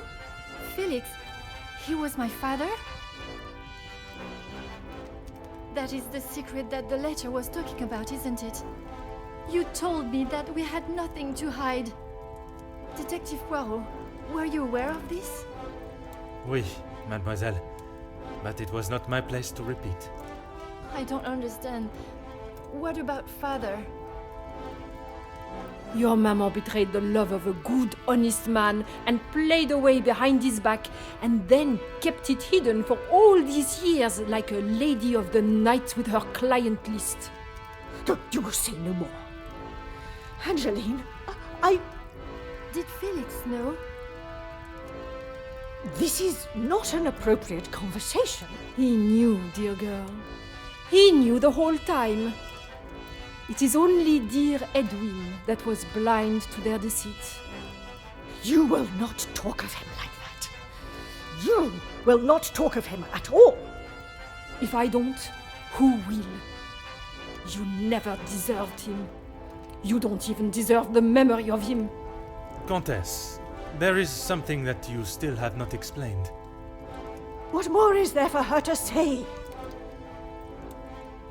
How long were you in love with the Viscount for?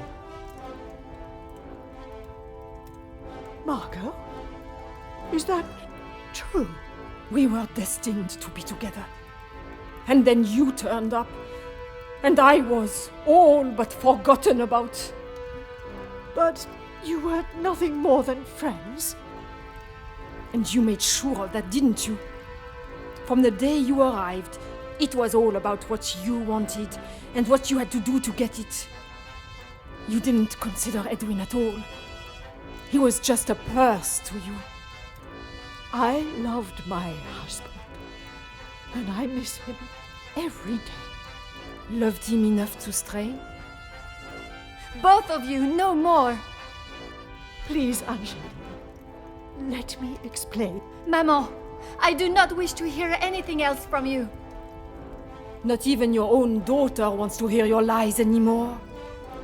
Cassandra Van den Bosch, all alone. How dare you!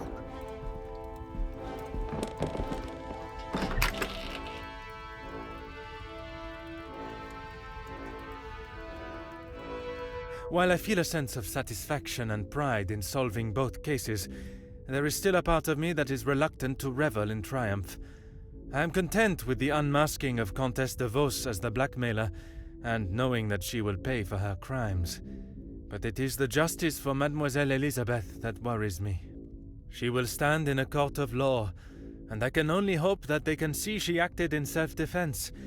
I must trust that our legal system and justice will prevail, and a fair sentencing will be given. In protecting her own life, she took the life of another. Perhaps the guilt she must live with is a greater punishment than any sentence she can receive.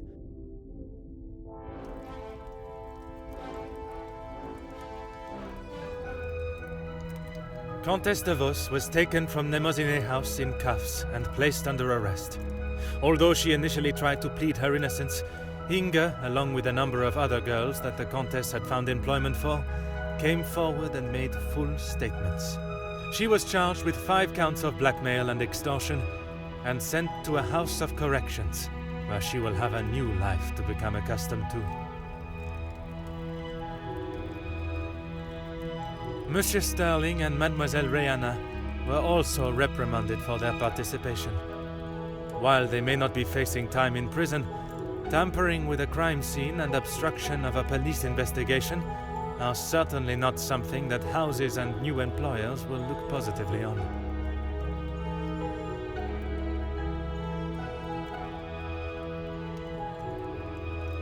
Mademoiselle Angeline finally became Madame Demire, and together they took up residence in England, where Monsieur Demire continues to support and fight for fairness and equality in London.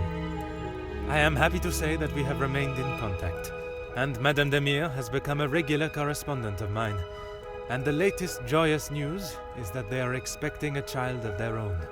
Madame Van den Bosch showed compassion that I had not seen in her before.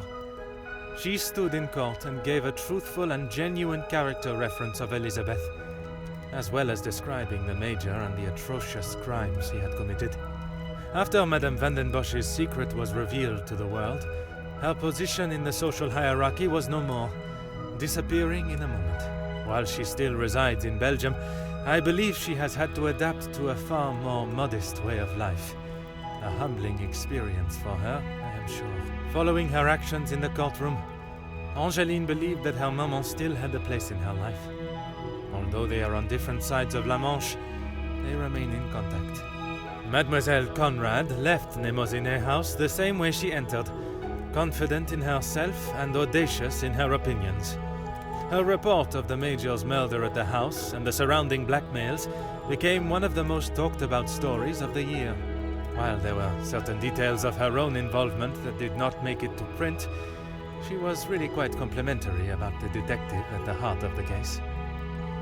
Monsieur de Silva tried to continue in his position as factory owner and business entrepreneur, but after his accounts and business dealings were investigated following the details of his blackmail being made public in Mademoiselle Conrad's article, his illustrious business empire began to crumble and is now facing an international corporate investigation. Monsieur Beckers stepped down from his position as union leader, accepting that he was no longer fit to represent the workforce that, in his words, he had let down on a scale of unmeasurable proportion. Although he is no longer the voice of the workers, he continues to support them from behind the scenes. Monsieur Zachariah and his brother made amends, and returning to his family home, and after sobering up, he was able to find the help that he required.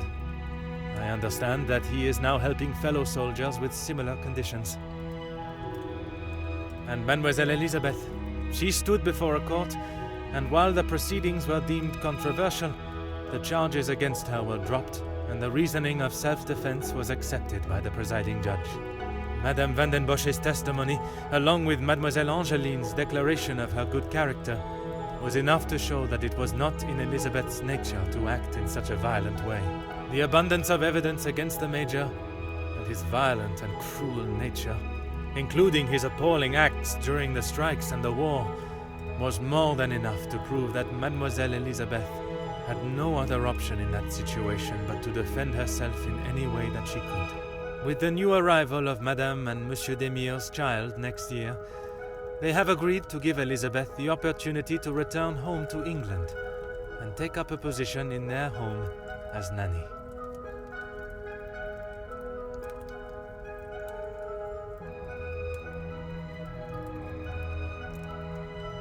The death of Elizabeth's beloved Luc has been at the center of everything. Had those in positions to help not acted with only themselves in mind, perhaps he would still be alive today, and the Major would have paid the price for his own crimes in the eyes of the law, not at the blade of a knife. The blood of Major Felix Hagen will remain on Elizabeth's hands, a stain that wherever she is and whatever she may do, she will never be able to wash clean. However, it will remain as a reminder to not only her, but all of us, of what we as human beings are capable of to protect ourselves. We all have something that may be considered shameful or sinful, and it is how we deal with it that shows our true character. Those involved in the riots, the workers' deaths, and the Major's killing believed themselves to be untouchable. Whether it was from their social standing or their confidence in themselves, they learned that everyone is accountable for their actions. There is no exemption because of the suit you wear or the money in your bank account. There is no price to a man's life. It cannot be bought or traded or discarded. No man is better than another, including Detective Hercule Poirot.